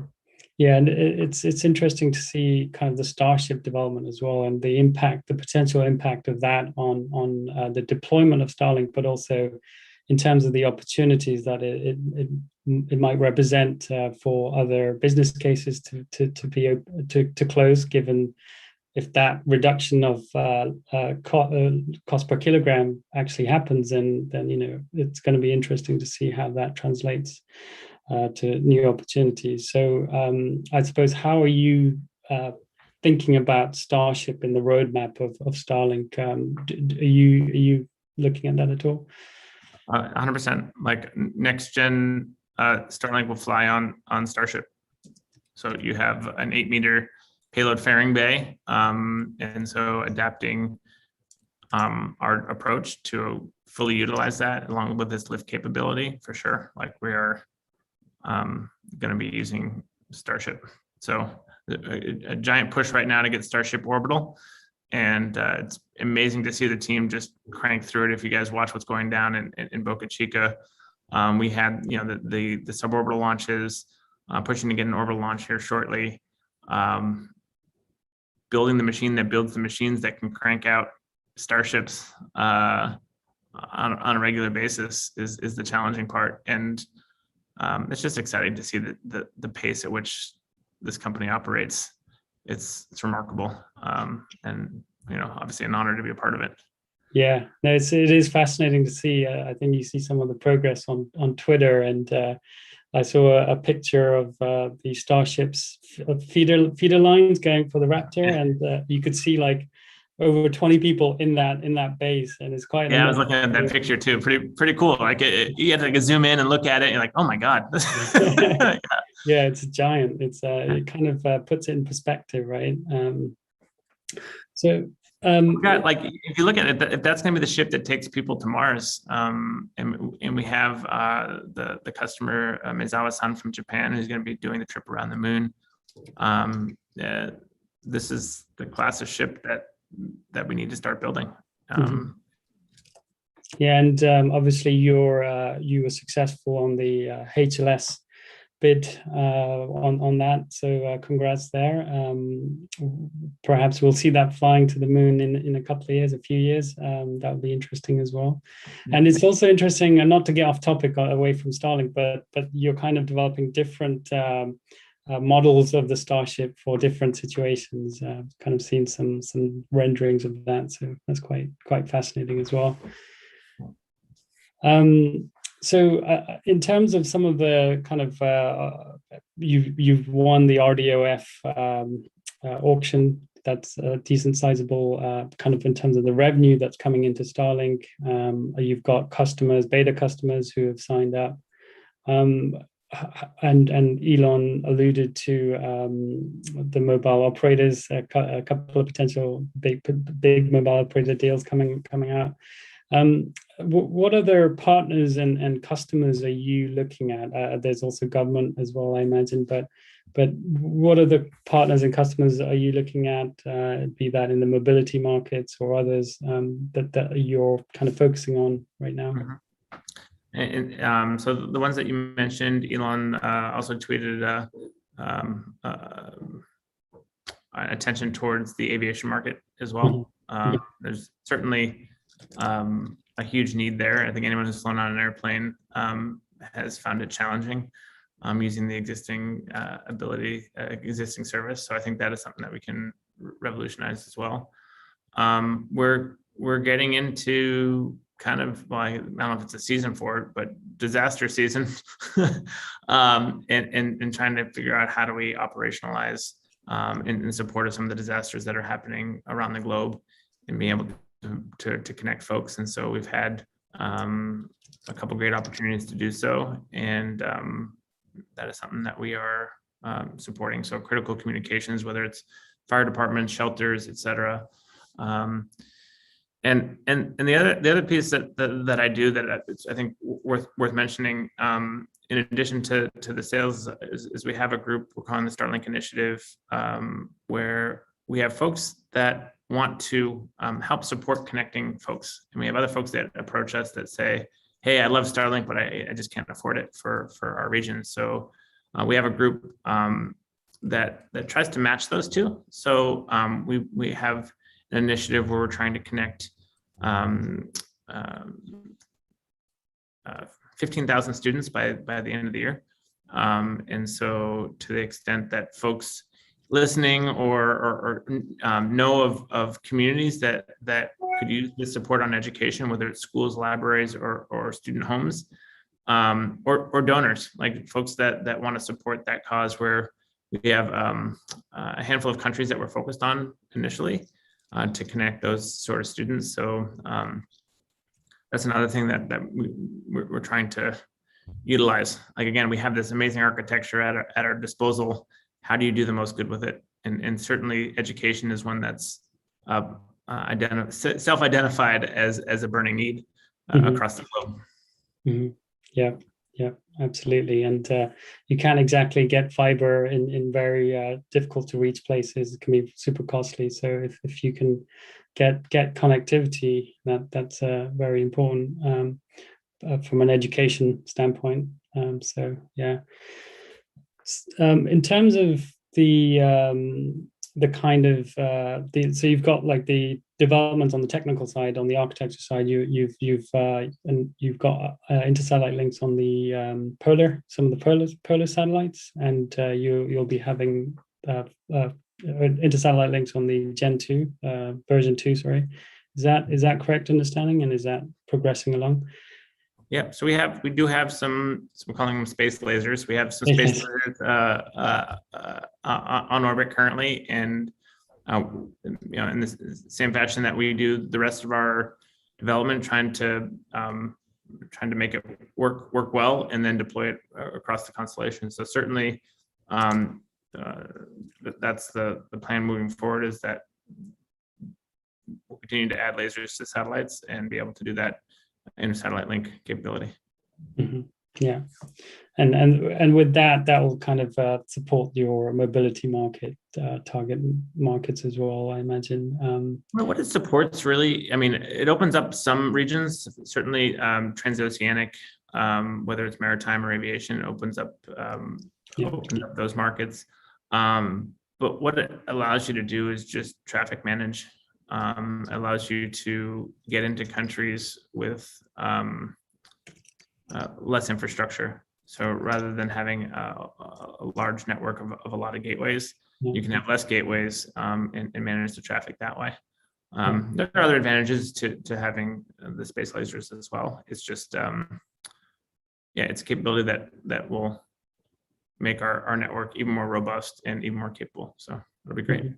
Yeah. No, it's fascinating, and I'm gonna do another 5 to 10 more minutes of questions, and then I'll leave some time at the end for Q&A from the wider audience. So kind of there's some amazing opportunities and a lot of progress, a lot of development.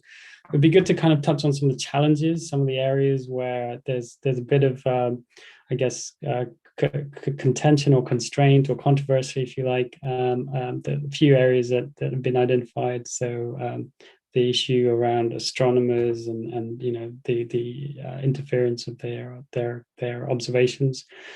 And I know there's been a lot of work on the Starlink satellites to mitigate that with the dark sats and the visor sats. Love the nomenclature that you have. And then the other issue of obviously space debris and the impacts there.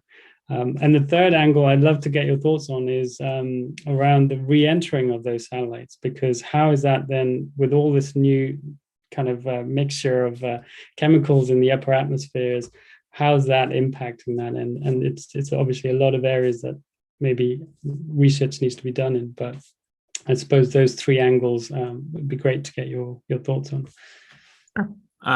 So certainly this was when we first started deploying the constellation. You can see it in the night sky when the satellites are going overhead. That wasn't as much of the issue as once they were fully deployed, was there any sort of obstructions with the astronomy community. I think this is a testament to our approach, right? So the same week that those concerns came up, our engineering team was addressing them, and a week later, the ones that we launched had mitigations to it. So acknowledging that we can do better, and being able to deploy it at a very rapid scale is something that it's a testament to the capabilities of our team. I think like setting the overall like perspective of SpaceX. First off, we're a bunch of space geeks. Like we love space. We want to go live and work and play in space. It's our home. And taking that as our like kind of our mental frame of reference, of course we want to protect it. We want to support the astronomers who are looking for planets and looking for, you know, all the stuff that we want to go off and explore. And so that's something that we take to heart, and I think we've come, and it's been a while since I believe these concerns have come up, but having that open dialogue and relationship with them, I think they have found very rewarding. And I think ultimately what we're going to be doing for the mission of astronomy, which is exploring the cosmos, is going to be very impactful and very amazing. So and in the same vein, like this is where we work, and our primary business is launch, right? And whether it's to the space station, our constellation is up there, and what we want to do. So we take debris mitigation very seriously. Even before we were launching Starlink, we were launching through some of our rideshare programs, lots of satellites into low Earth orbit. And having that debris mitigation plan is something that we championed. We've been very open with all the data organizations that want to track and show that we're doing the right thing.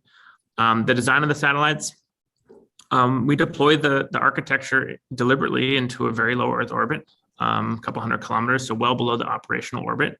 So if there are issues, and especially when we were first deploying the first several batches of Starlinks, if there were issues, the satellites would re-enter and demise within a couple weeks. And the other reason we changed our operational orbit from above 1,000 kilometers down to 5,500 was for this reason. If you have issues and you have satellites, the Earth has its own self-cleaning system, and satellites will stay on, will eventually degrade. So through the automation, like there's thousands of satellites, right? So like you're not flying each one like you would fly a GEO. The only way to be successful is to have that autonomy and that redundancy on the critical systems. And then, you know, the backup to the backup to the backup is that if there's issues, the satellite will safely re-enter and fully demise. And that's something that we have focused on, is that the satellites do fully demise when they re-enter. What else can I talk about from that standpoint?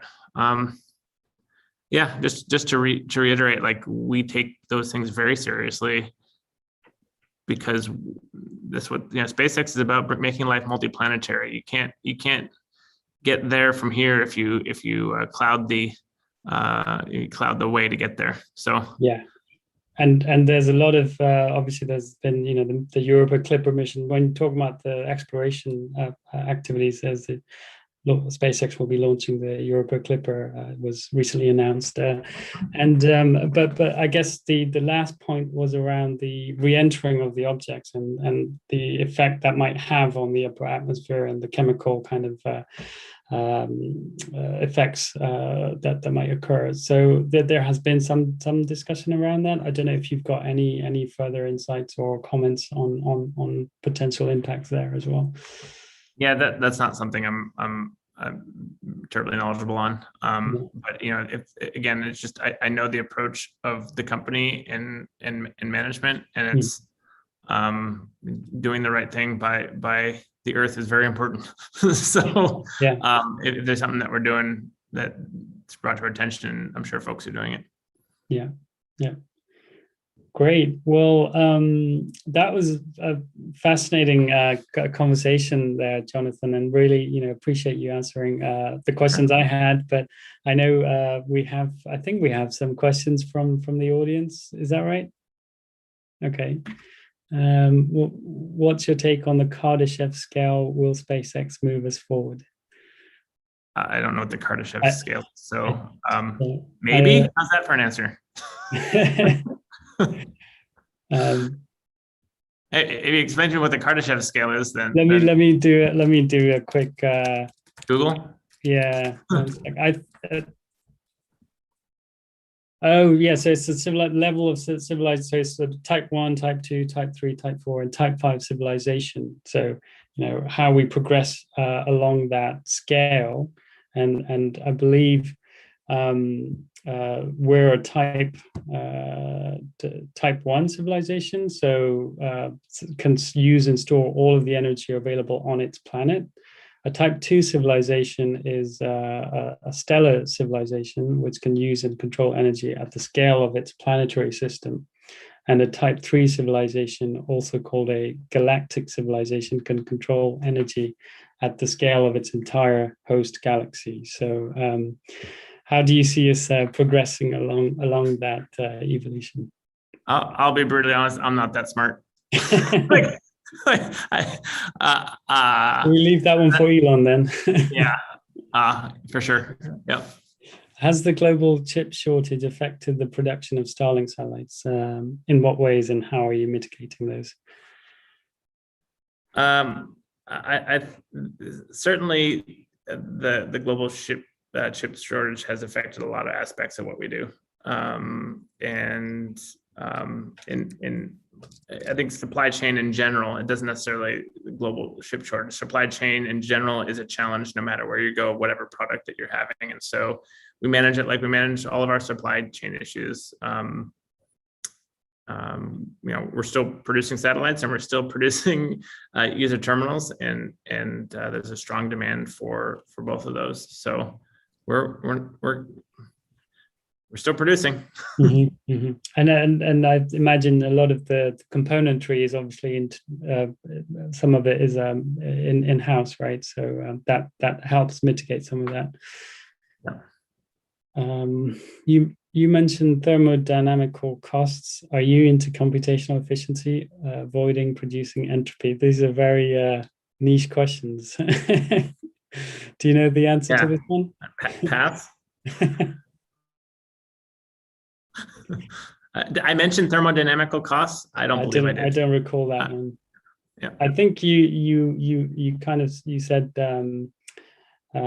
first principles, right? Like looking at things from a first principles perspective. I don't know what. I mean, I appreciate this audience's caliber of questions. I just feel inadequate to be able to answer them. So yeah. Shall we move on to, unless someone has more context on this one, we can move on. Okay, how do you think about the space debris problem? And what I think you've answered this one already. Okay. Yeah, unless you wanted to add anything more to that.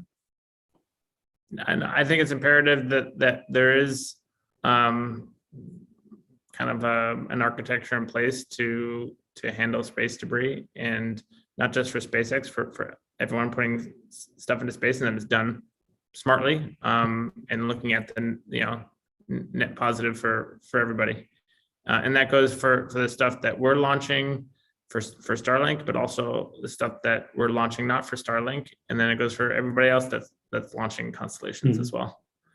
Yeah.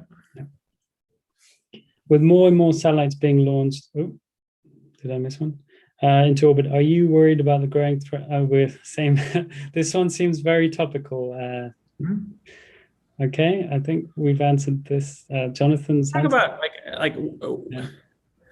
I've tried to, and this is just me trying to get my head around collisions on orbit. And when I'm trying to educate, when people have a close call of a collision, it is several kilometers away, right? And I'm trying to put my head in, and these satellites are small, the size of a bike, or maybe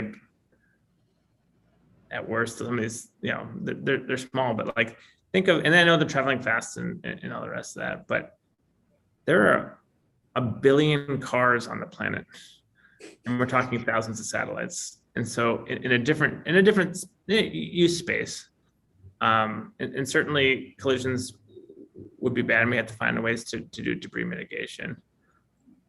I haven't studied enough to get into it, but it's certainly a hot topic, and I'm wondering what the reality is.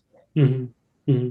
Yeah, it's interesting one. What one kind of approach has been, imagine 10,000 objects around the Earth, and you just put them at that higher orbits.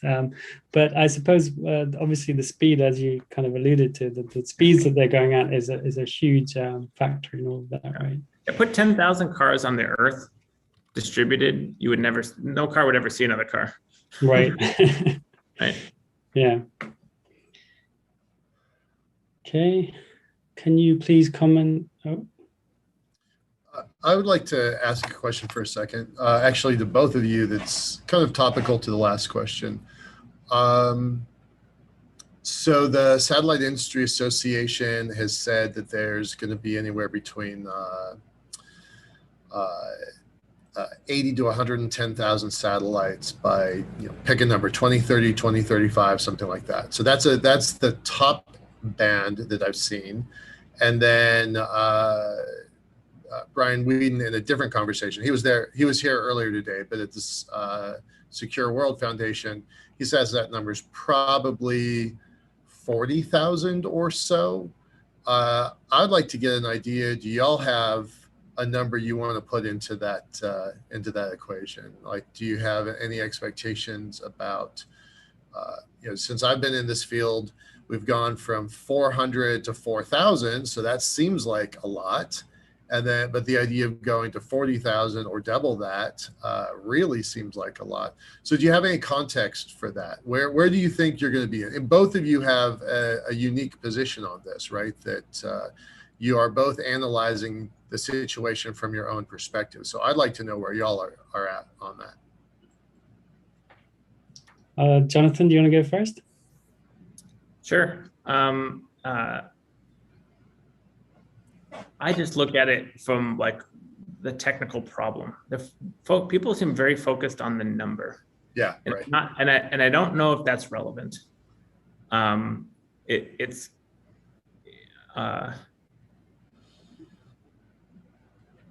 additional numbers. Does that imply additional risk? Maybe, but being able to control or manage that number doesn't seem crazy to me. Even 2 or 3 orders of magnitude more than that. Like I think there's an inordinate amount of focus on number, and and certainly we as a civilization are capable of managing those. And I think people had the same sort of fears when planes started flying. They did. You're right. If you look over the United States or a certain region at any given point in time, yeah, you could say it's scary the number of planes that are in the air at a given time, but right. we don't worry about that on a day-to-day basis because we've been able to manage it. So I think the same thing. There's a fear around it, which I think is people fear what the unknown, but it's certainly manageable. I'm not trying to get into hang on a second. I'm not trying to get into the the fear mongering, because I do think that has certainly influenced people. But from I deal with U.S. Space Force pretty frequently. From an industrial based perspective, how do we manage the supply chain to build that many satellites, right? So you're not chiming in on the number then. You're saying the number's not relevant. I mean, as far as predicting the future, no, I don't need to chime in and predict the future. Yeah. Manny, do you want to jump? We've got this very simple chart that it says, okay, it's kind of looking out to 2030. How many of these announced satellite systems are fully funded, or partially funded, and very no funding, right? That kind of is a simple way to say, okay, based on how much has been raised by these companies, how many of those are realistically going to be deploying the number of satellites that they say they will? So if you want to get to a number, that's a simple way of saying, getting to that number. I don't recall what the number is, if I'm honest. But good lead in, by the way. Sorry, that was a very good lead in, and then you didn't get No. I'll just leave you hanging there. That's how Whedon. That's how Dr. Whedon got to his 40,000 number. He says that there's registrations, but then a lot of those are going to be ghost satellites that never get constructed, and a lot of them are going to be replacement satellites. They're just going to take the same orbit of their predecessors. So, all right, so you're kind of in the same boat. You don't think that there's going to be 80 to 110. There's some number south of that, just based on operations. I mean, yeah, I think Jonathan made a point. Like, does that number really matter? First of all, but in terms of the number of organizations that have the funding to be able to deploy anywhere near that, it's not the case. I think 40,000 is more realistic if we're talking about a number. I don't know what someone came on, but I just wanted to say that it's really not about the 40,000. This is Kritika from Planet, but again, we are also launching 100 satellites, not 40,000, whatever. But the problem's not about the satellites that have deterministic orbits that are going to be tracked and well managed. It's really about the stray stuff out there, and whether we'd be successfully able to whether we'd be successfully deorbiting all the satellites that we are launching, and if we lose control of the satellites, if they are above 600, 700 kilometers. And I know SpaceX has completely changed, from your initial FCC proposal where there are a lot of satellites at 1,000 kilometer orbit, and now they are not. So that's really promising to see. But I think the scary part comes from not the managed fleet, but what happens to us then the flight, and how confident are we that we'd be able to deorbit everything successfully. And right now there isn't a unified rule that says that provides recommendations for how much prop fuel you would need to keep reserved to deorbit. All of that is not codified yet into law. So that in my opinion is a big worry. I'd be interested in hearing Starlink's plan for that. If you could talk about that. I think, Jonathan, you talked about that a bit already, right? Mm-hmm. Do you want to elaborate anything? No. Yeah, I think it was quite clear in that you're in a low orbit. There's a natural decay if the satellites fail, and that they've got deorbiting mechanisms in place on the satellites as well. But if that fails, they're in a low enough altitude that they'll decay. But it's not the case for some of the other systems, so that they might need some kind of additional deorbiting mechanisms to ensure that occurs. I don't know if we have any more cues from the public. Where are you all on the optical demos? So the question was about the optical demos? Yes. Yeah. So yeah, we've launched a bunch of satellites with the optics on it. We did that starting in January, and certainly it's a technology that we are building into the future of our system. So we've got another question. How does SpaceX address cybersecurity concerns given the seeming increase in attacks and the fragility of connected systems? And I'm not a cybersecurity expert, but I have been in meetings where it comes up. Certainly, our sister company over there at Tesla has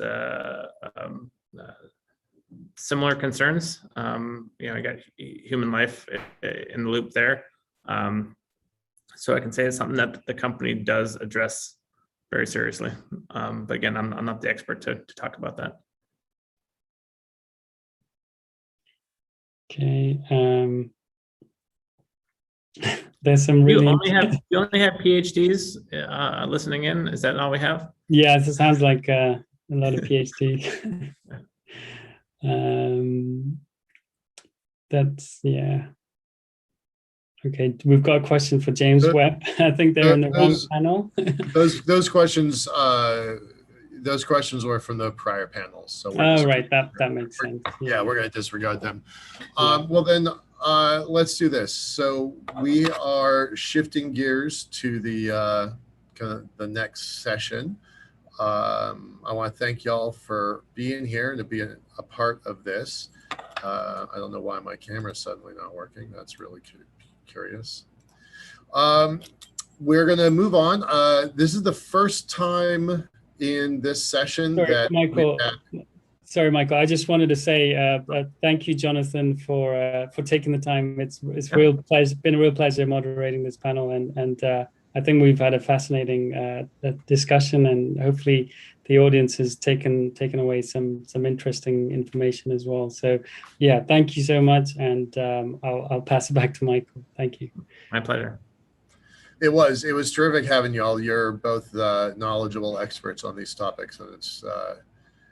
I think that's one of the values of bringing the ISU community together. We are going to shift away, so thank you very much. We have our first Wonder Me session.